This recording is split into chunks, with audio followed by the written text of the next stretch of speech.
Volume 5, Chapter 207, Return. When Kettle left the sacred land of the elves, he was being pursued by Liltara and her group, followers of Federica.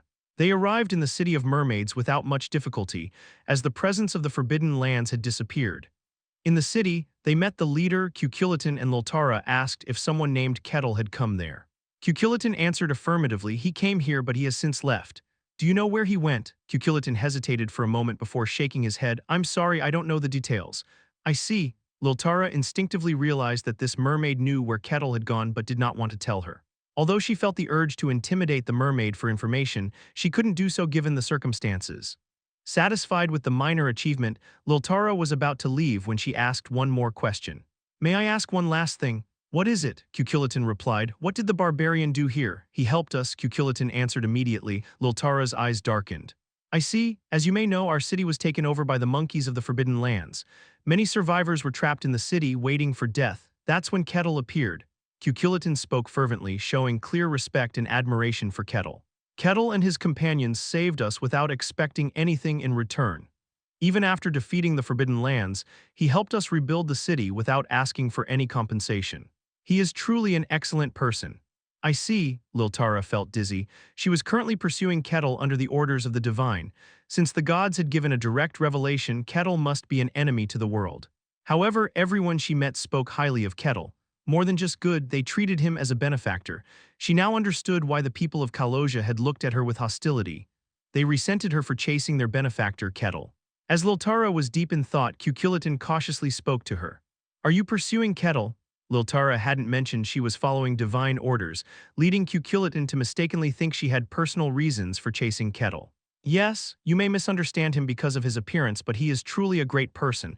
I believe there is a misunderstanding. It would be good if you could meet him and clear it up.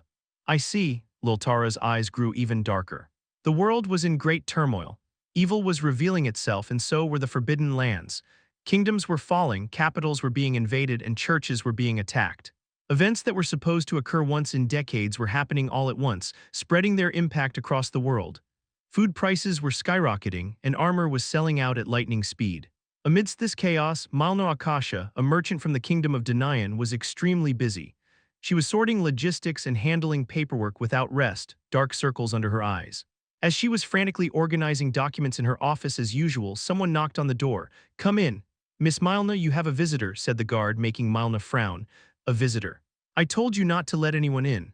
The world was in chaos and she had a lot of money. Many who had lost their capital in the chaos came to her to beg for help. She was so exhausted from dealing with visitors that she had completely refused any further visits. The guard stammered. Well, I thought I should let you know. Who is it? Malna asked. When she heard the name, her pupils dilated. Kettle, you're here, Malna greeted. Yes, it's good to see you again. You seem to be having a hard time, Kettle observed. The world is in turmoil. I'm sorry for bothering you when you're so busy. No, you're always welcome, Kettle. It's good to have you here, Malna responded with a smile, welcoming Kettle warmly. The guard sighed in relief. Thank goodness. He was the guard who had once tried to chase Kettle away when he first visited the Akasha family. Seeing Kettle return, he had hurried to find Malna, trembling in fear. Although Malna had refused all other visitors, the guard was certain this barbarian would be an exception, and he was right. Malna glanced at the guard. You did well. What's your name? Brand, I'll remember it. Thank you, the guard exclaimed joyfully. Malna led Kettle into the reception room. How have you been? You know it's been chaos, Malna sighed deeply. 2 named demons had descended upon the capital, partially destroying it and killing many people. The country suffered significant damage. As a result, the kingdom of Denayan had no choice but to seize the Akasha family's assets. While it was a necessary measure during a national crisis, it was still a heart-wrenching experience. Malna, primarily in the banking business, suffered great losses as many of her debtors went bankrupt. Yet she managed to overcome the crisis somehow. As the situation stabilized, the kingdom of Denayan began to offer benefits equivalent to the seized assets. Seizing this opportunity, the Akasha family quickly expanded their influence. Consequently, the Akasha family succeeded in recovering most of their losses. Although minor issues remained, the major problems had been resolved. I'm glad to hear that. It was really tough, Malna sighed deeply again. And how have you been, Kettle? Not nearly as busy as you, Kettle replied. He then recounted his recent experiences. He had prevented the descent of demons at the sanctuary of Kaloja, dealt with the monkeys of the Forbidden Lands that had engulfed the Mermaid City, met the High Elf Queen at the Elf Sanctuary, drove out the demons invading there, and prevented the corruption of the World Tree. What? Malna's jaw dropped as she listened. Is that true? I have no reason to lie. Well, that's true, but preventing 2 demonic invasions and eliminating the presence of the Forbidden Lands in just a few months. It was hard to believe even after hearing it. If what Kettle said was true, he was practically a protector of the world. If his deeds became widely known, the continent would praise and hail his name. Are you, by any chance, dreaming of becoming a hero? Do you have a mission to protect the world? Not really, Kettle replied. He had simply followed his interests and stumbled into these events. I met our commies at the elf sanctuary. I thought I should let you know she's doing well. Malna was close to our commies, practically friends. Kettle had come to relay this message to her. Malna's expression softened upon hearing this. That's a relief. I was worried about how she'd cope with her unique personality in that place. There seemed to be no issues. Did you come just to tell me that? Thank you so much, Malna said, genuinely touched. Kettle shook his head. That's part of it, but not the only reason. Kettle looked at Malna. The woman before him was the head of the largest merchant family in the kingdom of Denayan, the Akasha family. You are a merchant. That means you're sensitive to world affairs and have a lot of information. Yes, that's true. Can you tell me, what is the current situation of the world and about the invasion of evil? Until now, Kettle had not been particularly interested in the state of the continent. His purpose was to travel freely, see new places, and enjoy himself. However, the world was becoming so chaotic that he could no longer ignore it. Wherever he went, demons and Forbidden Lands creatures appeared. The demons were clearly targeting him, and the beings of the White Snowfield could emerge at any moment. The world's chaos was affecting him as well. It was time to gather proper information. That's why he had come to see Malna. She began to speak calmly. What exactly do you want to know about the world's situation? General information or specific events, anything is fine. Then, I'll start with an overview. As you know, the demons are targeting the world, and the Forbidden Lands creatures are emerging as well. The world was in great turmoil because of this. Villages near the Forbidden Lands began to evacuate hurriedly, and the prices of food skyrocketed. People from border territories flocked to the capital. The various religious churches are also moving urgently. Despite the invasion of evil, the gods were not showing much response. The believers, confused, were trying to do what they could. Currently, the confirmed Forbidden Lands entities that have emerged are the Nothingness Forest and the Primate of the Deep Sea. Including the White Snowfield if you count Kettle. Is there no other movement besides that? Not at the moment, Malna replied. Kettle stroked his chin thoughtfully. Are only the White Snowfield, the Nothingness Forest, and the Primates of the Deep Sea freed from restrictions? He wondered. Or perhaps the other Forbidden Lands entities were also freed but had not yet moved. It was impossible to tell. It's an unsettling situation because we don't know when they might act. I've heard that the Empire has deployed soldiers to various Forbidden Lands locations. That's somewhat reassuring. The Empire is responding to the Forbidden Lands. They don't seem to be paying much attention to the demons, but yes. Thanks to their efforts, the Forbidden Lands entities have stayed contained. Wait, the Empire isn't concerned with the demons. No, when asked for cooperation, they claimed they didn't have the resources. The silence of the continent's strongest force has only added to the confusion. Do you know why? No one does. Perhaps they're preoccupied with controlling the Forbidden Lands. The relatively few Forbidden Lands entities emerging might be due to the Empire's containment efforts. Kettle muttered with interest, I see. The Empire showed no interest in the demons. They focused solely on the Forbidden Lands. I understand the situation on that front. What about the demons? Kettle asked. As you know, the demons are invading the world. So far, Kettle had thwarted 4 demonic invasions. It was certainly not a small number. The demons' plans must have been significantly disrupted because of him. However, he hadn't stopped all demonic attacks. The world was vast, and the demons' assaults continued elsewhere. In places where he wasn't present, the demons had succeeded. The dwarf's den, Mantamia, the ancient meteorite that fell from the stars thousands of years ago, the demons invaded and stole it. The fairy village of Pisaraphia, where all the world's mysteries supposedly exist. The essence of purity that had existed since the dawn of time was defiled and taken by the demons. Other significant losses included national treasures stolen from the royal family. There had been numerous smaller incidents as well. Malna sighed. Somehow they know exactly where to strike to seize valuable treasures. The world is in turmoil. They're taking highly valuable items, Kettle noted. Their goal is likely the Demon King. Yes, Malna swallowed hard. The king of all demons, the lord of hell, the adversary of the gods. Kettle's face lit up with interest. The demons were gathering offerings to summon the Demon King. Chapter 208, Wandering Merchant, Part 1. We don't know what kind of offerings are needed either. But they knew that it was an offering required for the direct descent of the Lord of Hell. They could guess it would need something beyond common sense. Kettle stroked his chin. He had successfully defended the elven sanctuary from the demon's attack, but not perfectly. They had lost a branch of the world tree. That was likely an offering necessary for the Demon King's descent. What had been identified so far were the primordial essence, a meteorite that fell on the continent, the branch of the world tree, and many other treasures. It might be a more dangerous situation than we thought. That's true, Malna couldn't deny it. The world was extremely chaotic. Doomsday preachers were starting to appear, claiming the end was near. If the capital of the kingdom was in such a state, places with less security would be far worse. Why is this happening in the time I'm alive? Malna sighed deeply. The fact that the great disaster of the Demon King's descent was happening in her era made her feel like cursing the gods. Is that so? Of course, Kettle felt the opposite. The fact that such events were happening while he was out and about made him feel grateful to the gods. Shall we take a look around the capital? Kettle nodded. Kettle and Malna, who had come out, walked through the streets. It's been largely restored. The world was precarious and dangerous, but even in such times, people had to live in reality. The capital of the Denayan kingdom was in a half-destroyed state due to the demon's descent. When Kettle had left, it was literally in a tragic state, but now it had been largely restored. Considering it had only been a few months, it was an incredibly fast recovery. They invested all the capital into the restoration. Most of it was my capital, though, Malna muttered. Her mouth tasted bitter. Even though the restoration was almost complete, the expenditure had been staggering. She had been on the brink of bankruptcy. While they were looking around the restored capital, someone approached Malna. "Lady, what's the matter?" It was one of the family's employees. The employee flinched when he saw Kettle but didn't show any further reaction. He didn't seem to feel any rejection or intimidation towards Kettle. Oh, Kettle smiled slightly at the employee's reaction. He had perfectly concealed his presence using what he learned from Karin. Thanks to this, even those meeting him for the first time would only be momentarily surprised by his appearance and show no further reaction.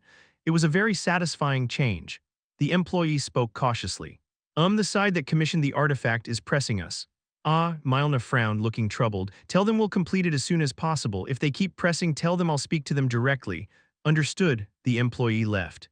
Watching his back, Kettle muttered, "It seems there's some problem."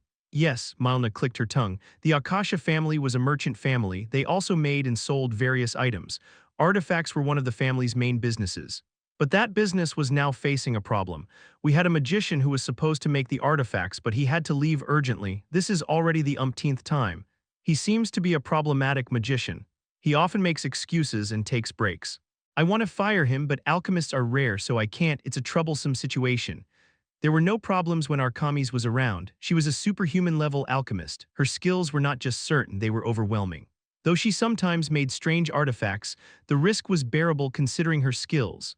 That's why the Akasha family had an overwhelming performance in artifact orders when Arkamis was around. But after she left, problems kept arising. Malna sighed deeply. "If this continues, we'll have to give up the artifact-making business."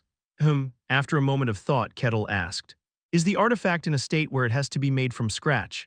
"No, the basic frame of the artifact is complete. Only the final step of imbuing it with mystery and activating the circuits remains, but the alchemist disappeared right at that point. I don't understand why he's avoiding it when that's all that's left." Malna was grumbling about the magician's capriciousness. "I see it's a difficult situation," Kettle raised his voice. "Then I'll help you." "What?" Malna was startled. "You Kettle?" "Yes." Is that possible?" Kettle had learned alchemy from Arkamis. Malna knew that too, but it was only at an apprentice level. The artifacts she was commissioned to make were of a very high level. An apprentice-level alchemist couldn't possibly make them. "And Kettle, you can't handle the mystery." Above all, Kettle couldn't handle mystery. Since mystery was required to activate the circuits, it didn't seem possible for Kettle. But Kettle smiled brightly and said, "It's possible, if you say so." With a dubious expression, Malna led Kettle to a warehouse. There were several artifacts waiting to be completed. "There are quite a lot." It was a big commission. "Kettle, are you really sure you can do this?" Malna's expression was skeptical. She knew Kettle's strength, but that was purely in terms of physical power. Making artifacts was more about technical skill than brute force. But Kettle nodded. "It's possible, after all, I'm not the one who will be doing it."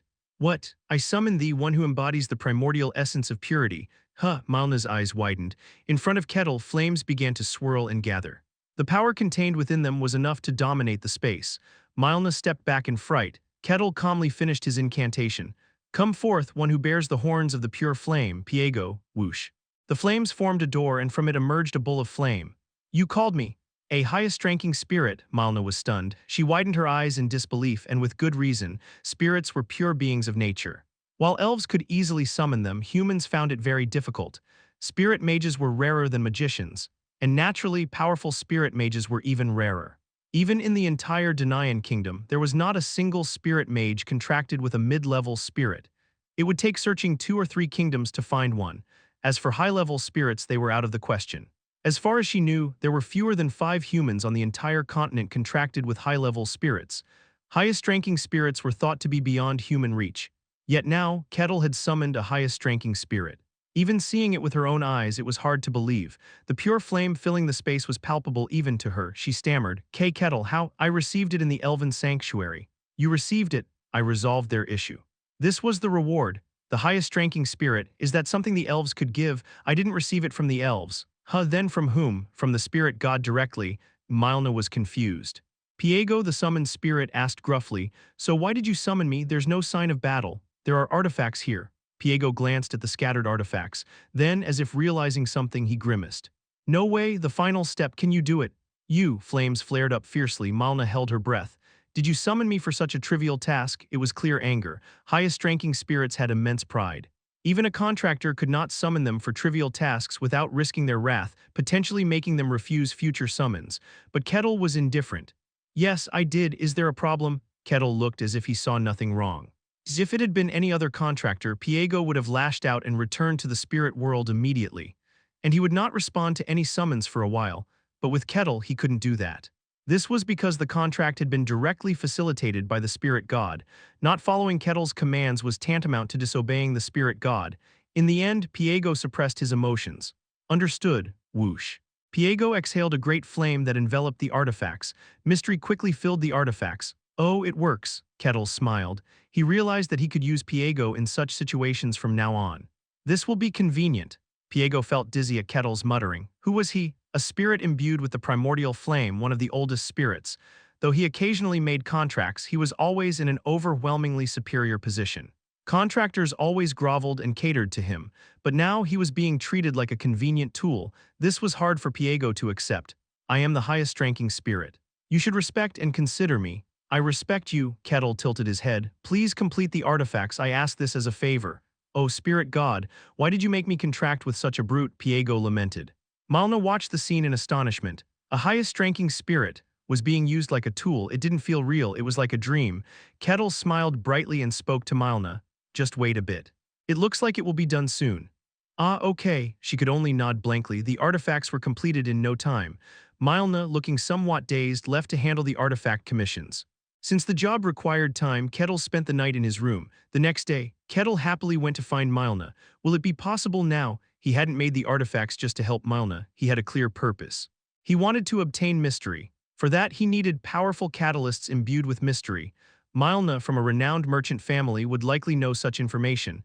It was the price for his help. Kettle headed to Milna's office to ask her favor. However, the office was unusually chaotic. Puzzled, Kettle opened the door. Quickly, line up at least 5. If you succeed by today, you'll get a week's vacation. She was frantically talking into a communication artifact. She looked extremely urgent. What's going on? Oh, Kettle, she stammered. Do you know about the wandering merchant? I know, isn't he a mysterious being who trades? A figure of dreams for all adventurers. In fact, Kettle's artifact pouch was from the wandering merchant. She spoke hurriedly, making Kettle's eyes widen. That wandering merchant has come to the capital. Chapter 209. Wandering Merchant, Part 2. Wandering merchants. They suddenly appear among humans one day. It could be in the capital of a kingdom or in a quiet rural village. And they sold all sorts of precious artifacts. They sold rare artifacts and materials that were generally unobtainable for a relatively small price compared to their value. One of these artifacts was a pouch the size of a room that Kettle found very useful, which was also from a wandering merchant. And now the wandering merchant had appeared in the capital of the Denian kingdom. Barely regaining her composure, Milna spoke. Yes, they appeared just a few hours ago, so I immediately had the staff get in line. Good foresight. Would you like to go see? Of course, Kettle nodded promptly.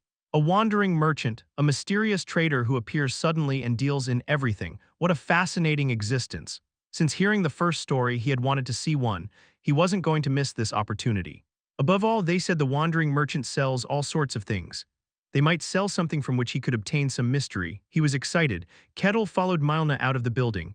Then he saw a line that was literally endless. The people in line were women, men, old people, children, nobles, and commoners. It seemed like the entire population of the capital had come out. The line stretched across the square and beyond the street. Is that the line to the wandering merchant? Yes, I guessed it would be, but it's already this long. Milna mumbled with a tired expression. The wandering merchant sold precious artifacts at a cheap price. People always gained from the trade and never lost, so everyone wanted to do business with them. It was natural for the line to be long. Everyone stay in line. Anyone who cuts in will be punished later. Guards were sweating as they controlled the line. The line was so long that it obstructed traffic, but instead of disbanding it, they only controlled it without intervening further. When asked about it, Milna explained. You must not interfere with anyone trying to trade with the wandering merchant. Is that a rule? Yes. The wandering merchant dealt with everyone fairly, regardless of status or wealth. There must be no external intervention in the trading process. If unnecessary control was attempted, the wandering merchant would disappear without a trace. So the guards only maintained order and did not disband the line. Kettle whistled as he looked at the line stretching to the edge of the capital. If it's this long, it will take quite a while. Don't we have to stand in line? I don't think the wandering merchant will wait forever. It's okay. I already had the staff stand in line for us. Is it possible to have a stand-in? They say the wandering merchant doesn't mind. They see using people as a personal ability too. Kettle laughed, amused. He looked beyond the line. At the end of that line, there would be the mysterious entity, the wandering merchant. As if guessing Kettle's thoughts, Milna spoke. Would you like to go see? Of course, Kettle promptly nodded. Milna, already getting a sense of what kind of person Kettle was, calmly moved to the front of the line. At the front of the line, Maximus was observing the trade while keeping a low profile. He looked ready to intervene if any issues arose. Kettle was pleased to see him. Oh, isn't it Maximus? Barbarian. Maximus's face twitched momentarily at the sight of Kettle. I heard you arrived. You must be here to trade with the wandering merchant too. That's right, it's good to see you again. Kettle smiled brightly. How have you been? I've been fine. How about you? I've been great. It's been a very enjoyable time. I see. Maximus responded calmly to Kettle. There was no longer any hint of rejection or disdain in his demeanor. So, the person up there must be the wandering merchant. Kettle looked at the front of the line with interest. There a figure was trading. It was not in the shape of a human. They were covered in a pristine white robe with no speck of dust hiding their form. Strange decorations and devices were operating around them. Through the gaps in the robe, what could be seen flickered like the flame of a candle. It was clear to anyone that it was not human. How does the trade work? Kettle's question was answered immediately. A man who appeared to be a mercenary at the front of the line confidently stepped forward. He boldly called out to the wandering merchant. Wandering merchant, give me a weapon that can cut through anything. With that, the mercenary took out a handful of gold coins from his chest. Kettle asked, how much can that buy? About a weapon made of steel. It was far from enough to buy the weapon the mercenary desired. The wandering merchant, with eyes flickering like flames, looked at the gold coins and opened their mouth. Not enough, a voice echoed as if from a dream. The value is insufficient. The mercenary stammered, just as he thought he had failed the trade and was about to step back with a dejected look. You can't have a weapon that can cut anything, but you can have a weapon that can cut many things. One of the devices floating beside the wandering merchant clicked and activated. Soon a space opened. Clang. A sword fell in front of the mercenary. It was an incredibly sharp sword with strange decorations, making it look very valuable. It was a sword that the mercenary's gold coins could never buy. Take it, The mercenary hurriedly handed over the gold coins and took the sword. He stood there blankly for a moment before he left, chuckling. Kettle watched the process with interest. So that's how it works. He's lucky. He could sell that sword for several times the price he paid. Can't he trade again? No, each person can only trade once. It's an absolute rule, and hiring someone else to trade multiple times doesn't work. How can they prevent that? They can. It's like they can read the desire to trade. No method of proxy buying works. If it did, people would have swept everything up. Milna grumbled. As the head of a huge merchant family, she probably would have indeed done that. Kettle laughed. The trades continued. People handed over their money and asked for something in return. Sometimes it was a weapon, other times it was food or jewelry. The wandering merchant silently provided the various requested items. They have quite a variety. As far as I know, the wandering merchant has never said they didn't have something. Watching the trades, Kettle became curious. Are the trades limited to physical items? People handed over gold and silver to the wandering merchant and asked for trades. Milna shook her head at the question of whether the wandering merchant only took material things. No. They value things. Value? Yes, values we can't understand. They sometimes accept things that can't usually be considered a price. As Milna finished speaking, it was a boy's turn. His clothes were very worn and his face was dirty. His hands were empty. The boy trembled as he spoke. I want medicine to cure my mother's illness. The price is, I'll give you anything. The wandering merchant silently stared at the boy. The boy trembled and closed his eyes. After a moment, the wandering merchant spoke. Taste. What? Give me your sense of taste, then I'll give you the medicine. Oh, okay, then stick out your tongue. The boy stuck out his tongue. One of the devices beside the wandering merchant approached and touched the boy's tongue. Ah, the boy's face changed. It was as if he had lost something he thought he would have for his entire life. Here. This is it, the wandering merchant handed over the medicine. The boy, who had been standing in a daze, hurriedly took the medicine. Thank you, the boy hurried away. Kettle stroked his chin with interest. Even a sense of taste can be a trading commodity. If they deem it valuable enough, anything can be traded, though what they consider valuable, I have no idea. The next person after the boy was someone who appeared to be a noble. He shouted aggressively, "Kill all my rivals." Oh, Kettle's eyes sparkled. Maximus, shouldn't you stop that? If the noble's enemies were other nobles, many nobles in the kingdom of Denian could end up dead. However, Maximus looked indifferent. It doesn't matter, it's impossible anyway. The value is insufficient. I have a price, take all my gold and silver, that won't do. You must stake your life. What? The noble's eyes widened. Nonsense, why should I stake my life? You can take all my wealth. The scales do not balance. If you won't stake your life, leave. Then how about the lives of my servants? No, it must be your life. I would never make such a trade. Then leave. Grrr. The noble trembled with anger but didn't persist any longer. Instead, he received poison that could kill anyone. Maximus grimaced. I'll need to confiscate that later. Trades involving lives are strict. Because life is precious, you must pay an equivalent price. It's well known, so you must not be aware. The wandering merchant didn't trade just anything. There were clear criteria for judgment. Watching for a moment, Kettle became curious again. What if someone tries to force a trade? I want to trade. Just as Malna was about to explain, a man's voice rang out. Seeing his face, Malna frowned. That man, someone you recognize? Yes, he owes my family a debt. He couldn't repay it and lost everything. He was the head of the Diablo's family. Unable to handle the expenses from gambling and luxury, he had eventually lost everything to Malna. The man shouted loudly. Make my Diablo's family shine even more brilliantly. The price is my future. Impossible. The once confident man's face faltered. The price is too insufficient. And the Diablo's family is no longer yours. Unable to repay his debt, the Diablo's family had become Malna's property. You've lost your qualification, wish for something else. Don't be ridiculous. I am the head of the Diablo's family. You are not, you have lost your qualification. Grrr. Feeling insulted by the wandering merchant's words, the man roughly drew his sword. People screamed. The man brandished his sword threateningly. Shut up and make the trade, make the trade. The wandering merchant, as if annoyed, moved one of their devices. Click. At that moment, the device shot up. It was so fast that even Swordmaster Maximus missed it. The man's eyes widened. What? That was the last thing he said. The man was swallowed by the device and vanished. In the silence, the wandering merchant spoke calmly. Next, if someone tries to force a trade, that's what happens. They disappear and are never seen again. Got it, a good lesson. Kettle muttered cheerfully, the wandering merchant. A mysterious being clad in a white robe with pupils like candle flames. As Kettle observed this being, he suddenly tilted his head. He felt a strange sense from the wandering merchant. After a moment's thought, Kettle realized what it was. It was a sense of kinship. He felt a kinship with the wandering merchant who traveled the world trading while he had been trapped in the white wilderness. It was a very strange feeling. Just as he was about to ponder this further, Malna asked, Kettle, are you going to trade too? Of course. The wandering merchant, a trader of all things in the world, and what Kettle desired had been decided from the beginning. Then I'll arrange a spot for you. I had several employees stand in line, so it's certainly possible. Please do. Kettle grinned broadly. Malna cautiously asked, might you be interested too, Maximus? Yes, please, understood. After witnessing someone vanish, there were no further complaints and the line began to move quickly. And after a day, it was their turn. Chapter 210, Wandering Merchant, Part 3. Malna, who had been resting at the main house, heard that her turn had come and went outside. As she approached the traveling merchant, she couldn't help but be surprised. Kettle was still there, watching the trade just as he had been when she left. Kettle, have you been watching all this time?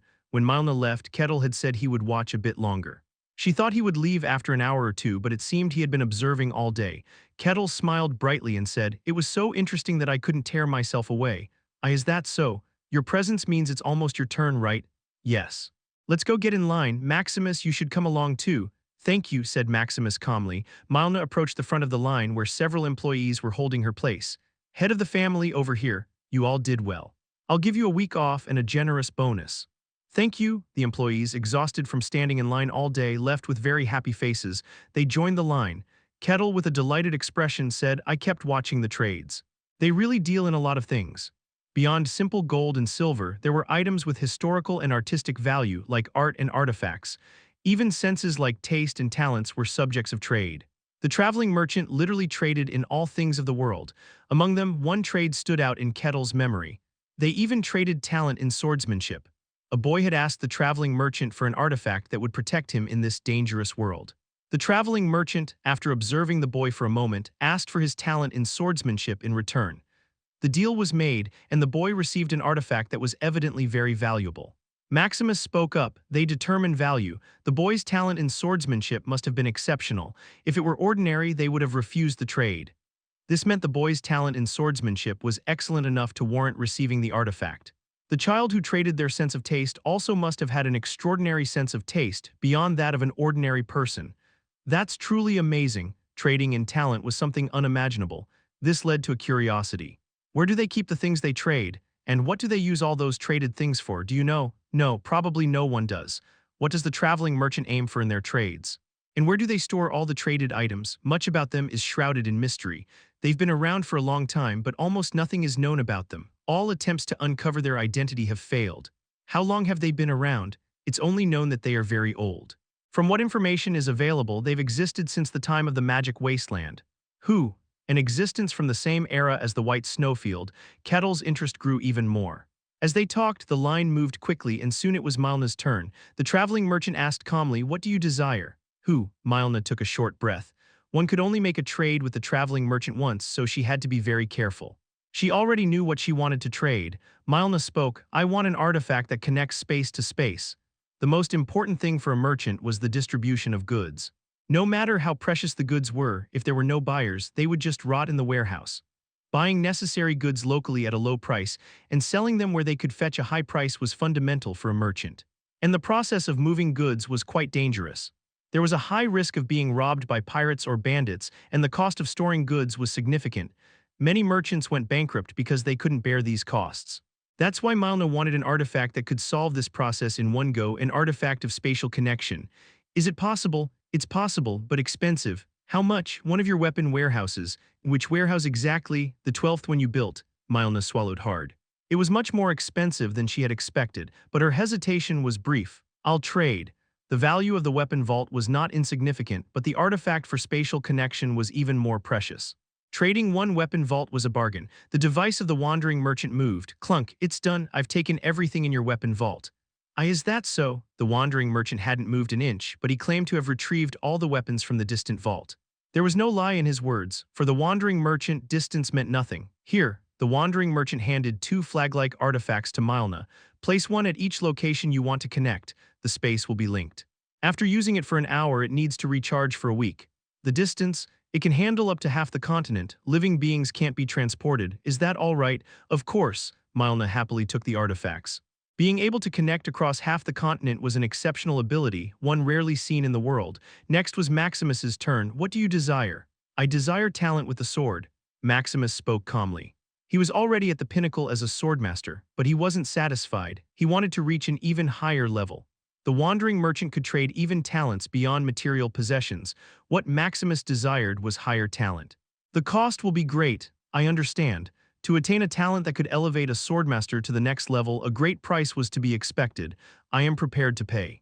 His Majesty has granted me permission to use the royal vault. No, that material wealth is insufficient. I want your future. Maximus's eyebrows twitched. My future? Yes, I need you to give up your lifespan, roughly 20 years. Maximus groaned at the unexpected cost. He certainly wanted a higher level of skill, but giving up his lifespan was another matter. Maximus decided not to proceed with the trade. Then I want a very sharp and sturdy sword. That's simple. Maximus traded treasures from the royal vault for a single sword. Although he didn't achieve his desired goal, he left with a satisfied expression. Is it my turn now? Kettle stepped forward with an expectant look. The wandering merchant's eyes momentarily flickered. You, what are you? Why have you come? Why the sudden reaction? Didn't you already know about me? Kettle had watched the entire trading process. He hadn't hidden himself, so it was natural for the wandering merchant to be aware of his presence. In fact, he had occasionally felt the merchant's gaze on him. I knew, but why have you come to me? I want to trade as well. Kettle spoke confidently. The wandering merchant was visibly flustered.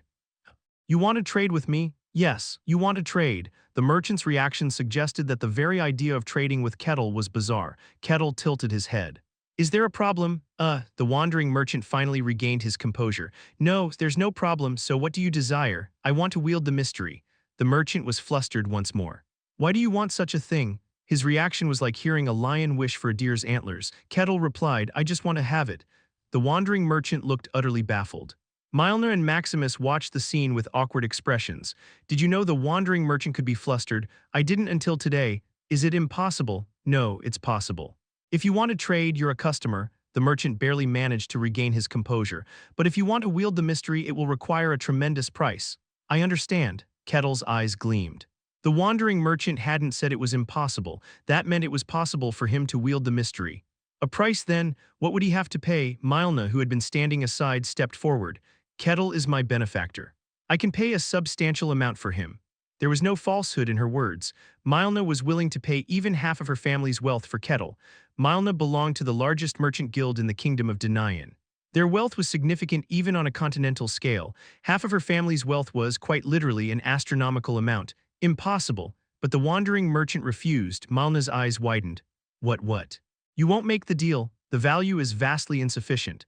Oh, then what if I offer my entire family's wealth? Still insufficient. What? Even giving her entire family's wealth wouldn't be enough for Kettle to obtain the mystery.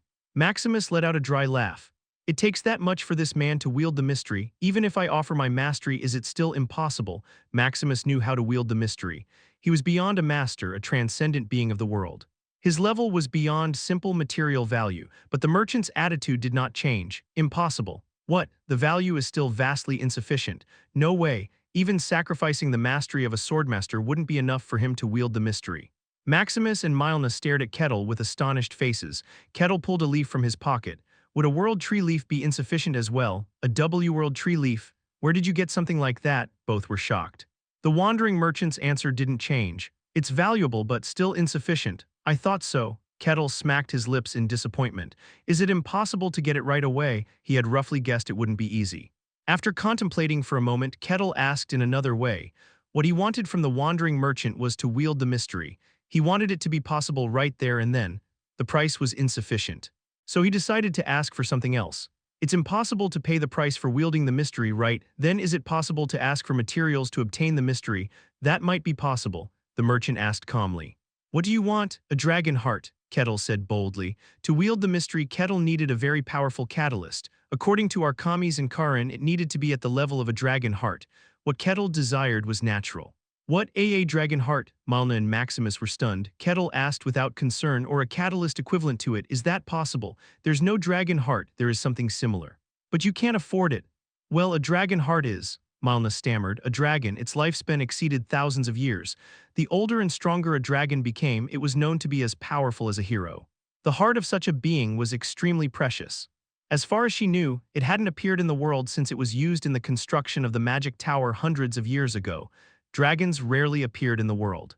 Recently, they hadn't appeared at all. If a dragon heart appeared on the market, it would be no exaggeration to say that her entire family's wealth wouldn't be enough. Kettle clicked his tongue. Is it impossible even this way? Can I offer myself as a trade, like the others did by offering my talent with the sword? That's impossible. Even that's insufficient. No, that's a different issue. You can't be used as a trade. As if to say that Kettle could not be used as a trade. Kettle fell into deep thought. He had thought he could obtain it, but things were turning out differently than planned. Is it impossible? Couldn't the wandering merchant obtain a dragon heart? As he was about to feel disappointed, the silent merchant suddenly spoke as if he had an idea. There is one possible way. Oh, is it possible to pay the price? No, it's separate from the payment. I'll give you a proposition. If you accept and succeed, I can give you a dragon heart. Ah, Milna made a sound as if she realized something. Her eyes widened. What the merchant was proposing wasn't a trade. The wandering merchant was about to give Kettle a quest. Chapter 211, Wandering Merchant, Part 4. I knew that wandering merchants could sometimes give quests. It was extremely rare. It was known to happen only once or twice a year. And the targets were only the top warriors on the continent. That was happening right now, right in front of her. Milna wore a surprised expression. The wandering merchant asked, "Will you accept it?" Of course, Kettle nodded eagerly. From his perspective, this was better than simply paying a price. A quest given by a mysterious being, what a fascinating story. Kettle accepted the quest. Then wait, I will trade here for about 2 days. I'll give you the quest afterward. Understood. Kettle stepped back with a cheerful smile. The wandering merchant began trading with other people. Mylna spoke apologetically. I'm sorry, Kettle. I couldn't be of much help. Don't worry about it. Your concern alone is appreciated. Do you really need a dragon heart to handle the mysticism? From what I've heard, that seems to be the case. What on earth? Maximus shook his head. He knew from the beginning, when Kettle defeated him and the demon without any mystical powers, that Kettle was beyond common sense. Having finished their trades, Maximus and Mylna left to attend to their own matters.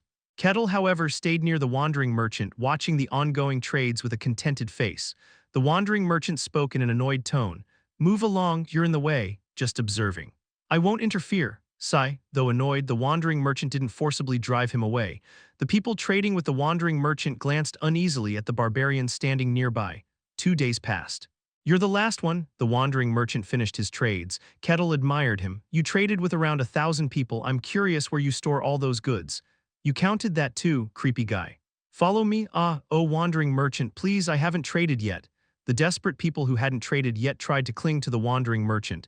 Annoyed, the merchant activated a device. Whoosh. His body disappeared. The people despaired, unable to discern where he had gone. Thus, they didn't notice Kettle briefly looking in one direction before disappearing as well. You're here. In a forest a little ways from the capital. The wandering merchant was there. You followed well. You moved openly, hard to miss. You can move without a sound too. Is that also the power of your device? The wandering merchant's movement was incredibly fast. People believed he had teleported. Even if Maximus were there, it wouldn't have been much different. But Kettle pinpointed the location and followed immediately. The wandering merchant spoke nonchalantly as if he expected it. As I said before, I'll give you a quest. If you complete it, you will be able to handle the mystical.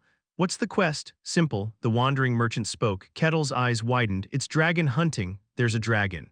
It's only recently matured. Hunt it, then you will be able to handle the mystical. A dragon? Kettle's voice trembled. What's the quintessential symbol of fantasy? There are many. Swords, magic, monsters, etc. But when it comes to creatures, it all comes down to one. That's the dragon, a giant, magic-using lizard. An ancient and magnificent creature living for thousands of years. The wandering merchant was now requesting the hunt of such a dragon. His heart pounded with excitement. It felt similar to when he first read a fantasy novel, but Kettle forced himself to calm down. Hunting a dragon. Is there a problem? I don't have any, but there is someone who might. The High Elf Queen, Karin, had mentioned knowing quite a few dragons. Suddenly hunting a dragon she knew wouldn't be right, the wandering merchant assured him. Don't worry about that. This dragon is evil from the perspective of the earthly beings. Evil? This dragon is very interested in demons. It's trying to open a gateway to hell. From an earthly perspective, it's a great sin. Then it doesn't matter. Such a dragon wouldn't be friends with Karin. He could accept the quest without worry. Stopping the demons, Are you enemies with demons? I'm not interested in that, but dealing with them recklessly is troublesome. This situation is convenient as it won't attract unnecessary attention. You're the same, right? Well, yes. He considered demons enemies because they called him an enemy, otherwise he would have treated them as just another fantasy being. The wandering merchant was the same. He continued as if he knew Kettle's thoughts. You want to handle the mystery, and for that you need a dragon heart, but one heart isn't enough, so this is a deal. Hunt the dragon and I'll let you handle the mystical. Do I have to go myself? No, I'll teleport you near the dragon's lair. I get the gist. The wandering merchant would provide information about the dragon. Kettle would use that information to hunt the dragon. In return, Kettle would gain the ability to handle the mystical. It seemed to be that kind of quest. Will you accept it? Of course. Kettle nodded immediately. Going to a dragon's lair, meeting a dragon, hunting it, and gaining mystical powers. It was a quest with only benefits. Good, then I'll teleport you. The wandering merchant fiddled with his device. He teleported Kettle. What's this? But Kettle was still there, standing in the same spot. As he stood there bewildered for a moment, the wandering merchant returned, looking perplexed. What? Why isn't this working? Oh, due to the uniqueness of my body, simple teleportation isn't possible. You'll need to fold space itself for me to move. What a bother. Grumbling, the wandering merchant started preparing another device. In the meantime, Kettle asked various questions. How did you discover the dragon's lair? Is there a special criterion for trading? Where do you usually stay? Unable to bear it any longer, the wandering merchant replied in an exasperated voice. Stop asking so many questions, you talkative fool. Oh, am I being a nuisance? Sorry about that, I'm just in a good mood. Kettle laughed. He had traveled the world, and in that process he had seen many of the fantastical things he had only seen in books or paintings on Earth. But the wandering merchant was different. He was a fantastical being that didn't exist in any of the books Kettle had read on Earth. He wasn't as alien as the beings of the Forbidden Lands, which piqued Kettle's curiosity. The wandering merchant muttered as if he couldn't understand. I didn't expect someone like you to take an interest in us. Oh, what do you mean? Do you know something about me? The wandering merchant didn't answer and instead activated the device. Soon the space distorted and Kettle's body was transported. Oh, this is the place. You're near the dragon's lair. Moving directly ahead would alert the dragon. That mountain over there is where the dragon's lair is located. The wandering merchant pointed to a mountain. It wasn't particularly large or small, just an ordinary mountain you could find anywhere. There was a dragon there. Kettle looked at the mountain with shining eyes. The wandering merchant spoke. Let me tell you in advance. You won't be doing this alone. What? It might be a bother for you, but I want to handle it all at once. Wait here for a moment, I'll bring them over. With that, the wandering merchant left. Wait a minute, not alone. As Kettle pondered the meaning of those words, the wandering merchant reappeared. Whoa, but he wasn't alone. A young boy was dropped to the ground. The boy looked around in bewilderment. Where is this? Wait here for a moment. I'll bring the others. The wandering merchant teleported several more times. Each time he brought new people. So this is the dragon's lair. There are quite a few of us. One man who looked like a mercenary. A middle-aged man in robes with a staff, seemingly a magician. A middle-aged woman in a priest's garb, and an ordinary-looking young boy. Lastly, there was Kettle, 5 people in total. They looked at each other with puzzled expressions. The wandering merchant spoke calmly. You all have talked to me about dragons, but there aren't many dragons that can be hunted without issues, so I'll handle it all at once, Kettle realized. These were people who, like him, wanted something related to dragons from the wandering merchant. Wait a minute, the man who seemed like a mercenary frowned. What's this? Why are there 5 of us? You all asked me for something related to dragons. The 5 people present had all requested something about dragons from the wandering merchant. Didn't you say it was impossible before? But now you suddenly can. The situation has changed now. It's possible, so I'm resuming the halted trades. The wandering merchant spoke indifferently. Handling dragon-related matters multiple times is tough. So I'm taking care of it all at once. Work together to hunt the dragon. So you mean to say, the middle-aged man who seemed to be a magician stroked his long beard. We should form a party with these people. Yes. If you don't like it, you can leave. I'll cancel the deal and return your payment. This is absurd. The mercenary was flustered. Forcing other people into their deal was outrageous, but they couldn't refuse. As the wandering merchant said, if they missed this opportunity, there was no telling when they could hunt a dragon again. The same goes for you. The wandering merchant glanced at Kettle. Isn't forming a party bothersome? It's not something you need. It was a subtle suggestion that Kettle should give up, as if the merchant didn't want to deal with him any longer, but Kettle had no such intention. It's not a bother at all, Kettle's eyes sparkled. A party hunt for a dragon, he was thrilled. Hunting with a group was more fun than going alone. Moreover, he could tell instinctively, the people here were among the strongest he had seen outside. He was given a free opportunity to form a party with such people. There was no way he'd refuse. Seeing Kettle's welcoming attitude, the wandering merchant muttered as if he couldn't understand. You actually want to form a party with humans, strange guy. I accept the quest, just try not to kill each other. I have no intention of doing that, Kettle grinned. Then work things out among yourselves. I'll come when it looks like you're about done. The wandering merchant got the consent of the others and left.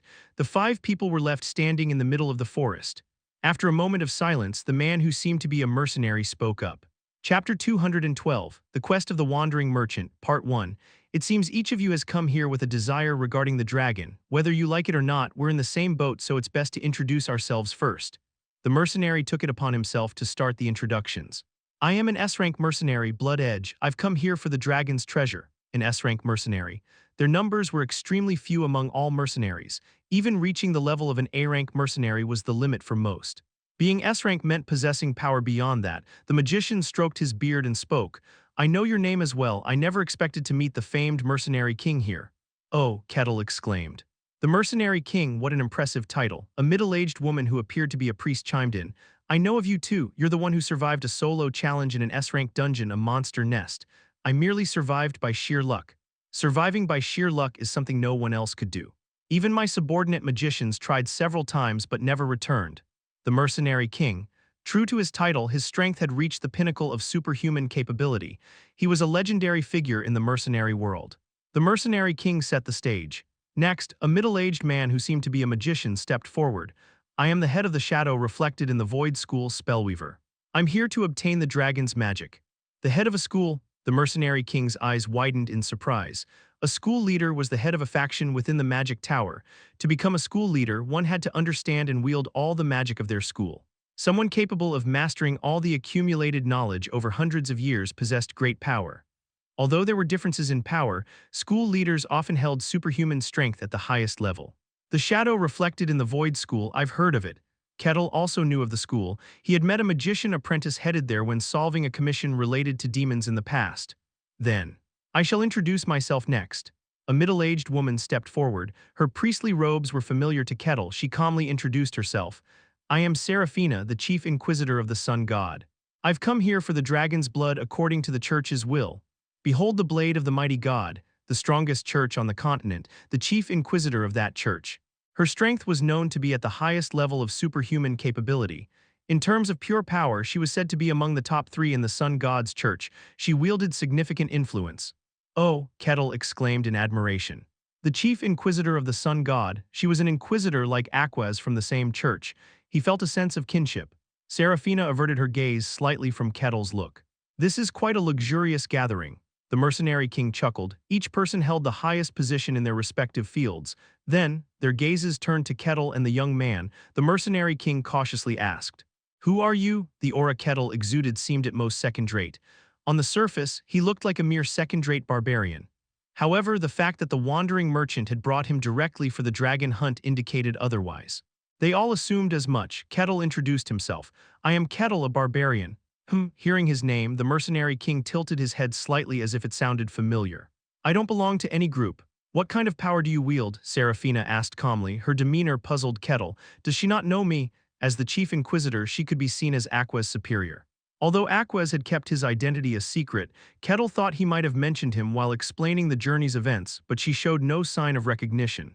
Kettle, puzzled, explained himself. First, I know alchemy. What? The school leader reacted, looking at Kettle with surprise. Kettle continued. At most at an apprentice level, and I can also use holy power, Kiizing. A golden light enveloped Kettle's hand. It was undoubtedly a divine miracle. The chief inquisitor's eyes widened. The light of Lord Kaloja. As a priest, you recognized it immediately, and I am also contracted with a highest-ranking spirit, Kettle murmured briefly. Come forth, Piego, Fwoosh. Flames took form and a bull made of fire appeared. The mighty force of nature suppressed the surroundings. They were astonished. The previously quiet boy also opened his eyes wide. A highest-ranking fire spirit. How can a human contract with a highest-ranking spirit? Wasn't it supposed to be impossible? Amidst the confusion, Piego spoke wearily. Why have you summoned me again? To show my power. You may return. The flames flickered in anger. Piego's form vanished. And I have personal combat skills. That's what I'm most confident in for now, that's all.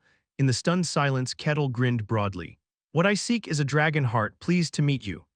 Pleased to meet you, the school leader responded. They had no knowledge of Kettle's abilities, but being contracted with a highest-ranking spirit was enough. The power of a highest-ranking spirit was known to be equivalent to the highest level of superhuman capability. As a contractor, it was reasonable to consider him an equal in strength. There were many puzzling aspects, but in terms of power, he was a great asset. Then only the young boy remained. And who might you be? No particular mystery could be felt from the boy. However, since the wandering merchant had brought him directly, they thought he must have some hidden power like Kettle. The boy stammered as he spoke. I am from the Empire. The Empire? The mercenary king was slightly surprised. Humans affiliated with the Empire were extremely rare. Even the mercenary king who traveled the world as a mercenary had only seen a few. The boy continued. My name is Ian and my power is. I don't have any. Excuse me, what? I don't have any power. I'm just an ordinary human. The boy spoke while trembling. They were taken aback. Someone who had come here through a direct deal with the wandering merchant, having no power at all. But indeed, no matter how much they examined the boy, they couldn't sense any mystery from him. What is this? Is this some kind of mistake? Hey, wandering merchant, the mercenary king shouted loudly. A moment later, an annoyed voice echoed, What is it? Who is this boy? Isn't there some mistake? A plain, powerless boy was included in their party.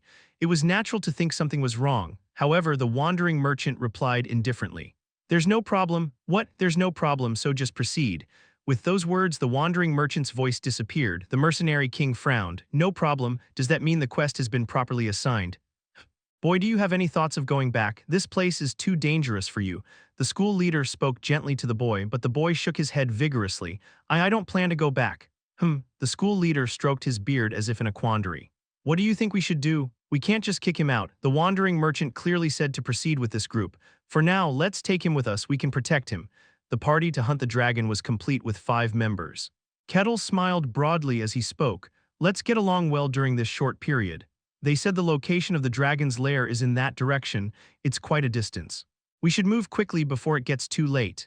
They headed towards the dragon's lair. The boy hurriedly followed them. On the way to the lair, the school leader laughed heartily. I never thought I'd see such distinguished individuals under such circumstances. I feel the same, the mercenary king said. The mercenary king, the school leader, and the chief inquisitor. Each was the top expert in their respective fields. They had never met in person, but they were famous enough to know each other. They knew what the others had accomplished, how they had gained their power, and what kind of power they wielded. Therefore, their attention was focused on Kettle. They knew each other well, because they possessed reputations and positions befitting their power, but they knew nothing about Kettle. Who is this guy? The school leader thought to himself. To Kettle, Piego was no more than an amusing toy he never intended to let go of. But to the inhabitants of the continent, he held immense significance. A highest-ranking spirit was an incarnation of nature itself. It was believed that humans couldn't form contracts with such beings. If a human contracted a highest-ranking spirit, their fame should have shaken the continent. Beyond that, their name would be etched in history. But no such news had been heard. It's like he suddenly fell from the sky. A person with the power to alter the balance of power had appeared without any warning. That wasn't all. He could handle alchemy and use divine power. The powers he possessed showed no correlation with each other. They couldn't fathom how he came to possess such powers. Serafina seemed to share the same curiosity. Only the mercenary king watched with an uncertain expression. They knew nothing about Kettle. That was extremely unusual. Kettle had accomplished significant feats in this world. He had defeated demons, defended a sanctuary of a god, cleared a forbidden land in the deep sea, and protected the elven sanctuary. Each of these feats was enough to shake the continent. They were aware of the incidents Kettle was involved in. Moreover, in Serafina's case, she was even the superior of Aquas who had a connection with Kettle. As the leaders of their respective groups, they received a lot of information, making it very strange that they didn't know about Kettle. The reason was simple. The Tower Master had deliberately disrupted information to obscure Kettle's existence. The Tower Master judged that it was not beneficial for Kettle's existence to be known. His intention had indeed been effective.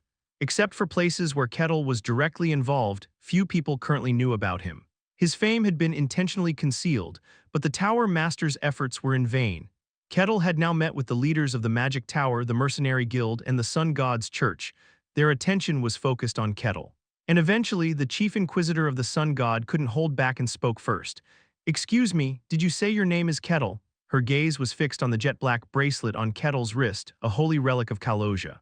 Chapter 213, The Quest of the Wandering Merchant, Part 2. Why do you ask? Your bracelet, could it possibly be a holy relic of Kaloja? Kettle nodded. Yes, it is. I thought so, Serafina muttered in astonishment. She was a devotee of the gods, not just any devotee but one with the highest level of power. She had known from the beginning that the bracelet Kettle was wearing was a relic of Kaloja. She just needed to confirm it because it was hard to believe. How did you obtain it? Kettle's bracelet was a genuine holy relic. It could only be wielded with the direct permission of a god, and such individuals were rare throughout the history of the Church. Even the Church of the Sun had numerous relics, but no one had ever received them. Serafina herself had never acquired a relic. She had borrowed one a few times when fighting evil, but it was always returned to the Church after the mission. And yet this barbarian possessed a holy relic of the gods. Serafina asked cautiously, "Did the Saintess of Kaloja's church give you permission?" "No, I met Kaloja directly and received permission." "What? Directly from the god?" Those who had been listening quietly turned their heads in surprise. Serafina's eyes widened. "You met Kaloja directly? It might be easier to show you this."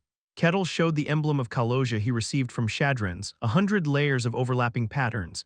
Serafina gasped when she saw it. "May I hold it for a moment?" "Of course." Serafina carefully accepted the layered emblem. She let out a groan. This is, she knew exactly what it was. Serafina had a vast knowledge of the Kaloja Church. In fact, she had information on every church currently existing on the continent. That's why she was so surprised. An emblem given to a benefactor, but 100 layers. The 100 layers of emblems each contained a different image. Kettle thought they were just elaborate designs, but each image had its own meaning. And Serafina knew all of those meanings. The first emblem, given to those who have helped the church. The second emblem, given to the friends of the church. The third emblem, given to honorary members of the church. Dozens of emblems, each with great value on their own, were layered together. And the last emblem, given to those personally acknowledged by the god. My goodness! Even as the chief inquisitor, she had never conversed directly with a god. If this emblem was true, the barbarian in front of her was higher in religious standing than she was. How could this barbarian have received a 100-layered emblem? There was only one possibility. Recently, the demon's descent. Were you at Kaloj's sanctuary then? The Tower Master had tried to block as much information about Kettle as possible. But even the walls have ears. No matter how much information was concealed, the deeds of Kettle were too significant to hide completely. Thus, there were rumors that an unknown person had defended Kaloj's sanctuary from demonic attacks. The identity of this powerful individual was one of the biggest mysteries on the continent. Some speculated that Kaloja had descended directly, while others believed it was a hidden master who had emerged. These rumors were spreading across the continent. Even the Church of the Sun was trying to find out who it was. Kettle nodded. I helped them. I see, the mystery was now solved. This barbarian was the one who had defended Kaloj's sanctuary from the demonic attack. It was surprising but understandable. As a contractor of the highest level spirit, he had sufficient power, but one question remained. Why didn't Aquez mention this barbarian? Aquez had recently returned to the Church of the Sun. As the Chief Inquisitor, Serafina had heard about Aquez's journey. This included information about Kaloj's sanctuary. But Aquez had said nothing about the barbarian. That was because the Saintess of the Sun had first spoken to Aquez and ordered her not to speak of the barbarian to anyone. Without knowing this, Serafina was puzzled. Do you know someone named Aquez? Of course, she's the Inquisitor of the Sun God. She's my friend. Your friend? Yes, we've known each other for some time. For some time, recently we even traveled to the city of mermaids together. This was all news to her. Kettle smiled brightly. Judging by your reaction, it seems she returned safely. I'm glad. Yes, she returned safely. Serafina realized that Aquez had intentionally hidden information about the barbarian. She narrowed her eyes. I'm going to have a lot to discuss when I get back, Aquez. Aquez, resting in the church, shivered unknowingly. Others listening to the conversation also realized something. This barbarian was the widely unknown savior who had protected Kaloj's sanctuary from demonic hands. Serafina quietly closed her mouth and organized her thoughts. Next, it was the mercenary king's turn. He was staring intently at Kettle, a barbarian with ash-gray hair. The name was Kettle. I remember hearing about him somewhere, he asked with curiosity. Where are you from? The kingdom of Denayan. Having come here at the request of a wandering merchant, this was not a lie. The mercenary king's eyes widened. The kingdom of Denayan? Yes, I'm a mercenary too, Kettle grinned. It's an honor to meet such a famous senior. You're a mercenary? Information rapidly flashed through the mercenary king's mind. A barbarian with ash-gray hair. A mercenary from the kingdom of Denayan. The mercenary king was one of the most senior members of the mercenary guild. He was on friendly terms with the guild master and occasionally had drinks with him. Recently, during one of those drinking sessions, the guild master had made a request to the mercenary king. There had been strange occurrences in the dungeons, causing many mercenaries to die, but something peculiar had happened. An A-rank dungeon in the kingdom of Denayan had turned into an AA rank, yet everyone survived. This was so unusual that the mercenary king became interested. The guild master had quickly handed over the list of mercenaries who had participated in that dungeon raid to the mercenary king. Kettle the Barbarian was on that list. Did you ever go on a dungeon raid in the kingdom of Denayan? Yes, it was an interesting dungeon. With those words, the mercenary king realized that this barbarian was the one the guild master had talked about. Indeed, if he was a contractor of a highest level spirit, it made sense. I need to report this to the guild master. The first known contractor of a highest level spirit, and he was a mercenary. This would cause an uproar in the mercenary guild. The guild master would rush to the kingdom of Denayan. As the conversation started to open up, the previously silent spellweaver cautiously asked Kettle a question. You mentioned you learned alchemy. Did you study under a school of the magic tower? No, I learned from Arkamis. Arkamis, oh, do you know her? Of course, it was impossible not to know. Arkamis was a highly renowned alchemist on the continent. Aside from being a high elf, her abilities alone were extraordinary. Her personal strength was at a superhuman level, but that wasn't what made her truly remarkable. Arkamis was the only alchemist who had turned a complete novice into a superhuman. Many magicians wondered how that was even possible. Even the great tower master was intrigued. Naturally, the spellweaver was also shocked when he heard the news. More than 100 alchemists had left the magic tower to seek tutelage from Arkamis, but none of them had returned having learned anything from her. Thus, Kettle's words seemed strange. Did Arkamis teach you alchemy? Yes, we have a master-disciple relationship. Master-disciple relationship. If Kettle was telling the truth, he would receive a grand reception if he visited the magic tower. Alchemists would flock to him, hoping to establish a connection with Arkamis to learn alchemy. Wait a minute. This barbarian said he traveled with Aquas. If so, do you happen to know someone named Baker, a superhuman magician who left the magic tower out of love for an inquisitor? Upon returning to the magic tower, he spoke about his journey. He talked about facing creatures from the forbidden lands in the depths of the ocean. Many magicians had approached Baker to gain information about the abyss. However, any information about Kettle had been preemptively blocked by the tower master, so there had been no mention of him, and Kettle spoke quite simply. Of course I know him, we're friends, we went to the bottom of the sea together. How's he doing? He's fine, that's good to hear. What? The spellweaver thought about going back to the tower and grilling Baker with questions. Meanwhile, Baker, who was resting in the tower like Aquas, shivered involuntarily. Serafina, who had been deep in thought, asked, "Did you contract your spirit through Arkamis then, Mr. Kettle?" Arkamis was a high elf, a being close to the spirits themselves. Naturally, it seemed likely that Kettle had learned his spirit arts from Arkamis, but Kettle shook his head. "No, she didn't teach me that." "Then who?" "I obtained it at the elves' sanctuary." "Pardon?" For a moment, Serafina thought she had misheard. But Kettle repeated, confirming she hadn't misheard. "The elves' sanctuary. I obtained it at Elfo Sagrado." Before leaving, Kettle had asked Karin if it was all right to talk about what had happened there. Karin had said it didn't matter since the information would spread anyway, so he spoke freely. The spellweaver, lost in thought, was astonished. "Elfo Sagrado, you went there?" Elfo Sagrado, the mystical land whose location was unknown. The elves trusted and invited only those who would never desecrate their sanctuary. It was said that no human knew its location, and even if someone did, they kept silent about it. This barbarian had qualified for such an invitation. To have contracted with a highest-level spirit there meant the elves fully supported this barbarian. Then perhaps the recent demonic descent at the elves' sanctuary. Ah, it's already known. I was there as well, I see. The spellweaver let out a dry laugh. To summarize Kettle's story so far, he was the one who had saved Kalosia's sanctuary from a demonic invasion. In return, he received a holy relic and spoke directly with the god. He was the apprentice of the legendary alchemist Arkamis, who could make anyone a superhuman. He was so close with the elves that he was invited to their sanctuary, where he contracted a highest-level spirit. What? Listening to him was like hearing about a hero from a legend. Why have I never heard of such a person before? The Tower Master had been exceptionally diligent in hiding Kettle's identity. The deeds Kettle had performed should have been known across the entire continent. That they weren't meant the Tower Master had manipulated information continent-wide. This was no easy task, even for the great hero that the Tower Master was. He had to control all the information without causing suspicion and without revealing his involvement.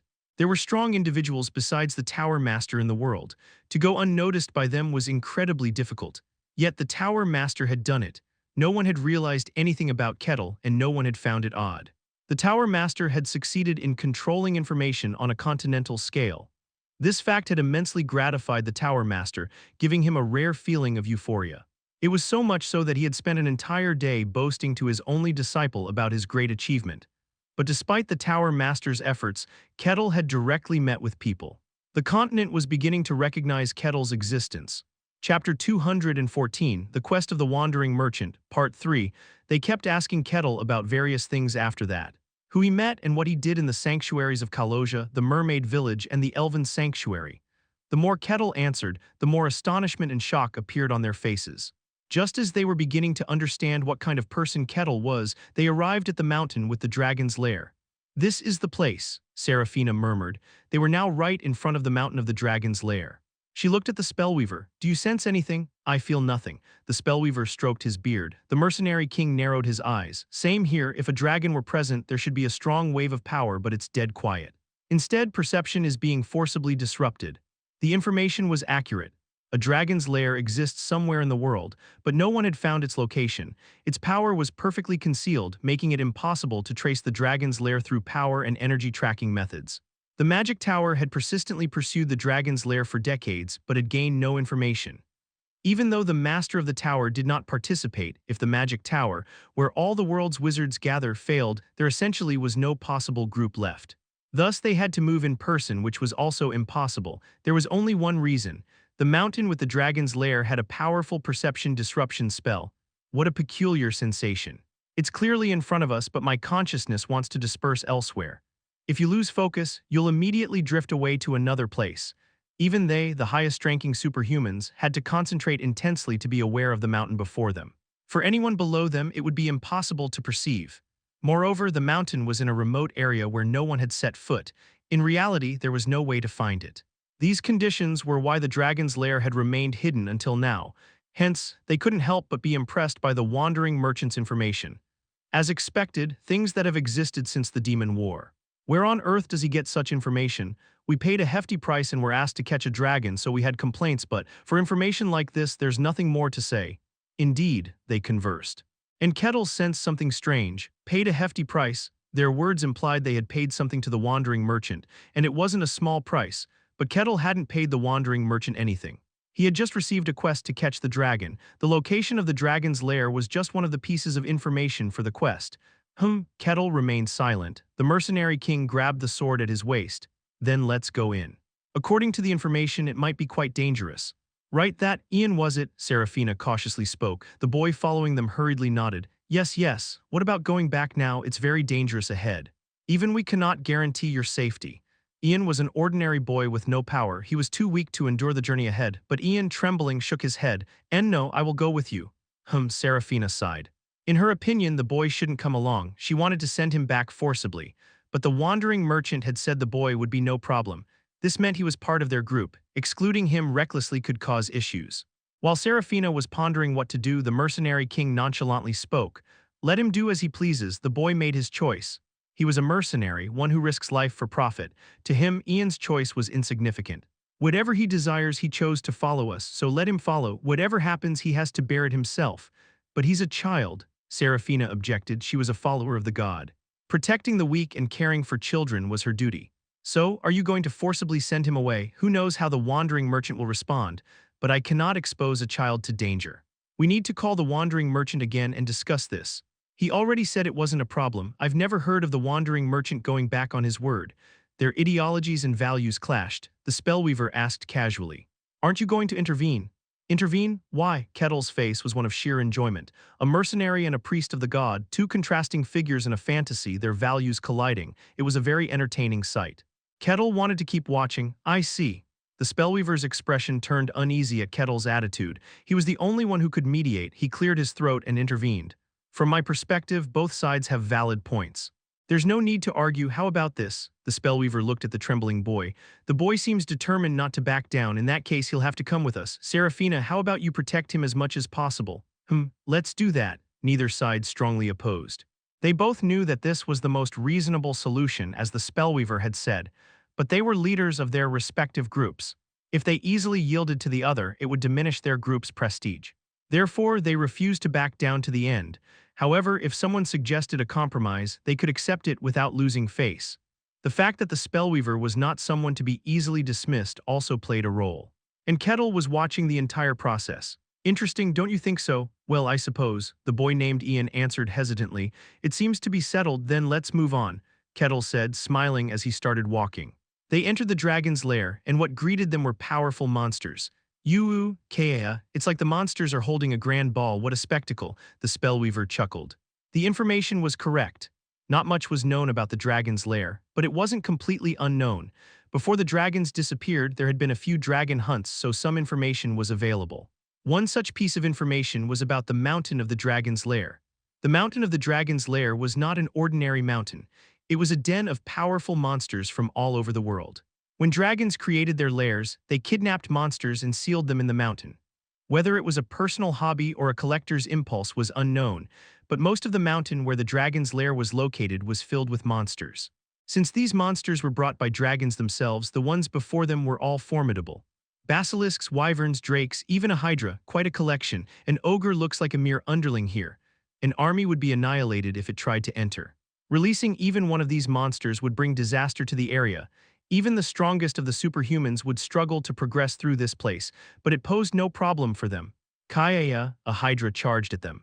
A beast with 9 heads. Unless all its heads were cut off, it would not die. Its hide was so tough that ordinary methods would leave no mark.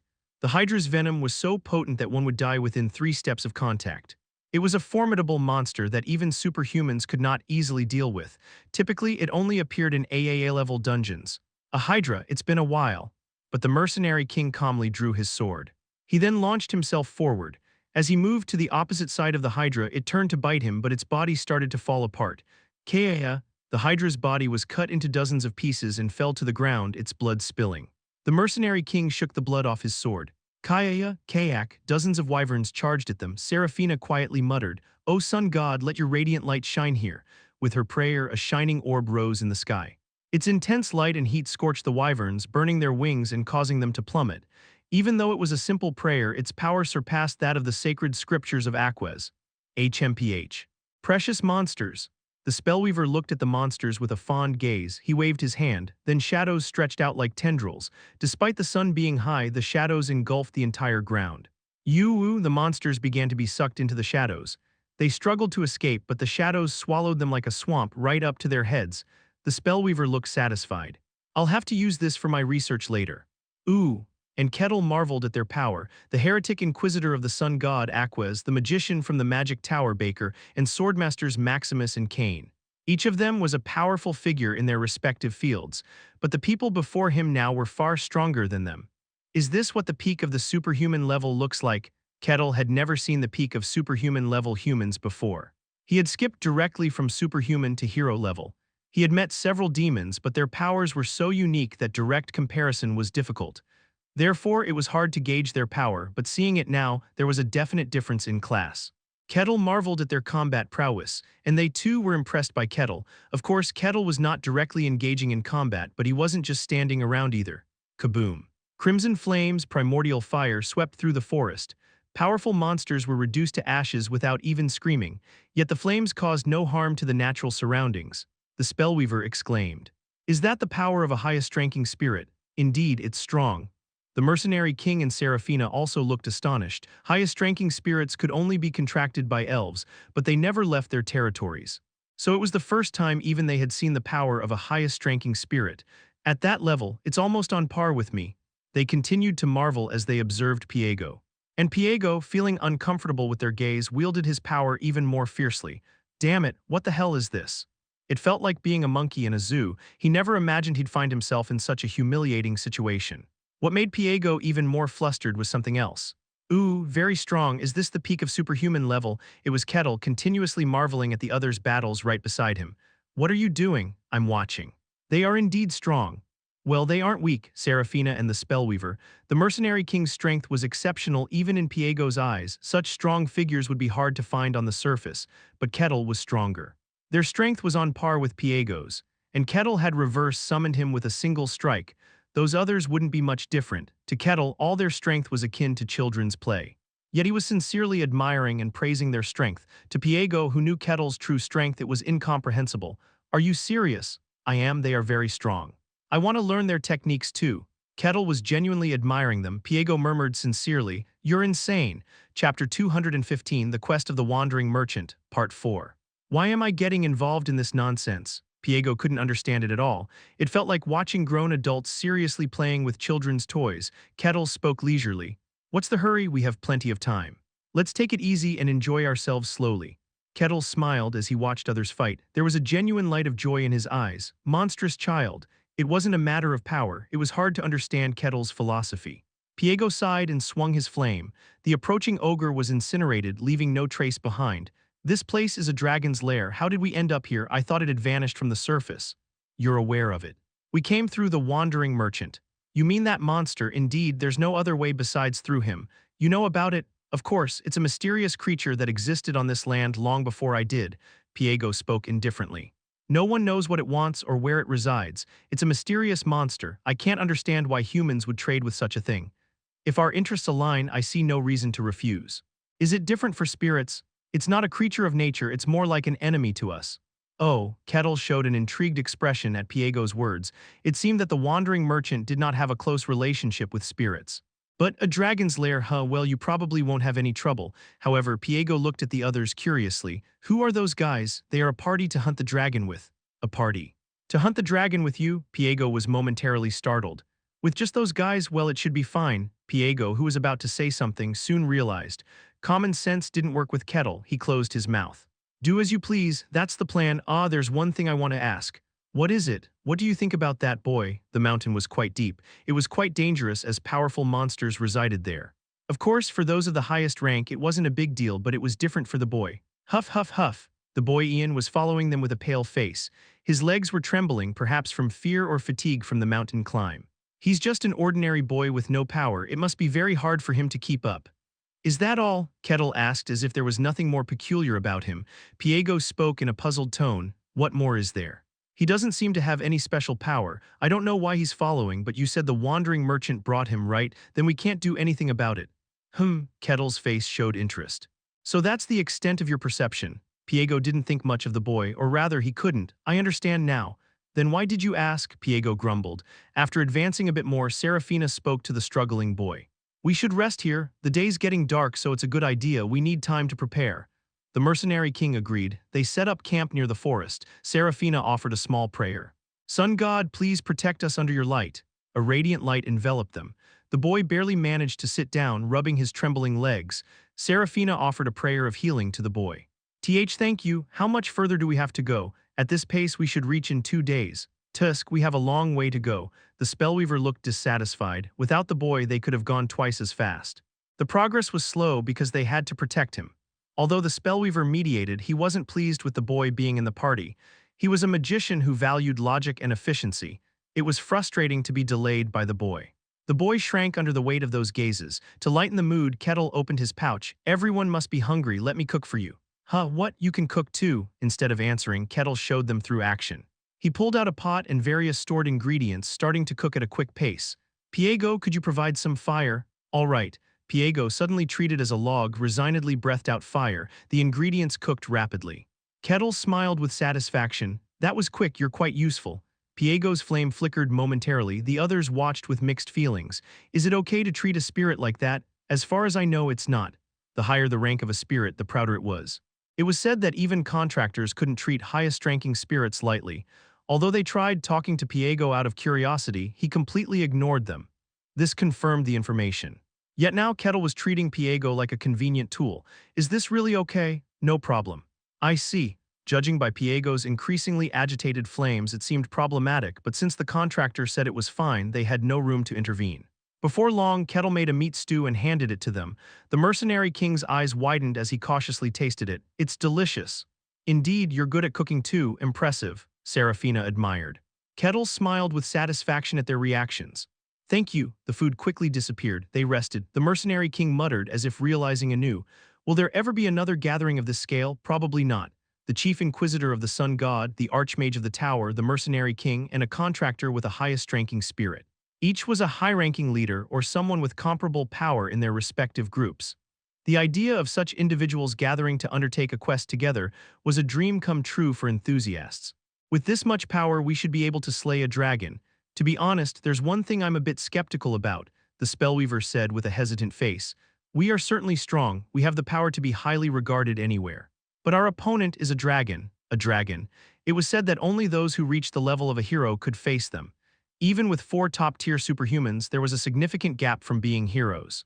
Hence, the spellweaver had his doubts. I wonder if it's truly possible. No problem. The mercenary king dismissed the spellweaver's concerns simply. The wandering merchant does not propose impossible deals. If they couldn't slay the dragon with their power, the merchant wouldn't have made the proposal in the first place. But the wandering merchant had made the proposal. This meant they had sufficient power to slay the dragon. Of course, I understand that our power alone might not be enough. The dragon was said to have just reached adulthood. Perhaps it hasn't fully gained its strength, or it might be injured. There might have been power lost during the summoning process. That could be true, the spellweaver nodded. He muttered as if realizing anew. If we succeed, we will all earn the title of Dragon Slayer. Dragon Slayer, the mercenary king spoke in an excited voice. There were only 2 or 3 dragon slayers on the continent, and they were all heroes. If they succeeded in slaying the dragon, it would be the first time for superhumans. The thought of gaining such fame and reputation made their hearts swell with excitement. The spellweaver, feeling the same, stroked his beard with anticipation. If we earn the title of Dragon Slayer, it will raise the prestige of our school. I'll have something to boast about to the tower master. Come to think of it. Serafina suddenly recalled something and cautiously asked them. You all offered something to the wandering merchant, didn't you? What did you give? 1/3 of the treasures I've gathered so far. Something similar for me. I paid 10 artifacts from the school. My students made quite a fuss. Same here. What Serafina offered was a noble shield handed down through her order for centuries. The mercenary king grumbled. I almost cried blood when I handed over my treasures. For that much, they should have given us a reward. Just giving information about the dragon's lair and telling us to slay it ourselves is so heartless. Serafina gave a bitter smile. She secretly agreed. However, even so, the reward for successfully slaying the dragon would make the price they paid seem trivial, so it wasn't a loss. Kettle silently listened to their conversation. This confirmed it. The others had paid a significant price just to get the information about the dragon's lair and come here. In contrast, Kettle had come here empty-handed. Payment for value and transaction, huh? Kettle stroked his chin. So what did that boy give? The spellweaver glanced at the boy. The boy, who had been clattering dishes, flinched. He must have paid an enormous amount. The mercenary king had to give up a third of the treasures he had accumulated over his lifetime just to get information about the dragon's lair. But that boy had done nothing and merely followed them. To do that, he must have paid an unimaginable price. That meant he had the wealth to afford such a cost. Is he perhaps a prince of the empire? Who knows? Serafina trailed off. She had no clue about the boy's identity either. The boy shrank as if he found their gazes burdensome. The mercenary king spoke indifferently. Enough, the important thing is slaying the dragon. Discussing that is more important. That's true. At the mercenary king's words, they shifted their focus and began discussing their strategy. The boy let out a small sigh of relief. Kettle quietly watched the boy. Oh, by the way, the spellweaver suddenly remembered something. Kettle, what did you give up? Was it similar to us? Similar, Kettle replied with a grin. The next day, they continued their journey, defeating any monsters they encountered. Huff, huff, huff, the boy followed, panting heavily. The spellweaver clicked his tongue. Why are we even doing this? He never thought he would end up babysitting a boy with no apparent talent. The spellweaver kept casting disapproving glances at the boy. Had it not been for Serafina looking after him, the boy would have continued to cower. Surprisingly, the mercenary king also took care of the boy. Though he didn't make it obvious, he subtly ensured the boy wasn't too uncomfortable. I'm the only bad guy here. The spellweaver grumbled. Serafina gave a bitter smile. That night they rested again. At this pace they would reach their destination by tomorrow. Once again Kettle cooked and they ate heartily. That night, when everyone had fallen asleep, the boy cautiously got up and staggered towards the edge of the forest. Where are you going? A voice rang out from behind. Startled, the boy turned to see Kettle leaning against a tree. I need to pee. It could be dangerous, so I'll go with you. Thank you. Kettle followed the boy. When the boy stopped, Kettle turned his back and gave him some space. After a while the boy returned. Let's go back. Yes, as they walked back the boy spoke cautiously. Thank you, for agreeing to bring me along. Honestly, I know I'm a burden. It doesn't matter. From Kettle's perspective, it was enjoyable either way. The boy, feeling a bit more at ease, continued. You all handle those terrifying monsters so easily. You're all incredibly strong. I want to have that kind of power too. Is that so? Kettle looked at him with a puzzled expression. To me, you seem stronger. What? The boy flinched. I'm just a boy with no power. That can't be true. Is that so if you say so? Kettle smiled and walked ahead. The boy remained standing there. After Kettle disappeared from view, the boy's face, initially flustered, became serious. What is with that guy? The boy narrowed his eyes. Chapter 216, The Quest of the Wandering Merchant, Part 5. The next day, they continued to climb the mountain. The boy's gaze was fixed on Kettle. Serafina gently asked, Why do you keep looking at him? Are you interested in spirits? No, not really. The boy hastily shook his head. Yet even after that, the boy's gaze remained fixed on Kettle. However, Kettle seemed disinterested, merely watching the others' battles with a cheerful expression. This made the boy frown with discomfort, and then finally they arrived. This must be it. Near the mountain peak was a cave. They knew instinctively that this was the dragon's lair. It would be foolish not to realize this, as the entrance to the cave was the size of a castle, big enough for a dragon to come and go with ease. But that wasn't all. A guardian, looks like it. A brown golem was guarding the entrance to the lair. They could instinctively tell that the golem was strong. None of them could guarantee victory if they fought it individually. We'll have to work together this time. Indeed, they discussed their battle strategy. After a while, the mercenary king summarized, the spirit and Serafina will defend against the guardian's attacks in the front. The spellweaver will provide support and I'll exploit any openings. Conserve your strength as much as possible. We'll still need to face the dragon afterward. Any suggestions? I have none. It seems clear enough. I agree, Kettle said. Piego, who had been silent, was surprised. Wait a minute, Master, you agree? Yes. I think it's a sound plan. No, Piego was at a loss for words. To him, the plan seemed full of problems for a simple reason. It would be much easier and more efficient for Kettle to smash the Guardian on his own. But Kettle insisted on not participating directly in the fight and just watching. It was utterly irrational, and Piego couldn't understand it. No. As he looked at Kettle's face in confusion, Piego suddenly realized that Kettle was smiling. A party attack by 4 top-tier superhumans. What an entertaining spectacle it was. Kettle had no intention of missing such an opportunity. Piego, too, understood Kettle's thoughts from his expression. The others had come here to slay the dragon and claim its reward, and Kettle was no different in that regard. But for Kettle, the situation itself was also the objective. This guy, Piego, finally understood what kind of person Kettle was. To Kettle, the current situation was just an interesting show. He enjoyed forming a party, hunting monsters together, and making plans. It felt like witnessing a transcendent being playing with the world. It was twisted. It was safe to say he was broken. Piego shuddered. Very well then, Piego. Are you okay with this? I have no objections. Realizing this about Kettle, Piego gave up and obediently followed. There was no other way, as he had a direct contract with the spirit god. He could only comply. All right then. I'll go first. O sun god, grant your blessing to your servant. Seraphina uttered a small prayer. Simultaneously, a shield and mace of light descended. Sensing the energy wave, the guardian's eyes glowed. Hup! Seraphina charged, shielding her body with the shield. Her small, slender figure collided with the golem. A massive sound echoed and shockwaves spread throughout the forest. Enemy detected. The Guardian's role was to exterminate intruders in the dragon's lair. The Guardian moved to fulfill its role diligently, swinging its arms to strike Seraphina violently. Boom, boom, boom. The tremendous force pressed down on Seraphina. The ground sank with each blow, groaning under the pressure. Screech, just as the golem was about to deliver a crushing blow, crimson flames flared up. Piego charged with his horns. The golem assumed a defensive stance with the arm it was about to strike with. A magical shield protected the golem's body. Boom! Piego's horn pierced the magical shield. The recoil pushed Piego's body back. Even the power of a highest-ranking spirit wasn't enough to withstand it. However, thanks to that, the magical shield shattered, and the mercenary king did not miss the opportunity. He quietly moved behind the golem. He reached the back of the guardian without a sound. A blue aura shimmered on his sword. The sword struck the guardian's body. Clang! With a harsh sound, part of the guardian's body shattered, but it was only a small fragment of its structure. Its durability was astonishing. Screech! The guardian swung its arm violently. The mercenary king narrowly dodged and frowned. It's too tough. It seems to be a golem with a core. If we don't destroy the core, it will keep moving.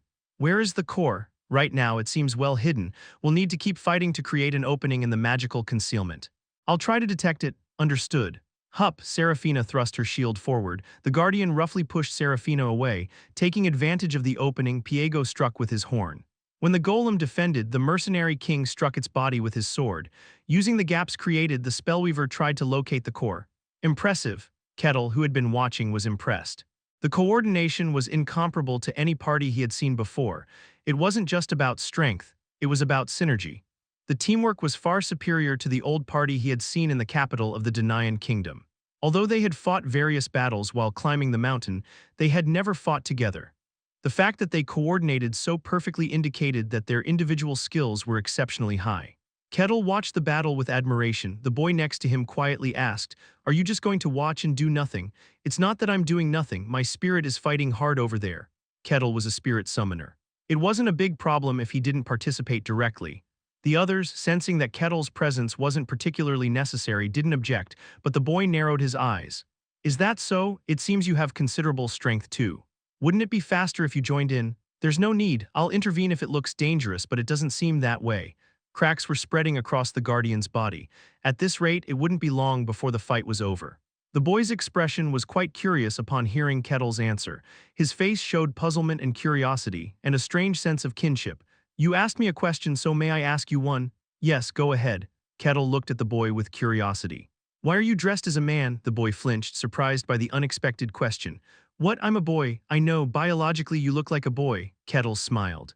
"But your behavior and build are more like a girl's."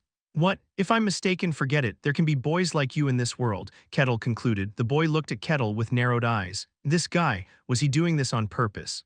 The boy frowned. Meanwhile, the battle was nearing its end. Having finally located the core, the spellweaver shouted loudly, "Right knee, the joint, that's where the core is." What an odd place to put it. As soon as they identified the core's location, they focused their strength. In an instant, the guardian's knee was shattered, revealing the core inside. Clang! Piego's horn pierced the core and the guardian stopped moving.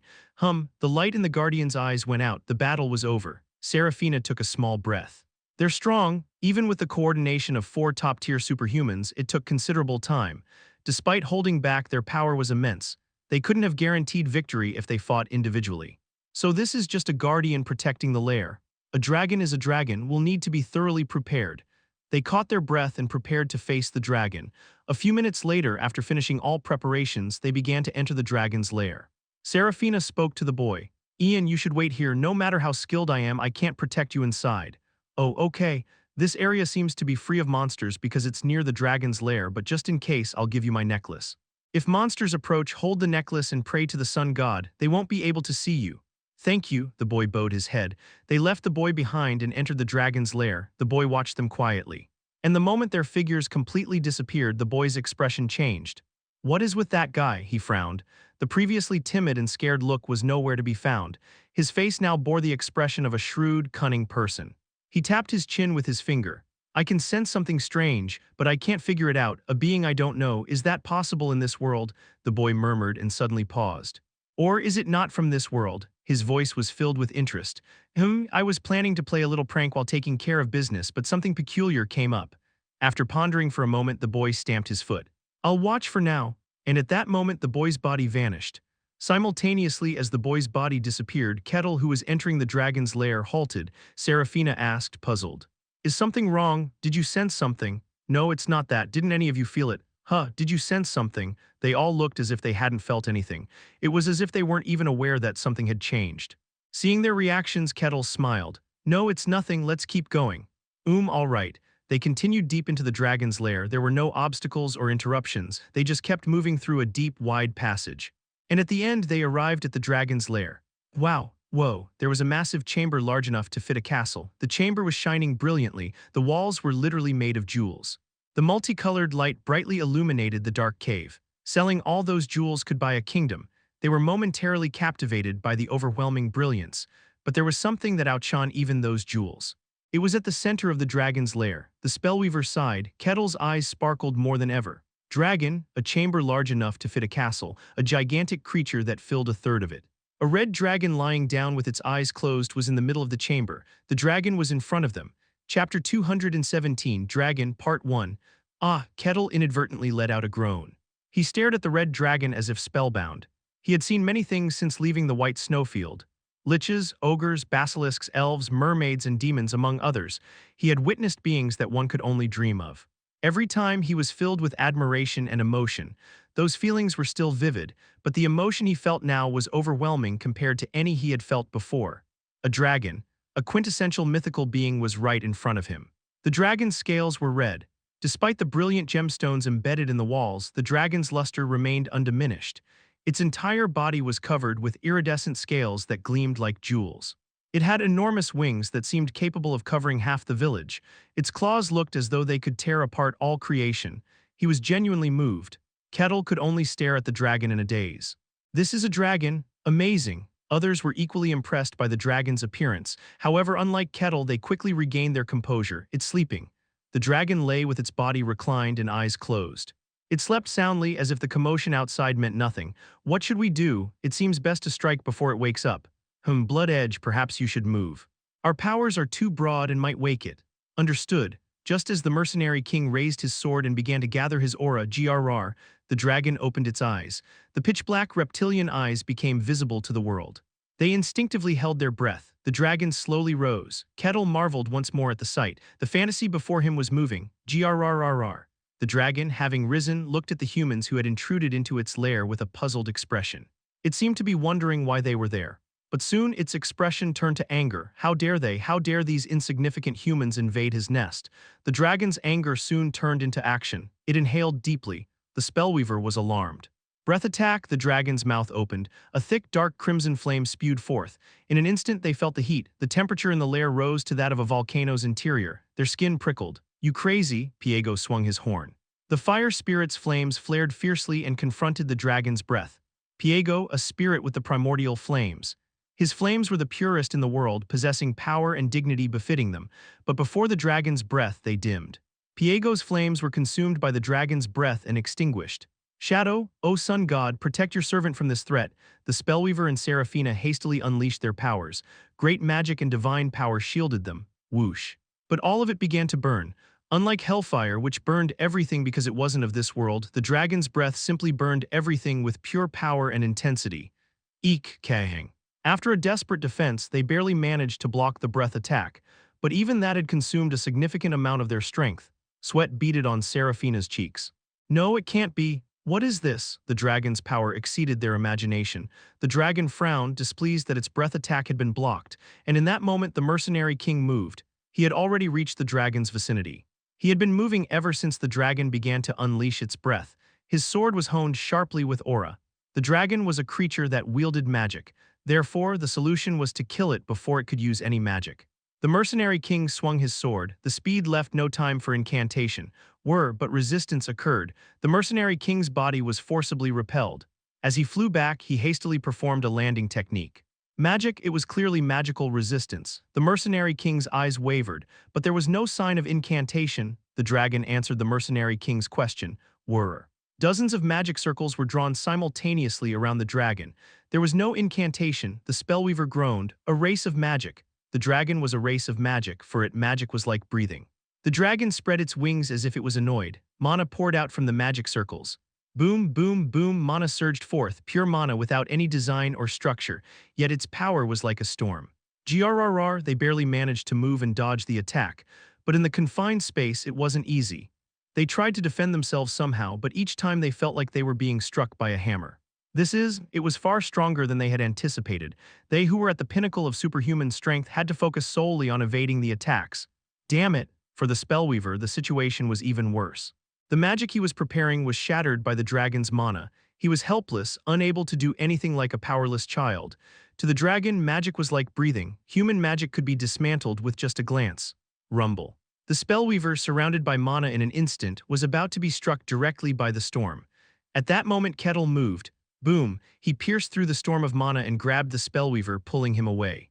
They moved to the outskirts of the dragon's lair. "Are you okay?" "Why yes, thank you." The spellweaver barely regained his senses. The situation was so urgent that he didn't even realize Kettle had pierced through the storm of mana with his bare body to save him. "It doesn't look good." "Unfortunately, yes." They were in a situation where they had to focus on survival rather than hunting the dragon. Kettle muttered, "I'd like to help directly, but there's something bothering me, so it's difficult." Kettle glanced slightly to the side. He was looking at an empty space as if there was something there. "For now, you'll have to face it on your own. Can you manage?" "We have to." "What else can we do?" The spellweaver, unaware of this, lamented and sprang into action. His entire focus was on the dragon, so he didn't see it. Kettle clenched his fist while staring at the empty space. In that space, a fist wind was formed, containing the power to suppress all their strength. And someone invisible completely nullified that fist wind. The nullification was so clean that those in the midst of battle didn't even notice. Kettle whistled. "Strong," he smiled. "I'd like you to show yourself soon. I want to join the fight too, or will you fight me instead?" The spellweaver thought quickly. Strong. The dragon was undoubtedly strong. Its power was beyond their individual reach. But it's not unbeatable. They were at the pinnacle of superhuman strength. Apart from heroes, they were the strongest. The dragon's strength lay in its powerful physique, its magic that activated without incantation, and its breath attack. At that level, the four of them could surely win if they joined forces. The spellweaver turned his gaze. They quickly exchanged glances. That alone was enough to understand each other's thoughts and judgments. The first to move was Serafina. "Mr. Piego, please. Damn it, this master is making me go through hell," Piego grumbled as he fiercely raised his flames to buy time. Serafina raised her hand high to the sky. Material. Final chapter, verse 1. The higher the chapter of the scripture, the greater its power and dignity. What she was reciting now was the last chapter of the material saga. A chapter even Aquas was not permitted to read, the ultimate saga. "And he said, 'I am leaving the earth, but you shall still receive my care.' He chose one of his servants and made him his avatar." Witting, light enveloped Serafina. For the first time, the dragon's expression changed. At that moment, Serafina was akin to a divine avatar. Even a dragon couldn't dismiss it lightly. But the same went for Serafina. She bit her lip and blood trickled down her mouth. As if she couldn't handle the light descending upon her, her knees gradually bent. The final chapter of the scripture was not something she could easily handle. She couldn't fully draw out its power, and even attempting to do so was a burden she couldn't bear for long. Serafina, overcoming the weight of the power, raised her shield. Boom, boom, boom, light exploded, covering the surroundings. The storm of mana pouring down burst apart. The light didn't stop there. It seemed to rush forward as if to spread everywhere in this world. If it had been night outside, people might have thought it was already morning due to its brightness. The dragon focused its power on Serafina.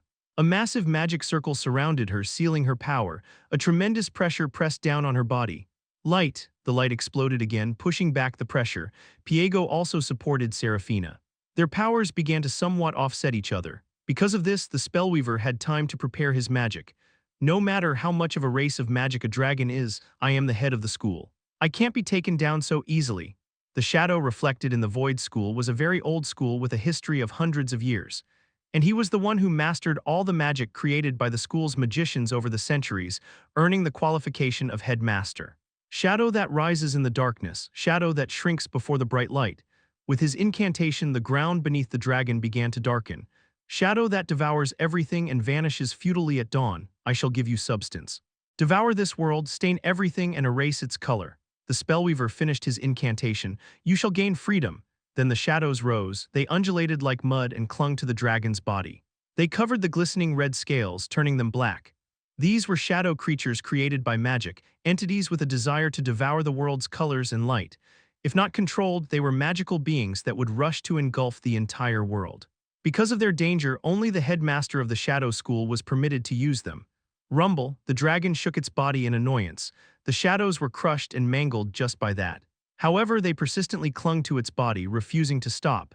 The magic was focused on Serafina and Piego, and the spellweaver's shadows were dealing with the dragon's body. The mercenary king was free. He lowered his stance and gripped his sword. He was a swordsman. He couldn't wield flashy or wide-ranging powers like the believers or magicians, but he was a warrior on par with them. Gather. Aura accelerated throughout his body. It began to gather and rotate on his sword. The power imbued in his sword could literally cut through and slice anything in the world. The mercenary king took a step. Crunch. The ground cracked under his foot. Even though the dragon's lair was specially protected by the dragon, it couldn't withstand the force. The air was torn apart. His speed was truly swift. The spellweaver couldn't even react to his speed. Within a fraction of a second, he reached the dragon's eye. Even if the dragon tried to repel him with magic again, he could forcefully break through and attack at that speed. The mercenary king's sword touched the dragon's cornea. Serafina thought they had succeeded, and at that moment, "Begone," the dragon spoke for the first time. Simultaneously, everything was shattered. Chapter 218, Dragon, Part 2, The Dragon's Words. At the same time, a massive backlash engulfed the space. Crack, the shadow clinging to the dragon exploded in an instant. It lost its form and reverted to a normal shadow. Crackle. Grrr, the flames that made up Piego's body peeled away. Unable to withstand the enormous backlash, the flames scattered, losing their bull-like form. Damn, Serafina's face hardened under the immense backlash. She hastily protected herself, the power of the incarnation tightly enveloping her body. Bang, but the moment it collided with the dragon's backlash, it shattered. The brilliant light broke apart like glass. Serafina's body staggered greatly. What is this? The spellweaver, in shock, tried to protect himself with magic, but all of it was in vain, shattering as the backlash engulfed his body. The spellweaver's body was pathetically thrown to the ground. And the impact on the mercenary king, who was closest, was even greater. Having concentrated all his power into his sword, he was virtually defenseless and took the dragon's backlash head-on. His body was flung away as if repelled. Defend! He tried to assume a defensive stance in haste, but couldn't respond to the overwhelming force and was sent flying. If he crashed into the wall, he wouldn't be left unscathed. At that moment, Kettle moved. He swiftly kicked off the ground and caught the flying mercenary king. Grrr, the mercenary king's body trembled under the intense shock, but he barely held on. Kettle asked, "Are you all right?" Thank you. What is this? Serafina gritted her teeth. Though they were in a disadvantageous situation, they weren't being completely overpowered. They had somehow succeeded in defending themselves. But suddenly, everything fell apart. The spellweaver, struggling to stand, muttered with a groan, "Dragon words." A dragon's words hold power in themselves. With just one dragon word, the battle had been completely overturned. The spellweaver had lost all initiative. The recent events had made him realize there was an insurmountable gap between them. Why on earth? The fact that the wandering merchant gave the quest meant it should have been winnable. The spellweaver simply couldn't understand. Grrr. The dragon sneered at them. It inhaled deeply. It was preparing to unleash a breath attack. They tried to move their bodies, but everything had been destroyed by the dragon word. If the breath attack came again, they wouldn't be able to block it. Whoosh, the crimson flames engulfed the world. At the moment when they felt their impending death, Kettle moved. The flames engulfed the world. The powerful breath that could burn even the primordial flames and melt magic. Kettle stepped forward with his bare body against such a breath. Kettle, Serafina's eyes widened in shock. The dragon sneered. As if to say, "You think you can stop my breath?" And Kettle answered with action. He punched the air. Boom! The dragon's breath, which had overpowered 3 top-tier superhumans, exploded against the force of his punch. The flames scattered in all directions, dissipating. Grr, for the first time the dragon was bewildered. Kettle didn't stop. He launched himself towards the dragon. Clenching his fist once more, he struck the dragon's chest. Boom. A thunderous roar erupted. The dragon's body was flung into the wall and the dragon's lair shook from the impact. Kaya, the dragon cried out pain as it rolled on the ground. Kettle nodded. You're certainly tough. What? What? Those who had been prepared for death widened their eyes in disbelief. Kettle, wait, you crazy master, only now do you start moving. Piego, barely regaining his form, spoke in a dying voice. Kettle was someone who moved according to his own interests. He saw the world as a toy. The lives of others weren't particularly important to him. Because of this, Piego didn't expect Kettle to make a move. It wasn't on purpose. Of course, Kettle hadn't deliberately waited until they were on the brink of death before intervening. The situation was a bit ambiguous to step in. It's hard to know what the observer is thinking. But now that it's come to this, I have no choice but to act. What nonsense are you spouting? If you don't understand, that's fine, you've done well. You can return to the spirit realm now. I'll give you a reward later. I wish you'd never summon me again. That's not possible, you bastard. Piego returned to the spirit realm. In the meantime, the dragon, having barely recovered from the pain, rose to its feet. As it stared at Kettle, the look in its eyes was filled with confusion. The dragon's eyes glinted with killing intent. From which pure mana surged, numerous magic circles formed in the air. A storm of magic rushed towards Kettle. Kettle calmly took a step forward. He advanced, shattering, crushing, and trampling the storm of magic. The dragon's power had no effect on Kettle's body, and Kettle once again reached the dragon's presence. The dragon cast a defensive spell. Dozens of barriers appeared simultaneously in front of Kettle, but all of them shattered with a single strike. Standing before the dragon, Kettle looked displeased. This feels sinful. The dragon, a creature he'd only dreamed of, was right in front of him. And now he had to beat it with his own hands. It felt like smashing a priceless work of art worth billions with his own hands. He'd felt something similar when facing mythical creatures, but the feeling was even stronger this time. However, I guess I have no choice. His fist struck the dragon's belly. The dragon's abdomen caved in. Its body was flung back into the wall again. Kaya, the dragon let out another scream of agony. Kettle immediately charged at the dragon again. The dragon thrashed its head wildly. Get lost, the dragon spat out. It was the dragon's word. The dragon's words carried power within them. Kettle's body was forced back. In fact, his body was momentarily pushed backwards. No, but Kettle refused. He planted his foot firmly. With the sound of something breaking, the backlash that had hit Kettle dissipated. Boom, his fist slammed into the dragon once more. Get lost, the dragon's words struck Kettle again. They tried to expel him from the dragon's lair, twisting space around him. I said no, crash. As Kettle forcefully shook his body, the distorted space shattered. Kettle grabbed the dragon's head and slammed it down. It was absolute domination. The others could only watch in stunned silence. What is this? Wasn't he a summoner? Kettle was a contractor of a highest-ranking spirit. He wielded the power of spirits. They had thought that his own strength wasn't particularly remarkable, but the scene before them was something else. Highest-ranking spirits seemed meaningless. It was a power beyond their understanding. If that was the case, there was only one explanation. A hero-level powerhouse, someone with the strength to stand at the top of the world. The spellweaver let out a dry laugh. We were just extras from the start. Only now did they realize why they had paid the wandering merchant. They were not a party to slay the dragon. They were merely extras following alongside Kettle. Boom. The dragon's body slammed into the wall. It staggered. Kettle brushed his hands off. Tough. He was hitting it seriously, but the dragon was still holding out. Kettle fiddled with the handle of his axe. Just in case, I'd like to kill it without damaging it. He needed the dragon heart to gain its mysteries. If he lost control of his strength, it could cause problems, so he wanted to capture it while preserving its form as much as possible. Kettle was contemplating how to capture the dragon without causing any damage, while the dragon was struggling to accept the current situation. What on earth was this? How could he be beaten so effortlessly like this? No. This wasn't right. A dragon, the ruler of the world. The dragon roared fiercely. I am the ruler of the world, the fierce roar echoed. At the same time, the very space around them began to distort. The space where the dragon and Kettle were became violently twisted. Enter my world, and then the space expanded around the dragon. Kettle exclaimed in awe, this is fascinating. With those words, Kettle was swallowed by the expanding space. A massive ash-colored spherical space formed at the center of the dragon's lair. Inside were the dragon and Kettle. The sudden event left those who were watching in a daze, confused. Huh, what just happened? It was a power they couldn't understand. Amidst their confusion, a boy calmly explained, it's a domain. A domain, the dragon is creating a space that favors it, intending to fight there. Dragons are large creatures, right? This space is too cramped for them to use their power freely. Ah, I see. The spellweaver nodded in understanding. The boy narrowed his eyes. But he's really strong. Indeed. No matter how much it can't properly speak dragon words or cast dragon magic, this dragon has just reached adulthood. But to be overpowered like that. So even among dragons, this one is considered weak, Seraphina murmured in awe. As she admired the scene, she suddenly noticed something. Huh. Ian, why are you here? The boy they had left outside Ian was standing beside them. This place is dangerous. You should go back, Seraphina calmly said. The boy, however, didn't seem to care and looked around the lair. It's too flashy, he muttered in discontent as if he didn't like the jewels embedded in the walls. It's garish. Jewels should be used to enhance the beauty of the surroundings, but this is just overdone. I guess it can't be helped since the dragon is still a child, attracted to flashy things. Ian's words were strange. They were too out of place for a normal boy, but Seraphina, not realizing this, continued to speak calmly. This place is dangerous, you should go back. Wait. The ones who sensed something wrong were the mercenary king and the spellweaver. They subtly grabbed Seraphina's arm and began to back away. Come over here. Huh. What? Even as she was being pulled away, Seraphina looked confused, not understanding why.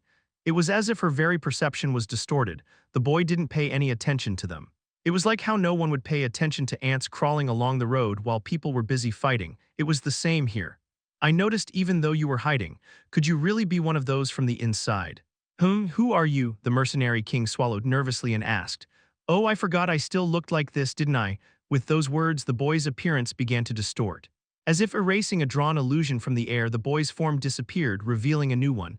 What emerged was a voluptuous woman. She had striking red hair and red eyes to match. She wore a red dress. She was very tall.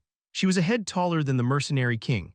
The hidden presence overwhelmed them. Seraphina gasped for air. Sorry, everyone, I meant to move sooner, but I was too caught up in my standoff with that guy.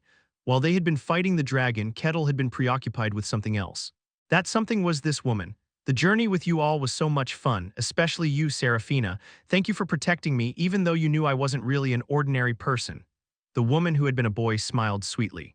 It was an extremely satisfying game, so truly well done. In an instant, they felt all their strength leave their bodies. A massive sense of exhaustion and satisfaction, as if they had achieved a lifelong goal, took over.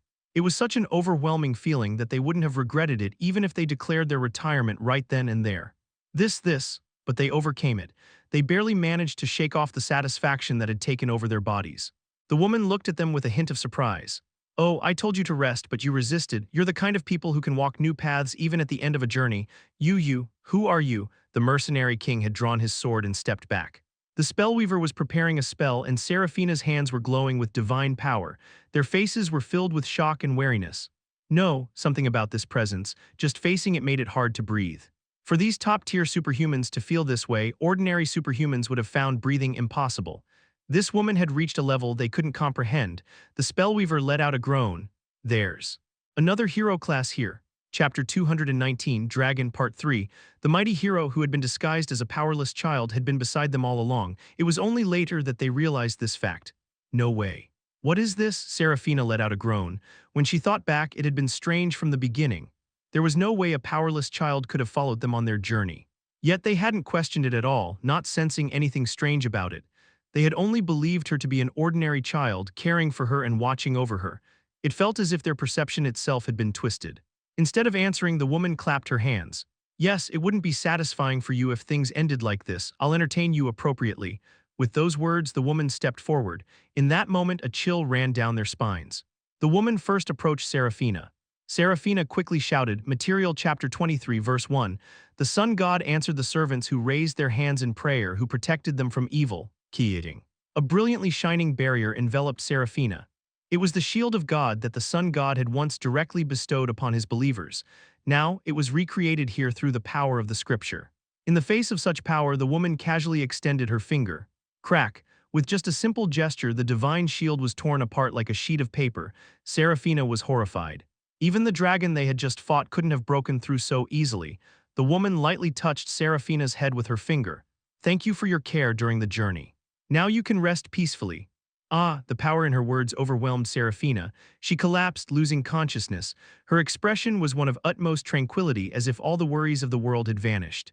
Seraphina, you bastard! The mercenary king ground his teeth as he charged forward. He lowered his stance and closed the distance with the woman's body. There was nothing to obstruct him as he got close. He thrust his sword toward the woman's chest, his strike filled with sharp aura. But what is this? The sword, imbued with aura, couldn't pierce the woman's body. It didn't even manage to leave a scratch on her bare skin. It felt like trying to push over a deeply rooted tree. The woman leisurely extended her finger. Blood Edge, you pretended not to care, but you did look out for me. It was kind of cute. So now you two can rest. Blood Edge's body also collapsed. Now only Spellweaver remained. Spellweaver, trembling with fear, clasped his hands together. Come forth. At his command, shadowy monsters that had been scattered around crawled toward the woman, ready to devour her body.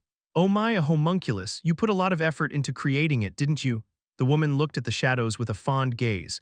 The shadow monsters cowered under her gaze. They slowly backed away before eventually adopting a posture of submission. Huh, Spellweaver let out a hollow laugh. The dangerous homunculi, which only the head of the shadow school could control, were submitting to the woman as if they were docile lambs. Who is this being? As he stared in disbelief, Spellweaver's eyes caught sight of the ring the woman was wearing. His eyes widened in shock as he recognized the symbol on the ring. W8, that symbol. No way, Spellweaver mumbled, his face filled with horror. Ancient dragon Ignitia, oh my. For the first time the woman's expression changed. It's been such a long time, but there's someone who remembers. Why?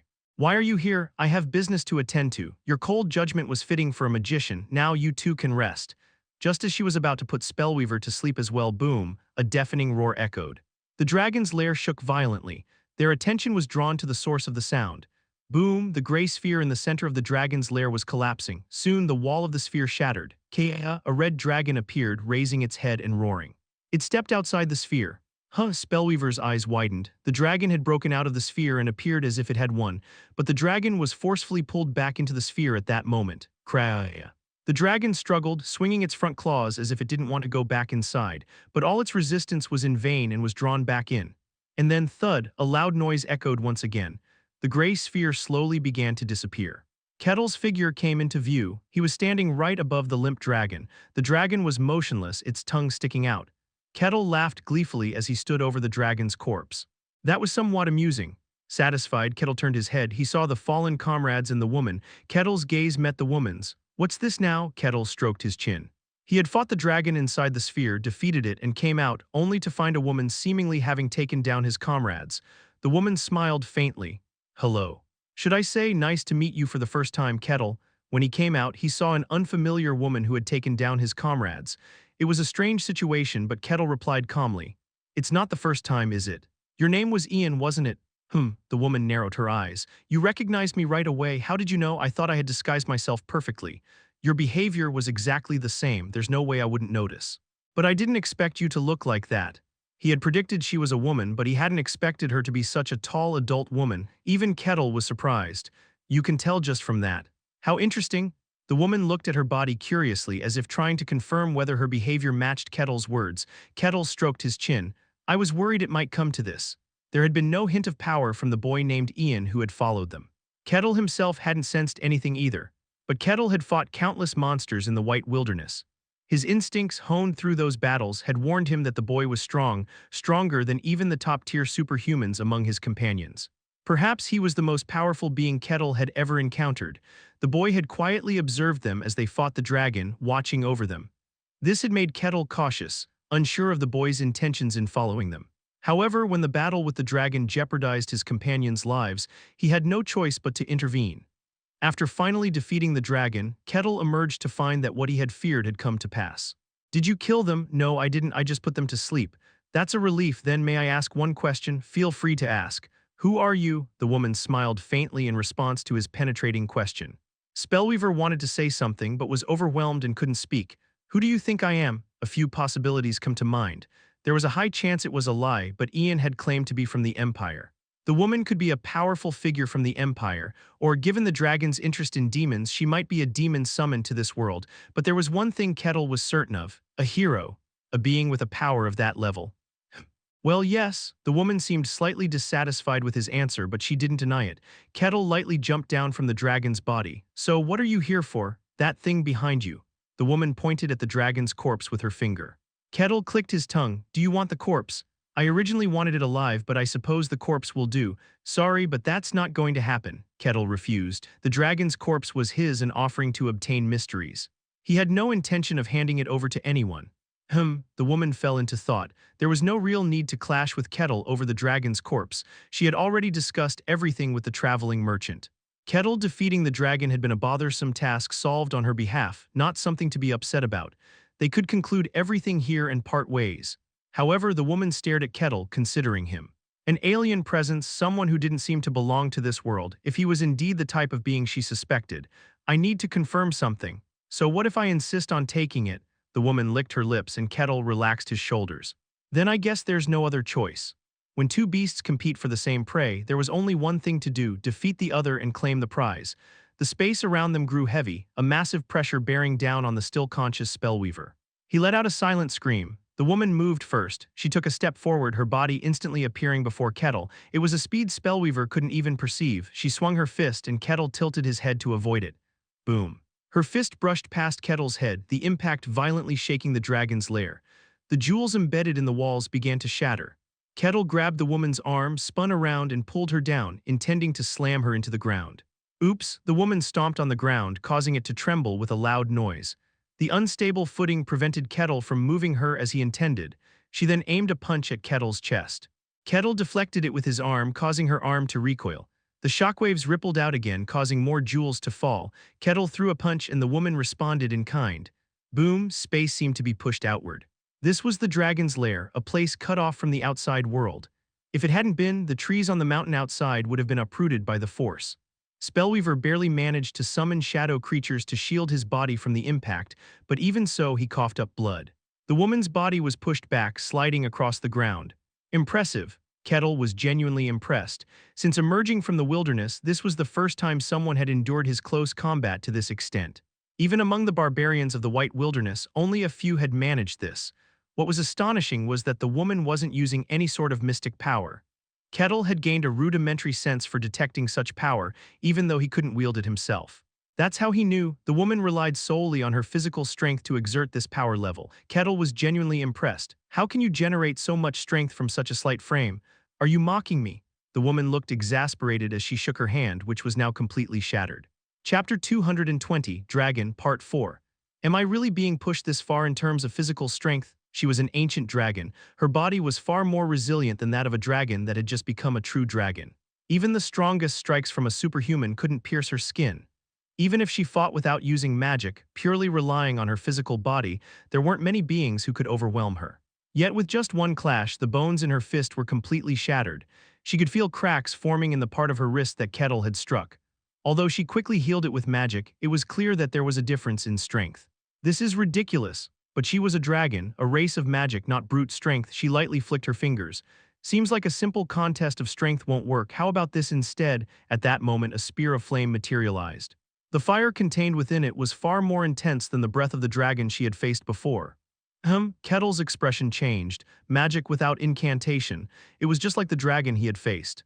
The flaming spear arced as it sped toward him. Kettle swung his fist to meet it. Boom, the spear exploded. A searing sensation traveled through his fist. Magic was continuously being manifested behind him. Each spell was stronger and more powerful than anything the previous dragon could muster, but Kettle destroyed them all. Boom, he shattered the trajectory of the surging magic with his body. He grabbed and broke the flaming ballista. Kettle admired her strength. You're strong, don't say that while you're destroying everything, the woman grumbled. Kettle was breaking through all her spells with nothing but his physical body.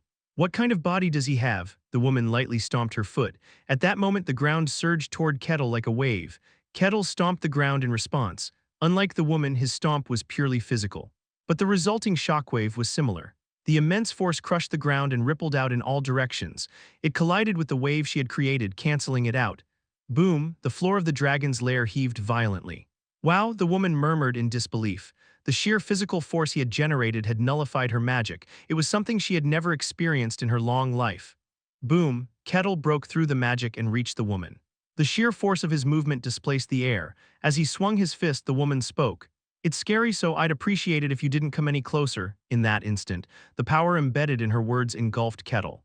It was an enormous repelling force meant to push him away. But Kettle tensed his body and forcibly stepped forward. He advanced, resisting the force that tried to push him back. He broke through the dragon's words with sheer physical strength. He threw his punch. The woman raised her arms to protect herself. Boom, the tremendous force hit her directly. It was a powerful blow that even a mature dragon couldn't withstand, but the woman endured it. Though her body was pushed back, she managed to stop herself from crashing into the wall. Cough, Spellweaver spat out blood. He had managed to protect himself and the sleeping ones with shadow magic, but even so, he was at her limit. What is this? He who was considered one of the strongest wherever he went was as helpless as a newborn fawn here. Kettle was impressed. To withstand my punch, incredible. Is that a compliment or what?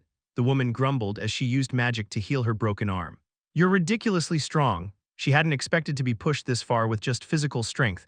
The woman looked at Kettle with a mixture of disbelief and annoyance. At this point, most of my kind wouldn't be able to beat you.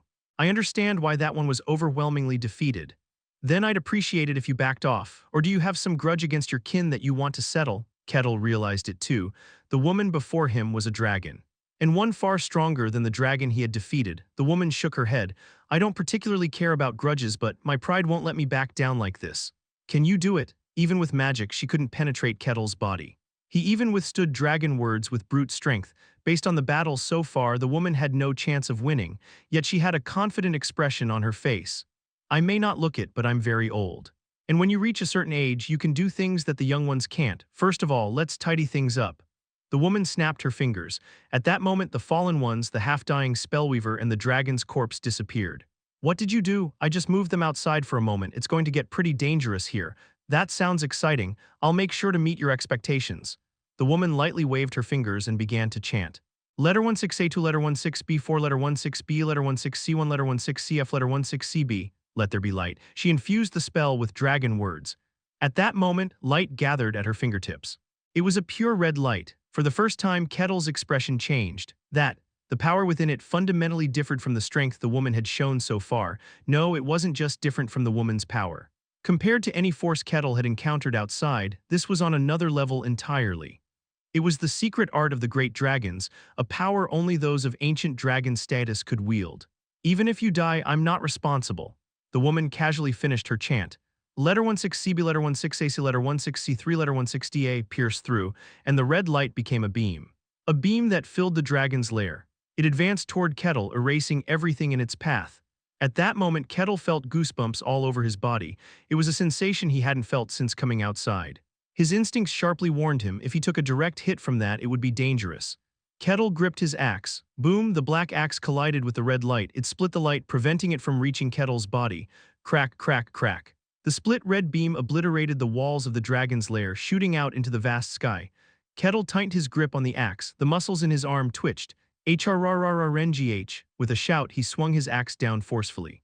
The red light was split in two. Boom, and the energy burst forth. The ceiling of the dragon's lair was blown away. The vast sky was revealed. Rumble. By then, the sun was already setting beyond the horizon, and the outside was growing dark. The red light that erupted at that moment dyed the sky crimson. People beyond the mountain range, startled, looked up as if a meteor had fallen. Sizzle. The black axe, having taken a direct hit from the heat, was glowing red-hot.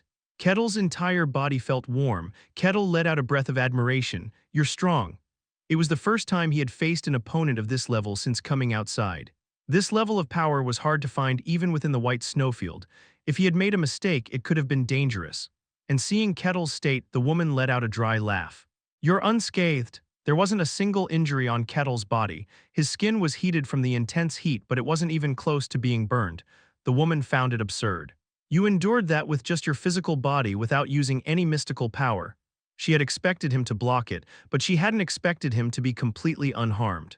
At that point, the woman began to realize the peculiar nature of Kettle. What on earth has he accomplished? His achievements, the power he had gained through them, and the protection they afforded his body. That was the strength of Kettle's body. Though there were still many things she couldn't understand. He withstood dragon magic with just his bare body. What did he do? Is he truly one of those beings? And there was one more thing she couldn't understand. What is that weapon? The black axe that Kettle held. Even after directly colliding with her dragon magic, it remained intact. Though it was glowing red-hot, it was slowly cooling down. Both Kettle's body and the axe were difficult to comprehend. But the woman's eyes darkened. There is a weakness. This barbarian couldn't wield any mystical power. He relied solely on his physical strength. Even though her attack was a threat to him, he had countered it with a swing of his axe, which made it clear. He was simply wielding his immense power with reckless abandon. In that case, the countermeasure was simple. Kettle moved his body. The woman began to chant once again. Letter 16C5, letter 16D, letter 16B1, letter 16D6, letter 16A2, letter 16C5, letter 16C3, letter 16A6, letter 16D6, letter 16B4, letter 16D7, letter 16A2, letter 16B1. Space, become chains. In that moment, clank, Kettle's body suddenly halted. His arms and legs seemed to be bound by something, preventing him from moving forward any further. Kettle's eyes widened. Oh, Kettle tried to move with force, but his arms and legs couldn't advance beyond a certain distance. You won't be able to escape, the woman calmly said. This isn't about sheer strength. This is magic that interferes with the very concept of the world. It's a matter separate from the aura you wield. Heroic class. They could materialize the mystic. They could intervene in the very concept of the world. She had turned the concept of space itself into chains, binding Kettle. Space itself was restricting Kettle's movements. No matter how much force he exerted, the concept of space was resisting that force, making it impossible to escape. To counteract it, he would need to interfere with the world's concepts in the same way, but Kettle couldn't do that. Against an opponent of equal power, it wouldn't mean much, but against someone like Kettle, it was extremely effective.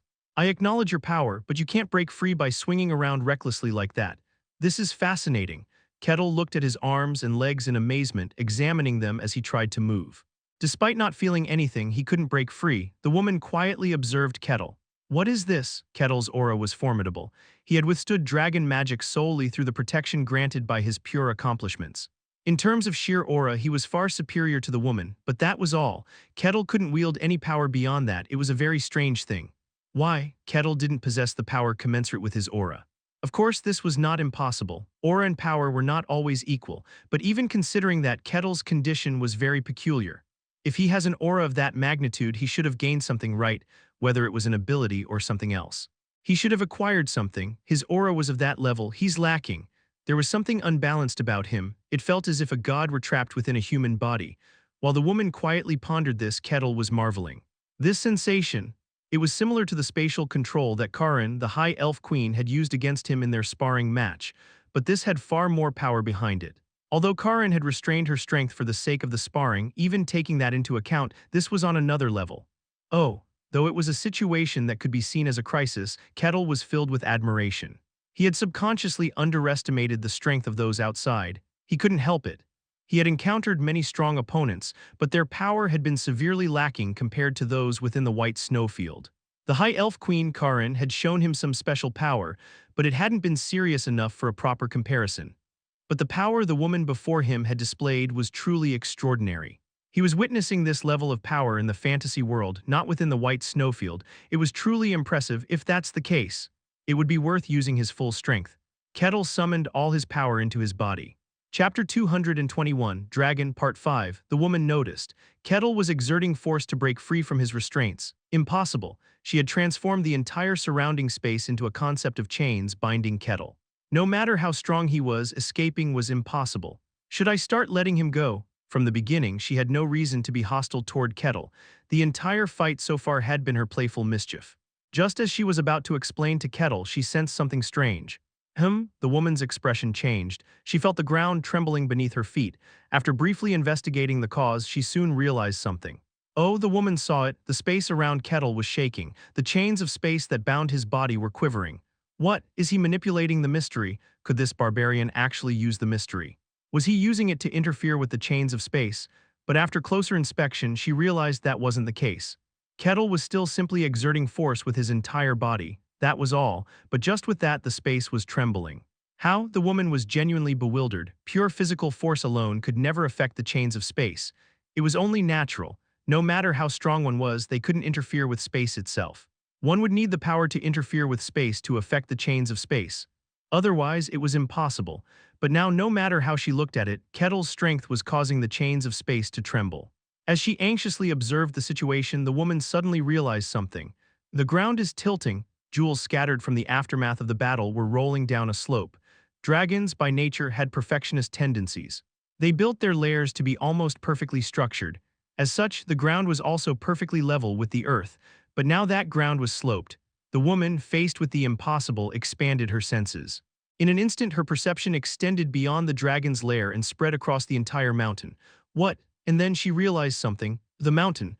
A crack had formed in the mountain, which was part of a massive mountain range. The mountain itself was tilting. Wait a moment. This barbarian was exerting so much force that he was tilting the mountain. This is... The woman stared at Kettle in astonishment. Kettle continued to exert force with his entire body. He was the barbarian of the White Snowfield. Having escaped from that terrible place, he had emerged into the outside world, a fantasy world, and in this outside world he had never once used his full strength. The reason was simple. There was no opponent in the outside world worthy of his full strength. When he first encountered elves, a single clap meant to calm them had sent them all flying. Even the seemingly strong elf queen couldn't withstand the wind from his strike. Since then, Kettle had met many of the continent's strongest. Swordmasters, liches, magicians, all of them were exceedingly fragile. After gaining various experiences, Kettle reached one conclusion. Compared to the inside, the outside world was exceedingly fragile, so to avoid breaking it, he had to control his strength. That was the conclusion Kettle reached. So up until now, Kettle had never used his full strength. Even when defeating Nano, even when facing demons, he hadn't been serious. He recognized demons as enemies, but that was all. Only once, when facing Whitey from the White Snowfield, had he seriously intended to kill, but he still hadn't used his full strength. The fantasy world he had longed for was exceedingly fragile. It could break if you weren't careful, so he had to cherish and protect it.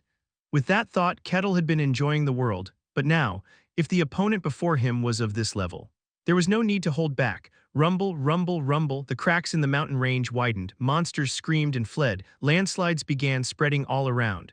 What is this? The woman couldn't finish her sentence. Pure strength was tilting the mountain. He was forcibly overturning the very space that had bound him. Is this even possible? Crack, crack, crack. The chains of space binding Kettle shattered. As if it could no longer contain the entity known as Kettle, the space itself began to crumble. And finally, koang, the chains of space broke. The backlash sent power surging forth. The tilted mountain swayed and landed on the continent. Boom, earth and debris shook in all directions. An earthquake occurred. The ground cracked and collapsed. A massive fissure formed in the mountain range that had stood for millions of years. The backlash hit the woman. Distracted by her attempts to defend, she took the brunt of it unprotected. Her body slid and crashed into a wall. Interesting. Kettle shook his shoulders as if feeling refreshed. With a truly delighted laugh, he looked at the woman. With you, I can fight seriously. Kettle picked up his axe. At that moment, the woman felt a murderous intent. The fight up until now had all been a game, but now there was a horrifying, dense killing intent. Kettle kicked the ground. In an instant, he was right in front of the woman. Her instincts warned her. She would die. She quickly shouted. Letter 16D7, letter 16A2, letter 16B1, letter 16C1, letter 16C3, letter 16DA, letter 16C1, letter 16B4, letter 16CB, sever. Space koang like a long crack spreading through glass, the space between Kettle and the woman split apart. The space completely severed, creating a barrier between them. But Kettle did not stop. He merely gripped his axe and swung it with all his might. Chuung, the severed space collided with the axe. A shockwave erupted as if an explosion had occurred. The woman's eyes widened. The severed space had shattered in a single blow, tot. But Kettle also had to regroup his strength. After landing on the ground, he gathered his strength and kicked off again, violently swinging his axe downward. The woman barely twisted her body in time to evade. The axe struck the ground. Boom. And the ground trembled. The dragon's lair, the mountain, split apart. A massive fissure spread across the earth. The towering mountain began to crumble slowly. All of this happened in a single strike. The woman, who barely avoided the blow, quickly uttered a command. Letter 16C1, letter 16D, letter 16B, letter 16D6, letter 16BC, letter 16A8, letter 16B, letter 16C1, letter 16D7, letter 16C1, letter 16A6, letter 16B1, letter 16D6, letter 16A2, letter 16CB. O sword, to my hand. Keying, a crimson sword materialized in the woman's hand. She quickly grasped it and slashed. Kettle raised his axe and swung upward. Koang, the sword clashed with the axe. The woman's body staggered, unable to withstand the force. She quickly regained her stance, but by then Kettle was already in front of her. The woman gritted her teeth and raised her sword. She defended against the descending axe. Boom, the woman's knees buckled. Her body was driven deep into the earth. The ground beneath her crumbled, unable to withstand the force. The woman's arm broke. She quickly healed it with magic and muttered. Letter 16A2, letter 16B4, letter 16B, letter 16C1, letter 16CF, letter 16CB, letter 16CB, letter 16AC, letter 16C3, letter 16DA. O light, become a beam. Keying, a crimson light became a beam and surged forward. A force that filled the entire space, a power of destruction that erased all things. It exploded towards Kettle. Kettle's response was incredibly simple. He planted his feet and launched himself into the air. In an instant, his body moved out of the beam's range. The power contained within the beam was something even he couldn't ignore. If it hit him directly, it would be dangerous. Therefore, there was no need to face it head-on. It wasn't an unavoidable attack, so simply dodging it was enough. The crimson beam pierced the sky uselessly. Kettle moved behind the woman by launching himself through the air. He gripped his axe tightly and swung it. Just as he was about to cleave the woman in two, her body vanished. The wind from the axe cleaved through the clouds. The woman had suddenly disappeared. However, Kettle was not at all surprised and expanded his senses. He quickly pinpointed the woman's location as she leaped through space and charged at her once more. Tusk, the woman clicked her tongue loudly as she saw Kettle flying toward her from her new position in the sky. There was no time to rest. Letter 16A2, letter 16CF, letter 16CB, letter 16A2, letter 16B1, letter 16A6, crush. Boom, a force pure and overwhelming pressed down on Kettle's body. Kettle's body was driven into the ground. A tremendous pressure tried to force his body deep into the earth. Kettle slowly raised his foot. He exerted tremendous force and stomped the ground. Crash, the ground shattered into pieces. Kettle's body broke through the pressure and soared into the air. He swung his axe once more. The woman defended with her sword, but her body was pushed back. The impact caused the mountain to crumble once more. Boom, the mountain had become something that could no longer be called a mountain. It had turned into nothing more than a massive heap of shattered rocks and dirt, which no one would hesitate to call a mountain. Keesa, Gua, the monsters that had barely survived were buried under the massive weight that had once been a mountain. They tried desperately to flee, but they couldn't escape as the entire mountain sank. The sheer force wiped out the mighty monsters. The woman quickly steadied herself and her mind raced. He was strong, a strength that even she could not dismiss. No, it was beyond that. The power she wielded was being neutralized by this barbarian's axe swings. At times, it even reached the point where she was being overwhelmed. The thought that this was just a game had disappeared at some point. If she didn't respond properly, she would die. That thought alone dominated her mind. The woman's expression grew serious. She no longer had the luxury of holding back. She needed to use all her strength to defeat this barbarian. She tried to shout something. The words she was about to utter contained more power than any she had spoken before. Sensing this, Kettle immediately charged at her. This woman was planning something. The correct response was to act quickly and prevent her from executing her plan. Kettle gripped his axe even tighter.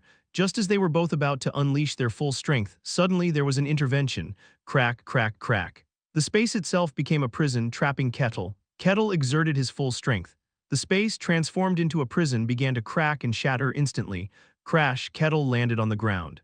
Was that Ignitia? But Ignitia looked just as surprised. Huh, what's going on? The sudden intervention caused a temporary ceasefire, and then a voice echoed. Even for a moment you hesitated. What a monster! The one who had intervened revealed themselves. What are you two doing? The wandering merchant appeared, speaking in a tone of disbelief. Chapter 222, Ancient Dragon Ignitia, Part 1. The wandering merchant muttered to himself, I thought I felt an overwhelming power. What on earth are you guys doing? Ah, you're here. The woman waved awkwardly, her expression like that of a child caught playing a prank. Kettle replied, We were completing the quest you gave us. How is this completing the quest? Because this woman wants the dragon's corpse. Kettle needed the dragon heart for his own purposes. If the woman took the corpse, it would all be for nothing. Naturally, for the quest, he had to fight the woman. What? The wandering merchant looked at the woman as if Kettle's words didn't make sense. What kind of prank are you pulling? Ah, sorry. I just wanted to have some fun before we talked, but things got a bit rough. Kettle tilted his head at their conversation. What, isn't this a competition? I assumed I had to compete with this woman for the dragon's corpse. There's no way. A deal must always be kept. Then why did we fight? Oh well, the woman hesitated for a moment before giving up and speaking. It was just a prank. No, this isn't how it was supposed to go. Originally, she had planned to subdue Kettle and calmly explain things, but now it seemed like she was haphazardly trying to explain, which hurt her pride, but there was no other choice. The woman let out a groan. Ah, so that's how it is, you're just a prankster. Kettle backed down obediently. He reattached his axe to his waist. His body, which had tensed up in preparation for battle, gradually returned to its normal state. The woman was flustered. Kettle was truly releasing his combat stance.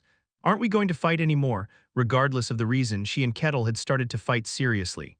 She thought that even if the wandering merchant intervened, the battle wouldn't stop. It was a nasty prank, but since you're not an enemy, there's no need to continue. Honestly, I'd like to keep fighting. Of course, Kettle wanted to keep fighting the woman. He wanted to experience the overwhelming power outside further, but the wandering merchant had personally come to stop them. If he ignored that and continued to fight, the merchant might get annoyed and cancel the quest, so there was no choice. No matter his true feelings, outwardly he seemed calm and composed as he assessed the situation and withdrew his axe. The wandering merchant murmured as if surprised, I thought you'd ignore me and keep fighting. There's no reason to, As a result, the woman, who had become even more perplexed, let out a groan. Ignoring the woman, the wandering merchant continued, It seems like you've completed the quest. Then I'll give you your reward, but first I need to deal with these ones. As the merchant's mechanism moved, three figures appeared along with the dragon's corpse. There was the sleeping Seraphina, the mercenary king, and a dazed spellweaver. What on earth? The spellweaver had a half-defeated look on his face. The wandering merchant spoke lazily. You've completed the quest. I'll send you back to where you came from. Wait a minute, the spellweaver quickly snapped out of it. His gaze was fixed on the woman and Kettle. After being forcefully expelled by the woman, he had felt an immense wave of power. The kind of power that made even someone like him, a top-tier superhuman, give up resistance and merely bow his head to beg for his life. A power beyond comprehension, as if mountains were crumbling and the sky was splitting. It wasn't just the dragon's power he felt. There was another presence, a pure force of might. The spellweaver's eyes were locked on Kettle. He shouted quickly, "Wait, we need to talk a bit more," but the wandering merchant didn't listen. Before the spellweaver could finish his sentence, his body vanished. Where did he go? I sent him back to where he came from. I'll give him his quest reward later. I see. It seemed like he had something to say at the end. Since he planned to visit the magic tower eventually, he could ask in person then. The wandering merchant looked at the woman. And the same goes for you. The quest is complete. You don't need a reward, right? My goal was that creature's death to begin with. I don't need a reward. So you achieved your goal. Then it's about time you explained. Who are you? Who was this woman? Why did she hide her identity and join their journey? Why did she calmly watch as her own kind was killed? And why did she fight Kettle? It was time for some answers. The woman scratched her cheek awkwardly. Well, I had planned to explain it in a cooler way, but I guess I have no choice. The woman sighed briefly and looked at Kettle, her crimson eyes focused on him.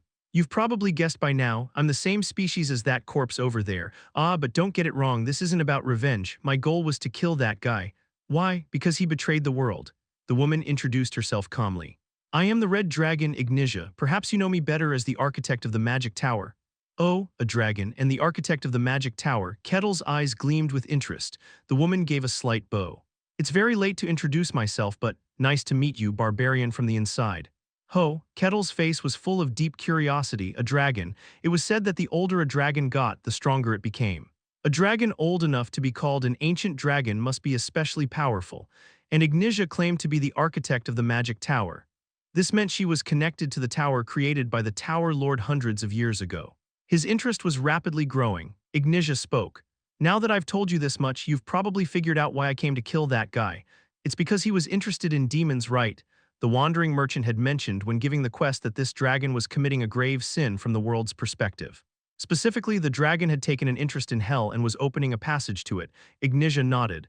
This guy got interested in demons. He was trying to bring them into the world. You can't just let a kid's curiosity run wild. But they have to take responsibility when a sacred dragon does it. Demons were the enemies of the earth. They sought to destroy the continent and claim it as their own. Moreover, demons were currently in a dangerous state of actively pursuing their ambitions. For a dragon, a being of the earth, to cooperate with demons was nothing short of betrayal. Therefore, dragons decided to deal with the traitorous member of their kind themselves. Ignitia had come here for that reason. Dragons are incredibly stubborn. They don't listen to reason, so there's no choice. That raises a question. You came here through the wandering merchant. Why is that? We're independent beings. Even before becoming sacred dragons, we leave our parents and establish our own lairs. No one knows where those lairs are. While you can track a dragon's activities through magic, you can't pinpoint their exact location. A dragon's concealment was perfect. Despite countless attempts over centuries, no one had ever found a dragon's lair. This held true even for other dragons. Tracking the lair of a dragon that was deliberately hiding its identity was no easy task. It would be possible if we had more time, but I needed to deal with him before he caused more trouble. So you used the wandering merchant to gather information. Something like that. Kettle nodded as if he understood. It seemed that the wandering merchant's information was more reliable than that of the dragon's. He had a rough idea, but one crucial question still hadn't been answered. Then why did you hide your identity and pretend to be a powerless boy? Ignitia was powerful. She could have dealt with the traitorous dragon on her own without any problem. Yet, Ignitia joined their party, pretending to be a powerless boy.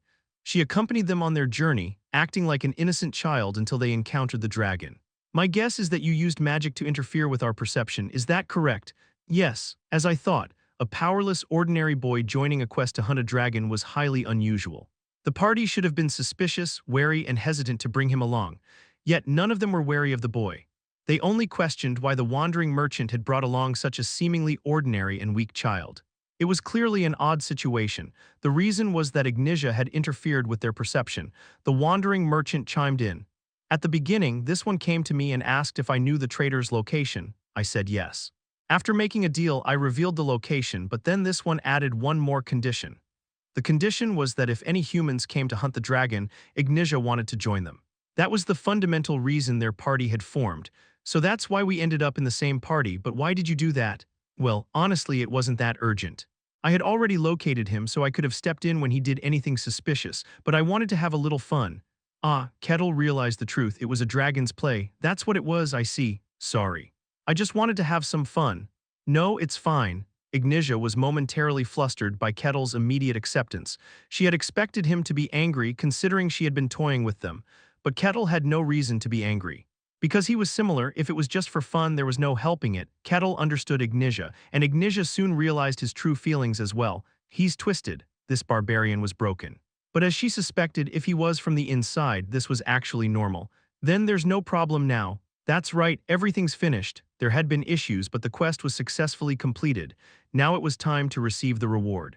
It was time for Kettle to obtain what he had longed for. His eyes gleamed. The wandering merchant spoke. I gave you the quest and you succeeded, so now I will give you your reward. That reward was to grant Kettle the ability to wield mysteries. Chapter 223, Ancient Dragon Ignitia, Part 2. Oh, Kettle's body trembled with excitement. Finally, he would be able to wield the mystical power. The time had come to obtain what he had long desired.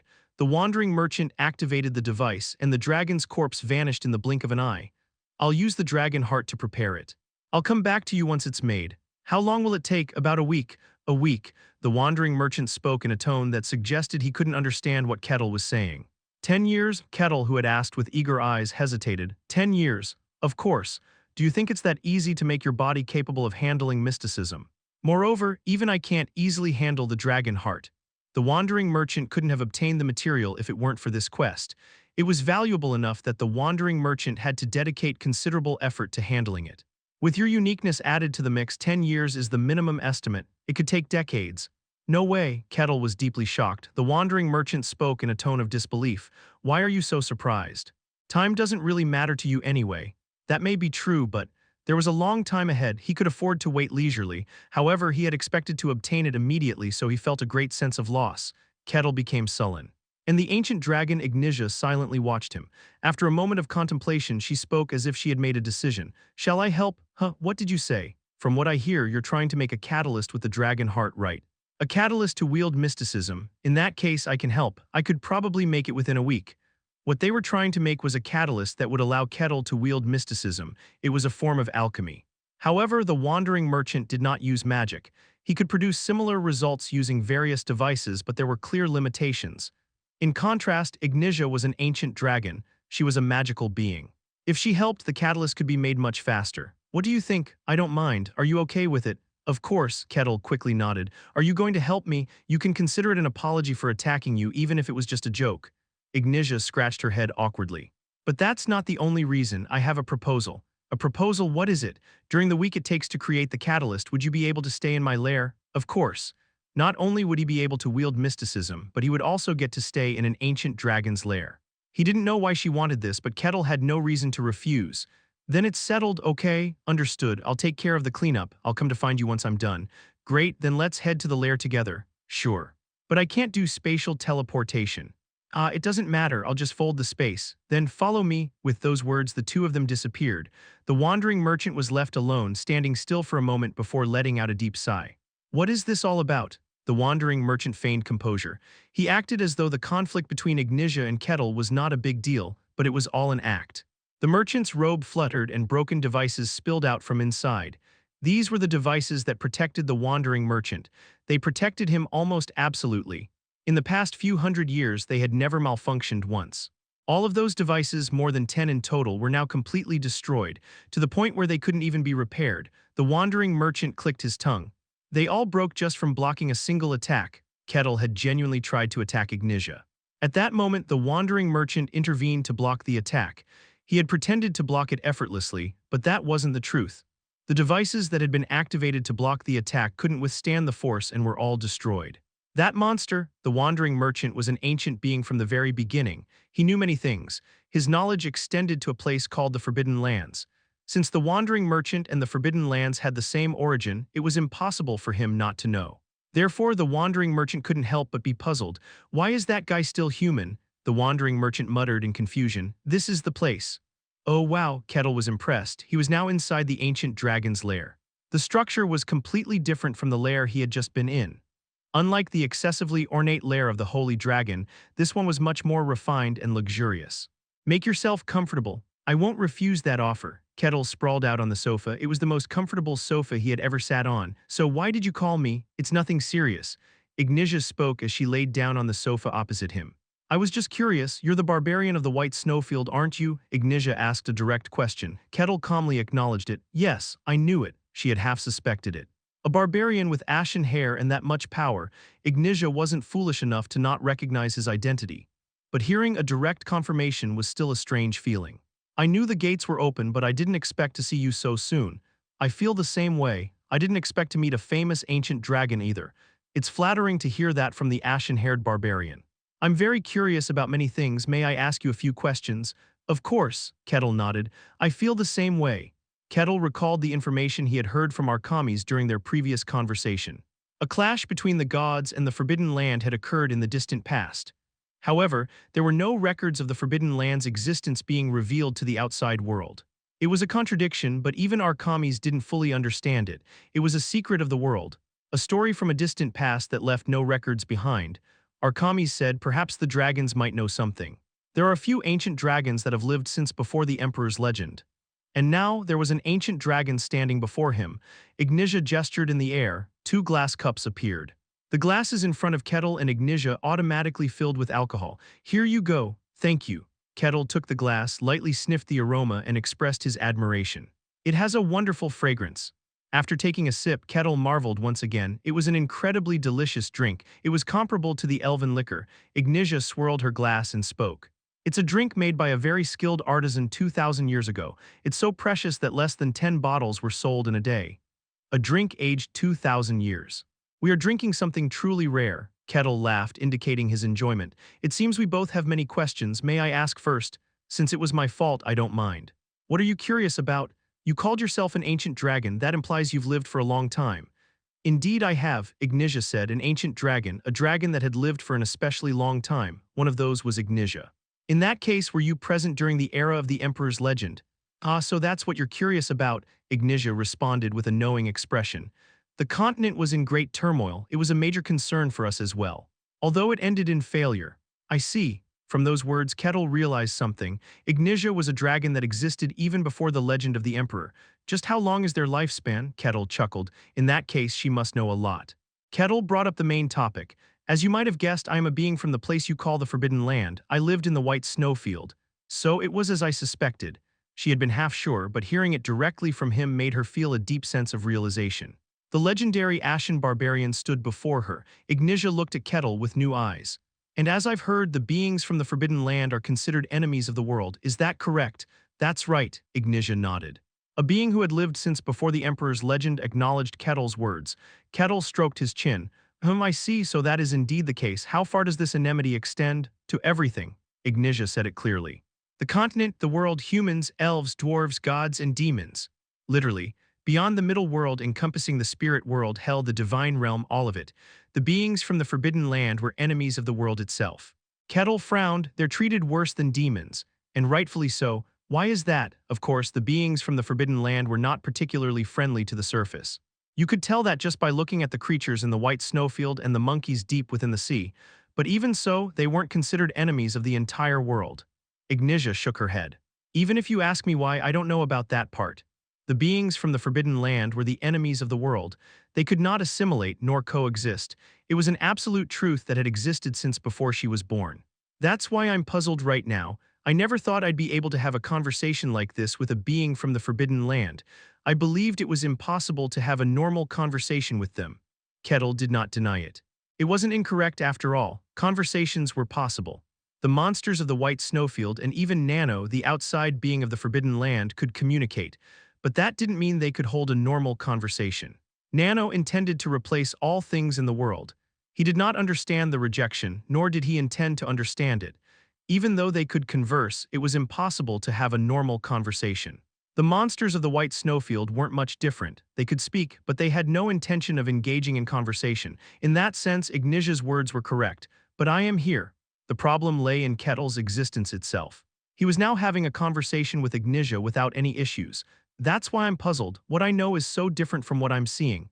Kettle's very existence was irregular. Ignitia muttered as if she couldn't understand. As far as I know, the only ones capable of normal interaction among them are the wandering merchants. Was I wrong? Kettle's face showed puzzlement. Are the wandering merchants also beings from the Forbidden Land? Ignitia had mentioned the wandering merchants. But the wandering merchants weren't confined. They roamed the world freely. They aren't beings from the Forbidden Land, but I know they have similar roots. Similar roots? We call you beings from the Forbidden Land because you're trapped there. The term focuses on the place rather than the individual beings. They don't leave the confined place and eliminate outside visitors. At some point, those places came to be known as the Forbidden Land. Naturally, the beings there began to be called beings of the Forbidden Land. But that was only because the terrible place, the Forbidden Land, was the main focus. There was a word for those who dwelled there, a word that focused not on the place but on the beings themselves. A term handed down from long ago, now forgotten except by those who were as old as ancient dragons. Ignitia spoke. The beings of the Forbidden Land, they were once known as the oldest ones. Chapter 224. Ancient Dragon Ignitia, Part 3, The Oldest Things, that was the name given to the beings of the Forbidden Lands. Ignitia looked at Kettle. In a way, you're one of the oldest things as well. I haven't lived long enough to be called that. Of course, he had lived for a long time. He had lived in the White Snowfield where the concept of time was distorted, but not to the extent that he couldn't feel it. However, when he first appeared in the White Snowfield, the monsters already existed. Maybe it means your ancestors settled there. As I said, it's a very old story, so I don't know the details, but we certainly called you that. She had also heard it as a story. She had lived a long life as an ancient dragon, but the Forbidden Lands had existed long before her. The oldest things. That was the essence of the Forbidden Lands, so just how ancient were the beings of the Forbidden Lands? Were they older than gods and demons? Kettle stroked his chin. Ignitia continued. Anyway, the wandering merchant is also one of the oldest things, but it wasn't particularly hostile to the world. That's why it was able to make deals with the gods and roam the world without much restriction. Is that so? The wandering merchant seemed to know about Kettle. It made sense if they shared the same roots. Ignitia spoke. The wandering merchant is a special existence. It was known to be the only one among the oldest things that could communicate and interact, at least until now. With Kettle's appearance, it was no longer the only one. If it made deals with the gods, the relationship between the wandering merchant and the gods must not be bad. Probably, but I've heard there was a conflict between the gods and the Forbidden Lands. Ah, Ignitia nodded as if she understood. Long ago, I've heard there was such a thing. It was said to be quite a fierce battle. The wandering merchant wasn't involved in that war, though. That's probably why it can roam the world freely. Was it the gods who invaded? Or did the Forbidden Lands come out? Who initiated the war? Which side attacked and which side defended? At this pointed question, Ignitia hesitated. That, I'm not sure about. Even an ancient dragon doesn't know. The fact that a war happened is information only known to ancient dragons. The younger ones don't know at all. It was that old and thoroughly concealed. If the ancient dragons disappeared, it would truly become a forgotten war. But there are a few things I can say for sure. The gods and the oldest things. The two opposed each other, and that era was before the war of gods and demons. This piqued Kettle's interest. I thought this world belonged to the demons before the war of gods and demons. So did I. It's a contradiction. That's why there are various speculations among the ancient dragons. It's hard to say anything for certain. I see, Kettle nodded, organizing the information he had obtained. Oh, by the way. You mentioned you were the architect of the Tower of Magic. Do you know the master of the tower? I do. I helped with the design when the old tower was built. Oh really, you must be close with the master of the tower. Close. Well yes, Ignitia's expression was ambiguous as she said this. She looked somewhat prideful as if she didn't want to talk about the subject further. Kettle didn't press her on it. Are you satisfied now? Quite. Thank you, it's a deal so it's fine. Now can I ask a question? Ignitia's eyes sparkled. Kettle smiled slightly. Go ahead, what are you curious about? Ignitia eagerly asked several questions. How long had Kettle stayed in the White Snowfield? What kind of people were the barbarians of the White Snowfield? Why couldn't they handle mysteries? What had he done there? These were similar to the questions that Milna, Arkamis, and Aquez had asked before. Kettle answered them all. I don't know how long I stayed in the White Snowfield. Time doesn't mean anything there, but it was a very, very long time. The barbarians are ignorant and foolish. As far as I know, they're even more ignorant than the ones outside. I was expanding my territory there, looking for a way out. In the process, I also clashed with the monsters the Emperor mentioned. Mysteries don't exist there in the first place. There were forces that used alien powers, but they weren't what you'd call mysteries. Ignitia listened intently to each of these stories. She let out a small exclamation. I see, she was an ancient dragon, she knew much of the world. But even she didn't know about the Forbidden Lands or the White Snowfield. Each word from Kettle was a fresh stimulus to her. It was information worth more than gold, something one could not obtain even for a fortune. She would have liked to continue asking questions for hours if it were up to her, but Ignitia suppressed that desire. Even with the information she had already received, it was more than enough, almost overwhelming. Any more and her conscience would begin to prick at her, so she prepared to steer the conversation toward the main topic. Ignitia took a moment to catch her breath. As a dragon, as a being of the world, there was a question she had to ask this presence from the Forbidden Lands. Are you our enemy, the beings of the Forbidden Lands? They were gradually revealing themselves to the world, and each time they caused chaos. Where did Kettle stand? Was he neutral like the wandering merchant, or was he an enemy like the other beings of the Forbidden Lands? Kettle answered, I am not your enemy. If anything, I am closer to being an ally. What he desired was a fantasy world. He held a fondness for all the beings within it. If you do not see me as an enemy, then I am not. So what do you think of the Forbidden Lands? They're terrible. I never want to see them again.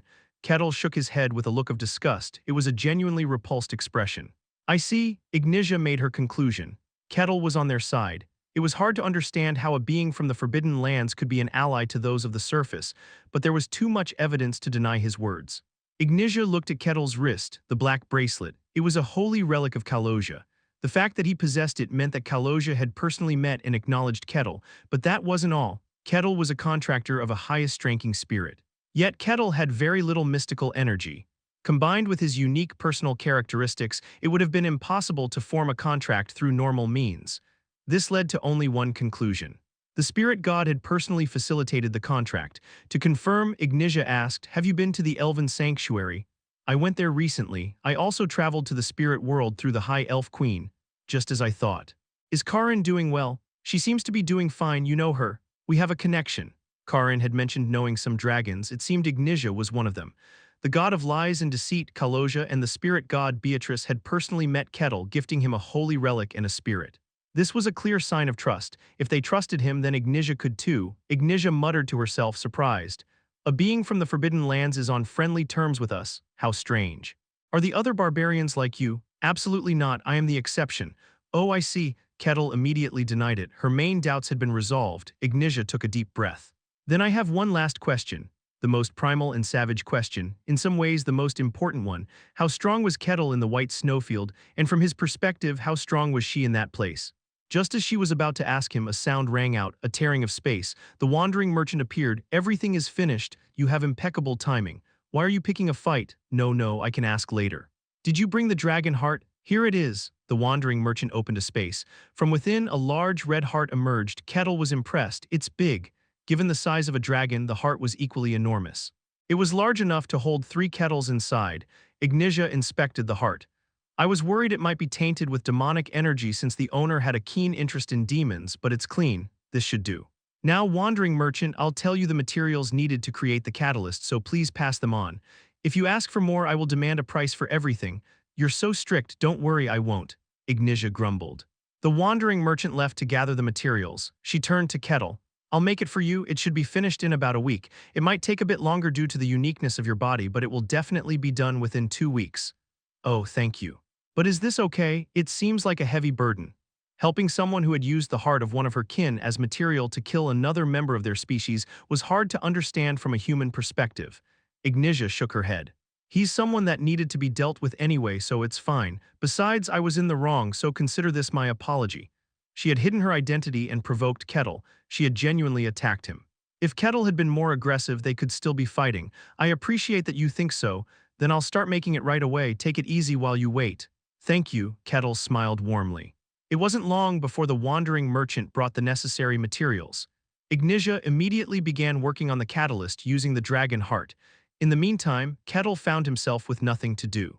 Exploring the lair had been fun, but it wasn't very large, so it only took a few hours to see everything. Kettle stood idly by with nothing left to occupy his time, watching Ignitia work on the catalyst. After glancing at him, Ignitia spoke. You look bored. There's nothing to do but wait. Is there anything you'd like to do? There is actually. With that, Kettle looked at Ignitia. The fighting spirit in his gaze made her smile wryly. Sorry, but that might be difficult. If we do that, we'll have to be serious, and I don't have the luxury for that right now. I understand. Kettle clicked his tongue in disappointment. He wasn't so shameless as to request a sparring match from someone who was already making a catalyst for him. Ignitia suddenly smiled as if an idea had struck her. Or how about finding another kind of fun? Her smile was incredibly seductive. She licked her lips and the atmosphere grew thick with tension. I'm interested too. I'm curious about the difference between a being from the Forbidden Lands and one from the outside. I've always considered myself quite attractive, don't you find it tempting? It would be a lie to say otherwise. Ignitia was an incredibly beautiful woman, and she was a dragon. Naturally, his curiosity was piqued. But Kettle shook his head. I'll pass. Is it that your sexual desires are different? That's not it, I just don't particularly enjoy such things. The barbarians of the White Snowfield were known for being uncivilized and simple-minded. They favored primal stimuli and pleasures. As such, barbarians often engaged in such activities purely as a form of entertainment, with no emotions involved, just pure pleasure. It was a symbol of savagery. Kettle had also indulged in such activities in the distant past, but after learning the truth of the world, he had stopped altogether. He had no desire to chase after such pleasures even outside the White Snowfield. Wanting to fight Ignitia but refusing to indulge in carnal pleasures might seem contradictory, but that was Kettle's value system. Ignitia looked at him with a hint of surprise. You're maintaining your humanity in such an unexpected way. Well, there's more to it than just that, Kettle grimaced. The real reason he refused was different. There was someone in the White Snowfield who clung to him persistently for similar reasons. No matter how much he refused, ran away, or even beat them up, they kept coming back. He couldn't kill them either, as they were quite strong and it was a real nuisance. He had grown tired of it to the point of exasperation. Was it one of your kin? No, that one wasn't human. Really not human, huh? For that reason I appreciate the offer, but I must decline. Sorry to embarrass you. It's fine, then how about exploring the lair? Don't just look around, feel free to check things out. If something catches your eye, you can take it, I'll allow it. Oh, thank you, Kettle's eyes lit up. The lair had countless catalysts, treasures, and even ancient books. The dragon's lair was full of intriguing things. Since he had only been looking around because he didn't have permission to touch anything, this offer meant he could now explore without any hesitation. Then may I go explore now? Think of it as your own home and take your time. Thank you. With a cheerful smile, Kettle started walking around to explore the dragon's lair. Ignitia watched his back with a curious look in her eyes. Chapter 225, Ancient Dragon Ignitia.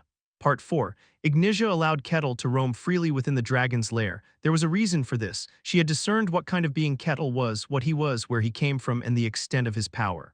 However, she did not know much about Kettle as a person.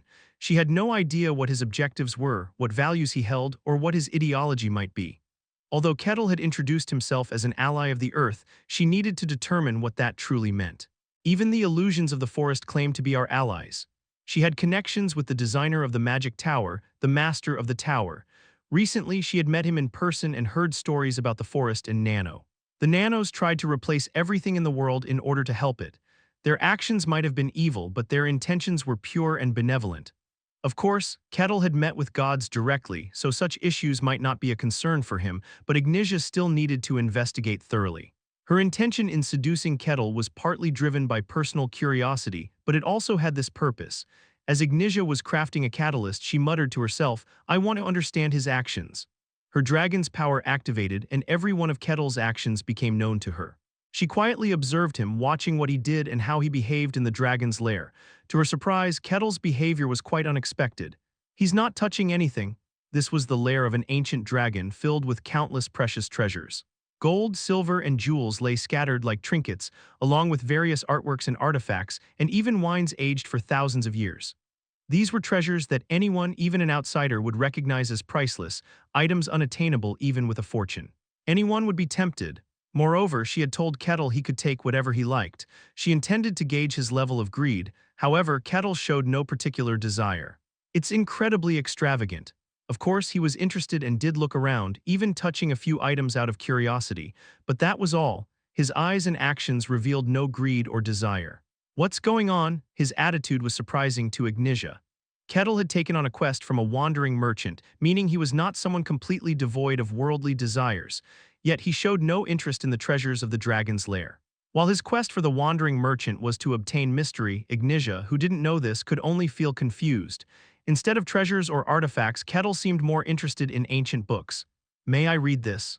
Sure, even then he asked for her permission before reading. Kettle quietly sat on the sofa and started reading.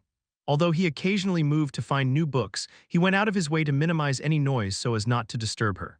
What is this? The Kettle she had observed so far was remarkably sensible, like a well-educated noble or scholar. Yet Kettle was a barbarian from the White Plains. This discrepancy left her puzzled. What are you reading? A history book about a kingdom that perished 1,000 years ago. It fell due to internal power struggles. Ah, I remember that. Even she had roughly tossed that book into storage and forgotten about it. Is it interesting? It is. Kettle nodded. A constant smile played on his face as he read. His demeanor left Ignitia feeling unsettled. Her observations of Kettle up to this point revealed someone who was desireless, a knowledge seeker, and respectful as a guest. Considering his mysterious nature, it was difficult to discern whether this was a facade or genuine. Since she couldn't figure out his personal values or ideology, she decided to approach it from another angle and asked him, "Come to think of it, I never asked about your objective. You're trying to acquire mysteries, right? Is it to become stronger?" "Not particularly," Kettle replied calmly while still reading. "I simply want to acquire mysteries." Ignitia paused at his words. She had assumed that Kettle's desire for mysteries was to become stronger, a very common, logical assumption. However, Kettle's answer was different. The acquisition of mysteries is the goal in itself. Is that really all? Yes. Oh, it's not entirely. Right? Your goal is to become stronger, isn't it? No, that's not it. I want to wield swordsmanship and magic. I want to use the world's great powers with my own hands. Kettle's face lit up with a smile of anticipation as he spoke. In that moment, Ignitia realized that Kettle was being sincere. What do you want to obtain? I'm still deciding on that. For now, I want first to master aura, sword mastery, the supreme swordsmanship. Since he had fought using only his physical strength, he first wanted to learn swordsmanship. But I also want to learn magic. They say you have to focus on one if you want to master it, which is a shame. Ah, but that's fine. I've got an artifact that should allow me to use magic. I think I'll manage. Suddenly, Kettle began to speak more freely, his expression the most joyful she had ever seen, his words flowing rapidly. So right now, my biggest dilemma is which swordsmanship to learn. Kane's swordsmanship was very appealing. I'm not too interested in learning physical enhancement techniques. I'm curious about the swordsmanship of other swordmasters. Finding and learning from them one by one would be interesting. Ignitia fully understood. Kettle's sole desire was his own enjoyment, nothing more. She broke her silence and asked, "You've met demons, haven't you?" "I've met quite a few. They wield some unique powers. Are you interested in their abilities as well?" "Absolutely." Kettle immediately nodded in agreement. They each used unique and powerful abilities, all of them were intriguing. "I would love to try handling them too, but it seems impossible since those powers are specific to each demon. It's quite unfortunate." Kettle smacked his lips. "Oh, I'm also interested in the magic you used." "What's it called?" "It's called Dragon Words." "Dragon Words, what a fascinating name. I'd like to learn that as well, but it seems impossible, so for now I should focus on swordsmanship," Kettle said, smiling from ear to ear. Ignitia silently watched him. That night, Ignitia fell deep into thought. She had just learned about Kettle as a person. Kettle claimed to be an ally of theirs, but to be precise, he wasn't exactly on their side. He was an ally of the world, humans, elves, spirits, dragons, even the demons of hell. He bore goodwill towards them all. Kettle was such a being. He didn't distinguish between good and evil. His own interests and enjoyment were his top priorities. What kind of being from the Forbidden Lands is this? Though he was an entity from the Forbidden Lands, an enemy of the world, he held goodwill towards the entire world. She couldn't comprehend it at all. "This is dangerous," Ignitia let out a groan. Kettle was currently opposing the demons and taking their side, but that was only because the situation had unfolded that way. If the demons approached Kettle with goodwill and made a connection with him, he would likely accept them without hesitation and side with the demons. If Kettle had an enemy, it would be someone who interfered with his actions. Dangerous. Kettle could not be controlled. He could change sides at any moment depending on his interests. Ignitia's eyes darkened. The next morning, Ignitia sought out Kettle. As always, Kettle was reading a book. "Kettle, what's the matter? You said you were interested in dragon words, didn't you?" "That's right." Kettle looked puzzled as to why she was asking. Ignitia spoke up. "Then would you be interested in learning dragon words from me?" "What?" Kettle's eyes widened. "Dragon words is the magic you used when we fought, right?" "Yes. The powerful magic that used strange language to unleash red light and bind the very space itself in chains." Ignitia spoke again. "If you are truly interested and willing to learn, I'll teach you." Are you serious?" Kettle's voice trembled at the unexpected fortune. Confirming something in his reaction, Ignitia nodded. "I'm serious. Wait just a moment." Kettle barely managed to suppress his excitement. It was an incredibly tempting offer, one that could easily cause him to lose his senses. But he needed to confirm it first since there was a possibility of disappointment after building up such high expectations. Am I even capable of learning it? I don't wield any mysticism. Moreover, it's dragon magic, so there might be restrictions. Of course, there are restrictions, but you're about to acquire mysticism using a dragon heart, right? Then you'll have enough qualifications. If you're not skilled enough, you won't be able to handle it, but that doesn't seem to be an issue. Oh, so what do you think? Are you interested? Absolutely, Kettle answered energetically, dragon words. The mysterious language-based magic she had wielded. It was immensely powerful and beautiful, a magic straight out of fantasy. The thought of being able to learn something like that was a stroke of unimaginable fortune. He felt like he was flying through the sky. Please, I beg you, Kettle immediately agreed. As if she had expected it, Ignitia spoke. All right, then just wait a little bit. I'll explain it to you after I finish this current work. Thank you so much, but why the sudden offer? Ignitia had no particular reason to teach Kettle dragon words. She had never even mentioned it before. But now she was suddenly offering to teach it. It was hard to understand. Ignitia spoke lightly. Think of it as an extension of my apology. Well, it's not entirely without strings attached. There is something I want from you. Ah, I see, Kettle nodded in understanding. But of course, that was all just an excuse. There was a different reason she was teaching Kettle dragon words. The beings from the Forbidden Lands are emerging. Entities from the Forbidden Lands were coming out and causing chaos. Moreover, the demons were invading the surface. The balance was heavily skewed against them. In reality, large and small damages were continually occurring. She had a hunch. If things continued like this, the surface would lose. In such a situation, this barbarian appeared. Without knowing a single bit of mysticism, he shattered her dragon words. Once he acquired mysticism, his power would reach an even higher level. While bearing goodwill towards all things in the world, he was someone who could oppose the Forbidden Lands and stand on their side. He could tilt the balance back in their favor. The issue was that Kettle was someone who acted based on his own interests. For now, he was opposing the demons, but depending on future circumstances, he could become their enemy at any time. The possibility was low, but it wasn't impossible. If that happened, the surface would almost certainly lose, so she made a decision. She would definitely pull this barbarian over to their side. She would make him hold goodwill towards the surface, towards the dragons. She would bring the one who could disrupt the balance to their side. For that reason, she decided to work hard to make Kettle have a favorable impression of them. That was the conclusion she had reached after a night of contemplation. Chapter 226, Ancient Dragon Ignitia, Part 5, and her scheme hit the mark precisely.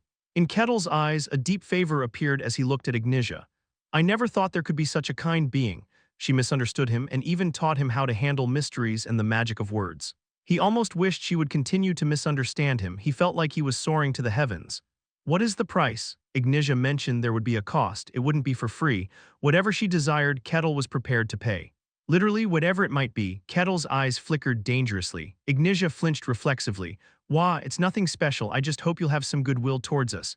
Goodwill? Get along well with the beings of the earth. Don't reject the dragons and be friendly with us. If they hinder or interfere with you, please just think twice before acting. Of course, it's a request, so it's not forced. Kettle tilted his head at the sudden words. But Ignitia had a very serious expression.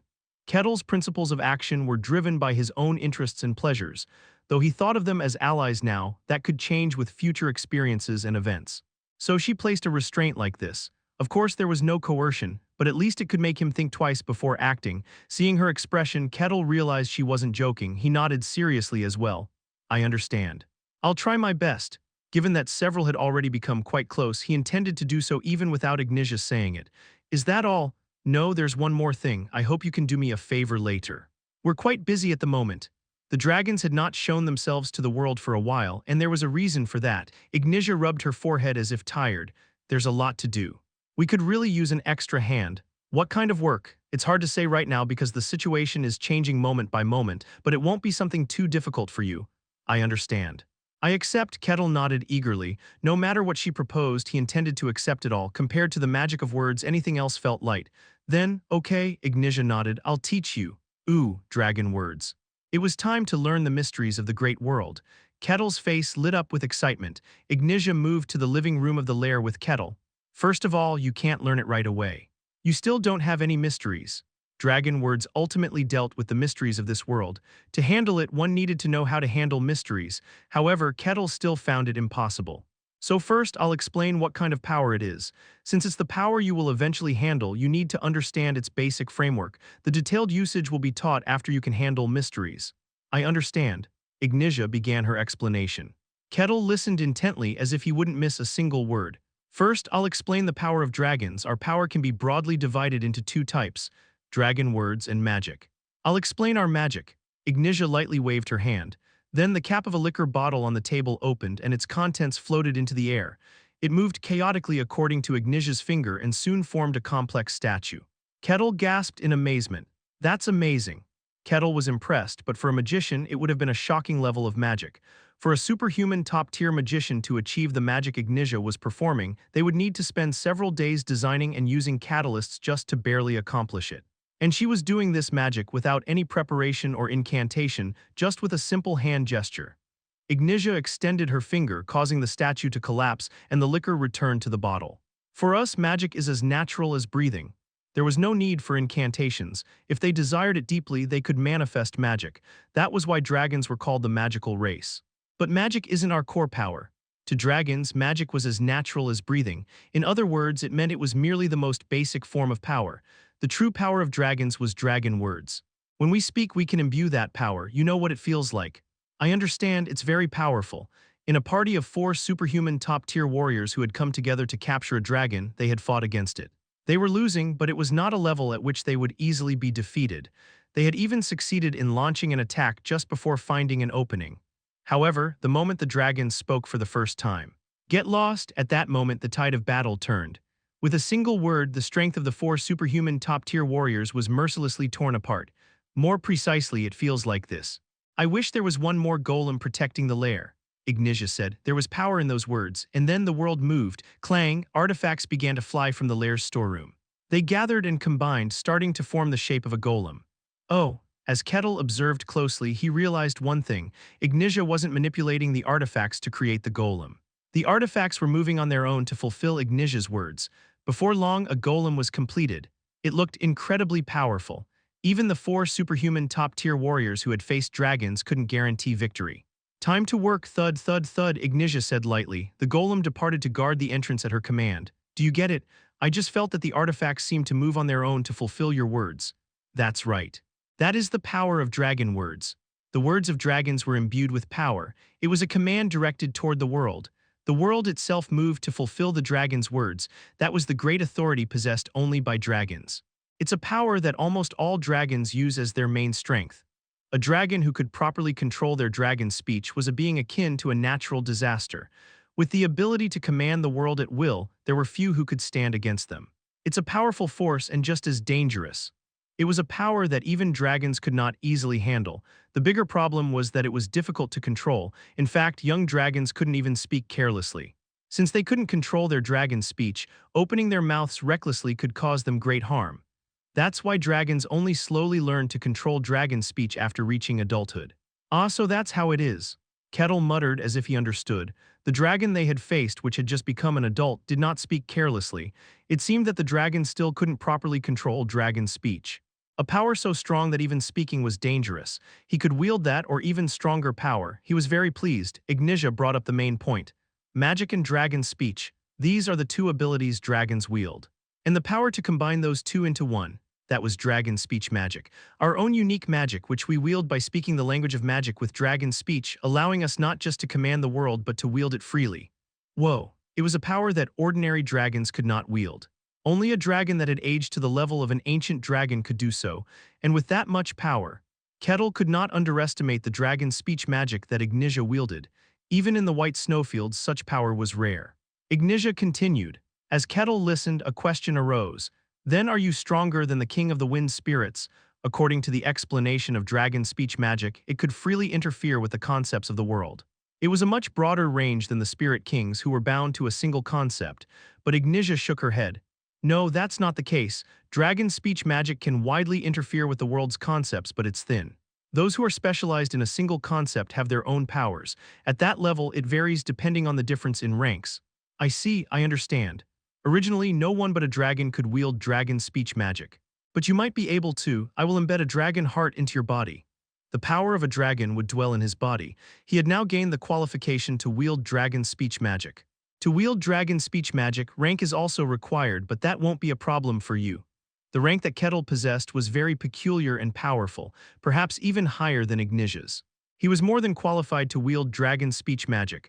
Of course, it won't be as powerful as ours, but it will be satisfying. Indeed. As Kettle listened intently to Ignatia's explanation, another question popped into his mind. If I wield dragon speech magic, does that mean I won't be able to learn swordsmanship or other magic? From what I know, it can only be wielded in one way. No. Since dragon speech and magic are our most basic powers, there's no such restriction. In fact, there are dragons who have reached the level of heroes using only swordsmanship. I see. The last concern was also resolved. Kettle's eyes shone. I completely understand. Hearing this makes me want to learn it even more. The power to grasp and shake the world, dragon speech magic, how enticing it was. His heart raced with anticipation. Ignitia clapped her hands. Good, then that's enough of an explanation for now. I'll teach you the details after you've obtained the mystery. It doesn't mean much right now anyway. In the end, what mattered was the mystery. Everything else came after. Kettle nodded vigorously. After that, Kettle received a simple book on dragon speech magic from Ignitia. He read it with great focus and enjoyment. Ignitia found it curious that Kettle was studying, and 2 days later, Kettle had completed all the preparations to obtain the mystery. It's ready. At Ignitia's words, Kettle, who had been reading, jumped to his feet. Oh, finally, follow me. Understood. Kettle followed Ignitia with long strides. They moved underground within the dragon's lair. There several rooms were located. Ignitia entered one of the rooms. As soon as Kettle stepped inside, he let out a gasp of admiration. It's thick. The room was filled with mana dense enough that even Kettle could sense it. The mystery, which normally should have been invisible, was visible to the naked eye, and at the center of the room was an extremely complex magic circle. Even Kettle, who had some knowledge of magic, could not comprehend this high-level magic circle. Various catalysts floated above the magic circle. Among them was a dragon heart, along with many other precious catalysts. They were circulating and forming the structure of the magic circle. Ignitia explained, "That magic circle will allow you to wield the mystery." Oh, is there any problem? According to my assessment, there shouldn't be. The reason Kettle couldn't wield the mystery might have been that the amount of mystery was far too insufficient for his body. The vast amount needed to circulate within his huge body, and the rank required to touch that mighty body. In other words, if these two conditions were met, Kettle would be able to wield the mystery. That was the judgment of the ancient dragon Ignitia. It really required an unimaginable amount of materials. In the end, both the amount and the rank of the mystery had to be satisfied. Given Kettle's body's speciality, it couldn't be handled carelessly. Even with just the dragon heart, the catalyst was of a different rank, and the supporting catalysts were also substantial. The materials used were equivalent to more than 10 of the blue gems Kettle had received in the City of Mermaids. The lesser materials were too numerous to count. Even with the world tree's leaf that Kettle had handed over, such materials were still necessary. Ignitia had never used so many materials at once before. If you still can't wield it after this, that would be unexpected. But since you used the blue gem, your mystery has risen to a second-class level, right? Then it should be possible. Thank you, truly you've gone through a lot. Kettle spoke sincerely. Ignitia smiled faintly. It's enough as an apology. Besides, this guy worked hard too. Ignitia pointed to the wandering merchant waiting in the room. It was thanks to him that we could gather everything so quickly. She, even as a dragon, wasn't particularly interested in catalysts or treasures. As such, there weren't many materials necessary for the lair. Had she gathered all the catalysts used by herself, it would have taken quite some time. It was all thanks to the wandering merchant that it was completed so quickly. My quest was to help you wield the mystery. So this much is to be expected, and I'm curious too. The wandering merchant's glowing pupils focused on Kettle. He muttered with a strange tone, "Just how will this turn out, I wonder?" Chapter 227. Ancient Dragon Ignitia, Part 6. I wonder what the result will be. It was exceedingly rare to use such an amount of catalysts in a single magic circle. Even the ancient dragon Ignitia had never witnessed such a thing, so it was practically unheard of. Naturally, this made her curious about the outcome. However, the tone of the wandering merchant was rather strange.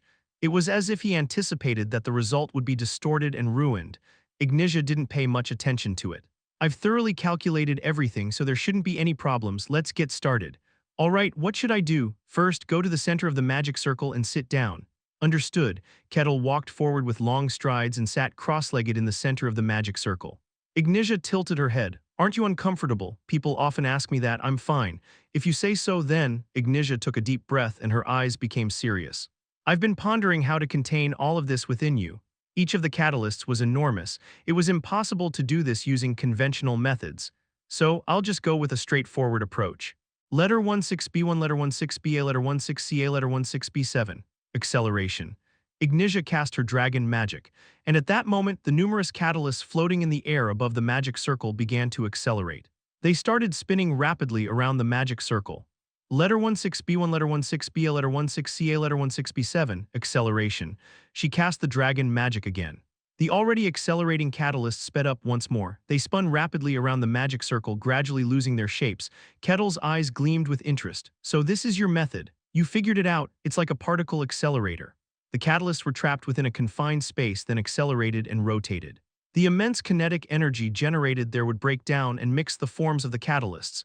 They would then be fused together into one giant catalyst. The power of cutting-edge science was being wielded by a dragon. This filled Kettle with a strange feeling. You understood well. It's a difficult concept to grasp, but that's exactly what it is. They'll be fully fused and embedded into your body. Normally, even a dragon wouldn't survive this and would explode, but you'll be fine, right? Of course. Kettle responded as if it were only natural. Ignitia smiled and cast the spell again. Letter 16B1, letter 16BA, letter 16CA, letter 16B7. Key. The magic circle accelerated. It spun and spun until its interior was obscured. Letter 16B1, letter 16BA, letter 16CA, letter 16B7. Once more. Letter 16B1, letter 16BA, letter 16CA, letter 16B7. And once more. It accelerated to a physically impossible speed. The room filled with heat. Space itself began to distort. Ignitia let out a small groan. Even for her, it was a power she could barely handle. Wandering merchant, I'm counting on you. What a hassle. It's your quest to deal with mysteries, isn't it? You need to handle the aftermath. Fine, the wandering merchant grumbled but operated the device. With a click, the space separated from the outside world. And finally, the catalysts were completely fused. The swirling rainbow light encircled the magic circle. The acceleration was so rapid that it appeared as a solid wall. It was a colossal, controlled mystery in its entirety. Kettle gazed at the mystical wall surrounding him as if entranced. Ignitia exhaled softly. Now Kettle, hold on. Letter 16B1, letter 16DF, letter 16D, letter 16B4, be imbued. The wall of energy rushed towards Kettle's body. It crawled along the floor, soared through the air, and infused into his flesh. Kettle let out a small groan. The sheer quantity and quality of energy were enough to overwhelm him. It was meant to be imbued into his body. Though it was a burden, Kettle instead smiled as if welcoming it and opened himself wide. Come, you are mine. Kugagugung. The immense mystical energy began to be absorbed into Kettle's body like a black hole. Ignitia, who had been quietly watching, let out a gasp. You're actually absorbing it. Even she couldn't handle such a density of power. It was more like an attack under the guise of injecting mystic energy. But Kettle was taking in all that power at once, and his face showed no sign of feeling the burden. It was a process she had decided to proceed with because she believed it was possible, but seeing it in reality, she couldn't help but be impressed. At this rate, there shouldn't be any problems. The mystical energy was embedding itself into Kettle without any major issues. Kettle himself was holding up just fine. Just as Ignitia began to relax, thinking everything was stabilizing, "Well, are you sure about that?" the wandering merchant muttered. "What are you suddenly talking about? Is there a problem?" "There's nothing but problems." "Where?" "It looks like everything's going well. Theoretically, it's perfect, isn't it?" "Theoretically, there's no issue, but you're mistaken." The immense mystical energy was being absorbed into Kettle's body.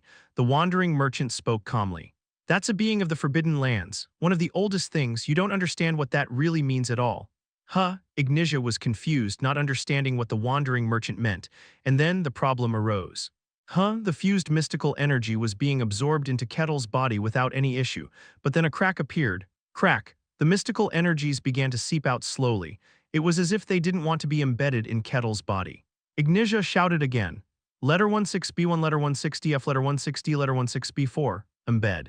She issued a command to keep the escaping mystical energies inside forcibly. This was dragon magic, a power that could twist the laws of the world and intervene.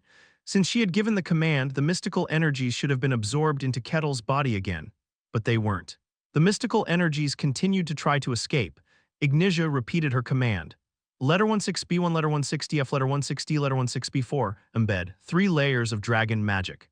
A power strong enough to shake the world. Yet the mystical energies still did not obey. Ignitia's eyes filled with bewilderment. What's going on? Her dragon magic wasn't controlling the world as it should. It felt as though the world itself had its own will and was resisting. It was an incomprehensible situation, but the wandering merchant seemed to have expected this.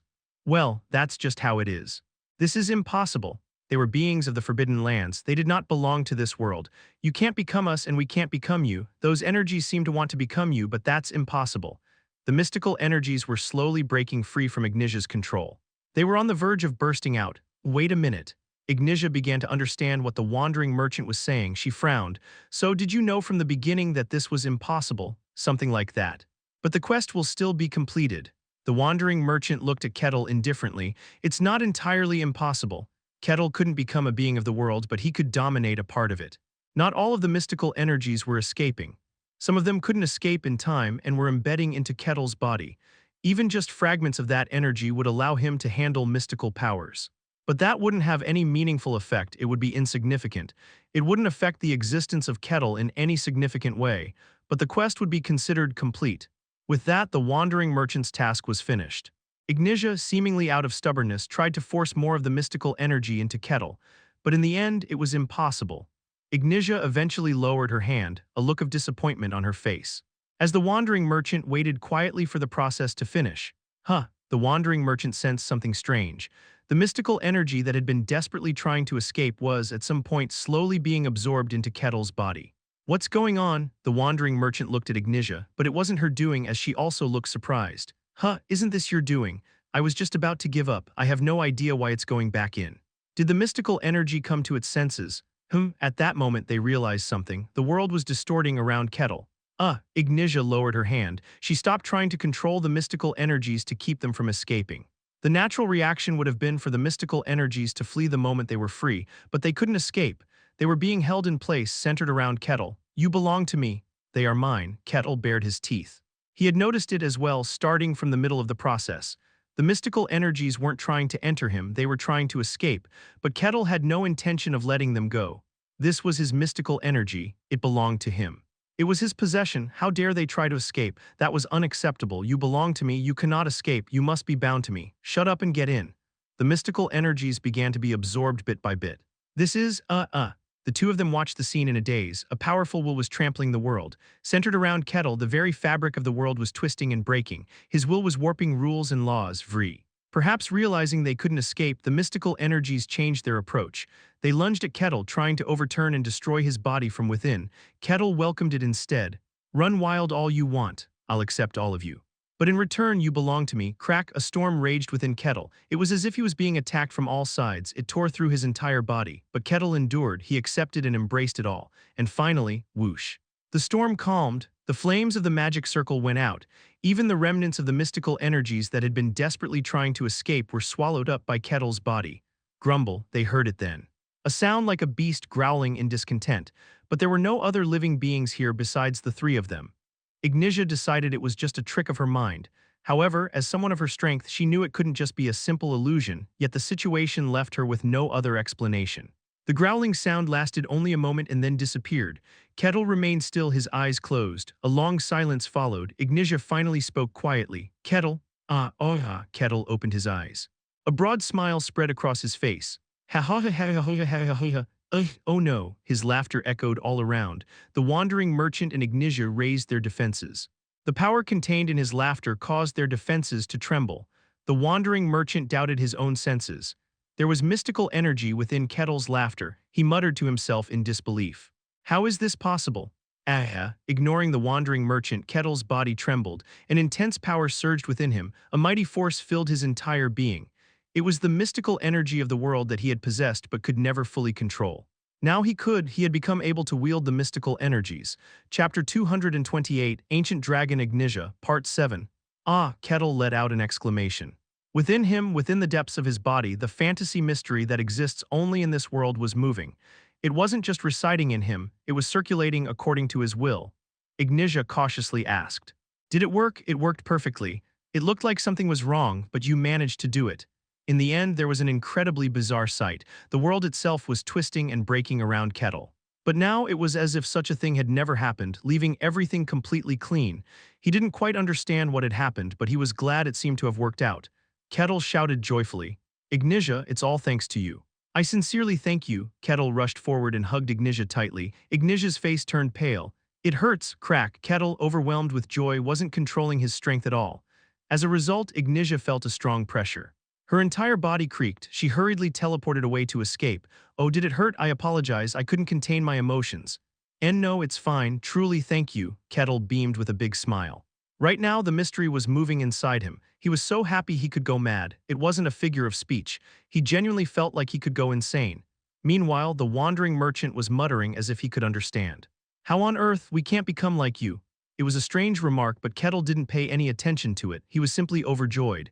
No matter how hard he tried, a grin kept spreading across his face. "It seems to have worked, but let's check it out to be sure." "Understood." Ignitia quietly observed Kettle and murmured, "I can sense a first-rate level of mystery. With the catalyst just now, it's only at a first-rate level. He should have reached the upper echelon of superhumans at the very least." Kettle had captured and absorbed all the mystery that was trying to escape, so there was no loss. Yet it was only at a first-rate level. It was strange. It made her think there might be some sort of restriction. Is it because of the uniqueness of your body that the full extent can't be detected externally? Are you able to control it without any issues? There seems to be no problem. It's moving well inside. Then it seems like it should be fine. After a moment of contemplation, Ignitia clapped her hands. "All right, then let's do a simple test to see if you can properly handle the mystery." "That sounds good." "What should I do?" "It's simple, just activate a dragon word spell." Ignitia explained how to activate the dragon word spell. Pick a dragon word spell you know the meaning of, and as you recall its meaning, speak it out loud with strong intent. If the mystery moves correctly, it should activate. That's all. It seems easier than I thought. The hard part is qualifying to use it in the first place. Controlling it isn't that difficult. The dragon word spell was, after all, a spell that used dragon words. And dragon words was a power that any dragon could use. That was why young dragons could barely speak properly. As long as one met the qualifications, the activation was excessively easy. Compared to swordsmanship or magic, it was as simple as a child's toy. In other words, even Kettle as he was now could activate it without any issues. Kettle muttered with excited eyes. "I see. I like this very much." "Then go ahead and speak it." "Understood." Kettle selected a spell in his mind, then he spoke it out loud. Letter 162, fire. Kettle imbued the word with intent and spoke it, and then flames arose. Whoosh, a dark red flame erupted in front of Kettle. Ignitia nodded. "As expected, it activates without any issues." "Oh, oh, oh," Kettle exclaimed in awe. He was genuinely moved. Up until now, it wasn't as though he couldn't use the mysteries of this world at all, but it was never fully his own power. It was always borrowed from others or used through a catalyst. But the flames that appeared before him now were different. They were flames created purely by his own mystery, through his own will. It resonated with Kettle all the more deeply. It felt as though he had taken one step closer to the fantasy. The intensity of the spell is decent, and the stability of the flames isn't bad either. At this level, you should be. Ignitia, who had been mumbling as she observed the flames, was about to say that it was more than enough when growl. A sound like a beast growling came from the flames, and at that moment the blazing flames exploded. As if venting all the suppressed rage, the explosion swept through the entire dragon's lair. Whoosh, a mighty flame erupted in all directions. It was an uncontrollable force. Ignitia immediately unleashed her power. She tried to suppress and control the force spreading throughout the dragon's lair, but the flames did not stop. As if irritated by the control, they burned even more fiercely. It seemed almost as if the flames had a will of their own. And the one the flames showed the most hostility towards was none other than Kettle. The raging flames engulfed Kettle's entire body. The mystical force that Kettle had harnessed turned against its master. Ignitia's eyes widened in surprise. Wait. It was dangerous to take a direct hit from such flames without any preparation. However, Kettle, who was engulfed by the flames, looked more curious than alarmed.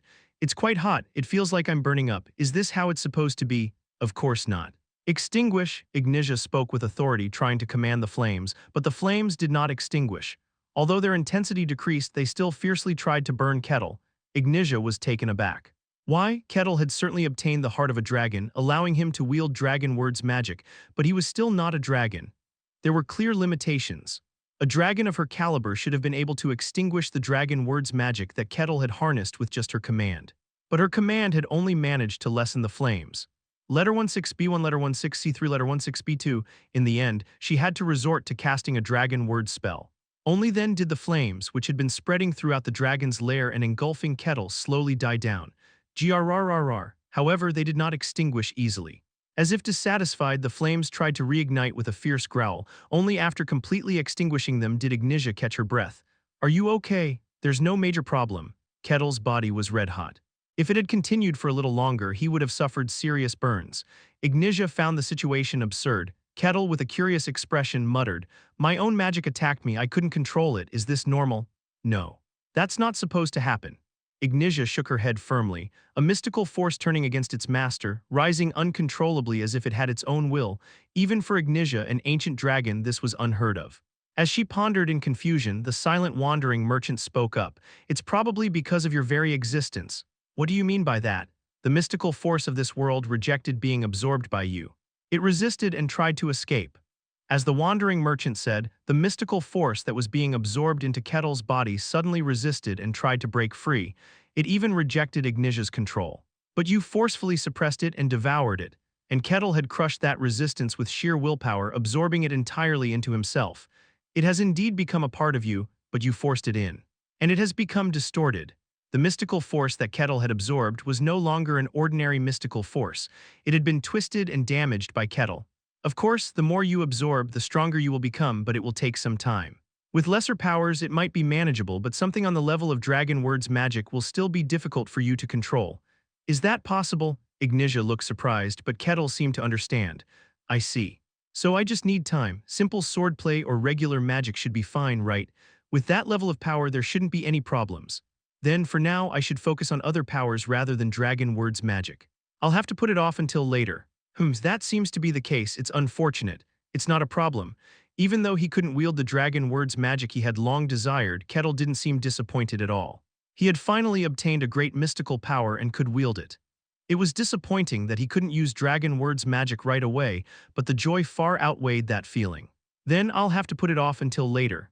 "That seems to be the case. Since things have turned out this way, come back after you've learned more about other mystical forces.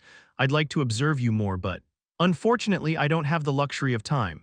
Ignitia clicked her tongue. Though she didn't show it, she was very busy. There was a reason why dragons had suddenly disappeared from the world. "I have a lot of work piled up because I've been helping you." "I'm sorry to hear that."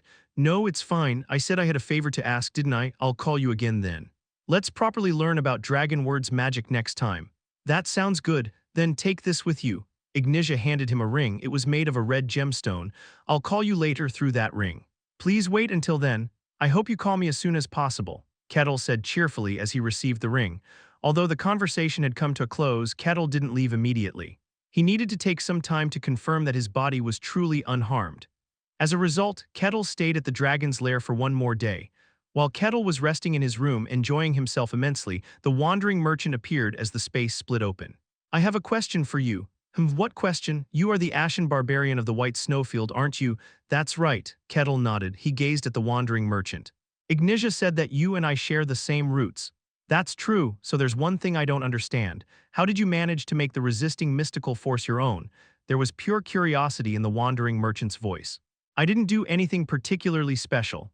Kettle had also sensed that something was wrong when the mystical force resisted and tried to escape. The mystical forces were trying to break free from him. So he spoke with rejection in his voice. "You belong to me. You cannot escape from me." He had simply had that resolve, that was all. At his words, the flames in the wandering merchant's eyes flickered. "I see. I understand now." The wandering merchant realized how Kettle had managed to absorb all the mystical forces, but it was impossible. It was beyond the realm of being difficult or challenging. It simply couldn't happen. Which led to a question: what is it that you desire? "Many have asked me that question. My answer is always the same," Kettle responded lightly. "I simply wish to enjoy this world as a human." "Is that really all? What more could I possibly need?" Kettle looked genuinely puzzled. At that moment, the wandering merchant understood completely. "Your purpose was to self-destruct all along. I never imagined something like this could be possible," the wandering merchant murmured in amazement. "I roughly understand now.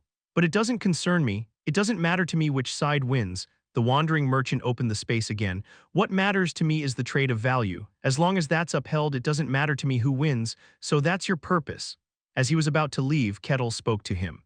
"You've given me a lot. If it weren't for you, I wouldn't have been able to wield mystical forces."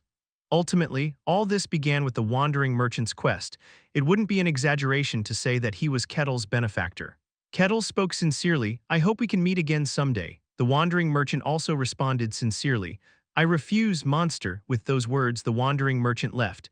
Kettle watched his departure for a moment before smiling. "Sorry to say, but I want to see you again. Let's meet again if the opportunity arises." Chapter 229, Ancient Dragon Ignitia, Part 8. The next day, Ignitia inspected Kettle's body. There are no issues." The mystics have settled into your body. This is fascinating. When the dragon words were used, it had certainly tried to consume Kettle, but now, inside Kettle's body, it was extremely calm. It was as if his entire body had been restrained and subdued by chains. It was strange, but since there were no problems, there was nothing more to say. Ignitia spoke up. If that's the case, you'll need to harness the mystics while learning either swordsmanship or magic, just as the wandering merchant suggested. Dragon words should come after that. Understood, I'm really grateful. No need. I enjoyed it too. The conversation came to an end. Now all Ignitia had to do was send Kettle back to the kingdom of Denian. At that moment, Ignitia suddenly remembered something and spoke up. Oh, right. There's still one more question I wanted to ask you. What is it? It was a question that the wandering merchant had interrupted before it could be asked. In a way, it was the most important question. Ignitia looked at Kettle. You are a barbarian of the Ashen Snowfields. You've lived there for a long time. It wasn't a short time indeed. Then let me ask you this, how strong are you in there? Her calm voice echoed. How strong? Kettle answered the question. In the beginning, I struggled a lot. I was tossed around and toyed with by powerful monsters. His tribe had lived in hiding, avoiding the monsters that ruled the snowfields, but he had grown stronger. As time passed, Kettle had gained power and eventually became a formidable force in the snowfields. There were some that gave me a hard time. There are also those whose strength is uncertain since we haven't fought properly, but I never lost when I fought with all my might. Kettle spoke calmly. Hearing his answer, Ignitia's eyes darkened. The barbarian before her was the strongest being in the Ashen Snowfields. This was somewhat expected. Long ago, the Emperor had said that the barbarians of the Ashen Snowfields were the most dangerous. More importantly, she had personally faced Kettle and knew of his strength. If such a barbarian wasn't the strongest in that place, that would have been an even more terrifying thought. Having confirmed this, Ignitia asked the next question. You are a being from the Ashen Snowfields who has come out into the world. So you must know, how much difference is there in power between what's inside and what's outside? How different in power were the monsters inside the Ashen Snowfields compared to the strong ones outside? After a moment of contemplation, Kettle spoke. The strong ones outside are not weak. Those who are called superhumans could survive in the Ashen Snowfields. Those who were considered superhuman might not die easily in the Ashen Snowfields. But that would only be survival. They would live like beasts, fleeing from predators, digging tunnels, and preying on others. It wouldn't be a life of a true strong one. Just recently, the White Beast had almost killed a superhuman-level wizard and a superhuman-level inquisitor while toying with them. The White Beast played a role as a higher predator in the depths of the Ashen Snowfields, but it wasn't a particularly extraordinary monster in the grand scheme of the snowfields. Yet superhuman-level warriors were considered very special outside.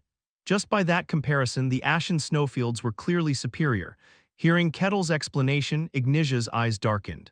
So it's true, it was as she had somewhat guessed, but it was the worst outcome. The beings of the Ashen Snowfields were emerging into the world. The monsters from the Ashen Snowfields in the center of the continent would start appearing one by one. All of them possessed great power according to the standards of the outside world. Just thinking about the consequences gave her a headache. It's a terrifying situation, for you and for me as well. Kettle gave a bitter smile. He had finally escaped, only to have the creatures from inside follow him out. It was like a nightmare for Kettle as well. Not to mention, it's not just the Ashen Snowfields, other forbidden lands will also be emerging. It's troubling. It doesn't seem like all the forbidden lands have similar levels of power. At least, based on what's been observed so far, the other forbidden lands are much weaker compared to the Ashen Snowfields, the primates that lived in the deep sea. They were also beings from a forbidden land, but they had been annihilated by just one white beast. Considering that, the power gap between forbidden lands was quite large. There might be forbidden lands that you could handle alone as well. Well, that's a small relief. Ignitia let out a deep breath. Is that the end of your questions? No, I have one last question. This one is very personal. Ignitia spoke with a serious expression. Monsters from legends. The white snake that devours icebergs, the white bear that causes earthquakes, the grotesque rat that pollutes the oceans. If you were to fight them, what do you think would happen? Could the great dragon of the continent fight against the legendary monsters? Kettle hesitated. He was silent for a moment. Ignitia waited quietly. After a while, Kettle spoke. You are strong enough, but if you ask which side would win, I'm not sure. Dragon words could twist the world and bind space itself with chains. Even Kettle was restricted by its powerful force. It was a unique power that he hadn't seen in the Ashen Snowfields, but the legendary monsters were the same. They too had their own unique powers, just like Ignitia's dragon words. Since the direction of their powers was so different, it was difficult to say which side had the upper hand definitively. Hearing this, Ignitia's eyes narrowed. So it's uncertain. In terms of pure strength, there might not be much difference. But considering each one's unique powers, it's hard to say for sure. I see. The strength of the legendary monsters and the great dragon was comparable. It was a level that could only be determined through direct confrontation. Ignatia's face showed slight dissatisfaction. I see, so you're not confident you'd win. Even as a great dragon, she was only on par with the legendary monsters. That fact was unsatisfying, but she accepted it for what it was. Well, still, if I'm at that level, I'm just below the strongest in the ashen snowfields, right? That's good enough for me. Ignitia spoke with pride. Kettle was momentarily puzzled. There was clearly something wrong with Ignatia's statement. But before he could point it out, Ignitia spoke again. My questions are all resolved now, thank you. I look forward to seeing you again in the future. Oh right, I enjoyed our time together too. Well then, let's meet again as allies. Farewell. With those words, Ignitia dismissed him and Kettle's body vanished, returning to the kingdom of Denian. Ignitia stretched, a look of annoyance crossing her face. Now I have to sort all this information and report it. What a hassle. Dragons were independent beings, but that didn't mean they didn't have their own society. Among the dragons, there were the old ones known as elders. These elders, with their immense power, helped maintain the world's balance. They were collectively known as the Dragon Council. The reason she went after the young dragon in the first place was because the council had decided it. They're going to make a fuss about this. I hate it. Teaching dragon speech magic to an outsider, especially a barbarian from the White Snowfield, would be shocking to the elders. It was a necessary action, but it would be seen as a grave sin to the old-fashioned elders. Just thinking about the aftermath gave her a headache. She sighed and started preparing the report to minimize the inevitable reprimand. But still, it's strange. She couldn't help but wonder about Kettle's power. Kettle was strong enough to be called the most powerful in the White Snowfield, but because of that she found it odd. Why is that power limited to his physical body? With such strength and status, having some sort of unique ability or power wouldn't be strange for him. It was almost as if he was deliberately suppressing himself. Strange indeed, Ignitia muttered, but that was as far as she went. There was too much work to do. She began gathering information to minimize the council's scolding. Meanwhile, Kettle had returned to the kingdom of Denian. Smiling broadly, he headed to the Akasha family mansion, where Malna greeted him warmly. You're back. I was starting to worry something might have happened because you were gone for so long. Given Kettle's immense power, it was unlikely anything had gone wrong, but the involvement of the wandering merchant had made her anxious. She asked with a welcoming smile, what were you doing? Did you achieve your goal? Yes, I did. I went dragon hunting. Malna's cheerful expression froze. What? The wandering merchant's quest was to eliminate a dragon that was cooperating with demons. So I went and did that.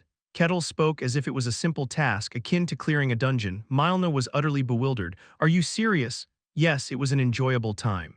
I even met some new acquaintances. Acquaintances? Yes, specifically Spellweaver, Bloodedge, and Seraphina. Malna's eyes widened even further. The Archmage of the Tower, the Mercenary King, and the Chief Inquisitor. Oh, you know them well. Why, you hunted a dragon with them? Yes, and I met the ancient dragon Ignitia. The Architect of the Tower. You seem to know a lot. Kettle was impressed by Malna's knowledge, thinking it must be the result of a merchant's information network. Malna, however, was simply overwhelmed. Kettle, who had reappeared after just a few days, was casually talking about hunting dragons, meeting ancient dragons, and mingling with the heads of various factions. It was beyond anything a normal person like her could easily comprehend. As she stuttered, trying to ask more, a servant approached cautiously. Madam, there's a matter that requires your attention. It was the middle of the day, so she had many responsibilities to handle. I suppose it's best to take care of business first and talk later. Yes, please explain everything tonight. Malna barely managed to pull herself together and began attending to her duties. Kettle, meanwhile, returned to his room and happily laid down. That was fun. He had truly enjoyed himself. He had gained mystical power, met an ancient dragon, encountered strong individuals from various factions, and even hunted a dragon. This was exactly the kind of experience he had come out into the world for. It was incredibly entertaining.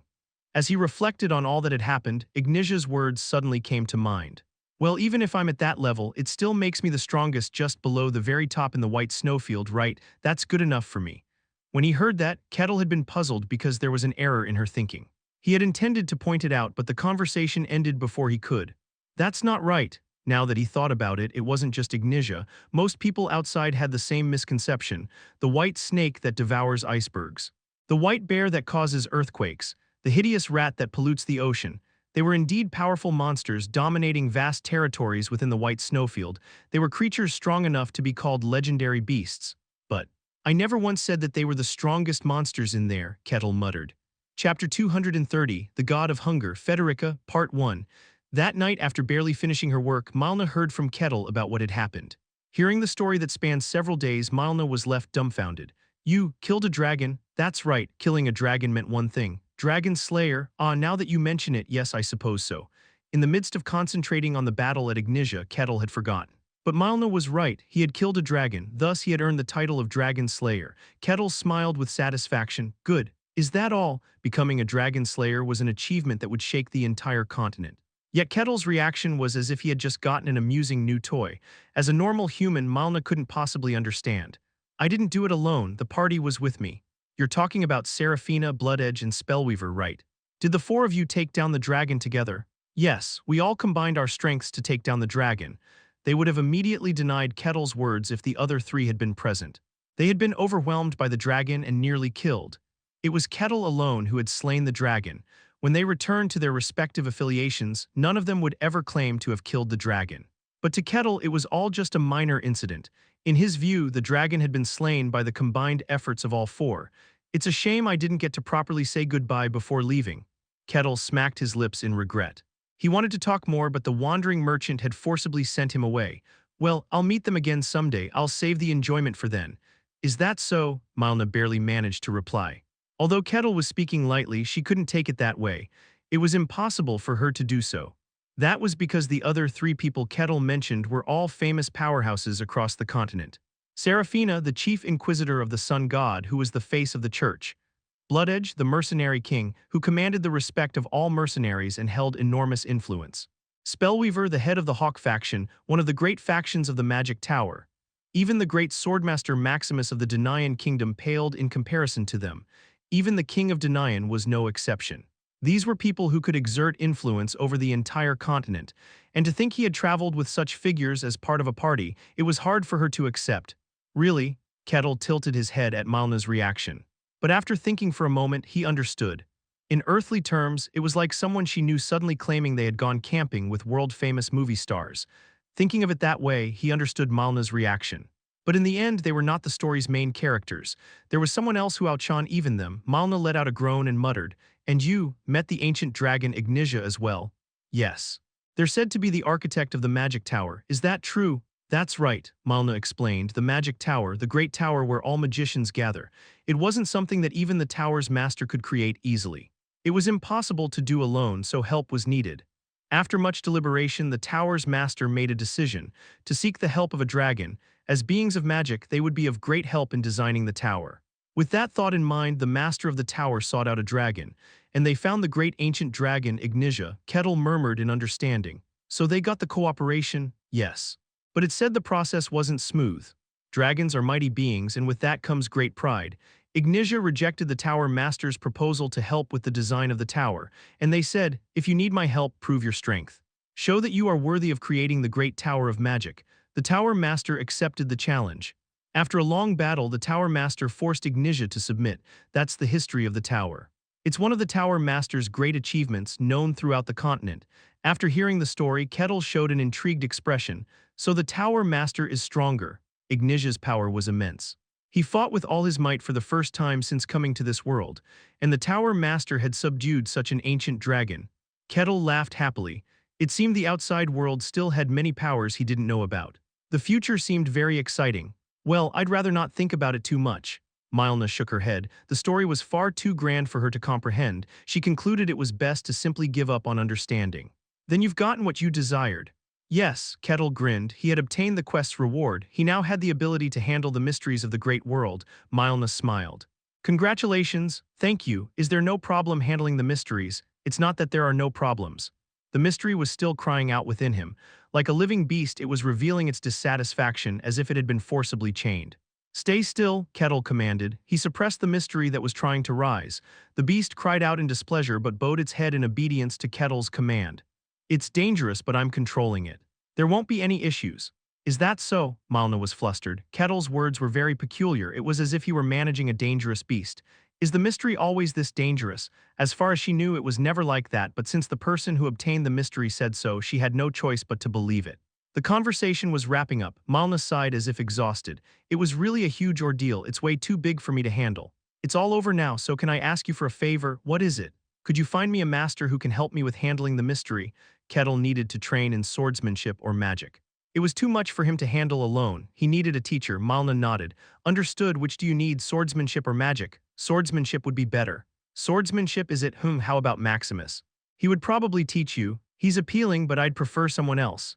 Maximus' swordsmanship was about physical enhancement. It was a powerful skill, but it didn't appeal much to Kettle. He wanted to learn a more mysterious swordsmanship. It would be nice if Kane were here.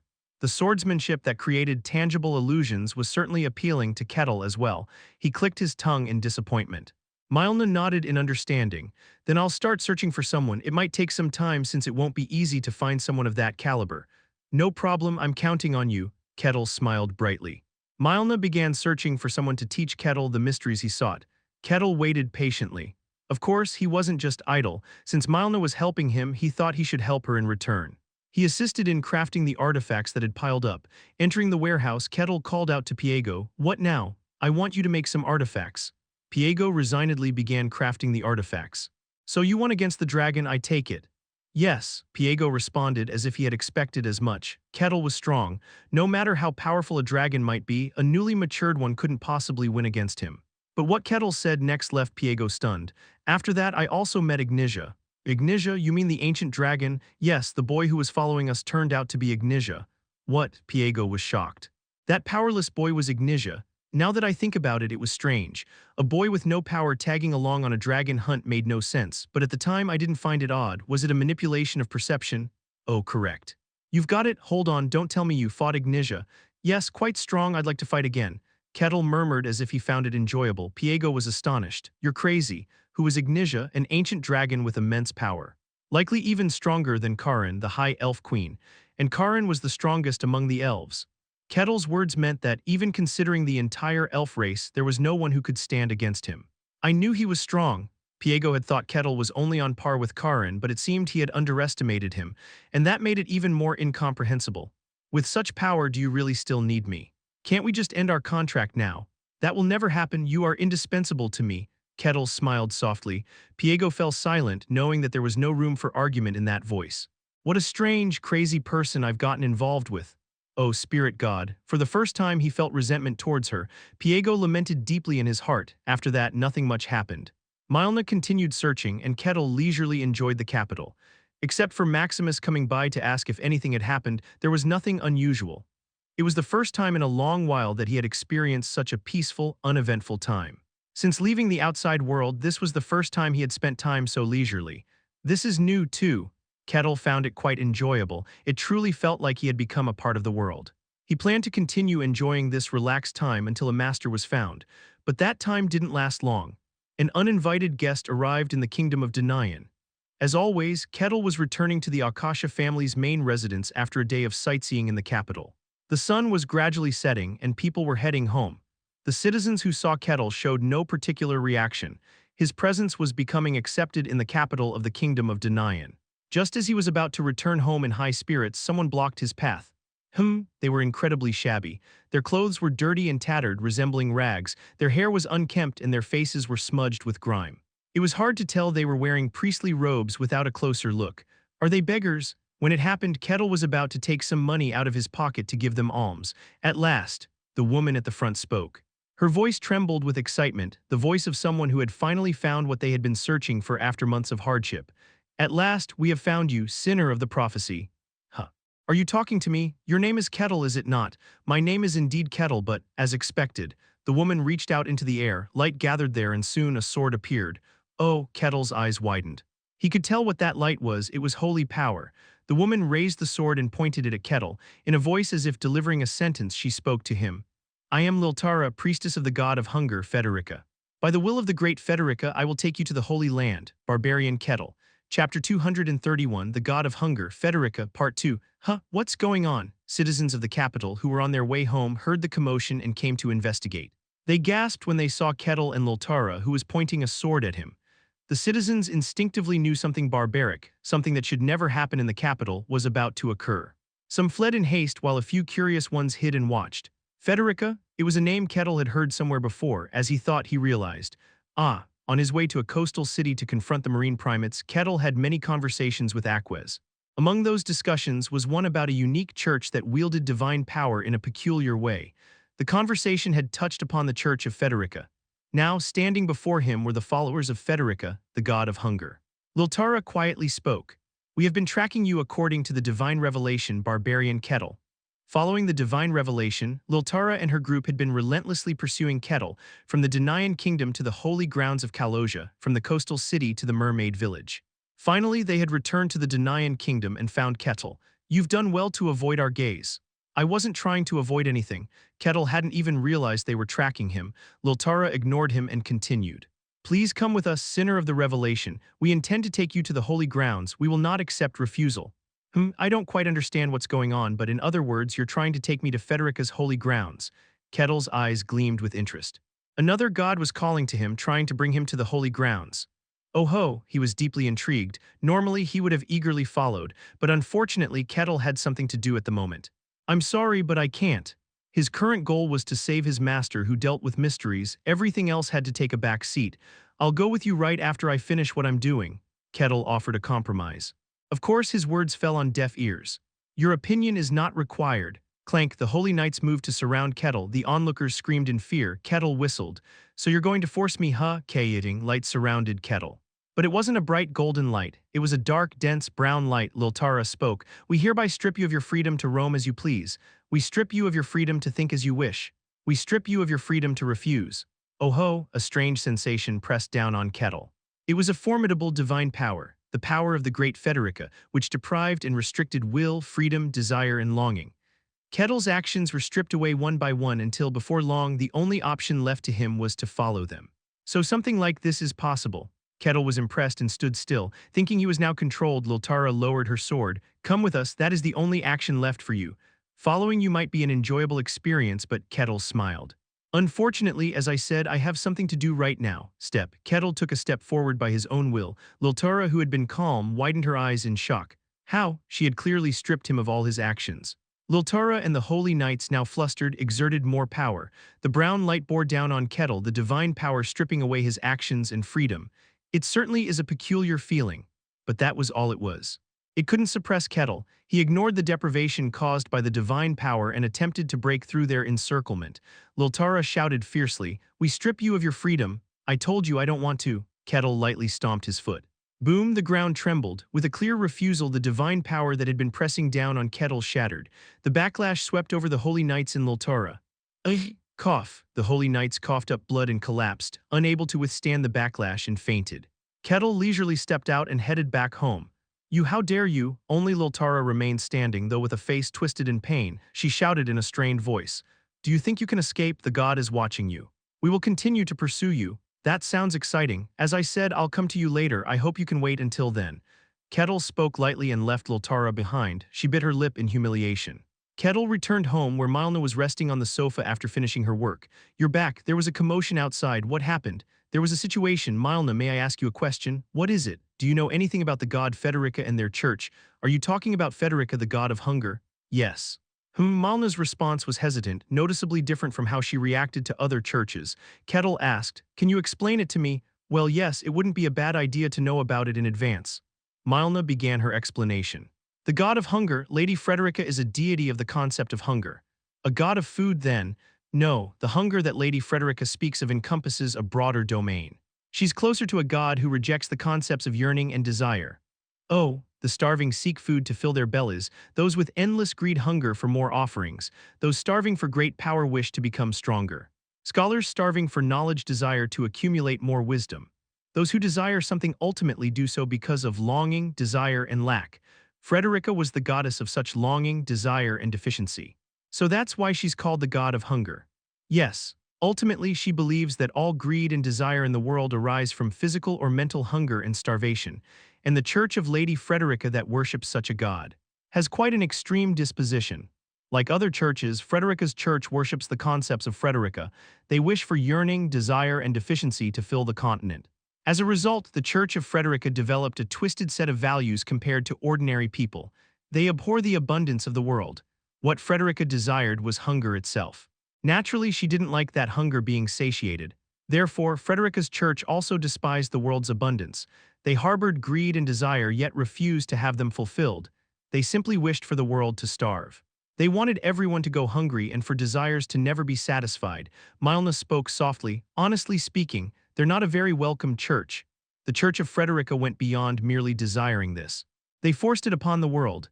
In reality, they often invaded prosperous territories and caused forced starvation, just like the Church of Kalosia did before, the Church of Kalosia. They worshipped the concepts of lies and deception, causing all sorts of chaos in the world. In the end, the entire continent joined forces to attack the Church of Kalosia and forcibly suppress their momentum. As a result, though they were now a normal church in the past, they caused numerous disturbances. The current Church of Frederica was very similar to the past Church of Kalosia. They're not people you want to get involved with. Thankfully, they're quite far from here, but why are you suddenly curious about them? Well, a follower of Frederica came looking for me. What? Milna's eyes widened. A follower of Frederica. They called me the sinner of revelation and tried to take me to their sacred ground. The commotion outside was because of that. What? Milna was genuinely appalled. Are you saying Lady Frederica gave a revelation? From what they said, it seems so. My goodness, Lady Frederica gave a revelation. What should we do? Milna was extremely flustered, and understandably so. In their history, the gods had directly descended to save the world dominated by demons. As such, the power and influence of gods in this world were immense, but for such a god to directly bestow a revelation upon a human, it wouldn't be an exaggeration to say that one's life would become distorted and ruined. Milna couldn't help but be flustered and worried. Can you tell me who came to see you? Someone named Liltara.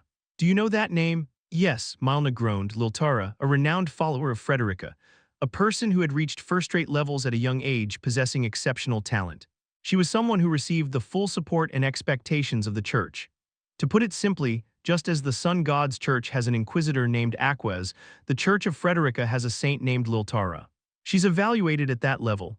At that explanation, Kettle stroked his chin with interest. So someone similar to Aquez, there might be a gap since she's now at the superhuman level. That's not the important thing. What should we do, Mr. Kettle? Shouldn't you run away? No, you can't escape the eyes of a god in this world. What should we do? Run away? Kettle tilted his head. Why should I? Pardon, if you think about it, isn't it that the god personally invited me to their sacred ground? A god's sacred ground was not a place outsiders could enter easily. He had only been able to enter Kalosia's sacred ground due to various overlapping circumstances, so he had thought he wouldn't be able to visit other sacred grounds after that. But now a god had personally invited him to their sacred ground. It was something to be pleased about, not worried over, at least from Kettle's perspective. Is that so? Of course, to Milna, a person of the continent, he seemed to be talking nonsense. If anyone other than Kettle had said this, she would have thought they had lost their mind under excessive pressure. Then are you planning to follow them right away? No, I have no such intention. Don't I have something to do right now? Find a teacher to learn mystic arts from and study swordsmanship under them. That was Kettle's current goal. He had no plans to go anywhere before achieving that. I told them I'd go after finishing this matter. I see. Kettle's nonchalant attitude made Milna momentarily think perhaps it's not a big deal, but why on earth? I don't know either. He had just learned what kind of god Frederica was from Milna now. He had no connection with her, but there was one possibility. What did the spirit god say? We are deliberating how to respond to you. Each has their own method: indifference, favor, hostility, control. I haven't decided yet. That was what the spirit god had said. According to those words, there were gods who showed indifference toward Kettle, gods who showed favor, hostility, or control. It meant that gods were preparing various responses toward him. Is she one of them? Whatever it was, it didn't matter to Kettle. He would finish what he was doing now and then go find out. That was Kettle's thought, and the next day, Liltara and his group were still standing guard in front of the Akasha family's main house. Chapter 232, The God of Hunger, Federica, Part 3. The next day, Milna went outside to take care of some business. However, she was taken aback the moment she stepped out of her family's main gate. A group of people, grimy and covered in filth, blocked her path, people who, at a glance, could be mistaken for beggars. Head of the family, the guards hurriedly approached Milna. What's going on? They've been blocking the road since last night. Then tell them to move aside. The role of the guards was to clear away obstacles. They were supposed to chase away outsiders blocking the entrance. But the guards hesitated and didn't move. Realizing that something was amiss, Milna stepped forward. Who are you? I am Liltara, a priest of Lady Federica, god of hunger. At this answer, Milna caught her breath for a moment. Followers of Federica had been tracking Kettle and had been blocking the entrance since last night. This also explained why the guards hadn't been able to respond.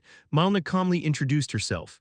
I am Milna Akasha, head of the Akasha family. I greet the followers of the great god. Milna Akasha. I know that name, Liltara said, narrowing her eyes. Milna was famous. Not only had she revived a declining family, but she also raised it to become the kingdom's leading merchant house. Her renown was widespread across the continent. This was the general public's evaluation of Milna Akasha. However, Liltara saw her in a completely different light. A vile woman who filled her belly with false prosperity. I had thought of visiting you someday, but I didn't expect the opportunity to come like this. Milna gave a bitter smile at the hostile attitude. The opponent was a priest of Federica, god of hunger.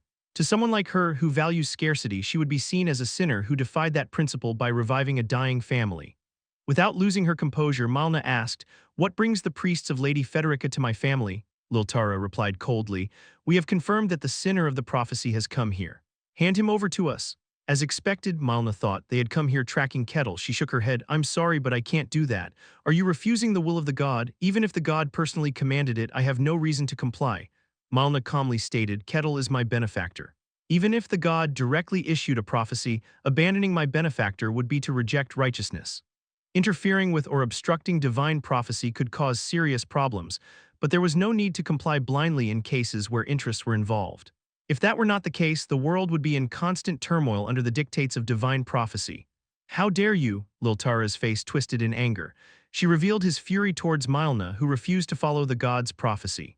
Normally, she would have pushed through with force and attacked, but she barely managed to restrain herself. This was the kingdom of Danayan, a faraway place where the power of the Federica Church did not reach. With the kingdom itself being strong, the risk of destroying this place like other territories was too high. Milna spoke calmly. "Kettle said that he will go with you once he finishes his current task. I would appreciate it if you could wait until then." Milna offered a compromise. They did not have the power to take Kettle away forcefully. It was reasonable to wait until Kettle could master his abilities and then take him. There was the issue of whether Kettle would keep his word, but the proposal itself was rational. No matter how devout a priest of the god was, if they continued to act aggressively, they could face political backlash. Milna judged that they would likely retreat after making a reasonable compromise. However, Milna had forgotten one crucial fact. Standing before her was a priest of Federica, a fanatic who sought to impose the god's values upon the world. "I have no reason to listen to your words, you faithless sinner who rejects the great values," Liltara snapped. What, Milna stammered.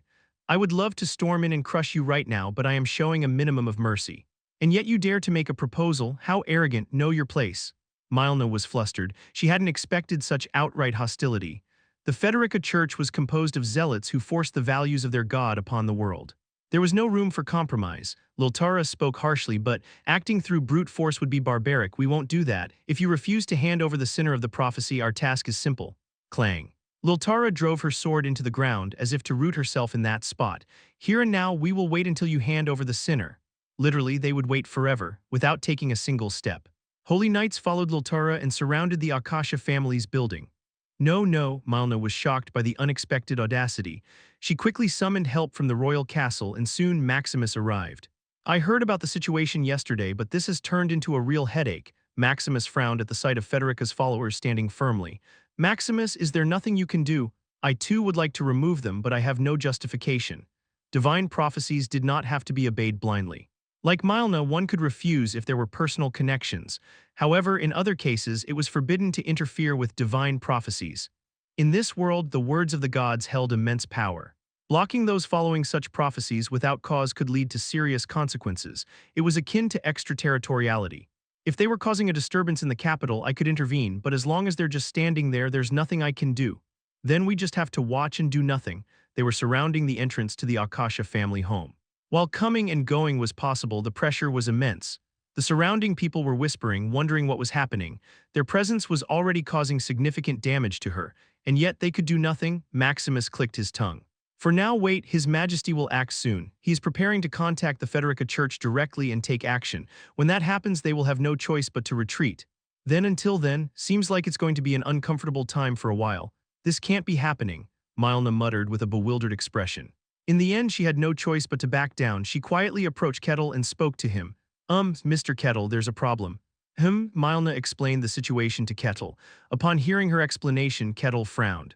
"How bothersome." He got up and went outside. Liltara was still standing there just as before. "The sinner of the prophecy, you've shown yourself. Do you not consider blocking the entrance to be an obstruction? As long as you don't follow us, we will remain here. And if I leave this place, it doesn't matter." Liltara said sharply, maintaining a firm stance that there would be no compromise. Kettle's eyes darkened. After returning, he apologized to Mylna. "It seems to be because of me. I apologize." "No, Mr. Kettle, it's not your fault. To put it bluntly, they were the ones causing trouble. The real problem was that there was no way to deal with them." Mylna sighed. "We still need to do what we have to do." Although they had surrounded the entrance, they didn't completely block the movement of people. While it was annoying, she could still act as she did before. At first, it was merely bothersome without any real problems, but after 2 days, issues began to arise. The people surrounding the massive Akasha family building were soon revealed to be followers of Federica. Rumors started spreading in the capital that the Akasha family had been targeted by the Federica Church. "What?" Mylna, who had come outside for a trade, widened her eyes in shock. She asked again, flustered, "You're giving up on the deal?" "Yes, I'm sorry, Mylna." Wait a minute. She was currently meeting with another merchant for an artifact trade. This deal had been in preparation for a long time, with significant capital tied up in it. It was a transaction that absolutely had to succeed. But suddenly, right before the deal, the merchant was backing out. Mylna hurriedly asked. I'm sorry." The merchant quickly fled. Mylna was left standing there in a daze. Of course, since it was a unilateral cancellation, she would receive a penalty fee, but it was still a loss. Most importantly, her trust had been shattered. And that wasn't the only time. Numerous other scheduled transactions were suddenly cancelled or terminated for various reasons. As she hastily gathered information, she soon discovered the truth. Head of the family, rumors are spreading in the capital. The Akasha family had been marked by the Federica Church. Anyone who maintained good relations with the Akasha family would also become a target of the Federica Church. And there had already been a precedent. There was a noble family in a certain kingdom, a very strong and powerful family, ranked among the top in the kingdom. This family had once provided resources to protect a territory targeted by the Federica Church. And simultaneously, the Federica Church labeled that family as heretics. Then the Federica Church acted. In just 1 week, the family's territory was completely destroyed. The land became so polluted and tainted that it was uninhabitable for at least 10 years. The citizens of the territory became refugees, scattered in all directions. Although the Federica Church received many words of regret for what they had done, they didn't care. Dialogue was pointless with crazed fanatics. Given such a precedent, merchants had no choice but to be cautious. Indeed, the presence of Federica's followers guarding the entrance of the Akasha family made the rumors believable, and that was why deals were being cancelled left and right. This problem also affected Kettle. "Mr. Kettle, it seems it will take a bit longer to find a master. Is it difficult to find someone?" "No, I've almost found them, but they suddenly cancelled at the last minute." Kettle frowned. "It's because of those guarding the entrance, isn't it?" "Yes," Mylna nodded weakly. "As long as the Federica followers were targeting the Akasha family, the outside world would refuse to engage with her." "I'm sorry. It seems it will take a bit more time." "No, it's not your fault. But still," Mylna bit her lip, "I didn't expect them to approach so crudely." She had expected them to target Kettle, but she didn't think it would cause major problems. After all, this wasn't Federica's domain. It was the capital of Denayan Kingdom, a place with its own considerable power. No matter how strong the influence of a god, pressuring so blatantly was the worst strategy. She had thought they would gradually exert pressure, intervening quietly behind the scenes. But Liltara had taken a very blunt approach, openly pressuring the Akasha family. While it might achieve their immediate goals, in the long run it would cause political damage. They could have applied pressure more efficiently. This method is too simple. It'll be difficult to handle the aftermath. The approach was so crude that she was more bewildered than angry or frustrated. "Whatever it is, it's a situation that's becoming an obstacle for you and me." A slight irritation was visible on Kettle's face. "What a nuisance." A short while later, Kettle met with Maximus. Maximus muttered in annoyance from the roof of the Akasha family's main house. "We've been caught by some strange people." Liltara's group was still guarding the entrance. "Can't you do something about it? They're a major annoyance to us as well." Even the Denayan Kingdom, which was just starting to recover from damage, found them bothersome. "But there's nothing we can do. Even though they're doing this in the capital of a kingdom, you can't stop them. Such is the power of the God's word. No matter how much the church committed atrocities and obstructed, they could not intervene physically because divine revelation had been given. If they did, they would be subjected to public criticism. Even in the past, the Kalosia Church was not interfered with until it crossed the critical point. Upon reflection, it wasn't unusual. Even on Earth, groups that engaged in activities bordering on illegal often moved without much intervention for various reasons. Moreover, in this world where gods actually existed, their influence seemed even more powerful. But none of this mattered to Kettle. Maximus, noticing the chilling air around Kettle as he silently stared at Lil Tara, cautiously spoke up. If you're thinking of doing something to them, I wouldn't recommend it. Lil Tara's group wasn't particularly strong. At best, they were first-rate, which was enough power by common standards, but nothing compared to Kettle. If Kettle wished, he could erase them without a trace. However, there was a significant problem with that choice. They are followers of Federica. If you harm them with force, you'll make a real enemy of the entire church. The church will move to erase everything connected to you. This isn't just my problem alone then. They were obstructing Kettle. They were causing trouble for the Akasha family, yet nothing could be done because that was the power of the gods in this world. It's incredibly unfair. Still, it's not like we can't respond at all. They're attacking in such an obvious and crude way. His Majesty is already working on a countermeasure. It would be best if you could hold out just a little longer. How long will it take? About a month if everything goes smoothly. Normally, it would take 3 to 4 months. Kettle murmured, I see. For at least a month he wouldn't be able to achieve what he desired. It's best to think of it as taking a few months of vacation. His Majesty is working urgently, so if you could just hold out a bit longer. We'll see. Maximus tried to soothe Kettle, but Kettle's expression was ambiguous. Despite his will, his objective was forcibly delayed. His enjoyment was being interrupted. Since coming to the outside world, Kettle had never once shown anger or irritation. Everything in the outside world was enjoyable and amusing to him. Kettle's sole objective was always to enjoy the fantasy world. That was all. But now that objective was being obstructed. They were preventing him from obtaining the mystery. He was starting to feel annoyed and anger was beginning to boil up inside him. He couldn't stand the irritation. In the past, the Tower Master had asked Kettle, what will you do if someone obstructs you? Kettle had replied, it would be incredibly bothersome. And now that situation was unfolding. How dare they interfere with his enjoyment? What a bother. At Kettle's cold voice, Maximus unconsciously took a step back. Despite the weather not being cold, he felt a chill. Kettle, Maximus swallowed hard. Something was off. He had been observing Kettle all this time. Kettle's expression was always full of life. He was always smiling as if the world was so full of joy that he could hardly bear it. Maximus had always found it curious. He wondered what Kettle found so amusing in this dull world. But because Kettle constantly displayed positive emotions, he was easy to approach. But not now. Kettle's face was now extremely cold. He looked as though he was bored and could not stand it. It was the face of someone who had been imprisoned for thousands of years, finally found freedom, only to be locked up again. Maximus had advised Kettle against responding physically because if he provoked them, the church would retaliate against him and everything connected to him. But Maximus had made one critical mistake. Would the church move if they were provoked? If that was the case, then he would just have to erase the entire church. The swelling emotion materialized, and Maximus's face turned white as he began to back away, stammering. Just as that emotion was about to explode and overflow, no, that's not it. The emotion disappeared. Maximus managed to catch his breath. He looked at Kettle, bewildered. In Kettle's mind, the words of the ancient dragon Ignitia came to mind. She had told him that if any being from the surface ever obstructed him, he should think twice before acting. It was merely a request, but since he owed her much, considering it once wasn't difficult, Kettle gathered his thoughts. Well, fine, since I don't know their true objective, I suppose it wouldn't hurt to hold back once. Responding with violence would be too barbaric. I'll just make sure they pay me back with equal entertainment. His gaze, with eyes as deep as the abyss, fell on Lil Tara. He muttered under his breath. She wasn't the target, though, as he spoke while looking at Lil Tara. He was speaking to the one controlling her. But if the reason you summon me isn't justifiable, be prepared. Chapter 233, The God of Hunger. Federica, Part 4, The Great and Magnificent Tower of Magic.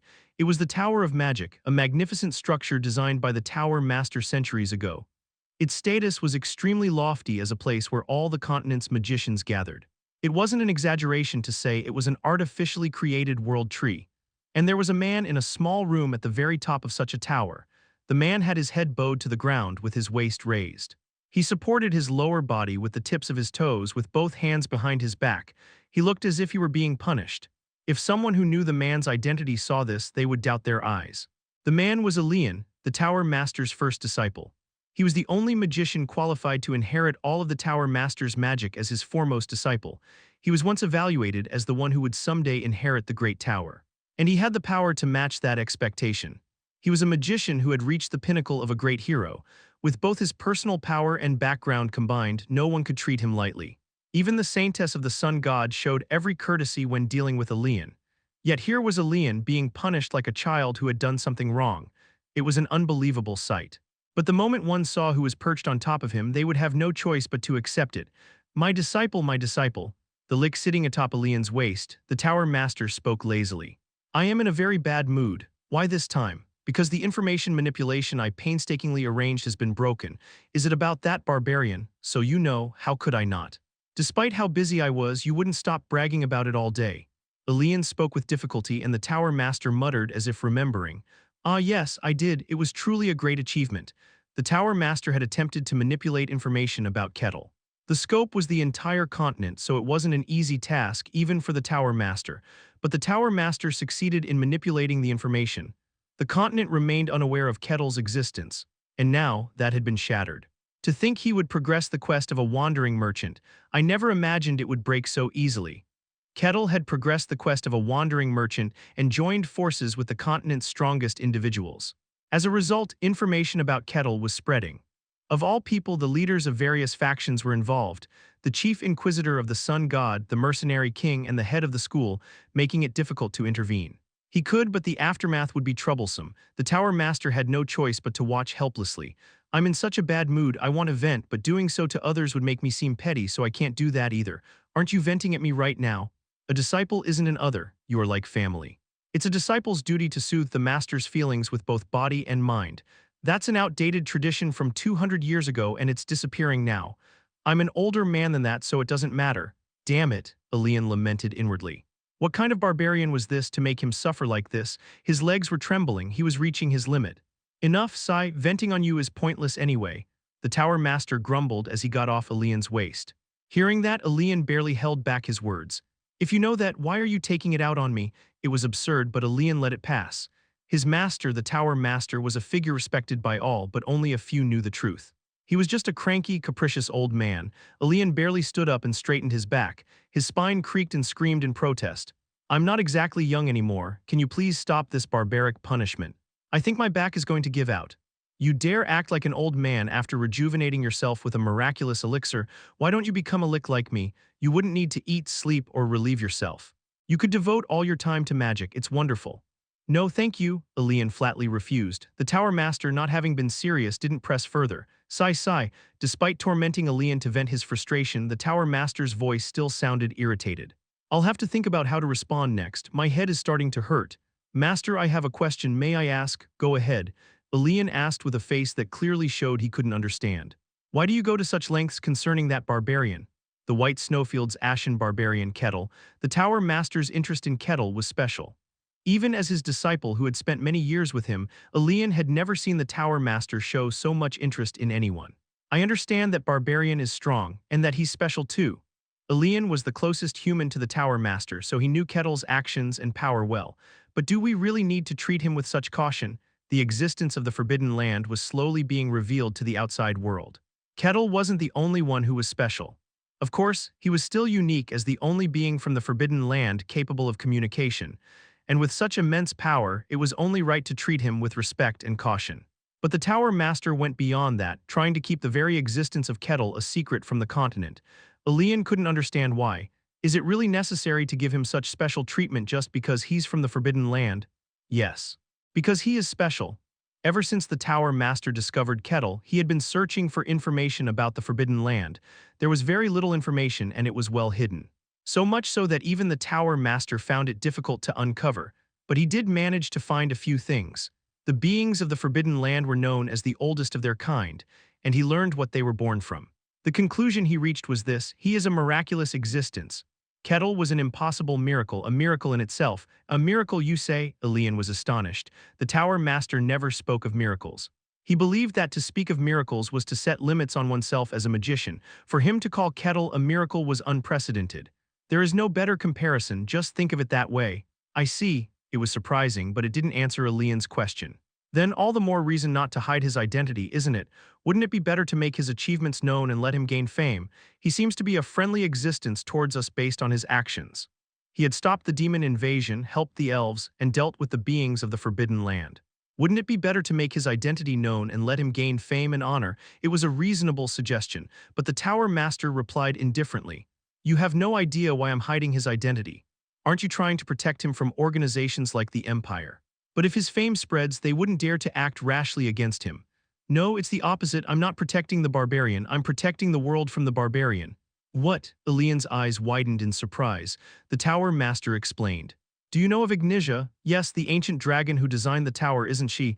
She contacted me recently, said she had fought that barbarian and that she was overwhelmed. What? Elian was shocked. The ancient dragon was defeated by Kettle. Does that mean he's at least at the level of a hero? That's a simple way of looking at it, but if the characteristics described by Ignitia are accurate, then the direction of his power is exceedingly unique. The Tower Master's pupils quietly wavered. There's no end to his depths. In many ways, he's a rule breaker. I feel ashamed for thinking he had limitations just because he couldn't wield mystics. The title of Tower Master would be a disgrace. That's incredible. But it still didn't explain why the Tower Master was hiding Kettle's existence. Sensing Elian's unspoken question, the Tower Master continued. The reason I'm hiding his existence is to protect the world, because he acts out of curiosity. Curiosity, he is interested in this world. The Tower Master had grasped the principle behind Kettle's actions. To him, this continent is a giant toy box, a place full of endless fun and amusement. He's twisted. Maybe because he's from the Forbidden Land, or maybe it's just his nature, but he's broken. The reason he has seemed benevolent towards this world so far is simply because the circumstances turned out that way. He didn't act out of genuine goodwill. Kettle had moved to help the sanctuary of Kalosia. He did so partly to help a friend, but more because he was curious to see the sanctuary of a god. The same was true for other situations, fighting demons in the kingdom of Denian, eliminating the primates in the deep sea, protecting the world tree. All of it was driven by Kettle's curiosity and enjoyment. Had the circumstances been different, he might have sided with the demons. The Tower Master believed this, though he wasn't sure. He's not evil. He'll help those he's close to and won't harm them, but at his core he's twisted. The Tower Master continued. Now let me ask you a question, my disciple. If the existence of this barbarian becomes known, how do you think the great powers of the continent will react? They would likely try to bring him over to their side, or if they consider him dangerous, attempt to control him. Exactly. From the barbarian's perspective, it would be like toys getting in his way. And what do you think would happen then? Do you mean to say there would be conflict? His only value in this world is what amuses him. He was not a being who adhered to rules, laws, or honor. If he is hindered, he would likely destroy everything that stands in his way. Whether it be the empire, gods, or dragons, he would destroy them all. Only then did Elian fully grasp the situation. A monster that even an ancient dragon couldn't control, something so profound that even the Tower Master couldn't fathom its depths, would try to destroy the continent. They would become its enemy. That's dangerous. In this crumbling balance, it's even more dangerous. His distinction between good and evil is weak. So I tried to slowly approach him with goodwill, hoping he would come to see the continent as his own domain. But damn it, everything had fallen apart because of that damned wandering merchant. As Elian listened, his eyes quietly gleamed with realization. I see, that's the kind of being he is. You're developing an interest as a magician, I see. You'll encounter him eventually, be cautious when you do. I will keep that in mind. Elian said this as he began formulating a plan in his mind. The Tower Master noticed but said nothing. Based on what he knew about Kettle, Elian moving on his own would likely amuse him. The problem lay elsewhere. The Tower Master's eyes were everywhere. He was aware of what was happening in the kingdom of Denian at that moment. The Tower Master clicked his tongue. Those damn celestial beings are always more trouble than they're worth. I didn't hear anything. Elian neatly dismissed the comment as if it hadn't been said. The Tower Master, unconcerned, muttered to himself. We can't just stand by, we must prepare for whatever is coming. It's going to get busy. I don't know why they're calling for him, but it wouldn't be for anything good. They wouldn't issue a revelation just to invite him for tea. It would be nice if they could collapse on their own without dragging others in.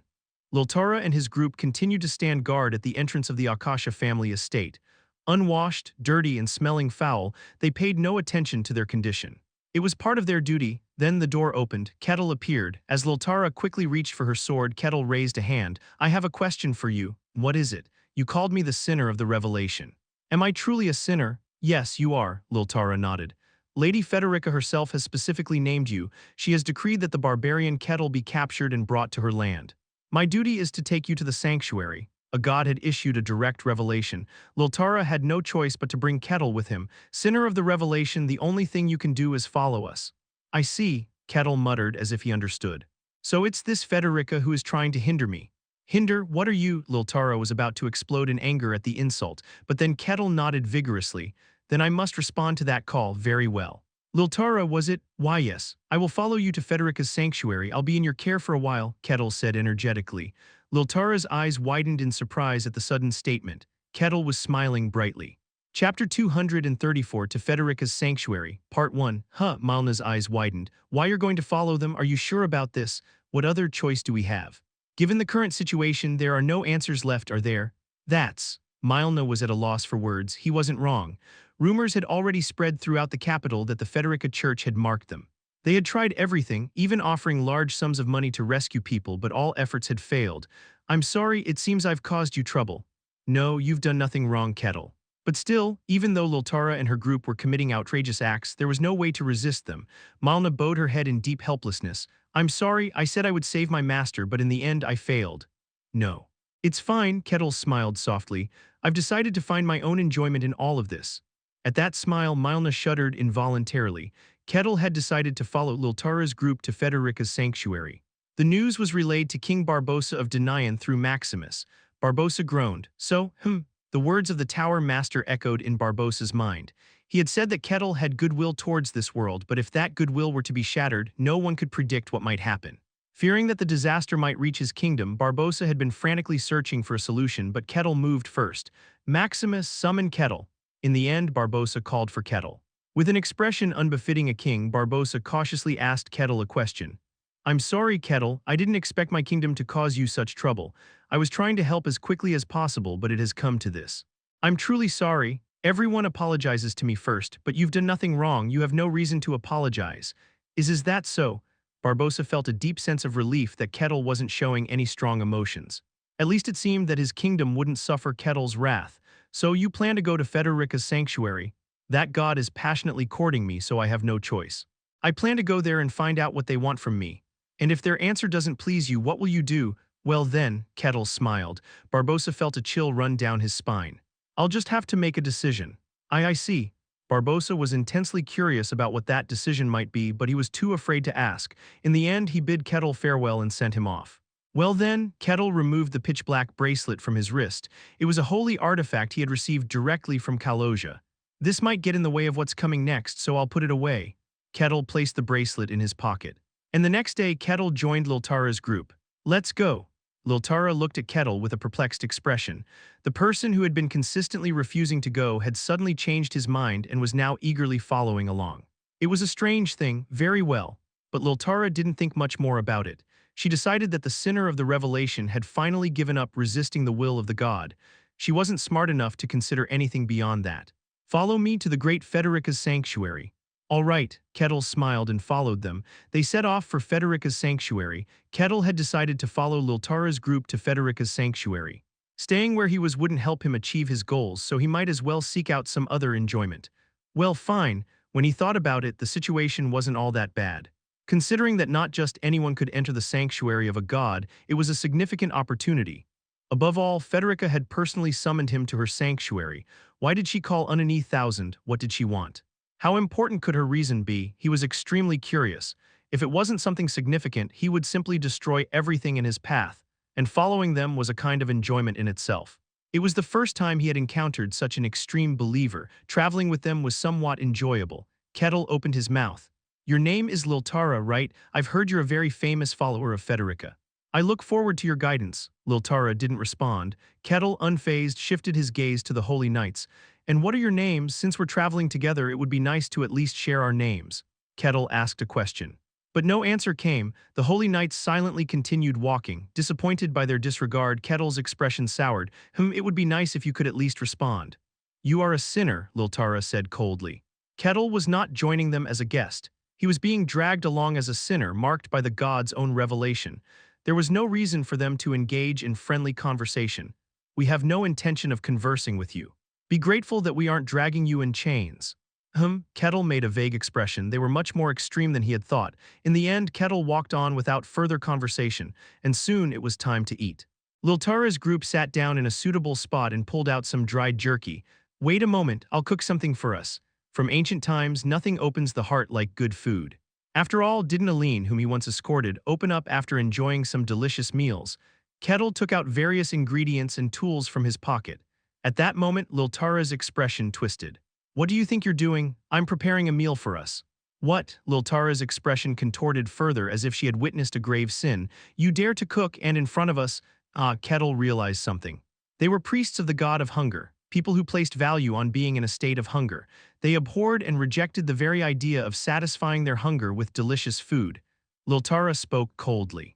I appreciate that you've chosen to follow us on your own accord, so I won't stop you from indulging yourself, but don't you dare offer it to us. I'll let this slide just this once. In the end, Kettle cooked and ate alone. Nothing changed afterward. Kettle tried to engage them in pleasant conversation, but no one reciprocated. Even Liltara only spoke out of necessity and completely ignored any personal questions. That night, when everyone had fallen asleep, Kettle's face had turned cold. This is even less fun than I expected, he stood up, and the next morning Liltara awoke. The first thing she saw were the startled faces of the Holy Knights.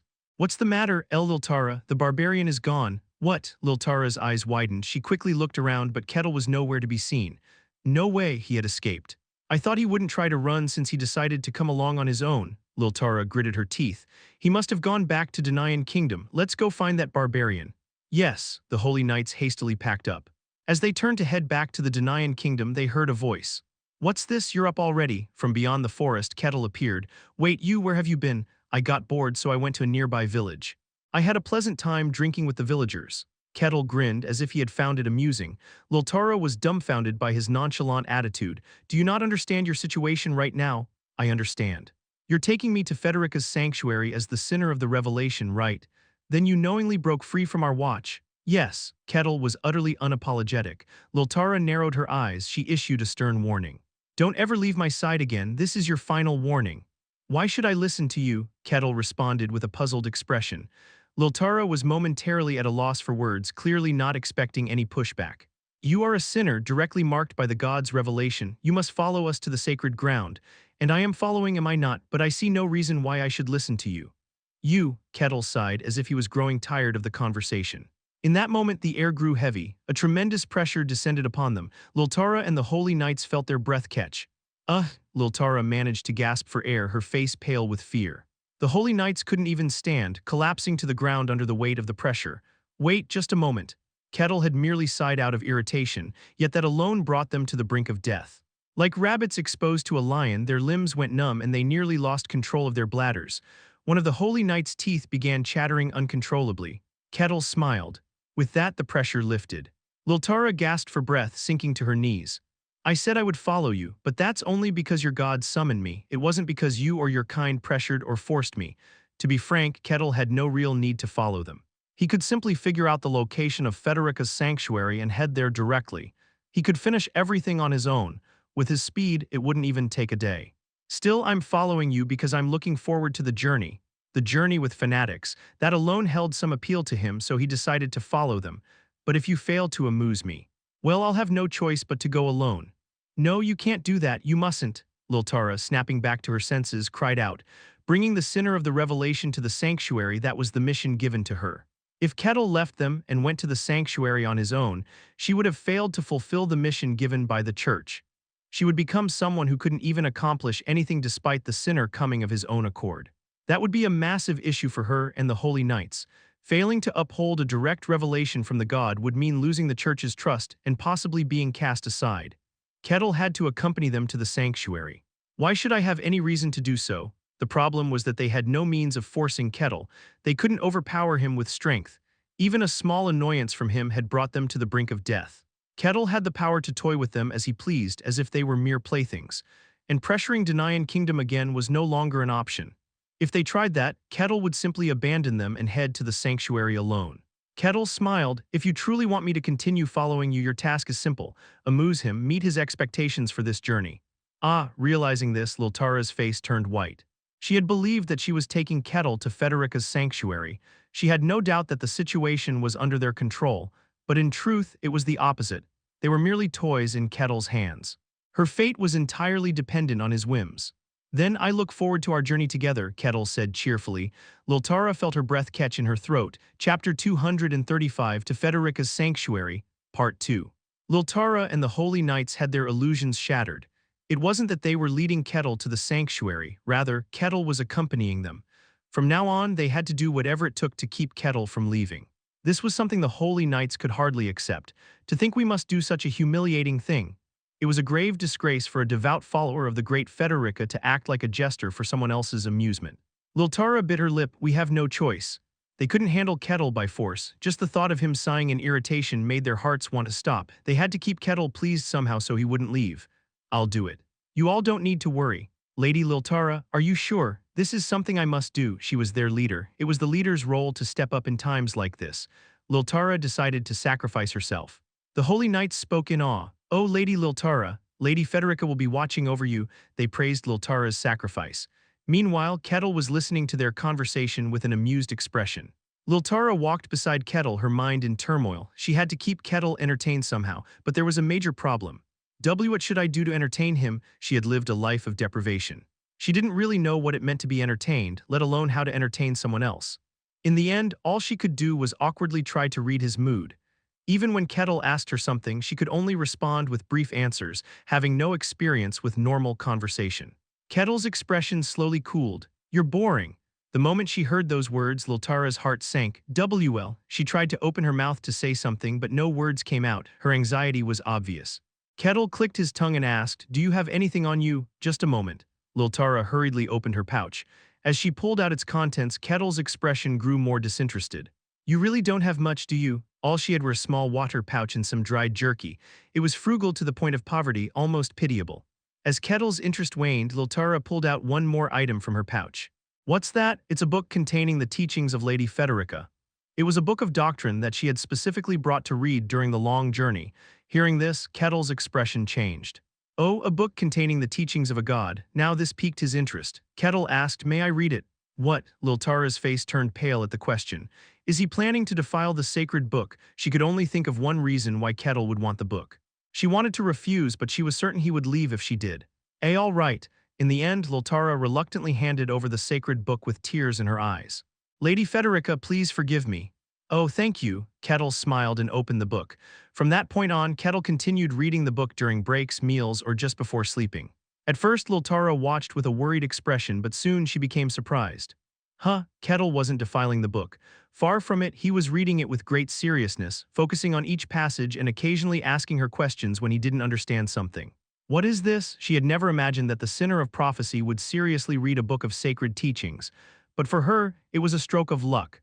Liltara answered Kettle's questions with sincere dedication. After grasping the general content, Kettle closed the book. It was just as he had heard, an obsession with a state of deprivation. That was the god of hunger, Federica. Naturally, her followers also pursued a state of deprivation. To Kettle, this was puzzling. How can a group with such a philosophy even exist? A group that desires a state of deprivation, such a concept was a contradiction. To Kettle, it was an impossibility. I have a question. Why, yes. What is it? You are a follower of Federica. Do all members of your order desire deprivation and hunger, even the leaders of your order? Of course, we are followers of Lady Federica. We believe in and follow her values. There wasn't a hint of doubt on Liltara's face. Is that so? But Kettle wore a peculiar expression. He asked to confirm, when did you last eat your fill? He asked this to gauge how much they maintained their deprivation values. There's a flaw in that question. I don't know what it means to be full. What? Kettle's eyes widened in surprise at the unexpected answer. What do you mean? Abundance is luxury and satisfaction is a sin. I've never experienced such a state. Liltara said this proudly, as if it were something to boast about. Kettle frowned. You've never been full, not even once. No, I grew up in the sanctuary. I've always followed the great Lady Federica's rules. It's not just me, all the holy knights with me are the same. Kettle quietly observed Liltara and the holy knights. Their frames were extremely slight. Though generally smaller than the barbarians of Earth or the White Snow Plains, these people were particularly undersized. It was as if they had been malnourished from a young age. When he first saw them, he had found it odd, but had merely thought they were small in stature. However, if what Liltara said was true, Kettle thought back to the food they had eaten on the journey so far, foul-smelling water. Rancid, dried jerky, that was all they had. Kettle frowned and asked, Then have you ever eaten a proper meal? No, I haven't. Did you ever play games as a child? I didn't. Kettle then asked several other questions. Had she ever bathed properly? Had she ever slept peacefully? What kind of bed did she have? Liltara answered each one. No, I sleep in short intervals, waking up every 2 hours. A bed, what's that?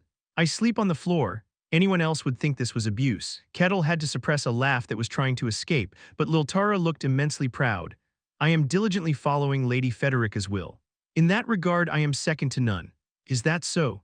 In the end, Kettle could only respond that way. That night, Kettle called for Liltara. What does he want now? Liltara's anxiety was written all over her face. It's nothing serious, I'm just curious about something. Please ask away. Kettle asked Lil Tara about Federica's teachings, the conditions within the sanctuary, and the direction and purpose of the order.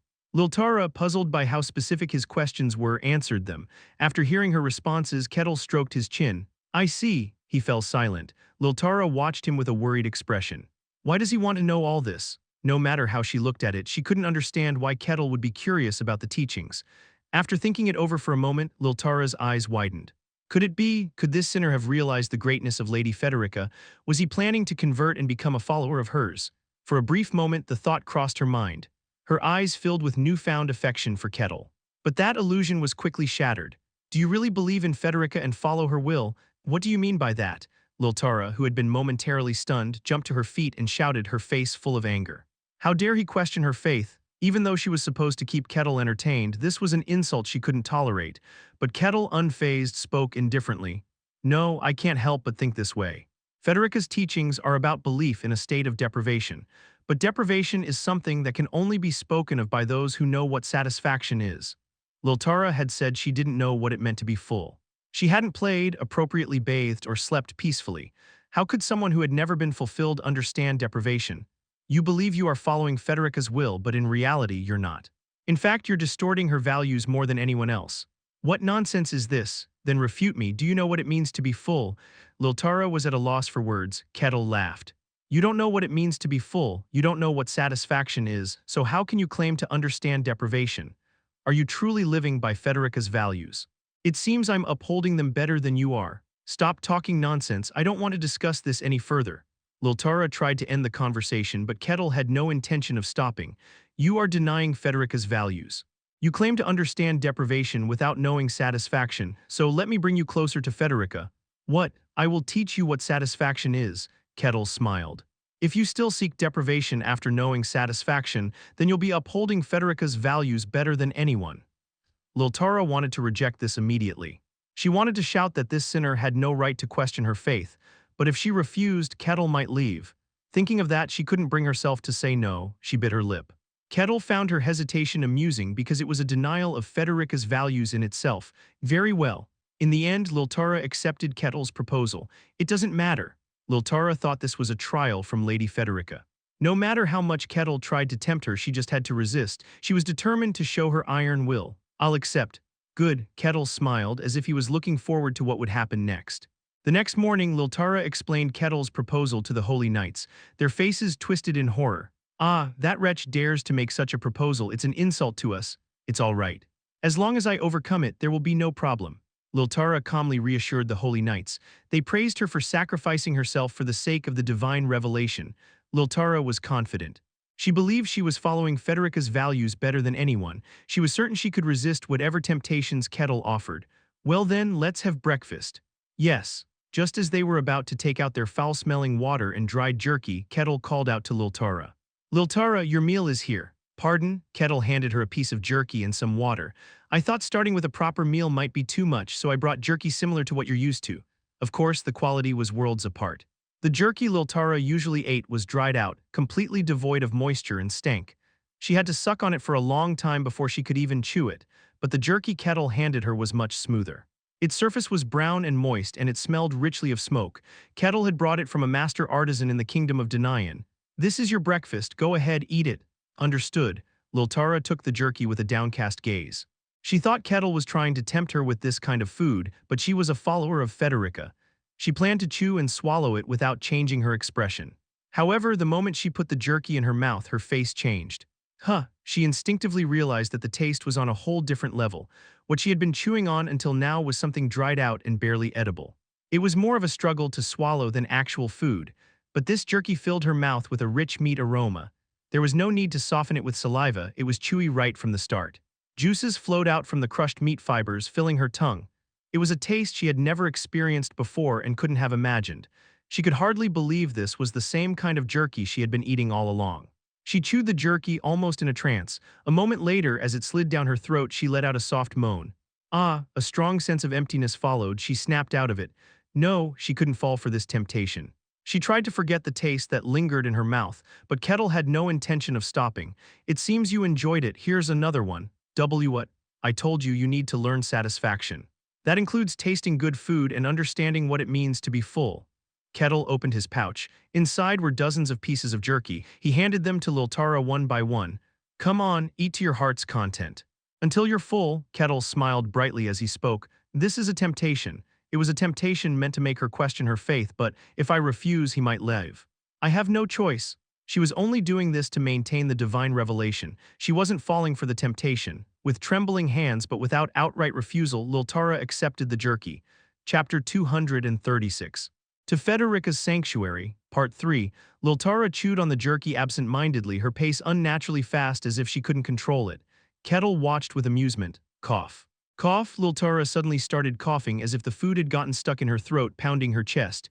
Here, drink this. Kettle handed her a cup. Lil Tara fumbled to grab it and took a drink. Her eyes widened in surprise. The water Kettle gave her wasn't just ordinary water.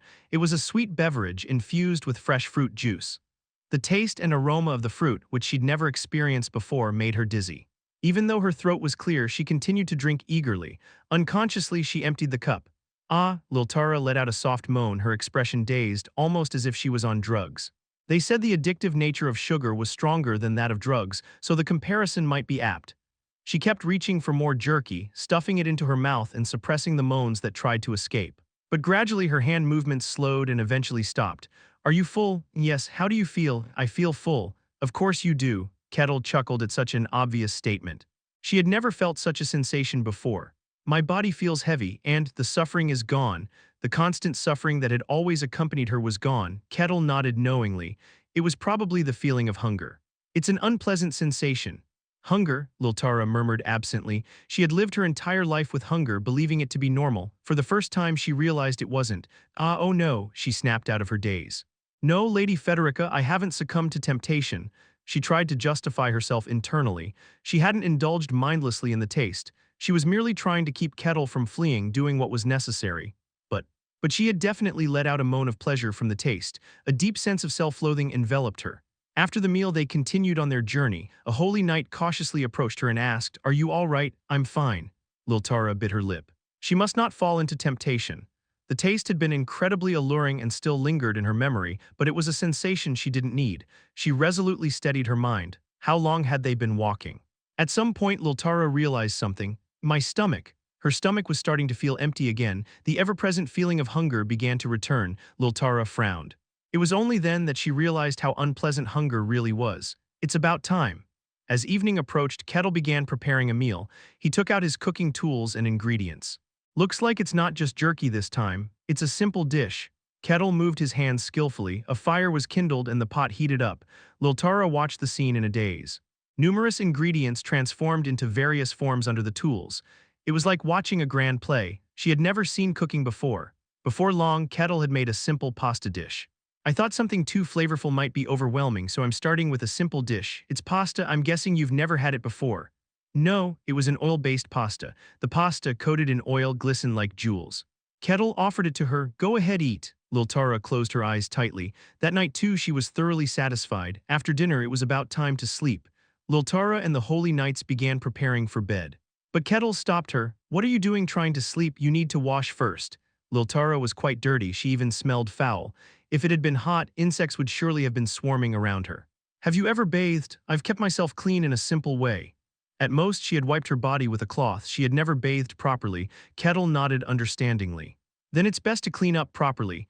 But there's no river nearby. It's impossible to find enough water to bathe. That doesn't matter. Come forth. Kettle summoned Piego. With a burst of blazing flames, the spirit appeared. Lil Tara's eyes widened. A highest-ranking spirit. She stared at Piego in astonishment. Piego asked, What is it? Can you cleanse this woman of her filth? So that's why you called me. Yes, I can do that. Then please. With those words, the flames enveloped Lil Tara. She instinctively flinched, but soon her eyes widened in surprise. The flames that wrapped around her body began to remove the dirt clinging to her clothes and skin. It is done. Oh, excellent. Thank you. You may return now. With a short sigh, Piego disappeared. Lil Tara stared blankly at her arms. They were the color of flesh. Your skin is dry and your nails are cracked, likely from malnutrition. You need to eat well. The constant, unpleasant sensation that had always dominated her entire body was gone. It was only then that she realized it wasn't a natural human sensation, but one caused by filth. But Kettle didn't stop there. Now a bed, you should sleep here. He even carried a small bed in his magic pouch just in case. The bed, which seemed out of place in this setting, appeared right in front of her. Yes, she cautiously lay down on the bed. In that moment she felt as though she was floating in the air. She had always slept on hard ground. There was no pillow, and her blanket had been nothing more than a thin mat of straw. This was the first time she had ever slept in a proper bed. Ah, she moaned softly. It was so comfortable that it was almost uncomfortable, but her body was honest. She quickly fell into a deep sleep, and the next morning, she opened her eyes, seeing the sun already risen. She rose in a daze and groaned. How long did I sleep? 7 hours, you slept soundly. Until now she had woken up every 2 hours. Because to her, the sensation of a deep sleep was a sin, and with such an uncomfortable bed, it had been impossible to sleep well. For the first time, she realized what it meant to sleep deeply. The exhaustion that had always weighed down her entire body was gone. She began to realize one by one that the things she had taken for granted were not normal. After that, Kettle continued to introduce her to various sensations. The aromas and flavors of the food grew even stronger. It wasn't just the food. A clean body and clothes, a soft bed, and a variety of fun games and countless stories of the world. As time passed, Lil Tara began to feel a strange sensation. What kind of world was mine? Lil Tara began to question her life. She knew so little, she knew so few sensations, and yet she believed she was craving hunger. Have I been misunderstanding the will of God all this time? No, that couldn't be, absolutely not. She had grown up in the sanctuary and still lived there. Not only she but all the devotees of Federica lived the same life as her. She had lived the same life as all of Federica's devotees. If that were the case, then it would mean that all of them had been misunderstanding the will of God. That must never be the case, but this. Lost in thought, she reached into the pouch she was holding. She pulled out a piece of jerky. It was the same jerky she had been eating, the staple food she consumed in the sanctuary. She carefully put the jerky into her mouth. And then she gagged. It tasted awful. It wasn't just bad, it was revolting. The rancid smell filled her nostrils. She managed to swallow it, but she never wanted to eat it again. She drank water, trying to wash away the taste. But instead of cleansing her palate, the taste became even more revolting. The long-stored water had taken on a foul, leathery smell. Was she supposed to eat this and only this for the rest of her life? She shuddered at the thought. And then she was horrified by that realization. The more Kettle exposed her to new things, the more her beliefs and values crumbled. She couldn't bear it anymore. I've had enough. She wanted to refuse. She didn't want to know any more about joy or happiness, but if she did, Kettle would leave. She had no choice but to succumb to Kettle's temptation. She was in great pain. She clutched her head. The pleasant scent that wafted through the air comforted her slightly. What is that smell? After a brief moment of thought, Lil Tara realized. It was the scent of the perfume Kettle had given her. She let out a small, involuntary chuckle. During that time, Kettle enjoyed himself and pondered happily. What should I teach her next? He was having a lot of fun. It was inevitable. Teaching a child who knew nothing about the wonders and greatness of the world, it was impossible not to enjoy it. She didn't know about games, she didn't know about taste, she didn't know about fragrance, she didn't even know what it meant to be clean, because all of that is temptation. He offered sweet fruit to someone who only ever ate dry bread and soup. So what would happen to a believer? Could they maintain their faith? Kettle laughed with pleasure. Are you enjoying yourself? What are you talking about all of a sudden? Kettle took a step forward, advancing on the marked ground, claiming more territory. They were playing a game of hopscotch. Lil Tara spoke coldly. I'm asking if you enjoy mocking a believer, tempting them. I find it somewhat enjoyable, watching a child who knew nothing gradually realize so many things. It's temptation. You are a trial sent to corrupt me. That may be true, Kettle asked with a playful tone. So of all the things I've shown you, did you know any of them? Not a single one. She knew nothing. She had grown up in a holy place since childhood and had learned everything there. This is the world, Lil Tara. You weren't truly following the values of Federica. You simply believed in them because you knew nothing else. Nonsense. Stop trying to tempt me. Lil Tara gritted her teeth. I am a follower of Lady Federica. I am one who upholds her values. No matter how much you try to confuse me, that fact will not change. Lil Tara took a step forward. She began to claim the ground, one spot at a time. I am grateful for what you've taught me because it will only strengthen my faith in her even more. Is that so? Despite realizing so much, she still maintained her faith. Her belief was indeed remarkable. It seems I've won.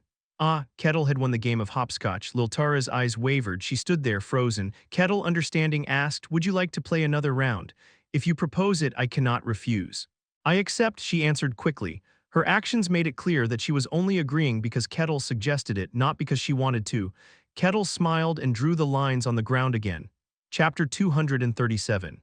To Federica's Sanctuary, Part 4. They didn't encounter bandits or thieves. They didn't come across any troubled villages, and without much difficulty, they arrived near Federica's sanctuary. It was easier than I thought. It's almost over. By tomorrow, they would arrive at the sanctuary. Then this temptation would end as well. While Liltara felt relieved, there was a part of her that felt a strange sense of loss. She tried her best to ignore the latter feeling. Kettle smiled and asked, "So how was it?" When asked about how the temptations had been, Liltara responded, "I am a follower of Lady Federica. Your temptations are undoubtedly powerful, but they cannot corrupt me." From now on, she would have to drink foul water and eat rancid jerky, but that was her life. She was prepared to accept it. Kettle admired the determination in her stance. "You must have been greatly shaken, yet you endured well. Impressive. To realize the sweetness of the fruit yet not fall into it and to uphold one's will." Kettle was purely impressed by Liltara's resolve. His attitude made Liltara happy. This sinner had acknowledged her. He was saying that her faith was genuine. She couldn't help but feel elated. Liltara's spirits soared, but Kettle muttered sadly, "It's a pity, though, that your faith was wrong from the beginning." Liltara's joyful expression froze. "What do you mean by that? Are you denying my faith? Isn't that obvious?" As anger tinged her words, Kettle calmly replied, "You who grew up in the sanctuary believed yourself to be deprived and lacking. Of all the things I've shown you, was there anything you knew before?" Liltara couldn't respond because she knew nothing. Not the quality jerky, nor the oil pasta, nor the comfort of a bed, nor the sensation of cleanliness, nor any of the games. She knew absolutely nothing. "It's not just you, the same goes for the holy knights. Deprivation is something only those who have once been fulfilled can speak of. None of you have ever been fulfilled, so you can't truly say you're following Federica's values." Liltara's face twisted in discomfort. But she couldn't argue back. Kettle's words were undeniably true. She believed herself to be deprived without knowing anything. "Do you enjoy mocking and criticizing our faith and values?" In the end, she could only utter this in a tone of resignation. Kettle shook his head. "It seems you misunderstand. I'm not insulting you. What? No matter how deprived you might have been, it must have been a painful experience. You've endured it well. Even if one doesn't know what it's like to be full, hunger is still painful. Filth is still unclean, and poor sleep is still distressing." The faith of those who endured such conditions was indeed admirable. Startled by this sudden praise, Liltara was once again confused. "What exactly are you trying to say?" "You are excellent followers," Kettle smiled. "If there's a problem, it lies with the higher-ups who instilled you with the wrong values." What do you mean by that? Isn't it obvious? You grew up in Federica's sanctuary. You received all your education there, and the direction of that education was decided by the leaders of the church. Even looking at the example of the Kaloja church, it was clear. The direction of the church wasn't set by the divine, but by the judgment of the leaders, including the saintess. If all of you are wrong, then it's likely that the leaders are the ones committing a sin. "Rubbish," Liltara shouted angrily. How dare you insult them? Do you know how devoutly they serve and follow Lady Federica?" "That may be true. After all, I know nothing about them." Perhaps like the Kaloja church, Federica's church had also misunderstood the will of the divine. Kettle smirked, a smile as poisonous as a serpent's.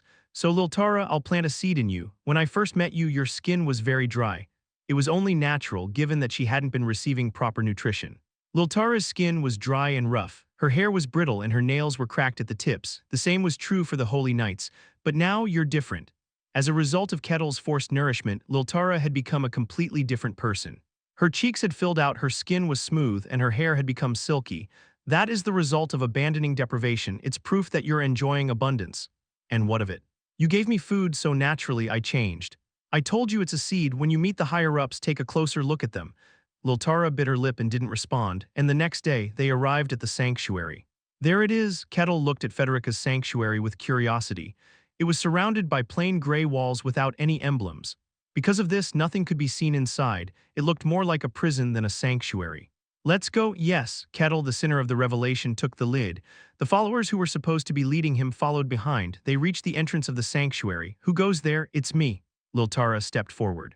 The eyes of the holy knights guarding the entrance widened. "Lady Liltara, if you've come, then surely." "Yes, I succeeded in following Lady Federica's will. This is the one." Liltara pointed at Kettle. The holy knights gasped at the sight of the barbarian. Liltara spoke quietly. "I've brought the sinner of the revelation. Please open the gate." They entered the sanctuary of Federica. Upon hearing the news, the people of the sanctuary gathered to watch. They gasped at the sight of Kettle and praised Liltara's achievement. "That's the sinner of the revelation. He's twice as big as me." People gathered around to get a look at Kettle. Countless eyes were fixed on him. "Feels like being a zoo monkey."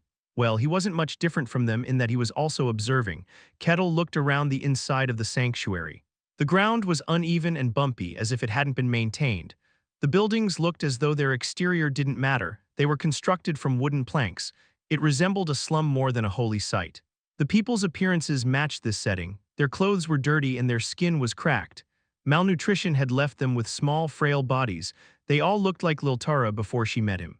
Kettle, who had successfully predicted this, smiled pleasantly. He glanced up at the sky. He could feel a presence watching from the heavens. Liltara continued to push through the crowd, moving forward. At the center of the holy site, a man and some elders were waiting for them. The man spoke calmly, "Welcome, Liltara." "Saint and the priests," Liltara said, kneeling. The Saint of Federica looked at Kettle and groaned. "This is the sinner of the prophecy. Nice to meet you. You've caused quite a stir, truly. I don't know why Lady Federica summoned you, but that's not for us to question. Everything is according to the Great One's will.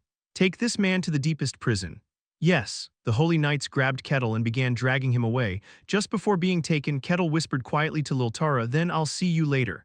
The saint looked down at Liltara and said, "Liltara, you've worked hard. You've carried out the will of the divine very well. Rest for now. I'll call you in a few hours." "Understood," Liltara replied quietly, and so Kettle was taken by the holy knights and locked in a deep prison. Filthy, it was a place that seemed to gather all the filth of the world. The stench alone was enough to kill a person. Yet Kettle leaned against the wall and sat down with a smile. "I always wanted to experience a typical prison like this." To him, all of this was just a pleasant experience. The start was quite unpleasant, but now it's not so bad. "All right then, do your worst." He wondered what would become of the seeds he had sown. "I'll wait patiently, for now at least." Kettle's face held an expectant expression. After resting, Liltara moved to meet the saint. She entered the reception room where the saint was seated in a chair. "You've arrived, please have a drink." The saint smiled and offered her a glass of water. As she reached for the glass while sitting down, Liltara hesitated. The water in the glass had a foul smell, as if it was on the verge of rotting. It was the water she had been drinking in the holy site her whole life, and there was only one glass. "Aren't you going to drink, saint? This moment is for you." "I'm fine," the saint smiled gently. Liltara stared at the glass for a moment, then grabbed it and drank it all in one go. The nauseating taste lingered in her mouth. "Now can you tell me what happened?" "Yes." Liltara slowly began to explain. She talked about wandering outside and eventually finding Kettle in the kingdom of Denian. She told how she pressured a family that was protecting him and forcibly took him away. The saint expressed his admiration. "Impressive, you've done very well. Truly, you are a model follower of Lady Federica," praised directly from the saint. In the past, she would have been overjoyed. It would have felt like she had the whole world. But now it wasn't the same. "Thank you," she said without emotion. Her restrained demeanor puzzled the saint, but he didn't dwell on it. "It seems your time outside has made you stronger. Well done." At that moment, Kettle's words flashed through Liltara's mind, just the ramblings of a sinner, but what if? She looked at the saint quietly. She had met him several times before, but she never noticed his skin condition. However, now she could see clearly. The saint's skin was remarkably smooth and firm. His hair was beautifully shiny, and even the tips of his nails were perfectly intact. His clothes, though dirty, had no lingering stench. It was as if clean clothes had been deliberately stained. Things she hadn't noticed before were now visible. Liltara's eyes grew dim with sadness as the conversation came to an end. "Then please rest. You've done exceptionally well. Someday Lady Federica herself will personally commend you." "Yes, thank you." Liltara stood and prepared to leave. The saint, as if suddenly remembering, asked Liltara belatedly, "Was there any trouble while bringing the sinner of the prophecy?" There was trouble. Kettle had tempted her. He had shown her many values of the world. Normally, she would have reported this immediately. She opened her mouth. "No. There was no trouble at all." "Really? I didn't expect the sinner to come along so quietly. You've worked hard. You may go now." "Yes, then, may Lady Federica's blessing be upon you." "May Lady Federica's blessing be upon you." She turned and left the room. Liltara's eyes were endlessly clouded as she walked away. Chapter 238, Sanctuary of Federica, Part 1. Chapter 238, Sanctuary of Federica, Part 1. They succeeded in bringing in the sinner upon whom God had personally bestowed a revelation. Normally, the revelation would have come immediately.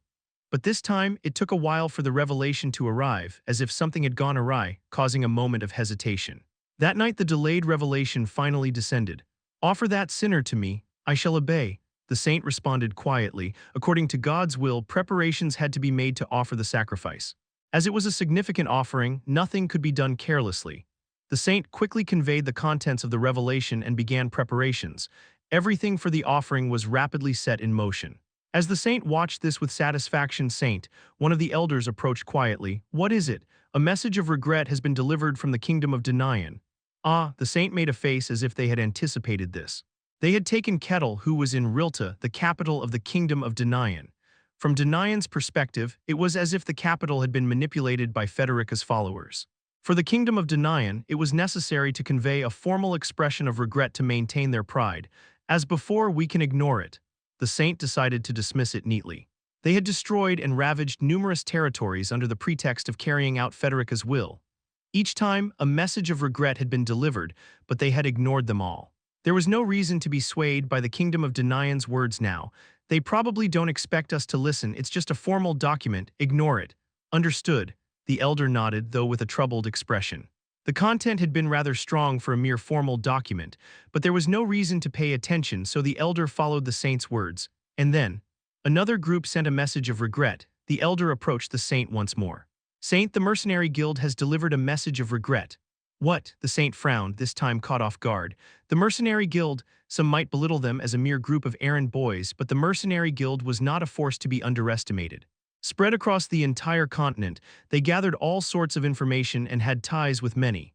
They were practically the only group that could exert influence across the continent. But why had the mercenary guild suddenly sent a message of regret? The elder spoke cautiously. A message of regret arrived regarding the oppression of a mercenary affiliated with the guild. That barbarian. He must have been a mercenary, the saint murmured, understanding dawning. The mercenary guild had a duty to protect its affiliated mercenaries. In this situation, it wasn't strange for them to deliver a message of regret. Ignore it. Lady Federica herself has commanded us to offer that barbarian to her. Not even mercenaries can stop that. The reason only a message of regret was being delivered was precisely because of this. As long as they were acting under the pretext of divine revelation, outside interference was impossible. There was no need for significant concern. That was the saint's judgment, but a few hours later. The elder approached the saint once again, this time with a face full of anxiety. Saint. Another message of regret from where this time, the saint, clearly exasperated, asked. But the elder's next words widened their eyes. The merfolk have delivered a message of regret. What, the merfolk? The saint was shocked. It was no wonder. The merfolk lived in the sea. Although they cooperated, their relationship was essentially a distant, indifferent coexistence. It was practically unheard of for them to intervene in terrestrial matters. Is it the entire merfolk? No, it's just one small merfolk city. Ah, I see. In that case, it's not a problem to ignore them. The saint tried to compose their startled emotions, but still couldn't understand. Why had the merfolk delivered a message of regret? Does that barbarian hold such value to the merfolk? The saint hadn't paid much attention to the individual named Kettle, and there was a reason for that. The information control of the Tower Master was extremely powerful. Although the wandering merchant had broken it, it hadn't been long enough for the information to spread widely. It wasn't something a closed-off group like the Federica Church would be aware of. And Liltara and Elite had successfully brought Kettle. While they wouldn't have been weak, they hadn't seemed particularly extraordinary either. But there was a more significant reason. It was because Liltara had kept silent. Liltara had chased Kettle through the holy land of Kalosia, the coastal cities, and even the merfolk's villages. They had heard what Kettle had done in those places. However, when it came to talking about the saint, Liltara remained silent on that subject. She even asked the holy knights who accompanied them to keep quiet too. Though they were puzzled, they complied with Liltara's request. As a result, the saint had no idea what kind of person Kettle was. They saw them merely as a sacrifice desired by God. That's why they were so bewildered by the repeated expressions of regret. It's okay, we can ignore it. Though bewildered, the saint judged that it wasn't a problem of great significance. But a few minutes later, the elder reappeared, his face filled with shock. The elves have delivered a message of regret. The elves now? The saint asked with a weary expression.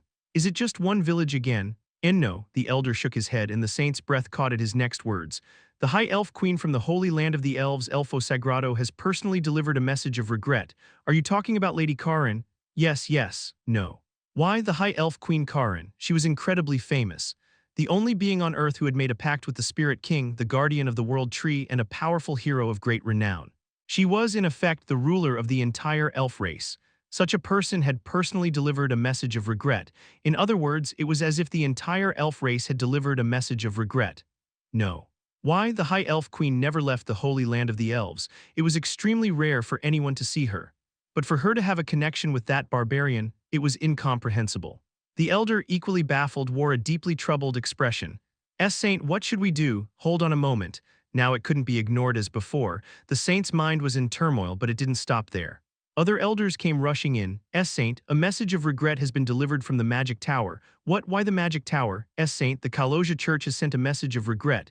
The Sun God Church has also sent one. What is going on? The saint's face grew pale. An emergency meeting was convened. The saint and the elders gathered in one place, all deeply unsettled. What is happening? No, I can understand the other groups, but why are the elves and merfolk getting involved? Why is the Kaloja Church? Is it possible that the sun god is connected to the barbarian? Calm down. The saint struggled to compose himself and began to assess the situation. Exactly which groups and individuals have delivered messages of regret? Ah, yes. One of the elders swallowed nervously and began to speak, slowly organizing the information. The king of the Denayan kingdom delivered a message of regret. The guildmaster of the mercenary guild delivered a message of regret. The leader of a small merfolk village delivered a message of regret. The high elf Queen Karin delivered a message of regret. The leader of the Shadow Paint School delivered a message of regret. The saintess of the Kaloja Church delivered a message of regret. The saintess of the Sun God Church delivered a message of regret. The saint was speechless. When everything was laid out, it was shocking. Numerous groups with immense influence on the continent had become involved. Though they had committed countless atrocities, never before had so many groups expressed their regret at once. Most notably, 2 churches were among the groups that delivered messages of regret. The Kaloja Church. Once like them, they had sought to impose God's will upon the world. Though they had failed under persecution, their great legacy had inspired many followers of Federica. They were a church with which there was an inner bond of closeness. And the Sun God Church was the most powerful church on the continent. Though their power and influence were somewhat overshadowed by the Earth Mother Church, they had warriors strong enough to overcome that difference. Along with the Earth Mother Church, they were among the most influential churches in the world. And now these 2 churches were moving to save the barbarian. Just who is this barbarian? What kind of being was he? Who was their god truly targeting? Who had they meddled with? The saint's mind was a whirlwind of thoughts. What should we do? One of the elders cautiously asked. The saint bit his lip. At the end of the day, they are just messages of regret. We could simply ignore them and proceed. God had delivered a revelation directly. That alone meant that external forces couldn't interfere directly. But that only held true up to a certain point. The Mercenary Guild, the Magic Tower, the Merfolk and Elves, and 2 other churches of different deities, these were groups that shared control over the continent, and they were all getting involved. At this point, ignoring them entirely was difficult. God's word held absolute value on earth, but that didn't apply to the church itself. For now, with the revelation in hand, they might get by with just messages of regret, but there was no telling what pretexts might be used to attack them later on. The Federica Church was not in a particularly strong position at the moment. With the mounting criticism due to their numerous past atrocities, they were under increasing scrutiny. If they weren't careful, they could be branded as the continent's troublemakers, just as the Kaloja Church had been in the past, and could face a swift downfall. The example of Kaloja made caution essential. We have no choice. After much deliberation, the saint made his decision. They couldn't give up Kettle. God had directly commanded that he be brought before her. Even if the church were to be burned to the ground, they had to obey. But if they proceeded as is, there was no telling what pretext might be used against them later. So, we need to establish a justification that they can't challenge. Kostya, is he currently in the Holy Land? Yes, he is. Summon him, the saint declared. Summon Chief Inquisitor Kostya and instruct him to prepare for a heresy trial. Yes, they would conduct an inquiry to determine if Kettle was a heretic. And this information was, of course, relayed to Kettle. The one who delivered the information was Liltara. They want to conduct a heresy trial on me, Kettle remarked with a curious expression. But why bother with that? Isn't it unnecessary since God has already given a direct revelation? They likely need a proper justification. Liltara, the one who had personally brought Kettle to the Holy Land, was deeply involved in the situation and had access to a lot of information. She had told Kettle that messages of regret had been sent from outside. Kettle nodded in understanding. Ah, I see, so they want to frame me as a heretic to avoid any backlash. Kettle laughed, finding it absurd. How ridiculous, Liltara, I am not one of your followers. A heresy trial was something conducted on believers. Kettle was not one of them. To conduct a heresy trial on a non-believer was nothing but an absurd pretense. Using any means necessary to achieve a goal, is this truly Federica's value? No, it wasn't. Federica's value was hunger. If the goal wasn't achieved, it had to hold meaning in and of itself. Forcing a goal to be achieved was meaningless. It was a vile desire. At least that's how Liltara had been taught, her expression twisted with distress. Well, fine, it's not so bad. Kettle leaned back against the wall. A real heresy trial conducted by a religious church, it might actually be interesting. Do everything you want, since it seems amusing, I'll play along for now. At least until he grew bored. Kettle chuckled with amusement. Chapter 239, Sanctuary of Frederica. Part 2, The Inquisition of Frederica. Kettle sat in the interrogation room chair, glancing around as he whistled. Grim, isn't it? The room was filled with torture devices, the purpose of which was easy to guess. Dried blood and bits of flesh stuck to them, making it clear they weren't just for show. Kettle felt as though he was in a museum, finding something fascinating about it all. Focus. The man sitting across from him spoke heavily, clearly displeased with Kettle's nonchalant attitude. He was a rough-looking man with a face marked by numerous scars. I am the Chief Inquisitor, Kostya. I will be the one interrogating you. The Chief Inquisitor, Kettle's eyes gleamed. It was the same rank as Serafina. But the difference in power was clear. Kostya seemed to be at most of mid-level superhuman strength. He was nowhere near the top tier. The Church of the Sun God was the most powerful religious organization on the continent. Even if two people held the same rank, there was bound to be a difference in strength. Pleased to meet you, I am called Kettle. Kettle greeted him cheerfully, but Kostya ignored him. Kostya knew little about Kettle. He was here simply to follow the orders of the saint, to brand Kettle a heretic.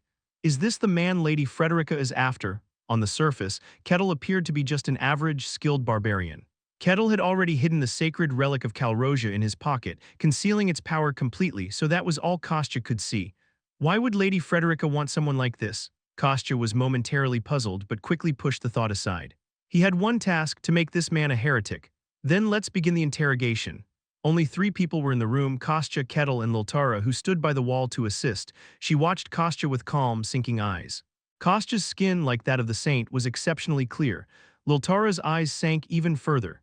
Chief Inquisitor Kostya began the heresy trial against the barbarian Kettle. Frederica, grant me the power to judge this heretic, Kostya quietly intoned. Qhite Book 5 verse 12, you spoke before hundreds of believers, saying, among us there is one who has turned their heart away from me. Let everyone close their eyes, and the one who has betrayed me will step forward. And so they closed their eyes, and the one who betrayed stepped forward. The traitor confessed their sin and was stoned to death. Oh, it was the scripture of Frederica. Kettle watched with interest. Holy energy slithered into the room. It wasn't a bright light. It was sticky like mucus, oozing through the space and clinging to Kettle's body. This was the scripture for inquisitions. It was a power Frederica once used to root out heresy among her followers. The power scraped away a person's mind, hollowing them out and erasing all of their values. No matter how strong-willed a person was, if they fell under this power, they would beg for their lives, confessing their sins and pleading to be killed for betraying her. So, it's a power like this. It's certainly unique. Of course, it had no effect on Kettle. Kostya was momentarily baffled by Kettle's completely nonchalant demeanor. How? No, more than that, Kettle was smiling as if he was enjoying it. Though startled, Kostya didn't show it. An inquisitor must always remain calm. He opened the book and began reading. I will now recite your sins, Kettle, Kostya coldly declared. You have traveled the world without letting the earth touch your bare flesh. I did wear shoes. You ate the flesh of a beast less than a week after it was killed. I hunted it and ate it fresh. You dared to enjoy your prosperity without sharing or discarding it. I do have a pocket. So that's true. You took pleasure in meals that should have been a burden. Eating is one of life's joys. Kettle answered all the accusations with confidence. Kostya didn't find it strange. One of the powers of the scripture was to prevent lies, so he didn't notice the smile lingering on Kettle's face. In total, you have admitted to 25 sins. It was over. Kostya closed the book. The interrogation is over. You are a heretic. No, Kettle shook his head. I am not a heretic. You have admitted to your sins. You are a heretic. Kostya refused to continue the conversation. As he turned to leave, Kettle smirked. If you indulged in 10 nights of abundance, you must atone with 20 nights of starvation. Then the sin of the abundance you enjoyed will be forgiven. What? Kostya's eyes widened. He involuntarily revealed his shock, and he had every reason to be. How do you know our doctrine? This barbarian had just recited their religious doctrine. The reason Kettle knew Frederica's teachings was because Liltara had given him a book of their doctrines. From Kostya's perspective, not knowing this, he could only be astonished. No, even if he did know, he would still be shocked. Barbarians in this world were ignorant. They despised writing and rejected knowledge. To the extent that 99 of 100 barbarians could not read, and the one remaining might barely be able to write their own name. A barbarian who could read a proper sentence or write was a rare exception. Kostya had suspected that Kettle was not an ordinary barbarian, but he never imagined he could perfectly recite their doctrine. It was like watching a newborn child, who should only be able to say mama and papa, suddenly read a thesis. Kettle continued speaking. According to your doctrine, if one endures twice the amount of suffering as they indulged, the sin of abundance is forgiven. I have endured much suffering. My sins have been more than atoned for. Nonsense. He's lying, Kostya wanted to shout, but in this place no one could utter a falsehood due to the power of the scripture. It was the truth. Of course, Kettle wasn't bound by such constraints, but he wasn't lying either. In the white snowy plains, Kettle had always been deprived. He could only long for the fantasy he so deeply desired. Even now, while enjoying the abundance outside, it was nothing compared to those long years of deprivation. All my sins have been forgiven according to your doctrine, therefore I am not the heretic you claim I am. No, that's not true, Kostya rejected Kettle's claim. I may accept your argument for that sin. But there are still other sins. Wherever Kettle had learned it, he clearly knew something about their doctrine, but it must be only superficial knowledge. Perhaps someone had advised him on the way from the kingdom of Denian to here. If that was the case, his task was simple. He would continue to probe for sins. He would lay traps in his words, catch Kettle in a mistake, twist the teachings, and lead him to slip up. Eventually, the barbarian's lack of knowledge would be exposed. Kostya began to discuss doctrine with Kettle. It was a sort of endurance test, hoping to exhaust him into making a mistake. As an inquisitor who had interrogated countless believers, Kostya was confident in his stamina. But there were two things he didn't know. First, Kettle had a full understanding of Frederica's teachings. He wouldn't fall for any shallow traps. And second, this is fun. Kettle was simply enjoying himself. He had spent time on Earth, engaging in all sorts of debates over fictional works. And he often got heated over those trivial discussions. Which fictional character was stronger? Was the villain's motivation justified? Why did the protagonist's character deteriorate as the story progressed? These trivial but entertaining debates. The heresy interrogation with Kostya felt similar to those debates to Kettle. The difference was that both of them were deadly serious this time, which made it even more fun. He wasn't joking when he thought he could do this for a month straight. No matter how much Kostya questioned him, Kettle not only didn't get tired, but he responded with even more enthusiasm. Pavin, chapter 23, verse 12. No matter how much abundance one enjoys and how full their stomach may be, if there is hunger in their heart, it is still hunger. My heart's hunger is not yet sated. Therefore I have committed no sin. Kostya found himself at a loss for words. Instead of getting exhausted, Kettle seemed to be gaining energy. Why is this barbarian enjoying the interrogation, and how was he giving these kinds of responses? It felt like he was facing a priest well-versed in religious studies. At this point, Kostya had nothing left to say. From the beginning, he had tried to accuse Kettle of heresy without any real evidence falsely. If the other party had knowledge, they could easily refute the charges. There had been a few similar cases before, but previously it hadn't been a problem, because violence was also an effective interrogation tool. When necessary, he could resort to torture devices. No matter how much knowledge or scholarly prowess one had, they would eventually succumb to unbearable pain. But this time it was impossible. Frederica desired this barbarian. They couldn't dare to harm a body that the divine wanted. You are a sinner. In the end, Kostya could only stubbornly insist like a child. Kettle did not deny it. Well, as you say, I might be a sinner.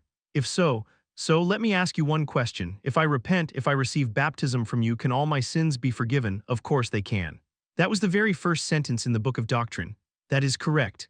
Then I will repent. I will become your follower and abide by your values. I will not indulge in abundance but follow the path of starvation. Will you accept me then? Kostya hesitated. He could not accept him, because their goal was to brand Kettle a heretic and offer him to Lady Frederica. In the end, Kostya could only say one thing. Rejected, rejected. Their voices overlapped. Kostya's eyes widened as Kettle laughed in amusement. Oh, it hit the mark. You, Kostya stammered. This barbarian had predicted that he would refuse. A chill ran down his spine. Who is this person in front of me? Was he really a barbarian? Who was he interrogating right now? Whom does our God truly call? Fear crawled up from the ground beneath him. He knew nothing about Kettle's power. But his knowledge, his values, and his ideology were terrifying. Kostya began to see Kettle as something other than just a barbarian. He stammered as he spoke. It seems you are tired, so we will stop here. The interrogation will continue another time. No, I can keep going. No, you are tired. Kostya refused any rebuttal and gathered his things. His departure was more like fleeing. Liltara watched the entire scene with a somber gaze. The next day after the interrogation ended, Liltara came to see Kettle. Mr. Kettle, the result of the interrogation is out. You are a heretic. Kettle, who had been quietly observing the prison, widened his eyes. Wasn't the interrogation supposed to continue later? According to the interrogation, you confessed your sins in front of Lord Kostya. It has been decided that you will be offered to Lady Frederica tomorrow. Information manipulation. That would make sense if they wanted to wrap this up quickly. Kettle muttered as if he understood. Liltara's face twisted in anguish. Yes, that's how it turned out. You seem to have a lot on your mind. Liltara, who had kept her mouth shut, finally spoke as if spitting out the words. Is this truly Lady Frederica's will, to achieve one's desires by any means necessary? This was utterly contrary to the values of Frederica that she had learned. Her lifelong faith was being shattered. Come to think of it, I never asked, how was the saint's skin? It was very clean and smooth. As expected, Kettle smiled. Liltara, I know the answer to the doubts you have. I can show it to you, Liltara. A young believer who had grown up in the sacred land of Frederica all her life. From the journey's start, Kettle had planted a seed of doubt in her heart. As time passed, that seed had steadily grown. And now it was time to harvest the fruit. Do you want to know the answer? Kettle asked. His question was like the temptation of a demon to a believer. But the reason believers fall into corruption, even when they know the other is a demon, was because that temptation is so sweet. Liltara squeezed her eyes shut and nodded. Kettle, as if he had been waiting, grabbed the iron bars of the prison. The iron bars crumpled lightly as if they were made of marshmallow. Chapter 240, Sanctuary of Federica. Part 3, Laugh. Liltara involuntarily flinched. The place where Kettle had been held was the deepest prison in the sacred ground, a place for confining special criminals, and powerful divine forces protected it. Yet the iron bars of that prison were twisted effortlessly. Kettle could have escaped at any time. He had simply been biding his time. Wait a moment, if you leave like that, the alarm will. No problem. Kettle swung his fist. A gust of wind flew towards the end of the prison, destroying the mechanism. Liltara closed her mouth. Now then, shall we move? Kettle leisurely walked out of the prison. Liltara quietly followed behind him. The question you have is whether the saint and the elders are truly upholding Federica's values. Isn't that right? Yes, Liltara nodded. Were they like the believers they had forced into deprivation, also in a state of deprivation? Were they following Federica's will? Let's go and confirm that now. Kettle walked briskly. His unhesitating demeanor left Liltara startled, prompting her to speak up. Well, I know of a few places that seem suspicious. Perhaps we could start by checking those out. No need, I already know. What? Kettle confidently entered a church located on the outskirts of the sacred ground. He walked straight into the confessional, tapping a device on the floor. Then with a rumble, the floor opened, revealing a staircase leading downward. Here it is. Liltara's eyes widened. Have you been here before? Kettle's movements had shown certainty that a hidden passageway existed there. It was as if he already knew about it, but this was his first time in this place. No, this is my first visit. Then how did you? It's the expansion of my senses, that's how I figured it out. What? Liltara looked at Kettle in astonishment.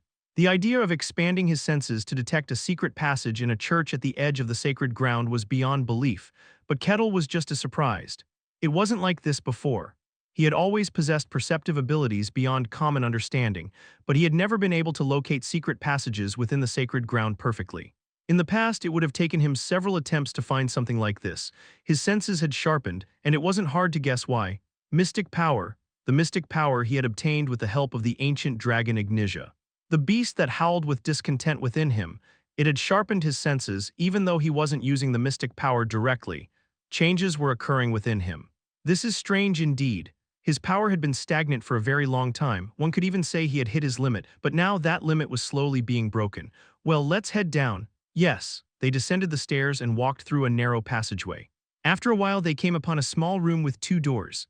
We'll enter here. Kettle opened the door on the left. A wave of cold air swept over Liltara's entire body as soon as the door opened.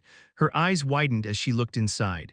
Inside there was a vast array of food supplies, meat with a tantalizing color, freshly preserved fish, sweet honey and fruits, luxurious wine, and even spices and seasonings. It could easily be mistaken for a royal pantry. There was even a high-end kitchen attached, suitable for preparing these ingredients.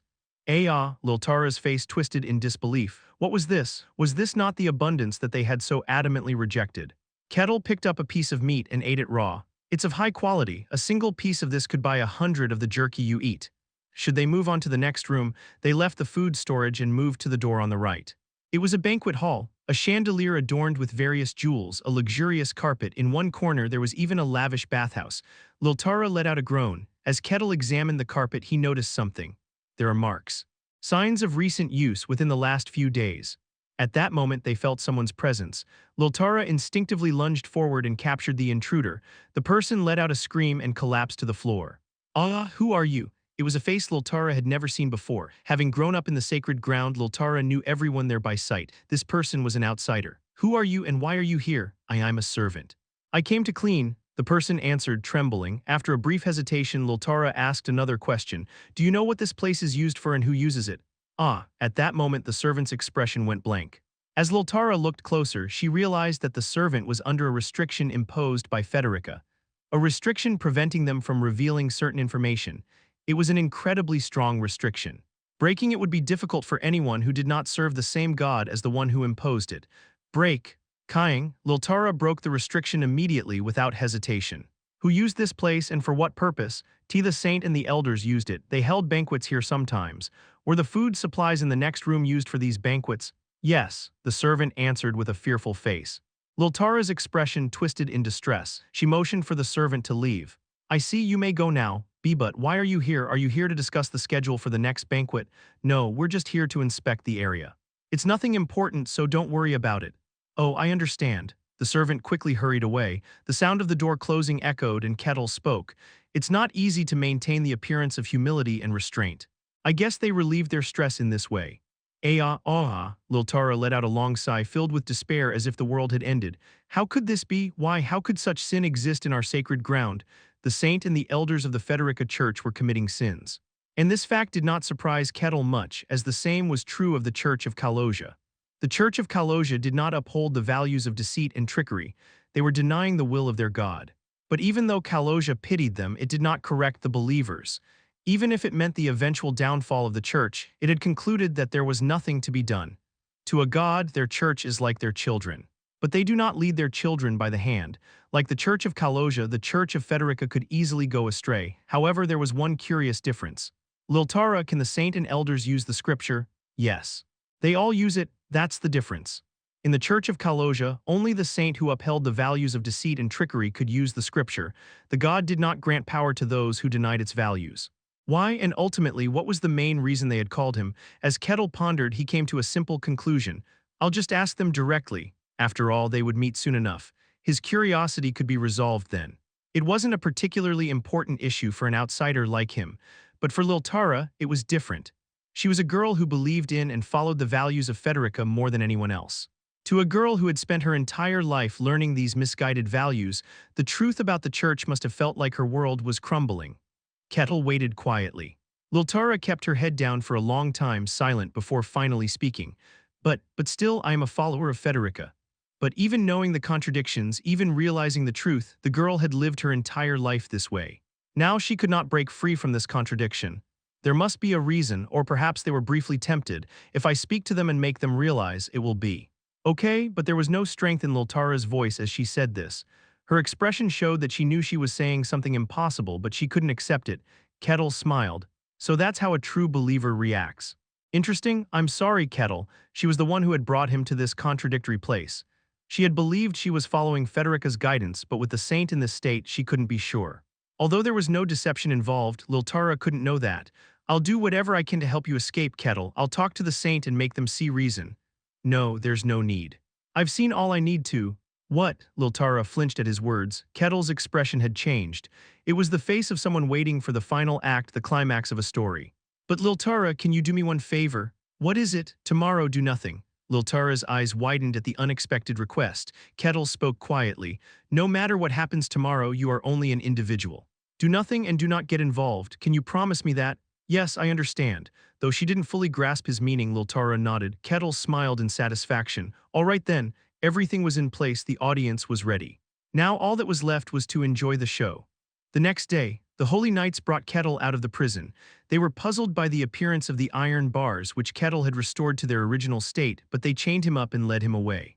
They took him to the very center of the sacred ground. There the saint, the elders, and every follower of Federica was waiting. Among them was Liltara. Ooh, Federica, please accept our offering. Grant your blessings to the servants who follow your guidance. The followers were crying out in near frenzy. It was the very image of fanaticism. In their midst, Liltara stood silent, her expression somber. Seeing her, Kettle smiled. In the center of the crowd was an altar. What's that for? It is the altar on which you will be offered to Federica, the saint said calmly. Your body will be burned and your soul will be sent to Federica's realm. Consider it an honor to meet Federica as a sinner. In other words, you're going to kill me. Kettle smiled brightly and looked up at the sky above the altar. If that's the case, Saint of Federica, what will you do if I resist? Kettle asked. What if I refuse to approach the altar? What if I reject it? Then, unfortunately, we will have to proceed by force. Kostya, yes. The chief inquisitor, Kostya, along with his subordinates, grabbed Kettle, intending to drag him to the altar by force. But Kostya's expression began to stiffen. No matter how hard they tried, Kettle's body wouldn't budge. It was like trying to push a deeply rooted tree. The saint frowned at the sight of them struggling. Kostya, what are you doing? Just give me a moment, please, this. Move, Kostya enveloped himself in divine power and rammed his shoulder into Kettle, intending to shove him with all his strength. Thud, but it was Kostya who fell. He stumbled back from the force and landed on the ground with a shocked expression. The saint's face slowly hardened. What? Something was wrong. It felt like realizing that the gears, which had seemed to grind along despite creaking, had been misaligned from the start. Unfortunately, I'm not ready to die just yet, Kettle murmured lazily. I have nothing more to ask of you. He hadn't resisted them until now. He had followed all their orders, never once rebelling. Because he was curious to see what they would do with him, he had thought he could find some enjoyment in the process. But now it was over. He had enjoyed everything there was to enjoy. It seems you want something from me, but I'm not going up there. Kettle bared his teeth at the sky. His gaze met the one watching from the heavens. Kettle clenched his fists. Clang, the chains shattered. The saint was aghast. Kettle raised his fist. If you have complaints, come down and say them yourself. He swung his fist. A gust of wind from Kettle's punch flew straight toward the altar. Federica, the saint cried out in panic, gathering divine power to create a barrier to protect the altar from the wind. But it was impossible. The barrier shattered like a rotten fence hit by a speeding carriage. The wind, having lost none of its force, smashed into the altar. Boom, the altar exploded. The altar they had painstakingly built, meant to be an offering to their god, crumbled and collapsed. Screams echoed. The sacred ground, steeped in fanaticism, was instantly plunged into chaos. Amid the turmoil, Kettle clenched his fist in satisfaction. That's good, the fruit is always sweetest at the end of the wait. He laughed, truly enjoying himself. Well then, the time for the harvest had finally come. Chapter 241, Sanctuary of Federica, Part 4. Liltara collapsed to her knees. Realizing what was about to happen, she instinctively clasped her hands together. She was about to pray, but then froze. To whom should she pray? She had just lost the object of her prayers. Liltara let out a hollow laugh. You, the saint who had been staring in shock at the shattered altar, ground his teeth. You've revealed your true nature, the saint signaled with his eyes. The believers, receiving the signal, hurriedly fled. The non-combatants withdrew and holy knights and priests filled the space. A swift encirclement was formed around Kettle. Kettle whistled. Quick, it's as if they predicted this would happen. No, they probably did. They didn't know the full extent of Kettle's power, but they knew he had first-rate strength. First-rate strength wasn't insignificant on a global scale. Even Aquez, who was once considered a genius, had been first-rate when they first met. And yet they hadn't sealed Kettle's power. They had bound him with a flimsy chain that could be broken at any moment, as if they were waiting for him to break free and escape. Are you afraid of receiving the world's hostility? Do you want it to appear as if I chose to oppose you of my own free will? Nonsense. The saint dismissed it, but his eyes wavered slightly. Kettle's words were spot on. The saint had thought that if they subdued Kettle half-heartedly, he would resist somehow. And then they would have a perfect excuse to offer the defiant heretic to their god forcefully. What better justification could there be?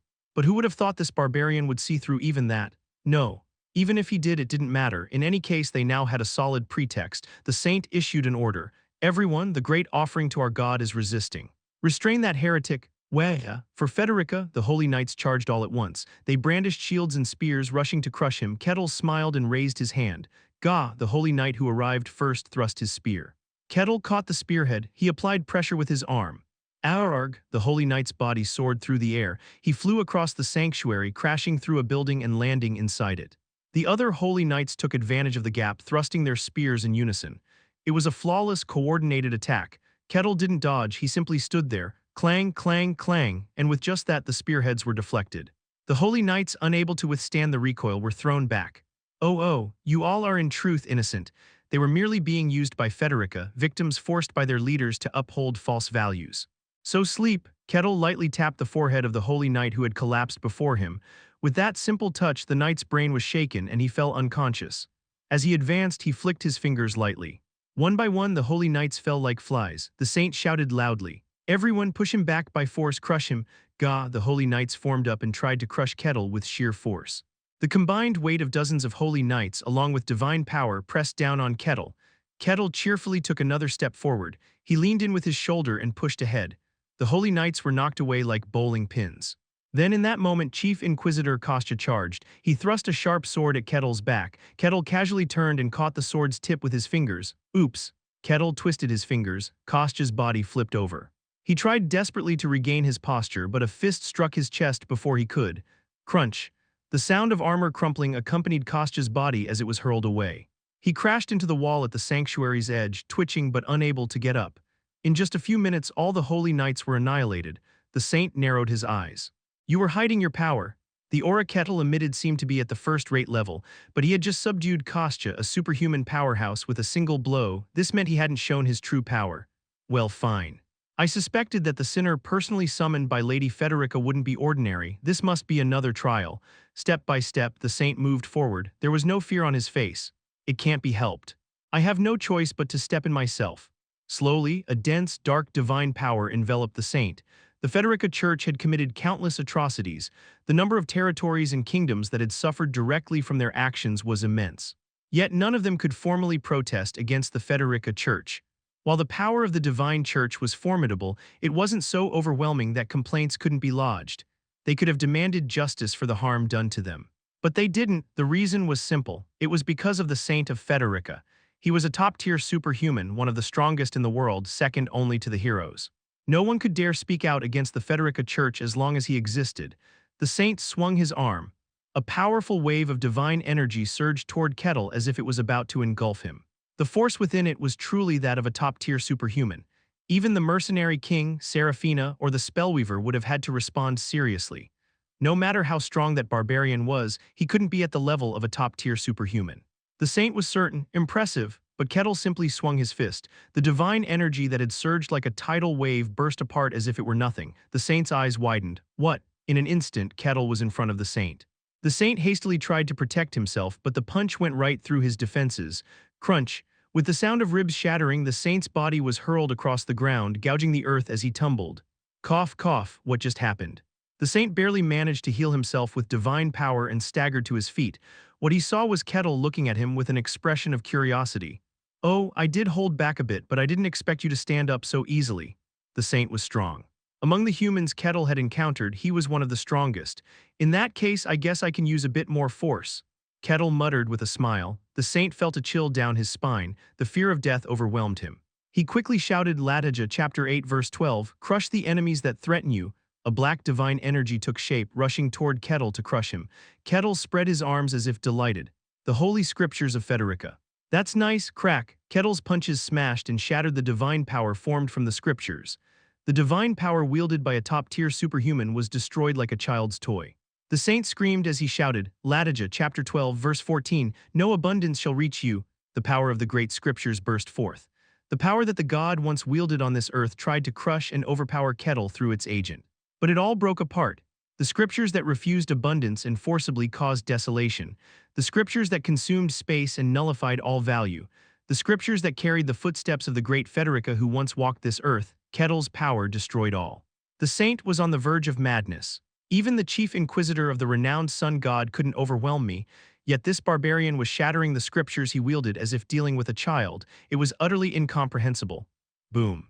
Cough, the saint was slammed into the wall. Though he barely managed to defend against Kettle's attack, the impact caused his body to slide back. Beads of sweat formed on his forehead. I can't win. He was barely holding on, but that was all. There was no chance of victory. Kettle was completely overwhelming the saint. The saint felt a profound sense of helplessness. Yet Kettle's expression was one of dissatisfaction. It was only natural. The one he wanted to fight wasn't merely the saint. He raised his head and looked up at the heavens. Are you still not going to come down? What are you talking about? Well, fine. Let's see how long you'll just watch. With a flick, Kettle unleashed his aura. The saint's face turned pale in an instant.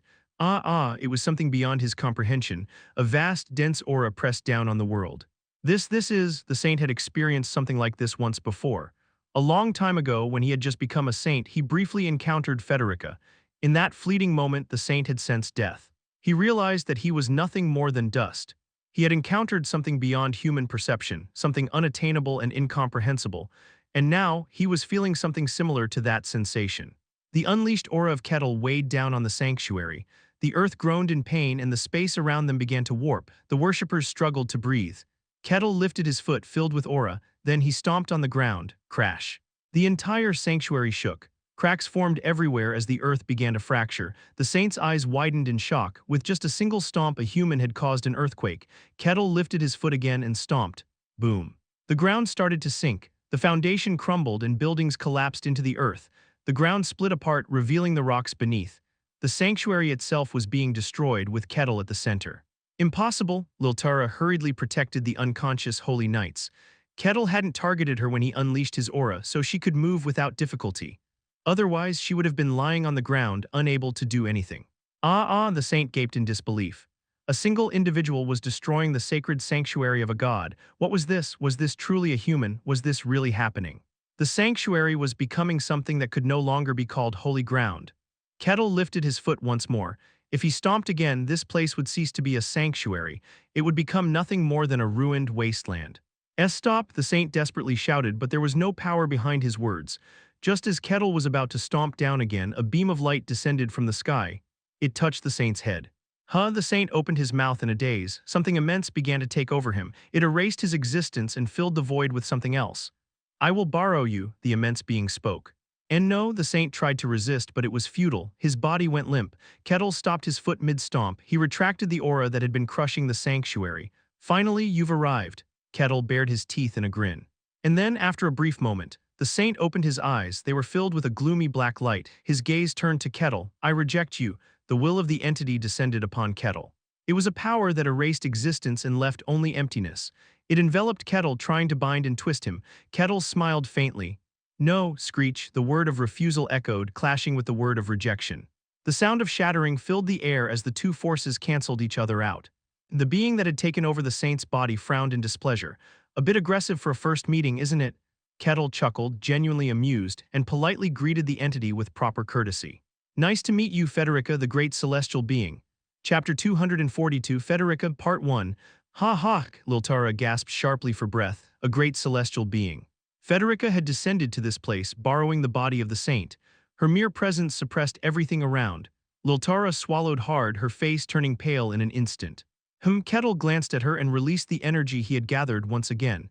The energies counteracted each other, allowing Liltara to exhale finally. She's one of your followers. Wouldn't it be wise to pay attention to her? Federica, who had descended into the saint's body, frowned. It was as if another had just advised her on how to discipline a child. But Federica slowly retracted her energy. Kettle also smiled and withdrew his energy. Liltara, who had barely regained her senses, let out a moan. In front of her now stood Federica, the great deity she had believed in and followed her entire life, whom she had never once spoken to. She seems to have many questions about you. Can you answer them? Child, what do you wish to know? Federica asked. Liltara swallowed again at the sound of the great deity's voice. Federica was speaking to her now. Her brain felt like it would burst from the sheer joy and emotion. But she gritted her teeth and struggled to remain calm. She asked the question she had longed to ask. Federica, am I truly following your will, your faith in me? That alone is for me. I am satisfied with that. Federica spoke softly. Your faith is most admirable to me, my devotee. The deity had acknowledged her. Ecstasy filled her face, but so did despair. The deity had evaded her question. She was not following Federica's will. Just as she was about to speak, the body disappeared, and it wasn't just her. The fallen holy knights and the hidden worshippers were all gone. They had all been teleported to a clearing far from the sacred ground. Kettle whistled. Evacuating them to avoid getting caught up. You're working hard. It's only natural to protect my children from a monster like you, so you do care for your worshippers even though they defy your will and enjoy prosperity. If my children wish to enjoy prosperity, it cannot be helped. I cannot force the path upon young children. Interest flickered in Kettle's eyes. Federica was different from Kaloja. She showed a strong affection for her worshippers. Even if they did not follow her will, even if they betrayed her, she loved them like a parent. She was more humane than Kaloja, who had said it was inevitable for his followers to be destroyed if they did not follow his will. Kettle smiled faintly. I wish you had shown me a little of that kindness, so what is the reason you've summoned me? Displeasure showed on Federica's face. It was like a beast that should have been trapped and starved to death, standing before the hunter who had set the trap. Kettle sneered. Did you think that if your slaves pressured me, I would get angry and kill them? Killing a deity's worshippers. That was a grave sin in this world. If Kettle had killed Liltara and her group in the kingdom of Denian, his position would have been instantly destroyed. That was Federica's ploy. You're using rather shallow tricks, but unfortunately for you, I'm not a barbarian. I'm closer to being a rational person. More than anything, it's sad that you tried to use your worshippers as tools. That child would have willingly thrown herself for me. A monster like you has no right to speak of it. Federica showed contempt. I know about you, ashen barbarian, descendants of those who willingly forsook the world, you who dare to betray us and stand on the other side. Betrayal, Kettle stroked his chin. Federica's words carried many implications. You taint the world, though I tried to control it, it has come to this. Do you know how much beings like you pollute this world? Not my concern, Kettle shrugged. What matters is that you interfered with my purpose. If you hadn't interfered, we could all have been happy. It's a shame. You must not step out into the world, Federica spoke coldly. The fact that you, who were cast out and banished in the distant past, dare to set foot in this world is an insult. I have no intention of doing harm to you. Your opinion is irrelevant. Your very existence cannot be tolerated in this world. For example, imagine if something unknown that had slaughtered and massacred tens of thousands of lives was barely driven out of this world. And then one day it suddenly reappears, claiming it has repented, asking to be accepted. Would you accept it, or would you reject it and try to kill it? So that's your perception, Kettle muttered with a bitter expression. It was an extremely harsh view. Kettle had never committed such crimes, but he was viewed this way just because he was a being from the Forbidden Land. What on earth did the beings of the Forbidden Land do in the past? He suddenly became curious. Federica extended her hand. Black light began to gather there, forming the shape of a sword. Others may be willing to tolerate you, but I am not. You should never have emerged. You should remain imprisoned for eternity. I see. The gods harbored various feelings toward Kettle. Kaloja had a favorable interest. The spirit god was indifferent and distant, and Federica, she harbored hostility and rejection. I thought there might be a special reason, given that you are the god of hunger, but that's not the case. It seems you truly love the earth and your worshippers. In a way, she was a god who loved the earth more than Kaloja. She had summoned Kettle to this place to eliminate the threat. It was quite unexpected for a god known as the god of hunger. However, from Kettle's perspective, Federica was worse. Kettle reached for his waist and grabbed the handle of his axe. Then our course of action is simple. Each would achieve their goal through force.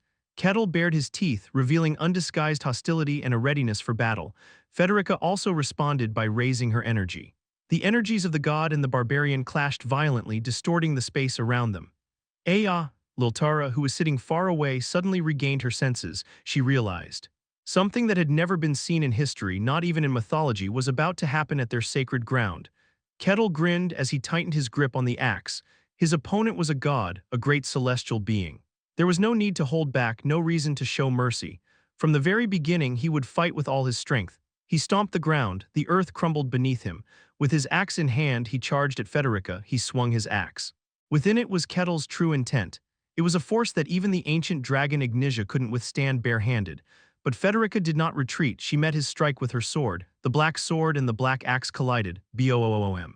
The air was violently displaced. The half-destroyed buildings of the sacred ground were blown away as if struck by a storm.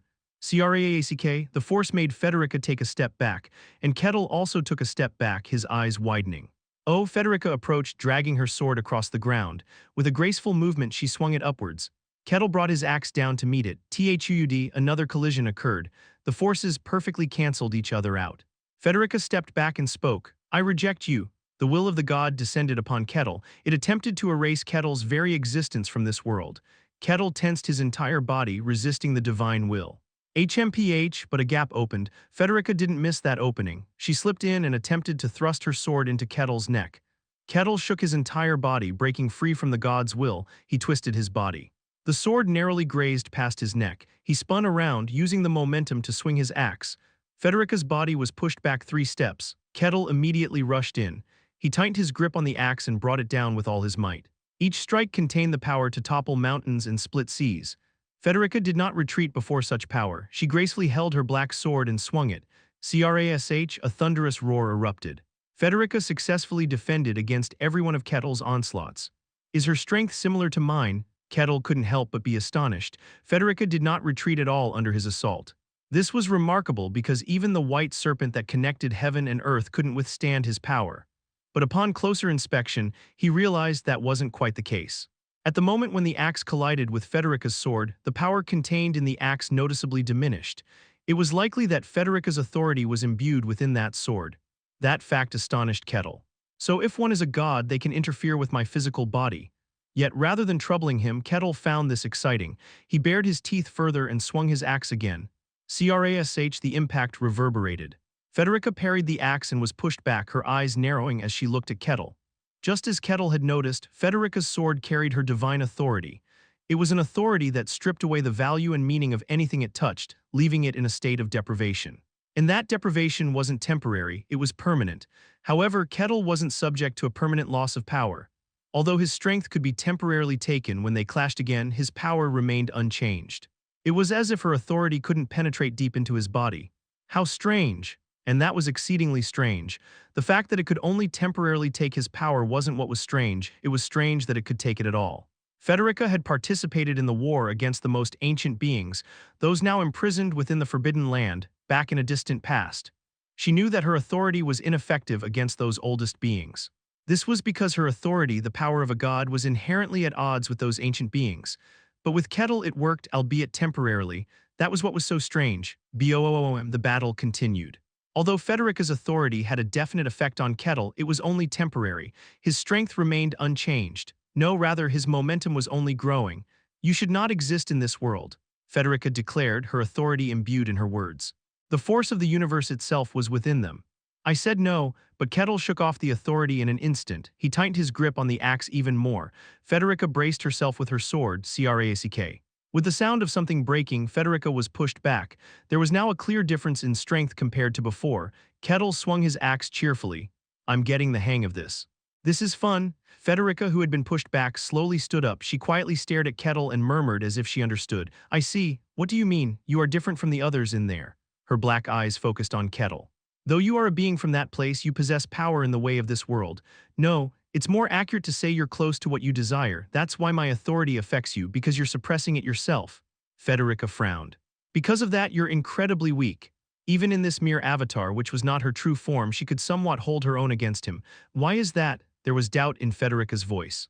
You who are deprived, why, despite being a being from there, a descendant of the traitor, do you desire this world? Because it's what I want. Kettle replied lightly. Federica fell silent. You are indeed different. Have you understood? There's no need to exclude me. No, I'm more certain now. You must be killed. This barbarian must not be allowed to roam the world. He must be killed before he realized what he truly was. Before he became aware of that twisted desire. Federica held strong conviction. You don't listen, do you? Kettle shrugged. So how exactly do you plan to kill me? It doesn't seem like you can. Federica didn't deny it. As things stood, it was impossible. This wasn't her true form. At best, she was using a mortal body as an avatar. Considering her strength in this state, she was probably just slightly stronger than the ancient dragon Ignitia. She didn't possess the power to kill Kettle. At this rate, she would lose. And so, Federica made her decision. Even if it resulted in permanent loss, even if it meant twisting reality, she would kill Kettle, all for the sake of the world. Federica raised her sword toward the sky. The black sword floated up and soared toward the heavens. Open the way, and the sky opened. The space tore apart, spreading wide like a rift. Stars were obscured and clouds were driven away. Reveal yourself, my world. The hairs on Kettle's entire body stood on end. The world itself was twisting. A gateway opened. A world of lofty grandeur appeared beyond the sky.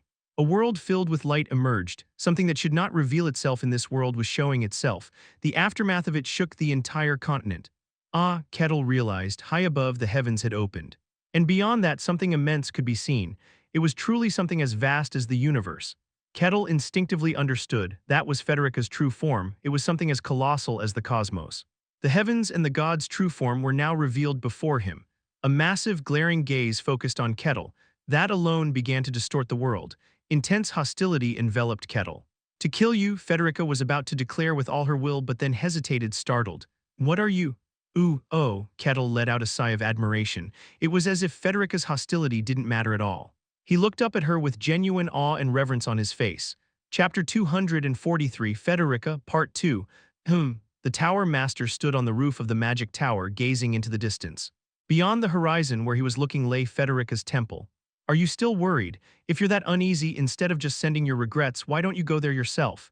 It was the Tower Master's apprentice, Elian, who spoke. The Tower Master replied indifferently, You know that's impossible. Well, Elian conceded, the Tower Master was currently in the magic tower, but that didn't mean he was idly resting.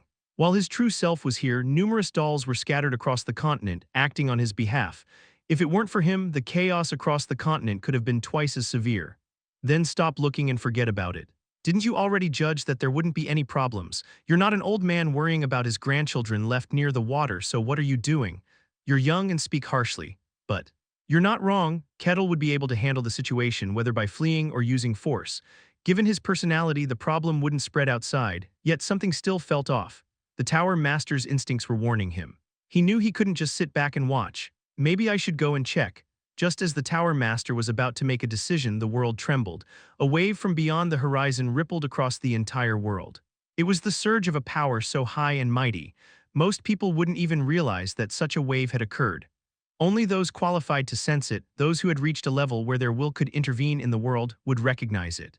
Only those called heroes, and that's why both the Tower Master and Elian were shocked. Huh, wait a minute, it was a wave that literally enveloped the entire world. It meant a passage to a higher dimensional space had opened. Master. What madness, the Tower Master cursed. It was the first time he uttered such a curse in decades, and it was with good reason. A passage to the heavens has opened. Aria. Ooh.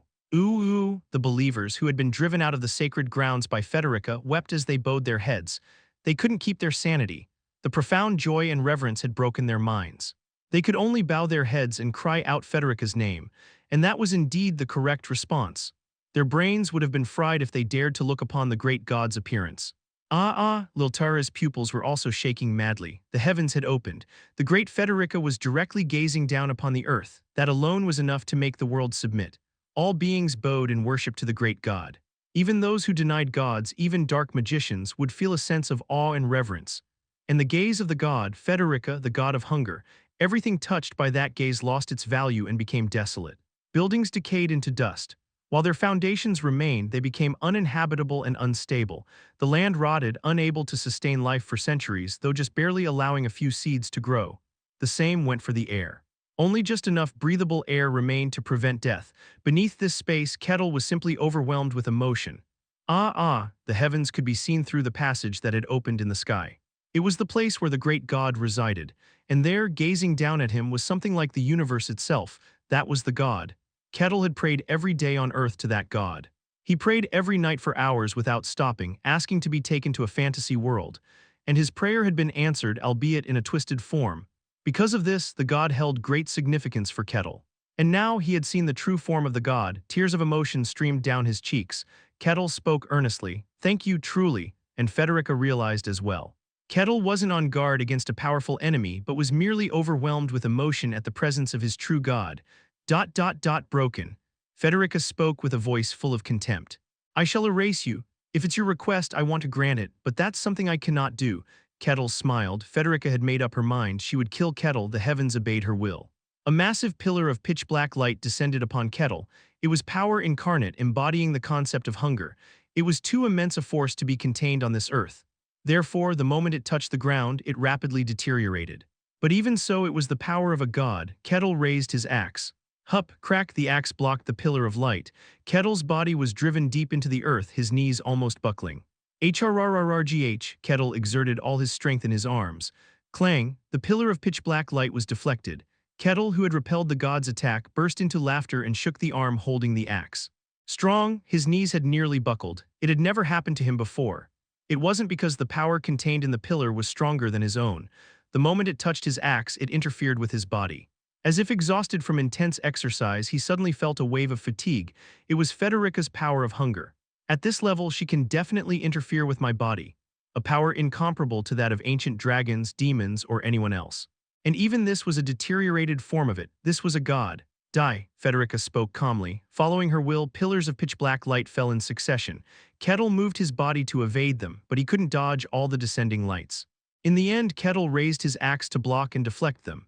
Crack. And each time Kettle's body was eroded by Federica's power, the strength in his body was gradually being worn down.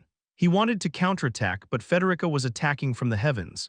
Since she was attacking from beyond the sky, there was no way for him to retaliate. He was being toyed with one-sidedly. It was his first true crisis since emerging into the outside world. It was also a very unpleasant situation. "But you're smiling," Federica murmured. Kettle was genuinely smiling, as if he was truly enjoying himself. "Ha, this is great, absolutely great." The threat of death meant nothing to him. Even during the final quest to escape the White Snowfield, he had almost died more than a dozen times. But what truly terrified him wasn't death.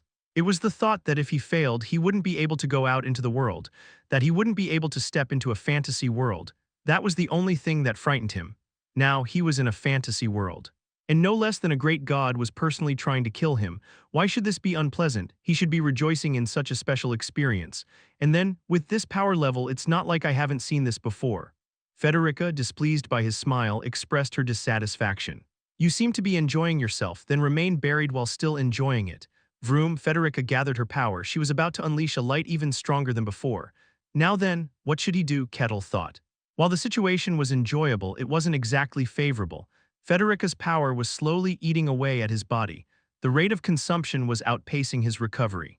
Since she was high up in the sky, it was difficult to launch a proper counterattack, but that didn't mean the situation was entirely against him. Kettle looked up at the heavens. The gate to the heavens was rapidly collapsing. Federica's power was forcibly holding it together, but the collapse accelerated. Opening the gate itself must have been an enormous strain. From Federica's perspective, she had to kill Kettle before the heavenly passage collapsed. It was a battle to see if he could hold out. Focusing on defense until the gate closed would have been the best choice, but Kettle had no intention of doing that. The reason was simple. That's no fun. Although enduring the attacks of a god was enjoyable, simply enduring and letting it end like that wasn't his style. I want to land at least one hit. What should he do? Various methods came to mind. He could use the same method he used to escape the White Snowfield. As Kettle pondered, the beast roared, grrrr. The beast, called Mystery, slumbered within him. It had been trying to break free ever since he started fighting Federica. It responded to the hostility and power trying to rise. Mystery growled, displeased. It seemed as if the mere fact that Federica was attacking Kettle was unacceptable. The beast, usually indifferent even to its master, now seemed ready to bare its fangs against this external enemy. If Kettle allowed it, the beast would immediately leap out. No, Kettle suppressed the beast. It wasn't its turn yet. It would get its chance later. The beast growled in dissatisfaction but lowered its head quietly. After a moment of contemplation, Kettle made up his mind. Keep it simple. He checked the condition of his body. Although his body was fatigued due to Federica's power, he had recovered quite a bit. This should be enough. Kettle gripped his axe tightly. Crunch, his arm swelled. Veins popped and his muscles bulged as if they were about to burst through his skin. Beyond sincerity with full power. Womb, just exerting strength made the space around him appear distorted. For a moment, Federica felt threatened by the power gathering in Kettle's arm. Dangerous. Federica quickly gathered her power. Hunger shall be established upon the world. Federica's power manifested. A pillar of pitch-black light struck down toward Kettle. It was stronger than any power Federica had wielded before. The mighty power had erased the value of countless demons in the past. With this strength, she could penetrate even the core of a planet if she willed it. And against such immense power, Kettle responded very simply. Hup, gripping the axe with the arm he had powered up, he threw it. The axe, thrown with all his might, collided with the descending pillar of pitch-black light. And the pillar shattered. Crash, the god's power shattered like glass. The axe, having smashed the descending pillar, surged upward. It hurtled toward the lofty heavens. Federica activated her defense. The axe clashed with her barrier. Whoom, the impact reverberated through the sky. Clouds were scattered and trees around the Holy Land fell in droves. Worshippers who had been praying screamed as they were thrown into the air. The axe slowly fell from the sky. Kettle caught it with his other hand. He looked at his arm. The arm he had used to throw the axe had its muscles twisted and veins burst.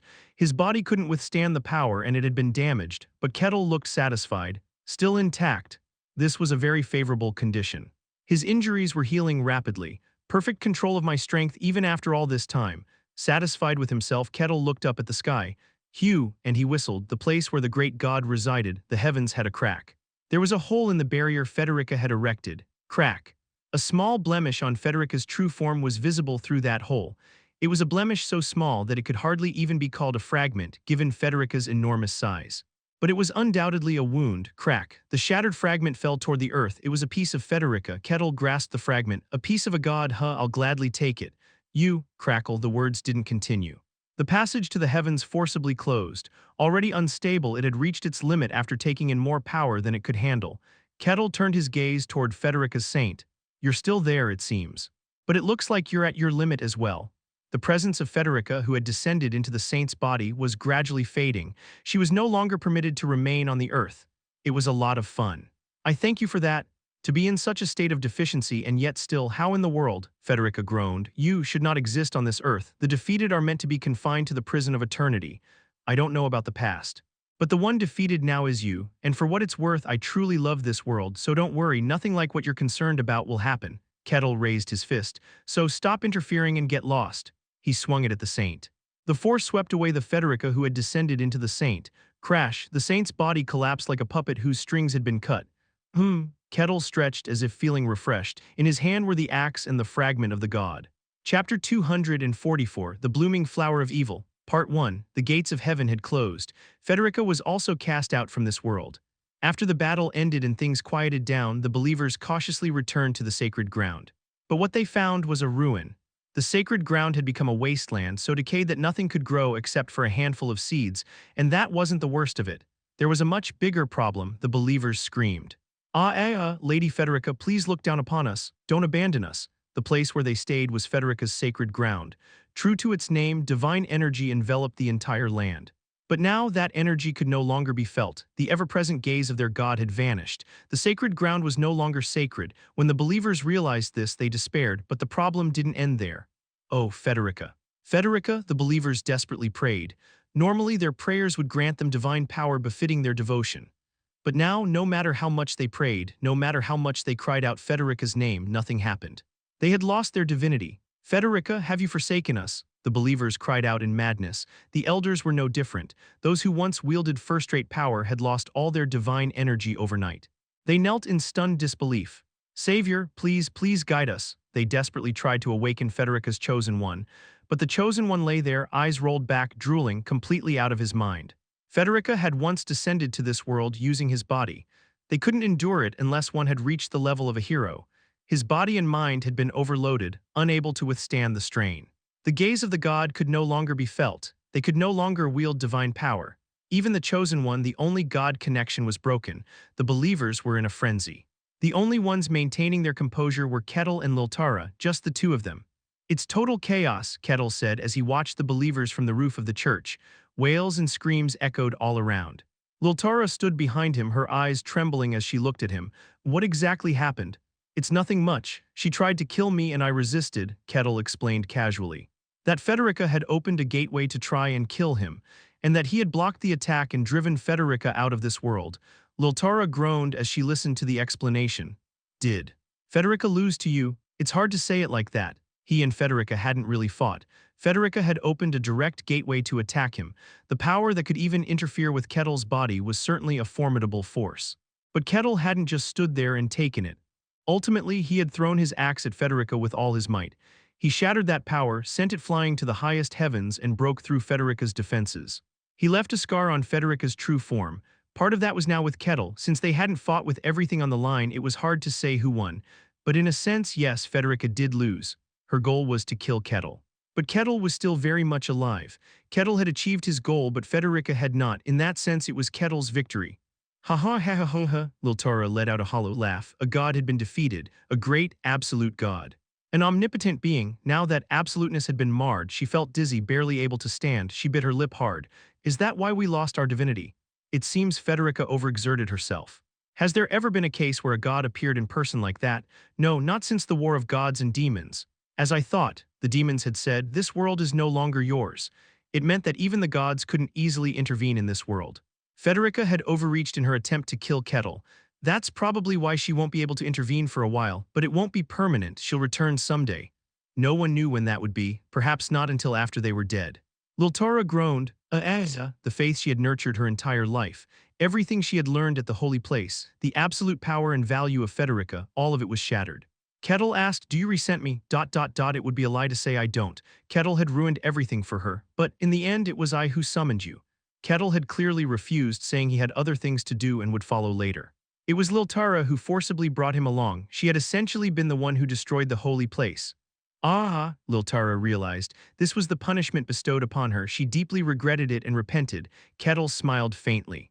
I wouldn't exactly call it an opportunity, but I have a proposal for you. A proposal? I won't tell anyone about this. There's no reason to anyway. You're the only one who knows exactly what happened between me and Federica. Liltara's eyes widened.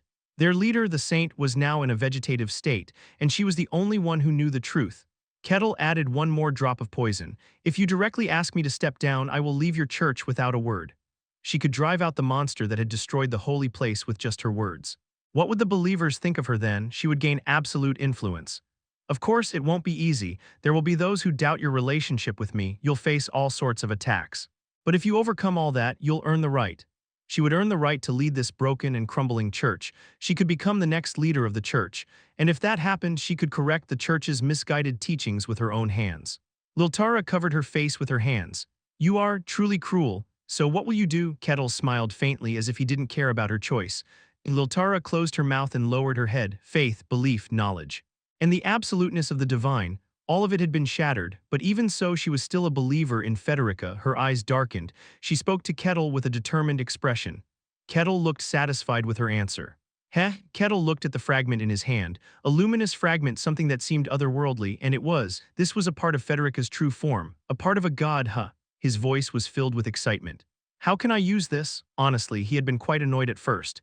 He was ready to deal with the mysteries he had longed for, but a believer of the god kept getting in his way. He had come here to destroy out of frustration, but the process and outcome were immensely satisfying. Kettle looked up at the lofty sky.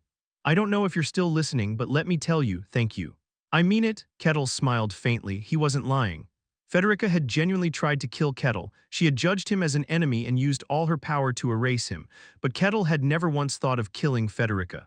There was a vast difference in their intentions, but if you keep getting in my way, then I'll have no choice but to kill you too. Kettle muttered without expression. His desire was a journey through fantasy. If anyone, even a fantasy being, continued to hinder him, they would be his enemy. And that didn't only apply to Federica, but that emotion was fleeting. Kettle once again examined the fragment of the god with a joyful expression. For Kettle, this incident had started unpleasantly but ended as an enjoyable experience. To him, there was no more to it than that, but from the world's perspective, it wasn't over. The gateway to the heavens had opened. The great god personally looked down upon this earth. The ripple effects from that event swept across the entire continent. However, most people felt nothing. It was simply too vast of an event to comprehend, like how people on Earth wouldn't know if a planet exploded somewhere in the universe. But those who were qualified surely felt it.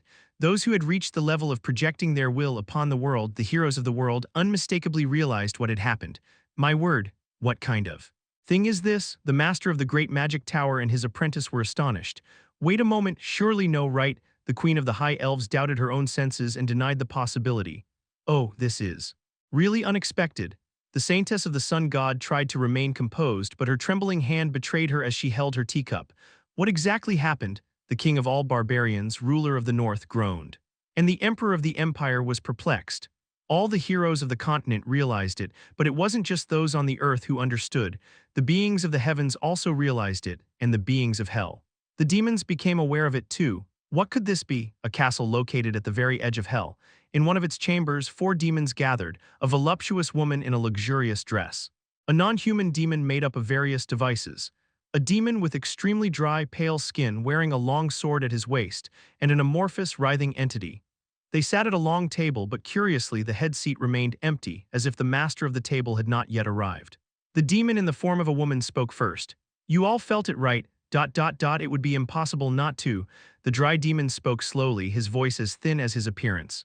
Federica opened the gate to the heavens. Was it to fight against the demons? No, none of our kind moved. The woman shook her head. The demon made of devices clicked the mechanisms that composed its body.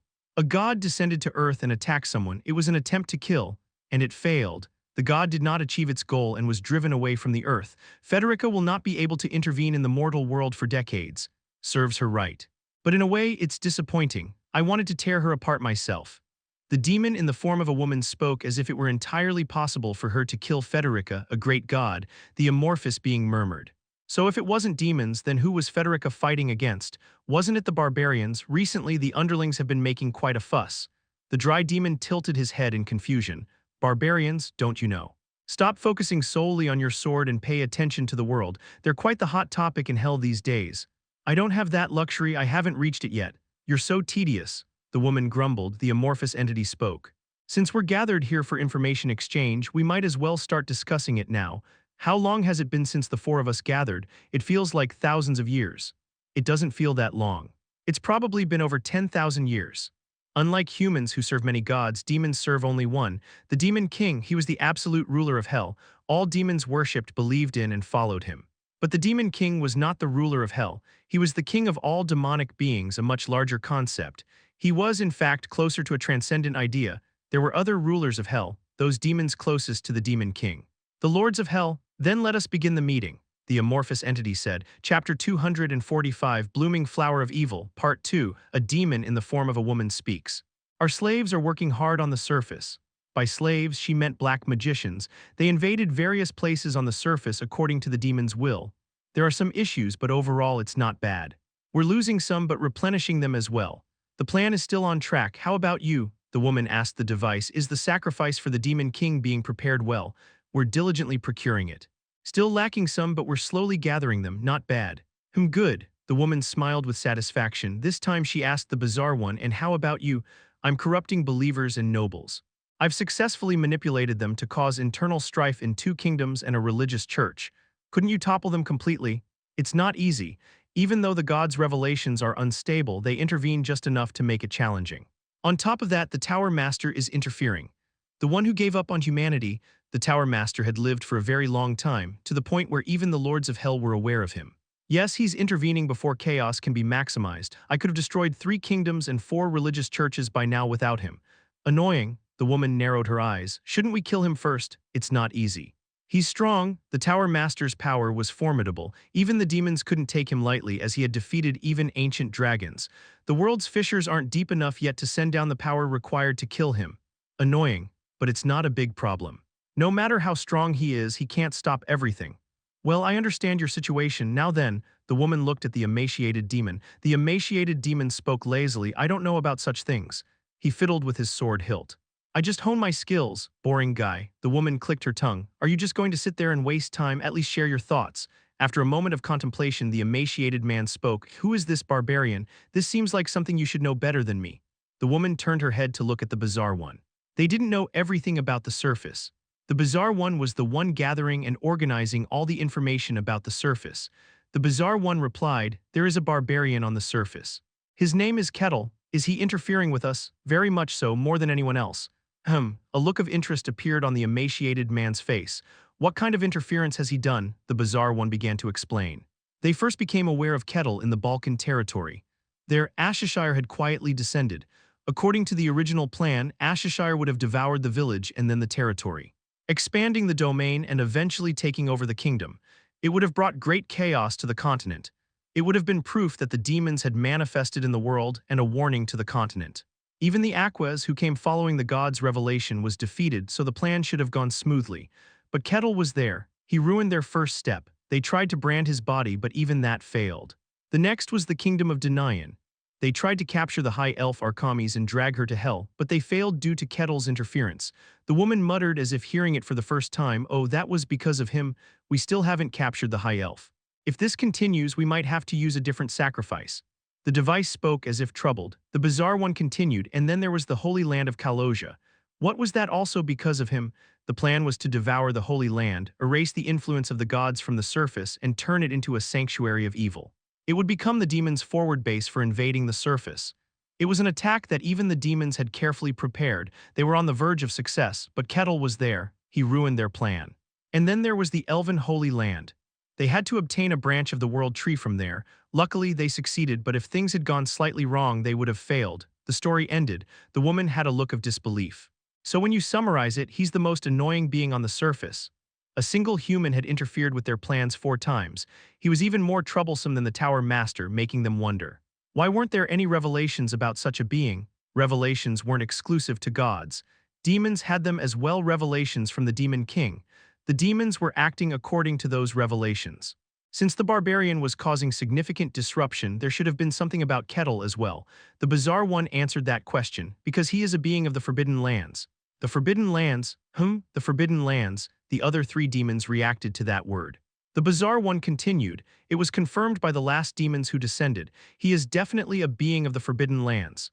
Didn't those demons lose their minds? The 3 highest-ranking demons who attacked the Elven Holy Land had their minds shattered by Karin. They were no longer capable of normal conversation. The bizarre one answered simply, I forcibly extracted the information. Then they're dead, right? Yes, those highest-level demons of superhuman class had perished like that. Yet none of the 4 showed any reaction. The woman asked, so is he truly a being of the Forbidden Lands? Without a doubt. Haha, well, isn't the barbarian's form one of the traitors? Probably. The woman leaned back in her chair.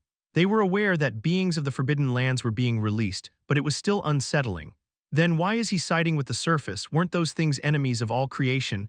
That part I don't know. Whether he was enamored by the surface or values connections, it's irritating. Valuing connections, something that ancient, the woman made a puzzled expression as if hearing something absurd. That doesn't seem fitting. So is he on the side of the gods? No, I don't think so. You all know that Federica failed to open the heavenly gate, right? That just happened, of course, we know. I've received information that the barbarian headed there. Are you saying that Federica failed to open the heavenly gate because of that barbarian? It's possible. How strong is he? If the gods directly attacked, they would have to respond seriously. He couldn't be underestimated if he withstood and won against such an attack. It's uncertain. We don't even know what happened inside. The issue was that even the demons had no information about the White Snowfield. In my memory, there is nothing about this barbarian. He must have been born inside that place. We don't know what he accomplished or how he escaped. The breaking of the Forbidden Lands' seal was something we didn't anticipate. So the one thing we know is that he's strong enough. If he survived opening the heavenly gate and wasn't killed, then he must be that strong. But he has a flaw, the bizarre one muttered. He couldn't destroy demons, he couldn't even banish them. The emaciated man's eyes widened. That was very strange. Something that powerful and ancient can't destroy us. Whether he didn't or couldn't, I don't know, but he couldn't interfere with the demon's body. In the end, the elven queen finished the job. That's intriguing, the woman muttered with a curious expression. So if he fought against the gods, he's not on their side, then why is he wandering the surface? I don't know, it's something beyond understanding. When he fought us, it wasn't out of hostility. It seemed more out of curiosity. Fought us out of mere curiosity? What kind of nonsense is that? The woman chuckled. The emaciated demon who had been quiet spoke up. Then can we bring him over to our side? Could they turn the powerful barbarian to the demon's side? Judging from the story, it wasn't impossible. Though he fought them, he wasn't hostile, and he also fought against the gods. The bizarre one remained silent. I'm not sure, it seems possible, but the risk is high. We don't know what he desires. A strong interest appeared on the woman's face. A being of the Forbidden Lands who could communicate and interact. Someone powerful enough to stand against the gods. If I bear his seed, what kind of powerful and extraordinary offspring could I produce? The woman's eyes gleamed dangerously. Noticing her thoughts, the bizarre one intervened. I know what you're thinking, but it's still an unassessed risk. I understand it's your innate desire, but I hope you can restrain yourself for now. I know. The important thing is the descent of the Demon King, right? I'll hold back until then. The woman smiled and quickly changed the subject, as if to hide her true intentions. So what's the current situation? Not bad. The rift is widening. We're progressing on a plan to devour the surface, and it's going smoothly.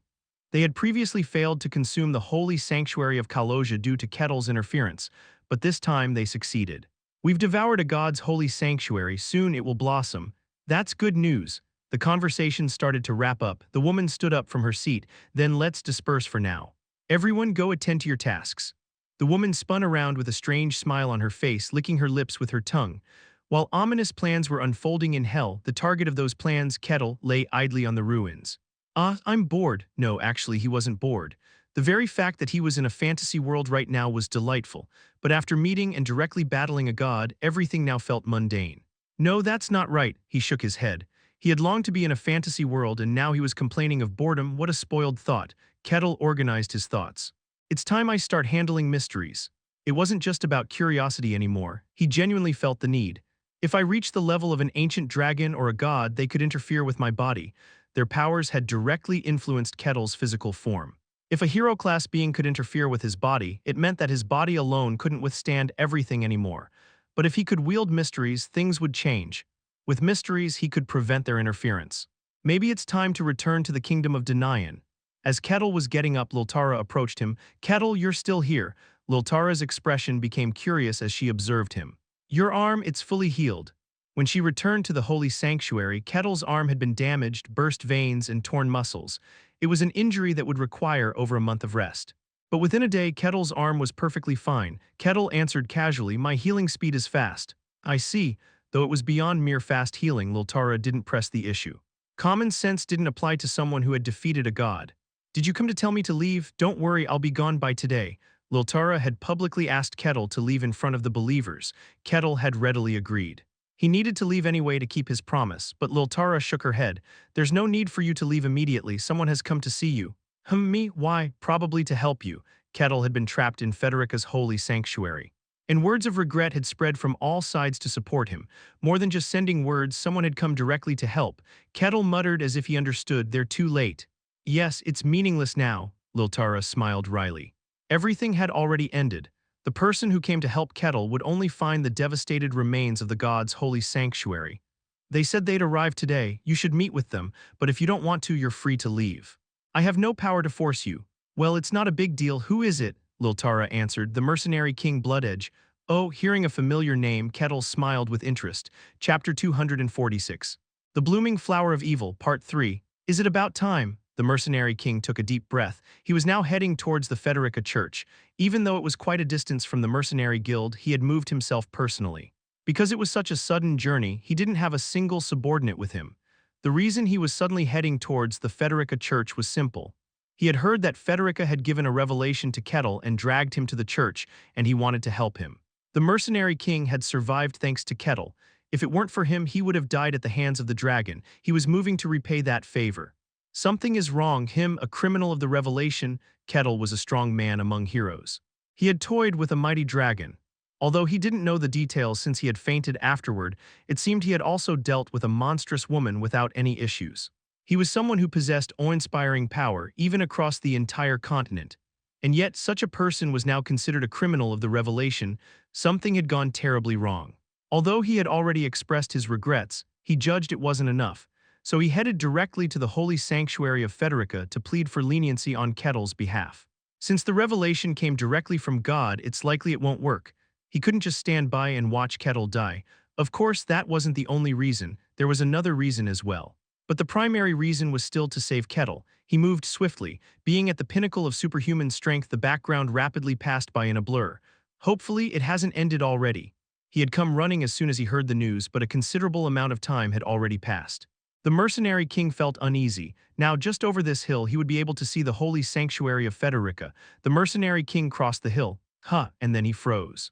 A look of shock quickly spread across the mercenary king's face as he gazed at the holy sanctuary. His expression suggested he had seen something impossible. What? Oh. Bloodedge, upon arriving at Federica's holy sanctuary, Kettle greeted him. We meet again, how have you been? Why yeah, what brings you here? I heard that you were dragged here as a criminal of the revelation, so I came to help. Oh, Kettle's eyes sparkled. You came all this way just for me, thank you so much. Kettle tapped the mercenary king on the shoulder with a bright smile. To come all this way to help someone he had only met once, that's what you call the romance of fantasy. He was genuinely happy, and the mercenary king once again felt bewildered by Kettle's warm reception. Kettle had been labeled a criminal by Federica's direct revelation. He had been forcibly brought to the holy sanctuary. And yet he was moving about confidently. No, that wasn't the important part. What on earth happened here? The mercenary king groaned as he looked around the holy sanctuary. The holy sanctuary was completely destroyed. The outer walls had entirely collapsed, and not a single building inside was intact. It looked more like a ruin than anything else. It wasn't just the buildings that were damaged. The very land itself had rotted away. It would take decades for it to recover its vitality, and there was one more significant problem. As the mercenary king, he had been invited to divine holy sanctuaries several times. Each time he felt a gaze looking down from the lofty heavens and sensed the grace that enveloped the entire holy sanctuary. It was an otherworldly sensation, far removed from intelligence. But here he felt nothing. It just seemed like an ordinary place on the ground. Is this really a holy sanctuary? What on earth happened? Something happened. A something, and then the mercenary king noticed something. Federica's followers were glancing at them. The emotions in their gazes were quite peculiar. They were fearful, resentful, full of hatred, and yet fearful again. At the very least, they weren't looking at him as a criminal of the revelation. Liltara spoke quietly. We can't talk here. Let me guide you. Oh, thank you. Liltara guided them to a small building. It was a makeshift house hastily built and closer to a shantytown, but it was the only building in the area with a roof. The mercenary king, still looking bewildered, entered the building. Was this place always this ruin because it's the holy sanctuary of the god of hunger? The mercenary king had such thoughts. Kettle burst into laughter and denied it. No, that's not the case. I see, so what happened afterward? Did the traveling merchant give you compensation? I received it without any issues. That's good to hear. I wanted to talk with you all, but the traveling merchant immediately sent me off, which was unfortunate. Did you fight that woman? I did, Kettle nodded. She was the ancient dragon Ignisia. An ancient dragon, the mercenary king groaned. However, he wasn't particularly shocked or surprised. He seemed to have had some idea of what had happened. She had hidden her identity, disguised her appearance, and put them to sleep with a single word. There was no other being he could think of besides an ancient dragon. Then, this barbarian had fought an ancient dragon, and he hadn't lost. The mercenary king looked at Kettle with awe. No, wait, that wasn't the most important thing right now. What mattered was the current situation. What on earth happened here? The mercenary king finally asked the question he had been holding back. Kettle began to explain lightly. And when all the explanations were over, the mercenary king stood there dumbfounded, his mouth agape. "And no, is that really true? I have no reason to lie to you." "No," the mercenary king clutched his head. It was too much for him to process. His voice trembled as he asked again, "So you're saying Federica herself appeared to kill you, but not only did you block her attack, you even counterattacked?" "Yes," Kettle nodded. "It seems I pushed myself quite a bit. Because of that, I no longer feel her gaze. I suppose it will take a considerable amount of time before she can intervene in the mortal realm again." And no, the mercenary king's expression was one of utter disbelief. He couldn't accept it, he couldn't understand it, and it was no wonder. Kettle was saying that he had fought and defeated a god, not just an avatar, but the true form of the god who had opened the gates of the heavens. For a moment, the mercenary king's head spun. The magnitude of what he had just heard made him dizzy. Seeing this reaction, Kettle thought to himself it was the right decision not to show him the fragment of the god. There was no need to reveal it, so he hadn't mentioned it. In hindsight, it was a good decision. If he had told the mercenary king that he had a piece of the god, the man might have fainted on the spot. After being dazed for a long time, the mercenary king suddenly returned to reality. "Kettle, you must not tell anyone about this. This must be kept hidden. An ordinary human had fought a god and won. If this fact were to spread, every church would try to kill Kettle. It would be seen as blasphemy, tarnishing the absolute authority of the gods. No matter the cost, they would do everything in their power to erase Kettle from the continent." One thing that relieved some was that Federica's followers would likely keep this disgraceful event to themselves and not share it with outsiders. In other words, as long as he and Kettle kept quiet, there would be no problems. The mercenary king earnestly pleaded with Kettle, who nodded without much resistance. "I don't have a habit of boasting anyway." The mercenary king let out a sigh of relief. "So does that mean they can't use divine power anymore?" "That seems to be the case." It wasn't an exaggeration to say that the entire church had been destroyed. According to Kettle, the divine power might return after some time, but uncertain when that would be. "I can't believe what's happened. The demons must be celebrating." The great god could no longer intervene in the mortal world. From the demons' perspective, it was an event worth celebrating with open arms, but Kettle felt nothing about it. "If they didn't want this, they shouldn't have messed with me." "I see." The mercenary king swallowed hard. He quickly cleared his mind, as if trying to avoid thinking about it any further. "At least you're safe, that's a relief." "Yes, thank you for coming all this way to help me." The biggest problem had already resolved itself. The mercenary king chuckled in disbelief. "The problem may be solved, but now we'll have to find another place. I never imagined they would lose their divine power. What on earth is happening?" Kettle picked up on the strange comment and asked, "Did you have another reason for coming here?" "I did." Aside from coming to rescue Kettle, he had also intended to seek the cooperation of the church members. He spoke, "A demon has devoured another holy sanctuary." Oh, Kettle's interest was piqued. "What exactly happened?" the mercenary king explained. "A demon had descended near the holy sanctuary of a god without any prior warning. It attacked the sanctuary, consuming everything and devouring it all. The demon took over the holy sanctuary, turning it into its own domain. Preparations to deal with this situation needed to be made." Kettle stroked his chin as if he understood. "It sounds similar to what happened when they attacked the holy sanctuary of Kaloja. The difference was that during the Kaloja incident, Kettle's presence had led to the demon's defeat, but this time it seemed the demon had succeeded. It had managed to transform a holy sanctuary into its own territory. I intended to seek their help regarding the demons, but now it seems impossible." Kettle's face showed growing interest. "I want to go." A demon that had successfully consumed a holy sanctuary. He was curious to see what it looked like. His curiosity was piqued. However, there was something more important that he needed to deal with right now. He wanted to explore the mysteries. He didn't want to delay it any longer. "No, wait." Kettle looked at the mercenary king. Standing before him was a top-tier superhuman, someone who understood the mysteries better than anyone else. Kettle asked, "Do you have any information on the demon?" "We don't know much about it. The demon destroyed the holy sanctuary overnight. There were no survivors. We'll have to investigate directly." "I see." Kettle's face showed even more interest. "I see. Are you going alone?" "No, it's a big matter, so several people will be gathering. Other followers of different gods will likely join as well." The mercenary king explained, "The elder of the Earth Mother will be coming. Some mercenaries will likely join too. An extraordinary magician from the Tower of Magic will also be there. I arrived late because I came here to help you. Most of them should have already arrived." I see." Kettle's interest grew even stronger. The mercenary king continued, and Kettle's eyes widened at the mention of one particular name. "Swordmaster Kane will also be joining." Kane, do you know him? Are you talking about Swordmaster Kane of the Kingdom of Gahentra? You know of him." "How?" the mercenary king mumbled in amazement. Swordmaster Kane. Kettle couldn't possibly forget him. He was the first extraordinary warrior Kettle had met and the one who had introduced him to the mysteries. Kettle muttered, "So he's joining as well." "Yes, I should start moving to join them too. It's a relief you're safe. So what will you do now?" the mercenary king asked about Kettle's plans. Kettle smiled, pleased with how things were turning out. "I have nothing else to do, so this is perfect." "Perfect? Yes, how can we tolerate a mere demon devouring a holy sanctuary of a god? It's unacceptable." The mercenary king found himself momentarily at a loss for words. Unconsciously, he glanced at the now godless holy sanctuary. While Kettle had acted in self-defense, he couldn't help but feel a strange mix of emotions. Such evil cannot be allowed to happen in this world. Kettle smiled brightly. He could gain new knowledge, fight demons, meet strong warriors, and even reunite with Cain after a long time. It was an opportunity to catch 2 birds with 1 stone, no, 4 birds with 1 stone. "So may I join you all in helping to deal with this?" The mercenary king's eyes widened in surprise. Chapter 247, The Blooming Flower of Evil, Part 4.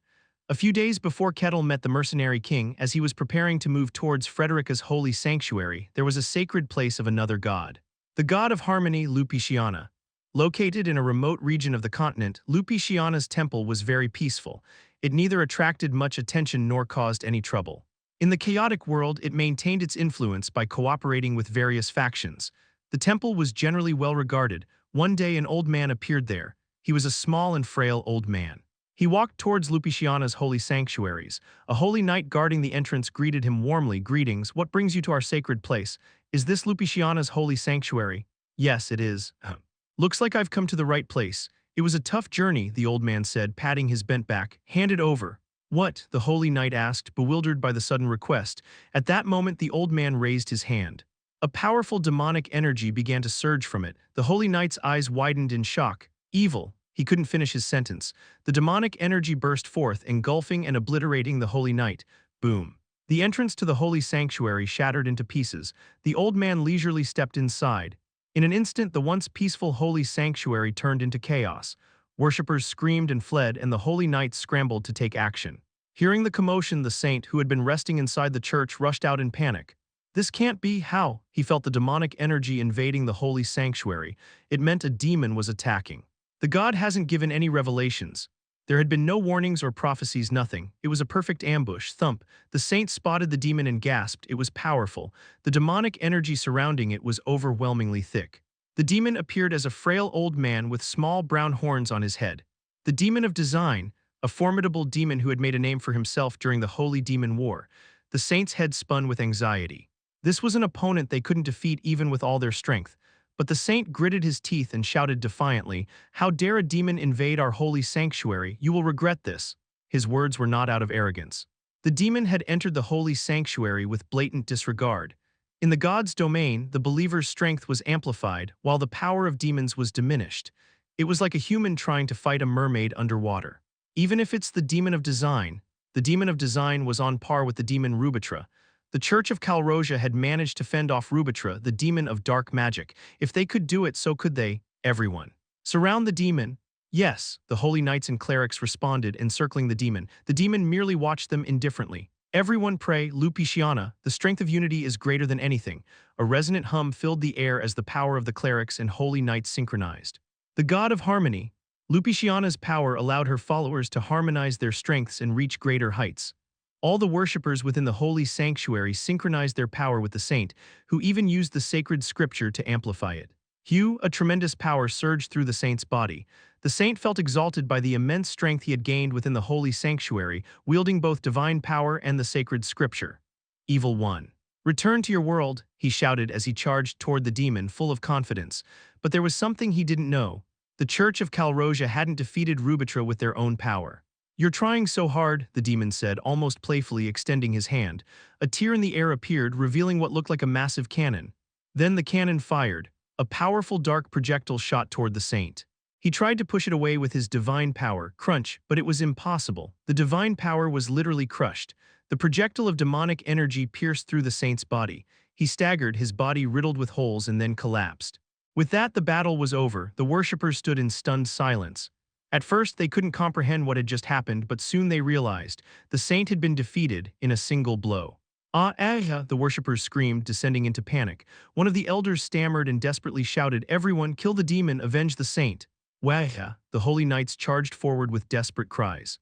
The demon chuckled softly and waved his hand. Dozens of long rods formed around him. Bzzzt, dark beams shot out from the rods, piercing through everything in their path. The earth was obliterated and the holy sanctuaries crumbled. Lupe, the elder who had called for the fight, was erased the moment the light touched him. The demon stepped forward, and as his foot touched the ground, a black hammer materialized beneath him. The hammer shot up into the sky and then crashed down. Boom! The earth erupted and debris scattered everywhere. The holy knights were buried in the rubble, losing their lives. It was truly a scene from hell, but the gods merely watched them with pity. In a twisted world, it was difficult for gods to intervene directly on earth. They could if they wanted to, but those who did were either broken or loved the world more than themselves. Unfortunately for the worshippers, Lupiciana was not one of those gods. "Aha, we can't win," the worshippers screamed as they fled. The old man paid no attention to those escaping as he walked towards the center of the holy sanctuaries. Everything went smoothly. I was worried that some strange barbarian like with Rubitra would show up and interfere, but thankfully that didn't happen. He muttered to himself as he carefully pulled something out of his coat. It was a pink seed. The old man carefully planted the seed in the ground as if it were a priceless gem, and then he whispered softly, "Bloom." Fwoom, a massive flower bud sprouted forth. It was large enough to engulf the entire holy sanctuary and more. Worshippers who touched the flower as they fled were instantly erased. As the flower bud rose, the earth in the area began to change. The divine nature of the holy sanctuary, once protected by divine grace, slowly became distorted. The land began to be tainted by evil. In an instant, the space turned black. Lupiciana's holy sanctuary transformed into a demon's territory, and so the temple of the god of harmony, Lupiciana, was destroyed. The flower buds slowly began to close. The old man knelt and spoke in a low voice. "I pray that you will bloom fully and trample this world. You will reveal yourself on this earth when the flower blooms completely." The old man was among the most powerful of the named demons. At least among all the demons that had shown themselves on earth, none were stronger than the old man. Yet his attitude towards the flower was extremely humble. He treated it as if he were a servant before his master. "I will protect you from the filth of this world until you bloom." Rumble, the power of Carverax, the demon of design, activated. A black wall rose from the ground, surrounding and protecting the closed flower bud. Above it, weapons began to form. Black magicians who had been hiding in the shadows also appeared. An evil fortress was taking shape. A few days later, Kettle told the mercenary king that he would accompany him to the fallen holy sanctuary of Lupiciana. The mercenary king was taken aback. Are you sure it's quite a long distance?" "Of course, a god's holy sanctuary has been invaded and occupied. Isn't this a situation where help is needed?" "Well, that's true." The mercenary king hesitated. Kettle's words were logically sound, but hearing them from him somehow felt odd. But it wasn't a major issue. The mercenary king quickly gathered his thoughts and said, "If you help, we'd be incredibly grateful." There was no denying that Kettle was on their side. He had helped them and protected Kalosia's holy sanctuary and aided the elves. Kettle was a strong hero. He possessed the power to survive against gods. He was also the contractor of Piego, a being of equal strength. With someone like him on their side, victory would be much easier. Kettle smiled faintly. "Good, shall we head out immediately? Let's rest for a day before we proceed." The mercenary king had come straight from the mercenary guild without resting. He needed to take a break for at least a day. Kettle nodded in understanding. "Then let's depart tomorrow morning. I'm counting on you once again." "Yes," the mercenary king nodded. After that, Kettle went to find Liltara. "It seems we'll be leaving tomorrow. Where are you going? I heard that demons have occupied a holy sanctuary of a god. We've decided to go help." "Is that so?" Liltara gave a bitter smile. "No. I should be grateful for the opportunity. I'll do my best." "Do your best. I hope we'll meet again someday." "I would prefer not to." Kettle bid Liltara a final farewell, and the next day, they departed for the holy sanctuary of Lupiciana. The holy sanctuary of Lupiciana was located on the outskirts of the continent. It was a considerable distance away. Since it had been several days since the demons had invaded, there was no time to waste. They moved without rest, to the extent that in half a day they had covered about half the distance. It was a journey that was not easy even for the mercenary king. "Can we take a short break?" The mercenary king spoke, sounding exhausted. Kettle, who was running ahead, stopped. "Understood, few." The mercenary king exhaled heavily. Sweat was beading on his cheeks. He was of superhuman caliber at the highest level. He possessed the stamina to run non-stop for a week without getting tired, and he could fight all day long. Yet he had run non-stop at such a pace that he was exhausted after only half a day. Even so, Kettle was perfectly fine. He wasn't even sweating, and his breathing wasn't labored. In fact, he looked at the mercenary king with concern. "You're lacking in stamina. You should train a bit more." It's not that I'm lacking, you're just a monster. The mercenary king let out a hollow laugh. This is what it means to be in the hero class. He was once again reminded of the gap between himself and a hero-class warrior.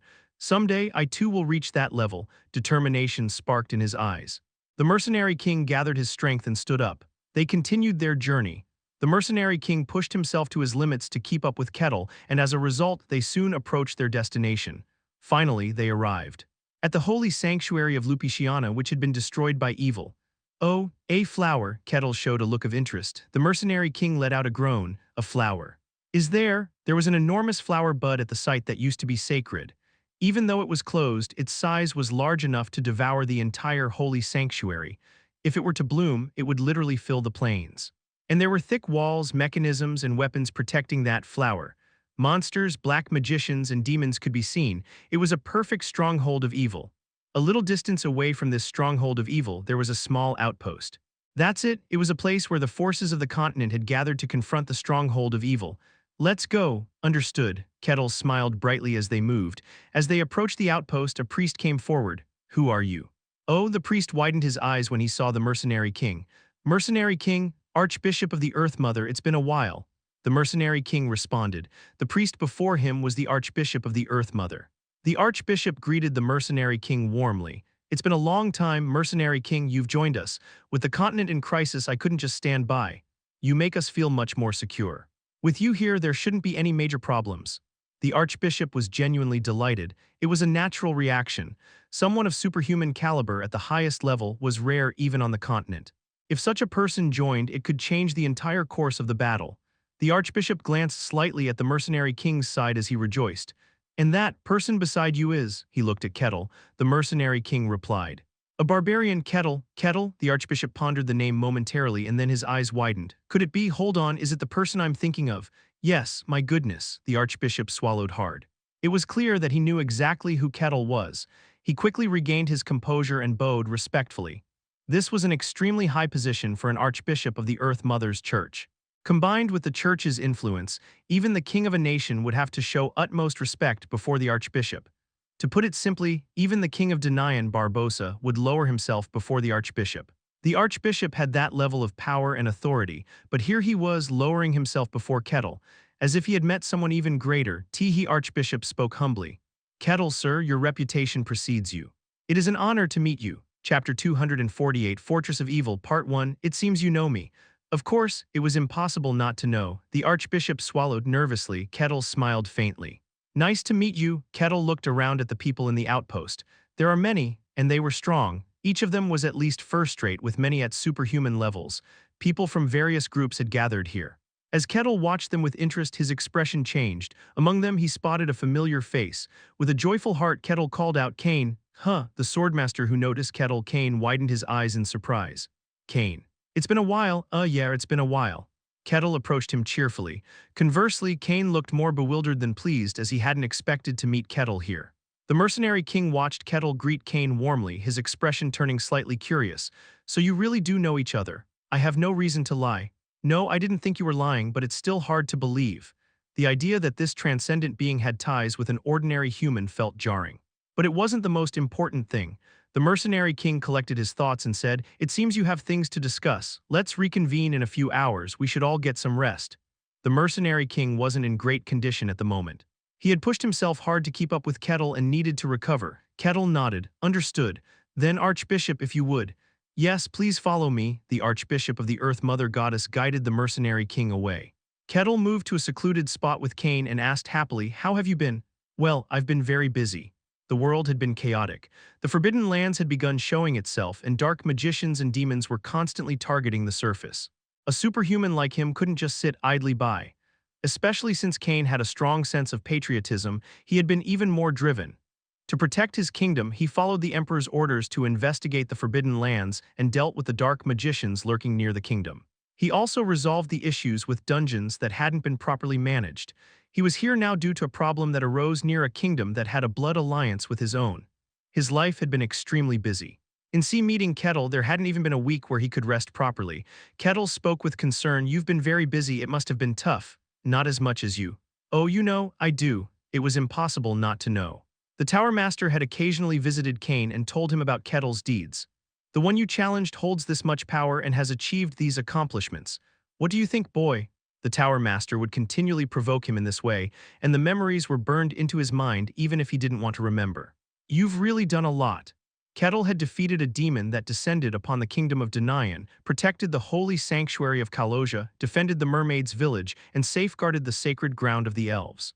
Each of these feats was unimaginable. Cain looked at Kettle with awe in his eyes. It wasn't the strength itself that surprised him. Given Kettle's power, it wasn't hard to imagine. What surprised Cain was the fact that Kettle had performed righteous deeds. In Cain's judgment, Kettle was someone who prioritized his own interests, almost a broken individual. Yet all his actions had been about protecting the world and saving lives, which was why Cain was so astonished. Kettle smiled faintly. They were enjoyable experiences. Were they? It's good to see each other in good health. Well. Yeah, it's good to see you, Cain spoke calmly. Kettle was certainly an unusual being, but that wasn't a reason to reject him. His actions were clearly protecting the world. And since Kettle harbored goodwill toward him, maintaining a friendly relationship seemed like the right approach. You came here to deal with the demons, didn't you? Well. Yes, and so Cain didn't notice the dangerous glint in Kettle's eyes as he looked at him. A few hours later, they gathered in a small tent. Speaking calmly, the Archbishop of the Earth Mother Goddess said, "Since you two have just arrived, I should explain the situation. I couldn't gather everyone, so only those at a superhuman level or higher are here." "There are many of them," the mercenary king commented with slight surprise. Even with the superhuman level condition, there were 10 people inside the tent. The Archbishop was the first to speak. "I am Terranos, holding the humble position of Archbishop in the Earth Mother Goddess's Church." The Earth Mother Goddess's Church was the largest religious organization on the surface. To hold the title of Archbishop in such a church required immense strength. "I possess the strength of a superhuman level upper rank." "Ooh," Kettle exclaimed in admiration. Superhuman level upper rank was just below the highest level. Next, others began to introduce themselves. There were 3 bishops from the Earth Mother Goddess's Church, all at a superhuman level. The next 3 were magicians from the Magic Tower, also superhuman level and specialized in siege warfare. And then there was the Swordmaster Cain. In total, there were 8 of them. No matter where they went, these individuals would be treated with respect and honor. Having 8 such powerful people gathered together was truly a grand sight. But even these individuals seemed insignificant compared to the 2 before them. "The Mercenary King, Blood Edge, pleased to meet you. I never thought I'd see the legendary Mercenary King with my own eyes," Cain muttered in awe. The most powerful mercenary on the continent, possessing superhuman-level top-tier strength. Only heroes could rival him. Without them, no one could defeat him. In his presence, even the Earth Mother Goddess's Archbishop and the Magic Tower magicians seemed to lose their brilliance. Even the Mercenary King himself wasn't the main character in this place. "I am Kettle the Barbarian. Nice to meet you," Kettle said with a grin. Terranos bowed cautiously. It's an honor to meet you, Kettle. I never thought I'd be fighting alongside someone like you. You're too kind. It's only natural considering what you've accomplished." The Church of the Earth Mother and the Church of the Sun were the most powerful religious organizations. As such, they often exchanged information with each other. Therefore, the Archbishop knew what Kettle had done. "We are truly grateful that you are with us." The great Archbishop of the Earth Mother lowered himself before Kettle. He swallowed nervously. A newly emerged hero of great power. A person who could project his will onto the world. Even in the mighty Church of the Earth Mother, only one person had reached the level of a hero. It was a rare and extraordinary rank. One person alone could be considered equal to an entire organization. Such a person couldn't be treated carelessly, and even beyond his strength, Kettle deserved respect. He had saved the holy land of Kaloja, the holy land of the elves, and had aided the merfolk. He had defended a kingdom. The things he had done were enough to earn the admiration of all. If the truth about the incident with the Federica Church were revealed, things might change, but as long as the mercenary king kept his mouth shut, no one would know. The Archbishop treated Kettle with the utmost humility. His subordinate bishops did the same. "Nice to meet you, thank you for your good deeds. I've wanted to meet you, great hero." The magicians of the Magic Tower were no different.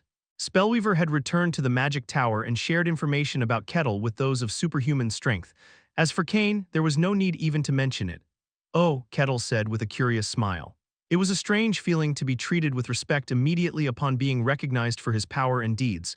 It was rare, it felt like being honored. It wasn't a bad feeling at all, it was quite pleasant. Kettle grinned. "I'll do my best to cooperate, let's work well together." "Thank you," the Archbishop replied, maintaining his humble posture. He began to talk about others. "There are also numerous believers, magicians, and mercenaries of first and second-rate caliber. The total number was around 100. The mercenary king muttered, "That's a considerable force." It was no exaggeration to say that they could wipe out a few black magic dens in a single day. If they had been at Kalosia's holy sanctuary, Rubitra would never have descended in the first place. However, the archbishop smiled bitterly. "Embarrassingly, we've achieved little so far. How long have you been here? A week." The mercenary king's expression changed. Despite having such a powerful force gathered, they had achieved nothing in a week. That was strange. The mercenary king's face grew serious. What exactly descended? "First, let me explain the background of the situation," the archbishop began. The Church of the God of Harmony, Lupiciana. It wasn't a church that garnered much attention on the continent, but it wasn't a troublemaker either. Like any ordinary church, it followed the values of its God and cooperated with the continent. But a few days ago, without any warning, a demon descended. The demon attacked Lupiciana's holy sanctuary and destroyed it in a single day. The archbishop spoke the name of the demon that had descended. The demon of design, Carverax. What? The mercenary king's eyes widened. It was a name he knew well, a named demon and one of the highest-ranking ones at that, a demon of superhuman strength at the highest level. And a very famous one, the archbishop groaned as he spoke, a demon who was active during the War of the Gods and Demons. In the distant past, gods and demons had fought in the War of the Gods and Demons.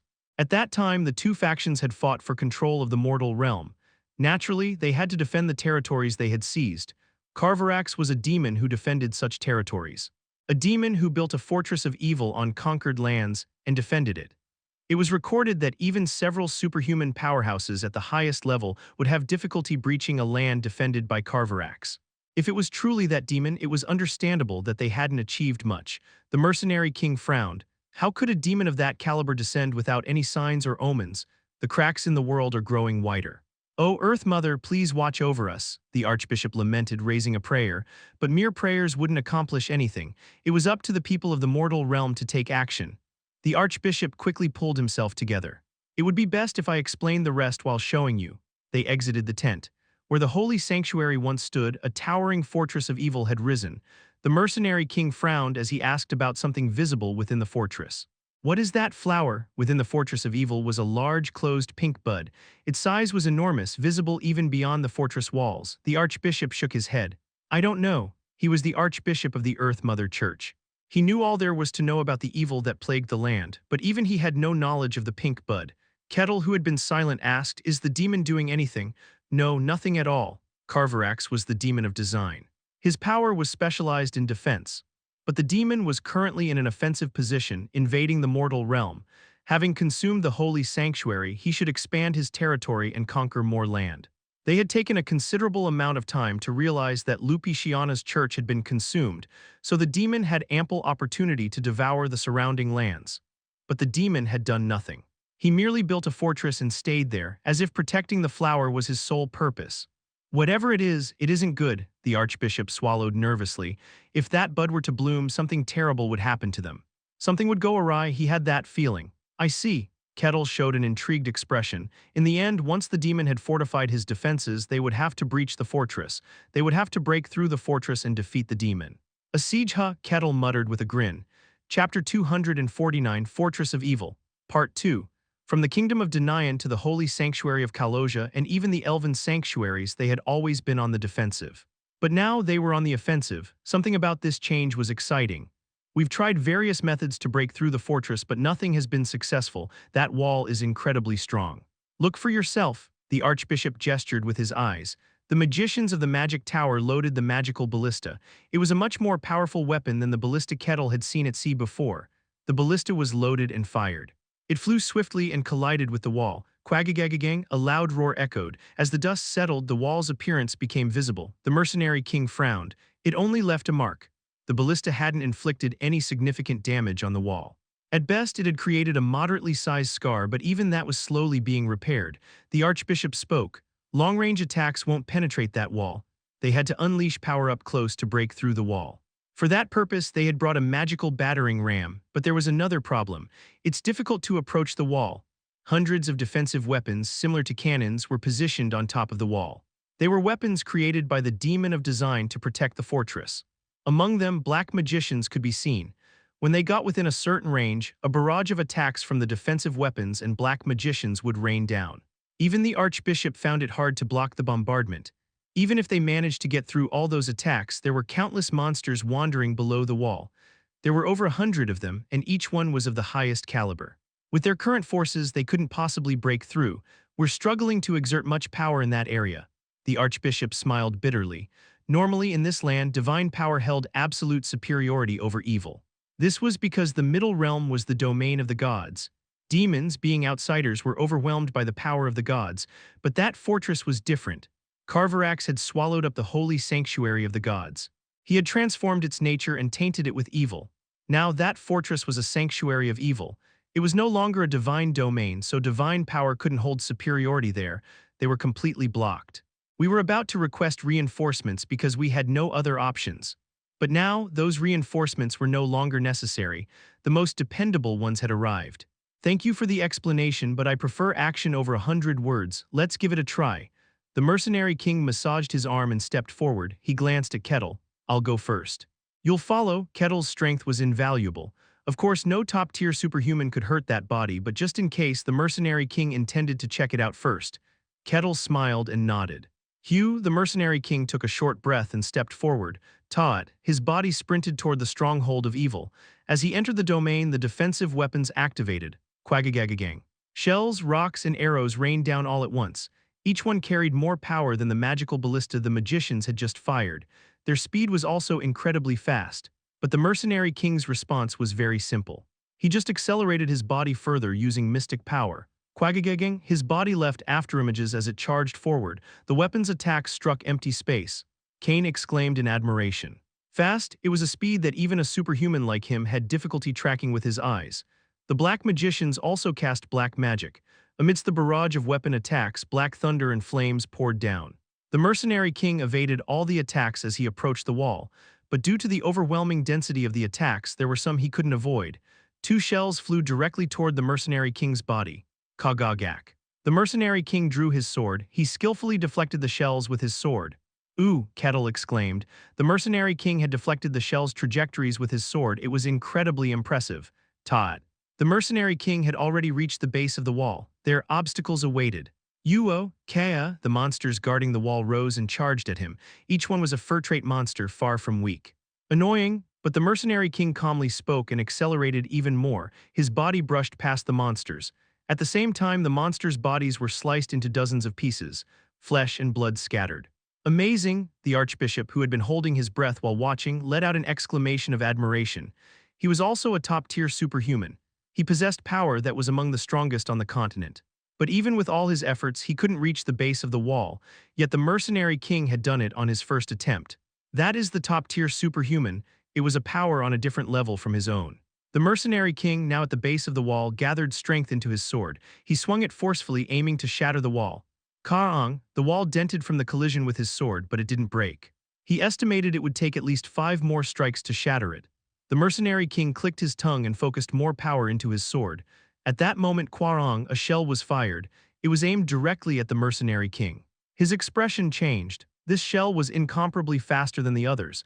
It contained the power that had killed the Saint of Lupiciana in one strike. It was too late to dodge. The mercenary king quickly raised his sword. The shell collided with the sword. Kwarong, the mercenary king's body slid back several meters. Although he successfully blocked it, he was pushed back several meters. The mercenary king clicked his tongue and looked up at the wall. The big gun has arrived. A frail old man stood atop the fortress wall, gazing down at the mercenary king. The mercenary king, a well-known existence on the surface. The demon of design, Carverax, chuckled darkly. One of those troublesome humans from the surface, a being with enough power to interfere with us. He's one of our targets. So my reputation has reached even the depths of hell. I'm honored, the mercenary king spoke indifferently, narrowing his eyes as he glared at Carverax. What are you plotting? Why had they locked the doors here and what were they waiting for? Carverax laughed. There's no need for the likes of you to know. If you want, try breaking through with force. At that moment, weapons began materializing above Carverax's head. They all rained down upon the mercenary king simultaneously. The mercenary king swung his sword. Clang, clang, clang, he deflected and blocked the attacks, but his body was pushed back. The force from the blows transmitted through his sword was overwhelming. Boom, boom, boom. Cannonballs poured down and hundreds of arrows flew at him all at once. Black light tore through the ground as it surged forward. The mercenary king swiftly dodged, but it wasn't easy. Each projectile carried Carverax's power, and even one hit would be damaging. The entire space was filled with these attacks. There was no room to dodge, no time to counter. Troublesome. The mercenary king clicked his tongue. Although he was of the same superhuman level, this was Carverax's battlefield. The situation was far too unfavorable for him. In the end, the mercenary king leaped out of the domain. Apologies. I wasn't able to achieve much. No, this is more than enough. The archbishop hurriedly shook his head. Making Carverax reveal himself had been a significant achievement for a first attempt. If someone of your caliber was forced to make Carverax appear directly, it seems he's the only one who can stop you. That seems to be the case, but if that demon shows himself, I won't be able to break through either. They had said that even a group of top-tier superhumans couldn't penetrate the fortress Carverax had fully prepared. Now the mercenary king understood why. The density and power of the attacks were beyond imagination, but that also meant, if someone stronger existed, they could break through. Kettle, I'm counting on you. Is it finally my turn? Kettle bared his teeth as if he'd been waiting for this moment. Carverax watched them with a dark chuckle. You will not break through my fortress. Of course, there were beings on the surface capable of breaking his fortress, but all of them were currently too preoccupied to intervene here. Carverax knew this thanks to the Demon King's prophecy. The only thing you can do is watch the flowers bloom. That's all. Do your best to break through if you wish. Carverax mocked them. Then he noticed a barbarian stepping forward. A barbarian? Carverax tilted his head in confusion for a moment, but soon his eyes widened in shock. For the first time, an expression of disbelief crossed his face. No way. Kettle stepped into the domain of evil. Boom. At that moment, the weapons activated. They were designed to attack any enemy that entered a certain range automatically. Cannonballs, rocks, and arrows all rained down on Kettle. The mercenary king leaped aside, avoiding them all. But Kettle didn't dodge. The attack struck his body. Boom. And yet Kettle's body didn't even flinch. He wasn't pushed back, nor did he even stagger. Unfazed, he continued to stride forward as he took the full brunt of the attacks. This is insane. The dark magicians panicked and unleashed their power. Thunder, fire, and ice all battered Kettle, but still Kettle's steps never faltered. None of their desperate attacks had any effect. He walked leisurely towards the fortress wall as if on a casual stroll. My God, such power! The observers outside were struck with awe and disbelief. Rise, Carverax, regaining his senses, urgently unleashed his power. More weapons materialized. Boom, boom, boom, cannonballs and other weapons rained down on Kettle. Their speed was so great that even the mercenary king had to dodge. He had successfully blocked the attacks earlier, but they had pushed him back several meters. Now dozens of such attacks were coming down simultaneously. Kettle simply raised his hand. As if flicking his finger, he struck the first cannonball. Crunch, the cannonball was crushed, hundreds of fragments scattered. The fragments couldn't withstand the force of Kettle's finger and were flung in all directions. Boom, boom, boom, Carverax's entire barrage was shattered with a simple flick. The remnants of the attack flew wildly, smashing into the fortress wall. Holes quickly appeared in the wall. Carverax was stunned. Kettle had already reached the base of the fortress wall. The monsters waiting there charged at him, but their faces were filled with fear. Kettle didn't stop. With a slightly faster stride, he swung his arms, tearing through the monsters as he moved forward. And just like that, the monsters were shredded to pieces. The onlookers who had been gasping in awe gradually fell silent. It wasn't that they had become accustomed to Kettle's power, quite the opposite. Is that truly possible? A power that rendered them all meaningless. They couldn't comprehend it. The level of that power was beyond their understanding. The mercenary king was the only one who could accept it, though even he didn't have a calm expression. He gave a bitter smile. As expected, the gap is enormous. It seemed impossible even to reach. Before they knew it, Kettle had reached the base of the fortress wall. It does look sturdy. Now then, how sturdy was it really? Kettle raised his fist with a look of anticipation. Carverax panicked. Wait, no, Kettle swung his fist. The force within his fist collided with the fortress wall. A pitch-black wall. The wall that Carverax had poured all his power into to protect the budding flower. A wall so strong that even a legion of mages bombarding it would fail to break it. A wall that even a group of top-tier superhumans couldn't easily penetrate. Boom, and that wall collapsed and crumbled. The dark magicians on top screamed as they fell. The weapons were buried under the debris of the collapsing wall. The onlookers' jaws dropped. They couldn't believe what they had just seen. That wall that had tormented them for days. That absolute defense they hadn't thought could ever be broken. It had been destroyed in a single blow. The fortress wall was now in ruins. It was fairly sturdy. In the midst of the silence, Kettle cheerfully shook his fist. Chapter 250, Fortress of Evil, Part 3. What? This is absurd, Carverax snapped out of his stupor. Even as he cursed in disbelief, he quickly swung his hand. The collapsed wall was instantly restored to its original form. Reinforce it, clang, clang, clang. No, it was more than that. The wall became even stronger, growing larger and thicker. It was the best defensive effort Carverax could muster, yet it was meaningless. Boom, Kettle swung his fist again and the wall shattered. Kettle grinned. Well, it's certainly a bit sturdier now, but that was all. Those watching groaned in despair. Their faces showed a mix of awe and terror. Oh my God, such power, it really exists. The strength of those called heroes was beyond comprehension. They knew that much, but no one had ever witnessed that power firsthand. After all, situations where heroes had to fight on the continent simply didn't occur. So people believed heroes were strong, but they had set limits in their minds. And now those limits had been shattered. That is, the power of a hero-class being. They gasped in awe at Kettle's strength. Carverax screamed as he continued to rebuild the wall, but it crumbled the moment it was restored. This repeated over and over again. It was only then that they sensed something unusual. The wall kept regenerating.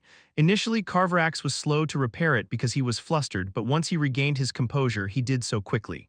He was restoring the wall even before it had fully collapsed. He was perfectly repairing the wall and even the defensive weapons atop it. There was no delay, and there was no loss of power. There was only one reason for this. The Archbishop muttered in confusion. Why isn't he using mystic power? Amidst his frustration, Kettle finally stopped pounding on the wall. His body remained unscathed. I can break it, but it doesn't mean much. That's right if you're just using brute force. The reason Carverax could restore the wall without losing energy was simple. Kettle was only attacking with physical strength. Evil was not of this world. Attacks without mystic or divine power cannot harm them, and this place had already transformed into a sanctuary of evil. No joke, mere physical force meant nothing here. Is there a reason you aren't using mystic power? The Archbishop asked. He couldn't fathom that someone as powerful as Kettle wouldn't be able to wield mystic power. Kettle replied, I can't use mystic power. What? Excuse me? Everyone there was stunned. The mercenary king's eyes widened. You can't use mystic power? Yes, it's because of the peculiar nature of my body. Although I possess mystic power, I don't know how to wield it. Now that you mention it, Kettle hadn't used mystic power even when fighting dragons. They assumed it was simply because he didn't need to, but in reality it was because he couldn't. Unbelievable, they were all in shock. A hero who couldn't use mystic power, it was hard to believe, but Kettle had no reason to lie. Only Kane seemed unfazed. Same as ever, I see. When Kettle and he first met, Kettle didn't even know what mystic power was. Because of his body's uniqueness, he couldn't even sense it. It seemed that he had finally acquired some mystic power, but it wasn't surprising that he still couldn't use it. The Archbishop, deep in thought, suddenly realized something. Wait. Then all the strength he had displayed was purely physical without any mystic power. The Archbishop shuddered, his entire body breaking out in goosebumps. But that wasn't the most pressing issue right now. Huff huff, damn it. In the sanctuary of evil, Carverax was sweating coldly. He barely managed to calm his racing heart. Yes, that barbarian couldn't use mystic power. Carverax had known that from past records. He had simply forgotten in the face of the overwhelming spectacle before him. He bared his teeth. In that case, he's powerless here, the Archbishop muttered. Then, Kettle's strength is meaningless. Is it really that bad? Yes. If it were an ordinary fortress or castle, brute strength alone would have been enough. He could have exhausted the demon by forcing him to expend energy. But this place was a sanctuary of evil. The land itself was tainted with evil. Kettle murmured with a curious expression. Territorialization? Demons had the power of territorialization. A demon that completed territorialization couldn't be harmed by anything but divine power. The Archbishop shook his head. No, it hasn't gone that far. It's more like drawing power from the sanctuary. If you had mystic power, you could deal significant damage. But mere physical force was meaningless. No matter how much Kettle rampaged and destroyed, it was in vain. He couldn't even force the demon to expend energy. At best, he would only kill a few dark magicians. The most critical parts, the fortress and Carverax, would remain unaffected. Simply put, no matter how much Kettle rampaged, Carverax could simply ignore him. Since the wall was restored even before it collapsed, no one else could intervene either. It was like cutting through a lake. No matter how fiercely you slashed, the lake would return to its original state. It was practically a declaration that his power was useless here, yet Kettle seemed pleased. Of course, it's just as I thought, mystery is indeed important. No, this can't be. Is there really no way? A way, huh? Kettle stared at the fortress of evil in silence. If you ask whether there's no way, well, it's not that there isn't one. He could genuinely try to destroy the fortress wall. If he really put his heart into the attack, he might succeed. After all, he had broken through the word magic that commanded the world with his sincere effort, so it seemed possible. But there was a problem. I just don't feel like doing that. He couldn't bring himself to try to destroy the fortress wall genuinely. It was a matter of the heart. No matter how much he tried, it was like being unable to immerse himself in a fun game fully. He simply couldn't take this opponent seriously. In the end, Kettle shook his head. Despair spread across the Archbishop's face. No, this can't be. It was also impossible for him to assist Kettle. The demon was far too powerful for that. There was a high chance he'd be wasted without any real effect. Likewise, the holy relic of Kaloja couldn't be used either. They were essentially stuck. Well, don't worry about it, but Kettle grinned. I can't handle mystery, so I just need to learn it from now on, right? I couldn't learn it before because I didn't meet the qualifications. But I just recently gained that qualification. The qualification to learn and wield mystery. If I start learning now, do you think I can use it in this fight? Probably. The mercenary king, after thinking for a moment, answered. It was strange that someone as powerful as Kettle couldn't handle mystery. Even if he started learning now, he could probably use it in battle right away. From what I can tell, your mystery level is already first-rate. I don't know why you can't wield it, but you should be able to handle it without any issues. Oh really? Kettle's eyes sparkled. The archbishop let out a sigh of relief. That's a relief. Kettle just needed to learn mystery. So they needed someone to teach him. Since Kettle was a physical combatant, it made sense to use aura. Naturally, their gazes turned to the mercenary king. The mercenary king was an aura user and one of the best at that. If anyone were to teach, it should be him. Everyone thought the mercenary king would be the one to teach. The mercenary king himself thought so too, but Kettle smiled and confidently walked toward Kane, who was standing there in a daze. So Kane, I'm counting on you. Kane, momentarily startled by the unexpected development, was shocked. Wait, you want to learn mystery from me? Yes, is there a problem? No, there were nothing but problems. Kane hurriedly looked over at the mercenary king. There's someone stronger than me here, there's no need to learn from me. Kane was only at the lower end of the superhuman tier. Compared to the mercenary king, he was nothing. Of course he should learn from the mercenary king, but Kettle had no intention of doing so. But you were the one who taught me about mystery in the first place. It was Kane who had first taught Kettle, who knew nothing about mystery, checked his physique, and informed him about swordsmanship. To Kettle, Kane was practically his first teacher. With him around, Kettle never even considered learning mystery from someone else. To Kane, this was a disaster. No, why me? Kane screamed internally.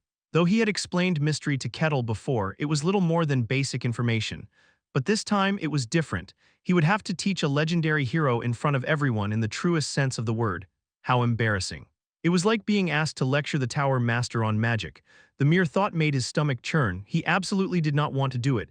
Kane quickly looked around. He was searching for someone to stop this madness. But his hopes were utterly betrayed by those around him. Well, if Kettle wants it that way, if he wants to learn, we can't stop him. Everyone had already accepted that Kane would be the one teaching. Kane looked to the mercenary king with his last shred of hope, but the mercenary king crushed that hope without hesitation. It doesn't seem like a bad idea. I've never taken a disciple. My swordsmanship is something I've honed in battle, so it's not well suited for teaching others. But Kane, I hear you have a disciple. I do, he's right here following me. Oh. So he's your senior disciple then? Kettle muttered in delight. Kane's stomach churned again. Since you already have a disciple, you must be good at teaching. You're also a strong enough warrior. You should have no problem teaching him. To be honest, the mercenary king didn't want to teach Kettle either. The thought of teaching mystery to someone far more powerful than himself was absurd. No one in their right mind would want to do that. So the situation was naturally leading to Kane teaching Kettle. Kane let out a groan. If you teach me, you'll no longer be just a mentor in my heart, but a true teacher. When Kettle had learned many things from Kane in the past, he had considered him a mentor in his heart. But now he would truly become his teacher, and with this new reality, there was something Kettle wanted to say. He spoke sincerely. Then please take care of me, teacher. At that moment, Kane's stomach truly twisted. Chapter 251, The Unity of Teacher, King, and Parent, Part 1. Kane felt like he was going to lose his mind from the pressure, teaching a hero, a mighty warrior in front of everyone. While Kane was no slouch as a strong fighter himself, that was all relative. He desperately wanted to refuse, but no one around him seemed to care what he thought. Kettle is asking you personally, after all. You two have a connection. It's perfect, then we're counting on you. They quickly made their exit, leaving only Kane and Kettle behind. Phew. Kane, staring blankly into space, finally gathered himself. Fine, I'll teach you. There was no way he could refuse at this point. More importantly, teaching Kettle about the mysteries was a matter of great importance. He couldn't keep refusing out of personal feelings. Kettle smiled politely as Kane accepted. Thank you, master. Kane shuddered at those words. No, stop with the formal speech. Why are you doing this? You are my master. No, there's no need to speak so formally. But one must show proper respect to their master, Kettle replied politely. You're teaching me how to handle the mysteries. It's only natural that I show respect. No, stop it. But stop it, Kane was nearly begging at this point. Why does he insist on speaking so formally? Every time Kettle addressed him with respect, Kane felt a chill run down his spine. It was maddening to have someone who could overpower him in an instant, calling him master. No formal speech, as your master. It's an order. Kane's stomach twisted as soon as he uttered those words. It wasn't a figure of speech. His superhuman senses told him exactly what was happening inside his body. If it's your command as my master, then I'll follow it. No, I will follow it, master, and stop calling me master. That's also an order. Kane didn't even want to be called master, but he knew Kettle wouldn't budge on that. Kettle nodded. Understood, master. Phew, Kane sighed, already feeling exhausted. All right, let's move somewhere else. Good idea. Kettle followed Kane with a cheerful smile as they moved to a place far from prying eyes. So, what exactly do you mean when you say you can't control the mysteries? I can sense that you possess a high level of mystery. You don't know how to control it. I'll explain. Kettle described his situation, and the more Kane listened, the more his face contorted. The mystery growls like a beast. And it thrashes about when you try to control it. Yes, I feel like I need to know how to control it. Do you know a way? No, how could he know? Mysteries were supposed to be formless power without self-awareness. The idea of them rebelling like beasts was incomprehensible. Is this really even a mystery? It does sound unusual. After thinking for a moment, Kettle asked, how do you control your mystery? It's nothing special. The mystery typically resides in the heart. Kettle knew that much. His own beast prowled near his heart. You draw it out through the path of mystery. How you handle it may vary, but the basics are the same. To control a mystery, you had to use the path of mystery. That was fundamental. Kettle stroked his chin thoughtfully. I see. When I first met you, I said you couldn't control mysteries because the path of mystery didn't exist in you. Anyway, the most important thing when handling mysteries is control. Control? Yes, you have to draw out the mystery through the path, but the path is delicate. If you exceed the allowed amount, you'll get internal injuries. It was like applying too much pressure to blood vessels, causing them to burst. You had to control the amount of mystery that your path could handle, but this is just general advice. It probably won't help you much. It wasn't relevant to Kettle's situation, where the mystery behaved like a rebellious beast. Kane tried to get more details from Kettle. Key.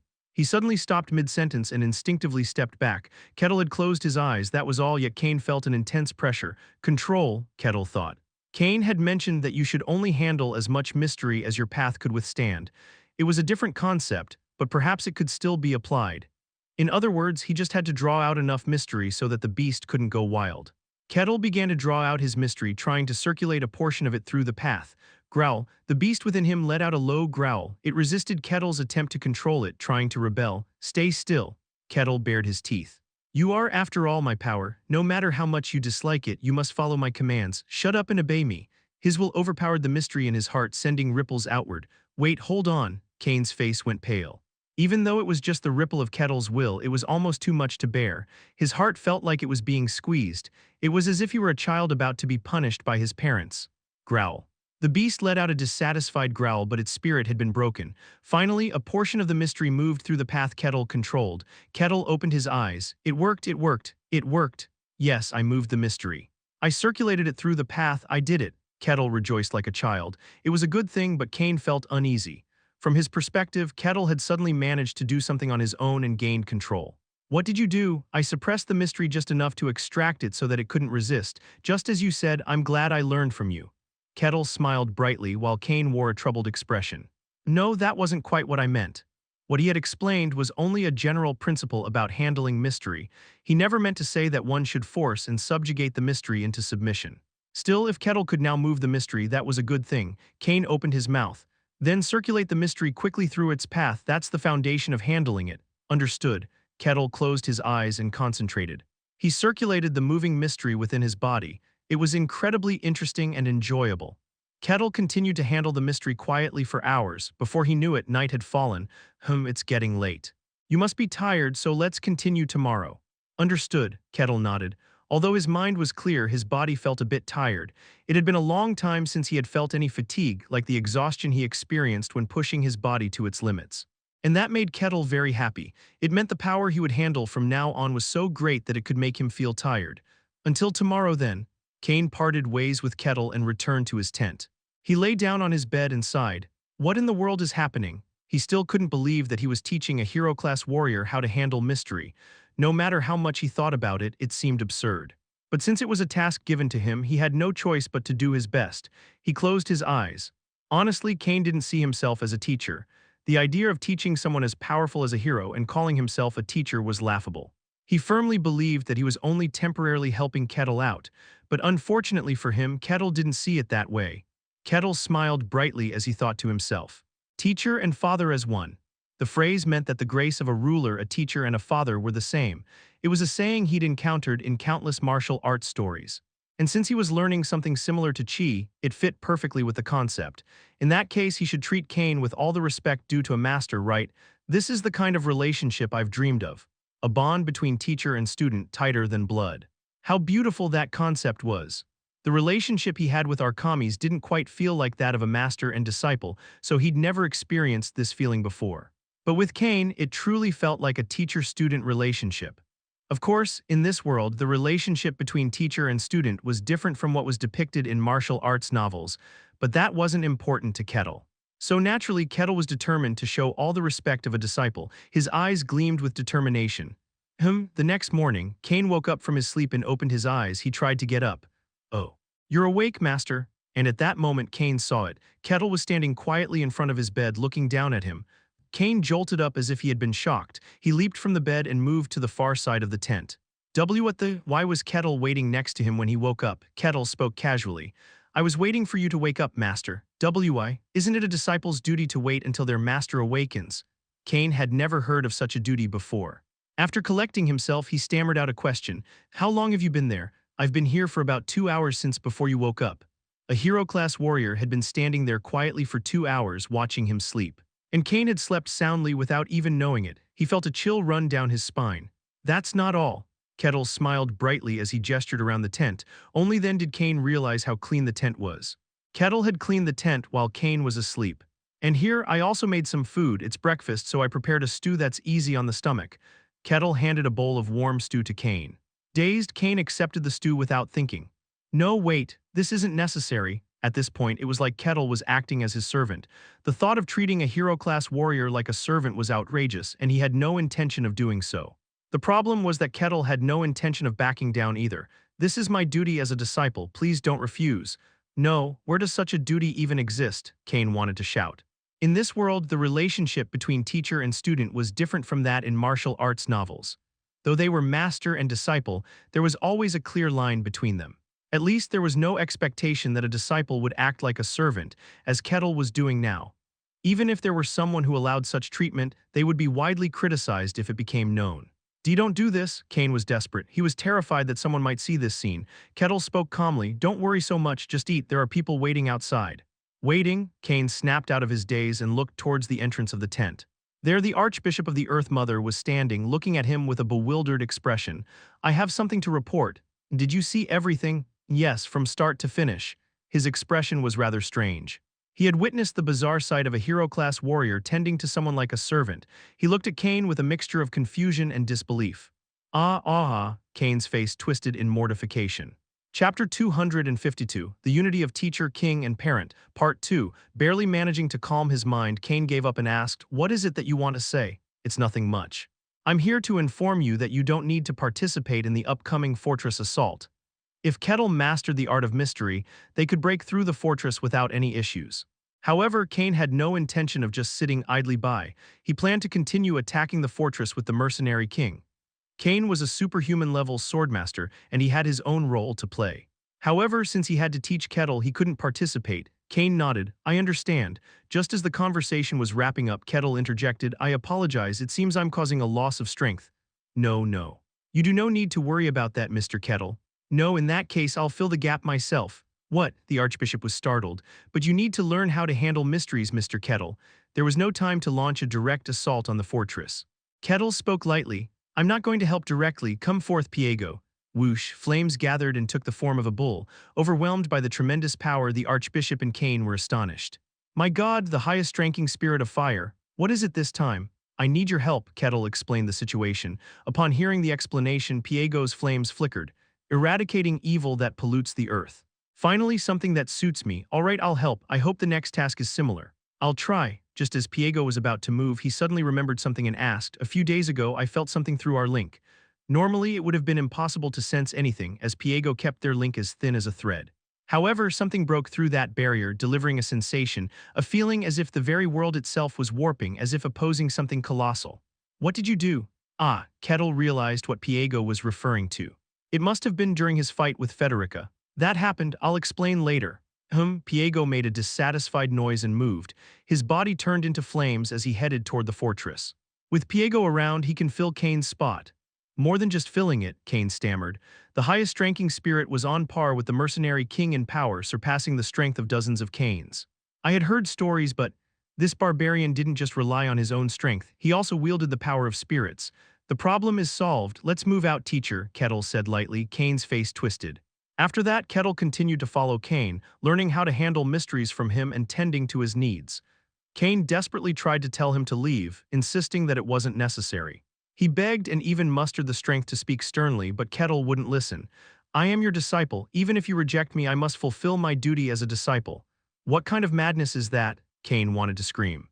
And everyone around them witnessed the entire spectacle. What's going on? A hero-class warrior is serving him. Someone with the power to shatter a fortress with a single strike was sincerely showing respect to a superhuman-level swordmaster, treating him as a master. It was a truly bizarre sight. They too had thought the relationship was just a supportive one, not a true master-disciple relationship, so they couldn't help but be shocked. Even the mercenary king watched their relationship with some reluctance. Is this really okay? I'm satisfied, Kettle replied with a smile, a deep sense of satisfaction on his face. If he's happy, then I guess it's fine. The mercenary king ignored Kane's desperate plea for help. He was also relieved that he wasn't the one teaching Kettle. Kane truly felt like he was going insane. But he wasn't the only one suffering. While walking through the forward base, a knight spotted Kane and widened his eyes. Master, what in the world is going on? Ah, my disciple. Oh, seeing the knight's face, Kettle's expression brightened with recognition. It was a familiar face, a knight he had once fought in the Barcan territory. Kane's disciple had followed him here as well. The knight recoiled in fear at the sight of Kettle. You. Come to think of it, I did hear that you had another disciple here. Nice to meet you, I've also become Kane's disciple. What? We now share the same master. Technically, that makes us senior and junior disciples. Kettle laughed heartily and clapped the knight on the shoulder. Senior disciples are practically like brothers. That makes us brothers. If you ever need help, just let me know, brother. Overnight, the knight found himself in a brotherly relationship with a hero-class warrior. His face turned deathly pale. Why was this happening to him? Kane felt like he was going to die, his stomach twisted painfully. For the first time since becoming superhuman, he felt physical pain in his abdomen. Seeing this, Kettle scratched his cheek. You look troubled. Kane felt a surge of anger. The one causing him this misery was now saying he looked troubled, and it made him genuinely resentful. His emotions showed in his gaze. I do feel a little bad about this. Of course, Kettle had no intention of stopping as he was enjoying himself, but he didn't enjoy tormenting others endlessly. Kettle grinned. You'll benefit from this too. Just bear with it a little longer. What nonsense is that? Kane dismissed Kettle's words as nonsense, but that night the Archbishop summoned him. What is it? I called you for a progress check. Is the training going well? No issues aside from my stomach being in knots, Kane replied bluntly. Despite everything, Kettle was quickly learning how to handle mysteries. At this pace, concrete results would emerge in a few days. I see. The Archbishop looked at Kane with a peculiar expression. Then, as if making up his mind, he spoke. Mr. Kane, you're affiliated with the Kingdom of Gehentra, correct? That's right. Kane was indeed affiliated with the Kingdom of Gehentra. And unusually for someone of superhuman level, he had a strong sense of patriotism. This fact was well known and the Archbishop was aware of it. How are things in the kingdom? Well, not good, Kane grimaced as he spoke. The Kingdom of Gehentra was a small kingdom. As a vassal state of the Empire, it had to pay substantial tributes, but in return the Empire offered no assistance. The kingdom was struggling, greatly shaken by the current chaotic situation. Kane was doing everything in his power to save the kingdom, but his efforts alone were insufficient. He spoke curtly. Why are you asking such obvious questions? No, Sir Kane, you have been doing a great deal for us. You have voluntarily come here to assist us, said the Archbishop with a gentle smile as he got to the main point. Therefore, in my name, I will send aid to the Kingdom of Gehentra. What? Kane's eyes widened. Is it really true? It is true. I sent a letter to the church just yesterday. Aid will arrive in the Kingdom of Gehentra within a few days. Oh no. From Kane's perspective, this was incredibly good news.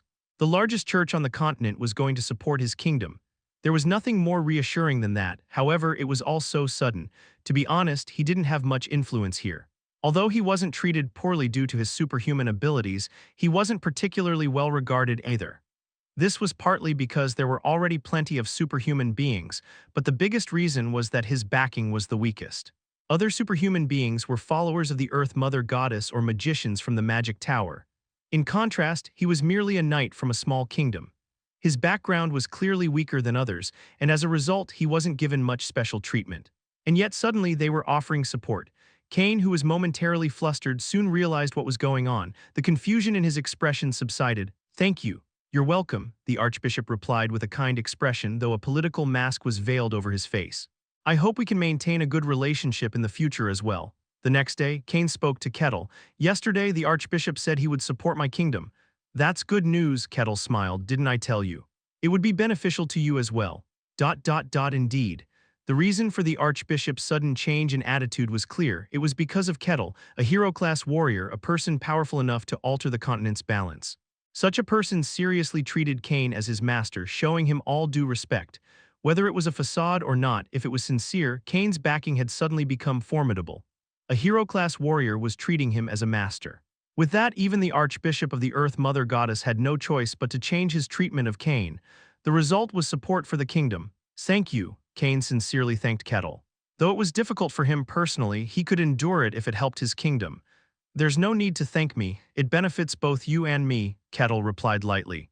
"Feel free to use my name whenever you need." "No, that's too frightening, so I'll pass." "Well, as you wish," Kettle laughed. Kane looked at him with a new sense of appreciation.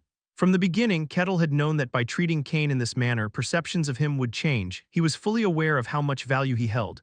This barbarian, Kane swallowed. He wasn't just powerful, he was also smart. He could accurately assess the situation and weigh the value of things. "I don't know why someone like him calls me his master, but as long as it was mutually beneficial, that was enough." Kane decided that he would earnestly teach Kettle the mysteries. Kane spoke up. "So, how far have you progressed?" "I've reached the level you mentioned. It takes me 1 second to circulate the path of mysteries once."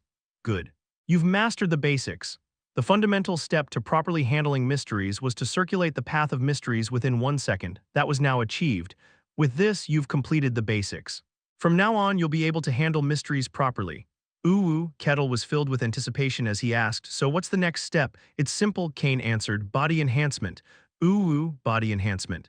Finally, he could wield mysteries to bring about transformation. His heart raced. "Are you ready?" "Of course," Kettle nodded vigorously. The joy on his face was evident even to Kane. Kane looked on with a sense of unease. What he was about to teach was the control of mystery. At best, it was a secondary skill level. It was hard to get used to the idea that someone of Kettle's caliber would be so genuinely excited about something of this level. Kane shook his head and spoke. "Then let's begin right away. The method is simple. If you've successfully circulated the mystery, it means you can move it. Now you need to gather it in your whole body or a specific part to enhance it. For now, let's start with your leg." Kane looked at Kettle's left leg. "Focus the mystery into your left leg and enhance it. Do I just need to gather it? It'll be easier if you focus on the sensation of filling your leg from the inside." "Got it." Kettle closed his eyes and focused his mind. He tried to gather the mystery within him into his left leg. A minute passed. Kane murmured to himself in surprise, "This is taking longer than I expected." Successfully circulating the mystery meant that one could control it. Moving the mystery wasn't that difficult. According to Kane's teaching standards, one could grasp the concept within 10 seconds, but Kettle had been focusing for over a minute. Kettle responded, "No, it's just that this thing isn't easy to handle." The beast inside Kettle's mystery, suppressing it to circulate was one thing, but when he tried to gather it in his leg, it started growling and resisting again. Trying to suppress and control it was far from easy. "I see." Kane had a puzzled expression. For someone like him, it was hard to comprehend what it meant for the mystery to be like a beast. After several more minutes, Kettle finally opened his eyes. "It's done." He had succeeded in gathering the mystery into his left leg. "So how do I handle this now? If you've successfully gathered it, it's not difficult. Just swing it as is." The mystery would protect the leg from attacks and amplify its strength. It could be swung with more power and speed. Kane looked at Kettle for a moment before speaking. "Then try using that power once. Press down on the ground with your left foot with all your strength. You'll clearly feel the difference between using the mystery and not using it." Is that really okay?" "It's fine. We're in an open field, so it doesn't matter if the ground gets damaged." Kane was teaching Kettle from a considerable distance away, not wanting anyone to see. Even if something happened, there wouldn't be an issue. "If you say so," Kettle responded as he lifted his leg. A serious intent began to gather in that leg, chills. At that moment, Kane felt a shiver down his spine. His instincts warned him that the power in that leg was beyond his comprehension. He tried to stop him, but it was too late. Wah, crunch, but it was too late. Kettle's foot came crashing down onto the ground. Chapter 253, The Use of Mystery, Part 1. The left leg, imbued with mystery, truly pressed down on the earth. Kane was startled. Contrary to what his senses had warned, nothing happened. The ground remained utterly silent, as if a regular human had simply stomped on it. Considering Kettle's power, this was extremely unusual. However, soon after, the aftereffects of the force began to manifest. Rumble, wah, the ground started to shake. At first, it was just a slight tremor, but it quickly grew stronger. Before long, the earth shook so violently that it was hard to maintain balance. Then the ground, unable to withstand the force, began to collapse. Crack. The ground split and shattered. Kane's body stumbled as he fell into the widening crevice. He quickly pushed off the broken earth, propelling himself into the air. His body floated in midair. "This is crazy," Kane cursed as he looked down at the ground from the sky. The entire land was splitting and collapsing. It was an earthquake. Of course, the phenomenon itself wasn't particularly special. Until now, Kettle had caused the ground to crack and shatter during battles. It was as if an earthquake had occurred. But that had only been a metaphor. Kettle's immense power had only shaken the surface of the earth, a mere imitation. Naturally, the range was limited, but this time it was different. Kettle's power, imbued with mystery, had reached deep into the earth's crust. A true earthquake, a grand natural phenomenon, had begun. Rumble, the surrounding land shook.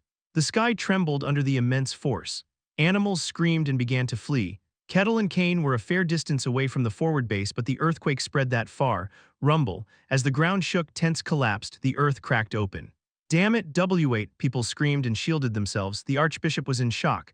"It's an earthquake, everyone be careful." Rumble. Thankfully, the earthquake subsided before long.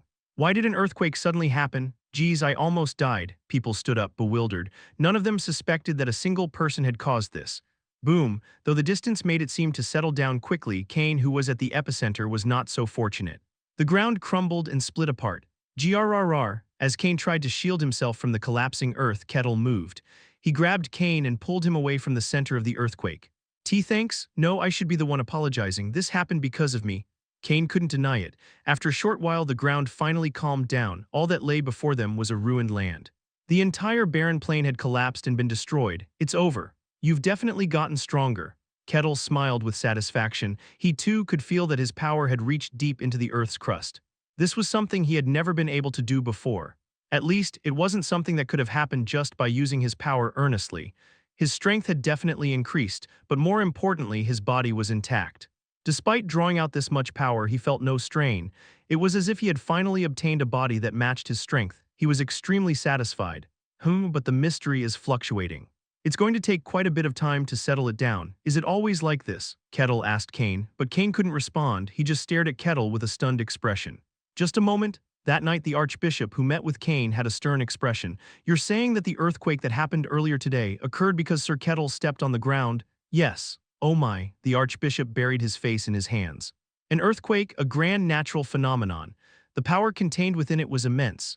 Even modern humanity, with its tremendous destructive power, couldn't create an earthquake artificially, so there was no need to say more. But Kettle did it. With a single step, he created an earthquake. Kettle possessed the power to affect the planet itself. Is this something that could happen for someone of hero class?" At Kane's murmuring, the Archbishop immediately shook his head. "No, it's impossible. Even the Earth Mother Goddess's church had powerful heroes, but creating an earthquake in such a manner was impossible. Perhaps if they used a holy relic, but doing so purely with mystery was unthinkable. Even then, it would require a long preparation time.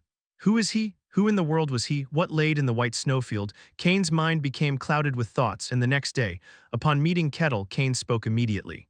"From now on, when you handle the mystery, you should work to suppress the aftereffects as much as possible. Never stomp or press down on the ground." "Understood," Kettle nodded. The previous day's events hadn't been a success for him either. "I couldn't control my power." He hadn't yet mastered controlling the body enhanced by mystery. It was because he wasn't used to it yet. And the mysterious beast raged within him like mad. Like a beast released from a cage for the first time. It caused all sorts of chaos within him. It took him an hour just to bring it under control. This won't do. In the current state, it was nothing short of a ticking time bomb. It wasn't power that could be wielded recklessly. It had to be controlled and suppressed, wielded consistently. And more than anything, this brute force approach wasn't what Kettle desired. In the White Snowfield, there were already beings that were simply strong. What he desired was the uniqueness of the mystery. Therefore, he would control the mystery. Suppress the beast and draw out only as much mystery as he could handle. Gradually shroud his body in the mystery. Seeing this, Kane shuddered once more. Kettle was mastering it at an incredible speed. Although it took time due to the mystery's uniqueness, he handled it exactly as he wished. "What have I awakened?" The being in front of me now, just how far can it reach? The emotion of regret flashed through Kane's mind. But it was too late now, the die was cast. Watching Kettle closely, Kane spoke. Think of it as holding the mystery circulating through your entire body. Imagine wrapping your entire body in it. Understood, Kettle followed Kane's instructions. He held onto the mystery and used it to shield his body. His body became even more robust. At this level, even the top tier of superhumans would be unable to affect his body. Not even a god could easily intervene. Kettle smiled. It's been a while. The sensation of reaching a higher level, the feeling of growing stronger, a sharpened sense. It had been a long time since he'd felt this way. In the White Snowfield, he had hit his limit long ago. No matter how much he trained and pushed himself, he couldn't grow stronger. Of course, there were ways to become stronger, but those were not the paths he wished to take, so they weren't an option. Yet now the restriction had been lifted. He would grow stronger, far more than before, while mastering the mysteries he had long desired. Kettle's deficiency was beginning to be filled. 2 days passed like that. Kettle had become more accustomed to handling the mysteries. After observing him for a moment, Kane finally spoke. This should be enough to cover the basics. Oh, really? Yeah, it's about time to test it properly. They needed to confirm exactly how much stronger Kettle had become. To see to what extent he could wield the mysteries, they needed to verify this through a sparring match. The only problem was there wasn't anyone who could spar with Kettle. What's there to worry about? Kettle grinned broadly as he spoke. There's something perfect for testing right here. Ah, Kane realized what Kettle was talking about. Kettle was staring at the jet-black wall that had swallowed the sanctuary. As Kettle approached the wall, the mercenary king directed his men. Kettle asked him, "How's the situation?" "We keep trying, but we haven't made much progress. It's incredibly solid." The mercenary king clicked his tongue. Despite both he and Piego, the continent's top warriors, being there, they hadn't been able to break through the wall. Indeed, the demon of design, his reputation from the demon war remains intact. Is that so? Kettle smirked. Then how about I take a crack at it? But you can't handle the mysteries. The mercenary king was about to say, but he stopped himself. Then understanding dawned on his face and he stepped back. You've gotten the hang of it, I see. All right, I'll order an evacuation just in case. That won't be necessary. Probably, Kettle spoke cheerfully. On top of the jet-black wall, the demon of design Carverax was chuckling to himself. Go ahead, try your best to break through. It's impossible for the likes of you. Carverax was in a good mood. Piego and the mercenary king, 2 of the strongest warriors on the continent, were stuck dealing with him. From the perspective of Hell's invasion of the surface, this was a massive gain. Carverax planned to keep them occupied as long as possible. The Barbarian hadn't shown himself in days, likely realizing that his strength was useless. Nothing could disturb Carverax's mood anymore. The time for the blooming is near. Carverax smiled brightly as he gazed at the pink flower. The flower was voraciously consuming the sanctuary's malevolent energy. The time for its blooming was rapidly approaching. When that time came, they would all die. This world would face a terrible evil. As Carverax stared out with a satisfied expression, his face suddenly changed. He was shocked. The massive barbarian was slowly approaching. Boom, the fortress's automatic defense systems activated. Cannons and arrows rained down on Kettle. Oh, how nice. Kettle smiled gleefully as he flicked his fingers. With that alone, all the attacks were crushed and scattered. Hadn't he left? Carverax was horrified. He hadn't seen the barbarian for days, thinking he had finally gone, only for him to reappear. A trace of panic crossed his face, but it was short-lived. Carverax soon regained his composure. That barbarian can't destroy the fortress anyway. Kettle had a deficiency. He was undoubtedly a powerful being, but he couldn't wield the mysteries. That meant it was meaningless. No matter how much he broke and smashed the fortress, it could be immediately restored. Carverax chuckled, regaining his confidence. You've come for nothing, barbarian. Though perhaps out of fear, his voice was much quieter than before. But Kettle heard it clearly. I just want to check something. Kettle took a deep breath and began to concentrate. Carverax found it strange that he was just standing there, but that confusion didn't last long. His eyes widened. Mystic energy began to gather around Kettle's arm. Wait a minute, how could he wield the mysteries? Carverax frantically poured out his power, desperately attacking Kettle, but Kettle didn't respond. Yet his body remained unscathed. Finally, enough mystic energy gathered in his fist. HMPH, Kettle swung his fist. The part of the wall his fist touched turned to dust and disappeared. Boom, it didn't stop there. The energy exploded outward. The entire wall crumbled and the black magicians resting inside were killed before they even knew what happened. The flower bud wavered for a moment. Boom. Oh, my God. Those watching couldn't believe their eyes. The wall wasn't just crumbling, it was turning to dust and vanishing. Insane, Carverax panicked as he tried to rebuild the wall. Bricks appeared out of thin air and the siege weapons returned, but there was a noticeable loss of power. Unlike before, Kettle's attack had clearly caused damage. Oh, it really works. Kettle, satisfied, gathered mystic energy into his fist once more. Boom, he swung again. The wall turned to dust and disappeared. Carverax gritted his teeth and restored it again. Kettle shook his fist after a few more cycles of attack and repair. That's enough for now. He was reaching his limit. The mystic energy within him was raging. Kettle smiled contentedly. For now it's 4 times, I've confirmed that. Huff huff, meanwhile, Carverax was sweating profusely. He had barely managed to defend himself, but he had expended a considerable amount of power. Carverax groaned. How that barbarian should have been deficient, yet suddenly that deficiency had been filled. The situation had changed entirely. Instead of leisurely holding out, he now had to defend with all his might. Kettle looked up at him and smiled. Do your best to hold out, I'm counting on you. Please don't collapse until I've fully mastered this. Carverax's face turned pale. Chapter 254, The Use of Mystery, Part 2. After that, Kettle continued his attacks. He gathered his mysteries, struck hard, and when he reached his limit, he returned to recover. Once he was fully restored, he launched another attack. As a result, Carverax became desperate. He did everything in his power to defend against Kettle's assaults and prevent him from reaching the fortress walls. But all of his efforts were in vain. The cycle of destruction and repair at the hands of Kettle repeated endlessly. Those watching even began to feel pity for the demon. And as a result, Kettle became increasingly adept at using mysteries. What once took him minutes to condense now took less than 10 seconds. The number of times he could use them increased significantly as well. Kane murmured in surprise, "Your proficiency is growing faster than I expected." Since Kettle had learned to wield mysteries, he was rapidly mastering them. At this rate, it won't be long before I have nothing left to teach you. Is there not still something left? Kettle's eyes gleamed. Your swordsmanship, I want to learn that as well. Kane's swordsmanship, which blended illusion and reality, was the first fantasy swordsmanship Kettle had ever seen. Naturally, he was deeply fascinated by it and wanted to learn it at any cost. However, Kane's expression was ambiguous. That might be impossible. Impossible? Kettle's eyes widened in surprise at the unexpected answer. Why? Is it something you can't teach others, but you have disciples, don't you? No, that's not the issue, Kane replied. The problem is that you're too strong. I developed my swordsmanship right after I reached the superhuman level. Those who reach the level of a superhuman can control mysteries. By using the mysteries they control, they can achieve what they desire.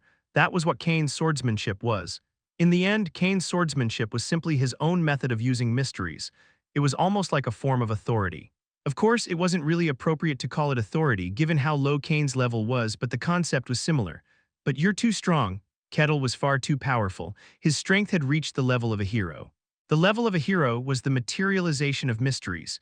It was a level where one could impose their will upon the world. There was no point in someone like him learning Kane's swordsmanship. You may not have realized it yet, but you have your own way of handling mysteries. Mysteries that no one else but Kettle could wield, his own power. Kettle stroked his chin thoughtfully. Kettle continued to improve his mastery of mysteries. Not only could he gather mysteries to enhance his physical body, but he could also maintain it around his body. Kettle didn't stop there, he wanted to further refine his skills. But it was difficult to drag out more time. A revelation has been given to me. The archbishop, who had gathered all the superhuman-level warriors, spoke calmly. A few hours earlier, a revelation from the Earth Mother Goddess had come to him. The flower of sin is about to bloom, we must end everything before that happens. The flower of sin, is it that pink bud? Most likely. I don't know what it is, but the Earth Mother Goddess herself issued a direct warning about it. Even after the highest-ranking demon had descended, the goddess had remained silent, but she had issued a clear warning about that bud. They needed to finish things as quickly as possible. We will begin tomorrow. Kettle, I'm sorry to ask this of you, but don't worry about it, I'll do my best. That night, Kettle and Kane had a conversation. Tomorrow is the final day. It seems that way, it's a real shame. Kettle smacked his lips as if he was genuinely disappointed. Once this was over, Kane would leave to care for his own matters and Kettle would do the same. After staring at Kettle for a moment, Kane spoke earnestly. Thank you. Teaching mysteries to a hero-level warrior had been overwhelming and burdensome, but in the end it had greatly benefited his kingdom. Kettle smiled. It helped me a lot too, so it's fine. It was enjoyable as well. Learning mysteries had been both beneficial and immensely enjoyable for him. It had been a very fulfilling time, but there was one thing he was dissatisfied with. I'm struggling to materialize mysteries. Materialization, the level of a first-rate warrior. Upon reaching this level, one could envelop their weapon with aura.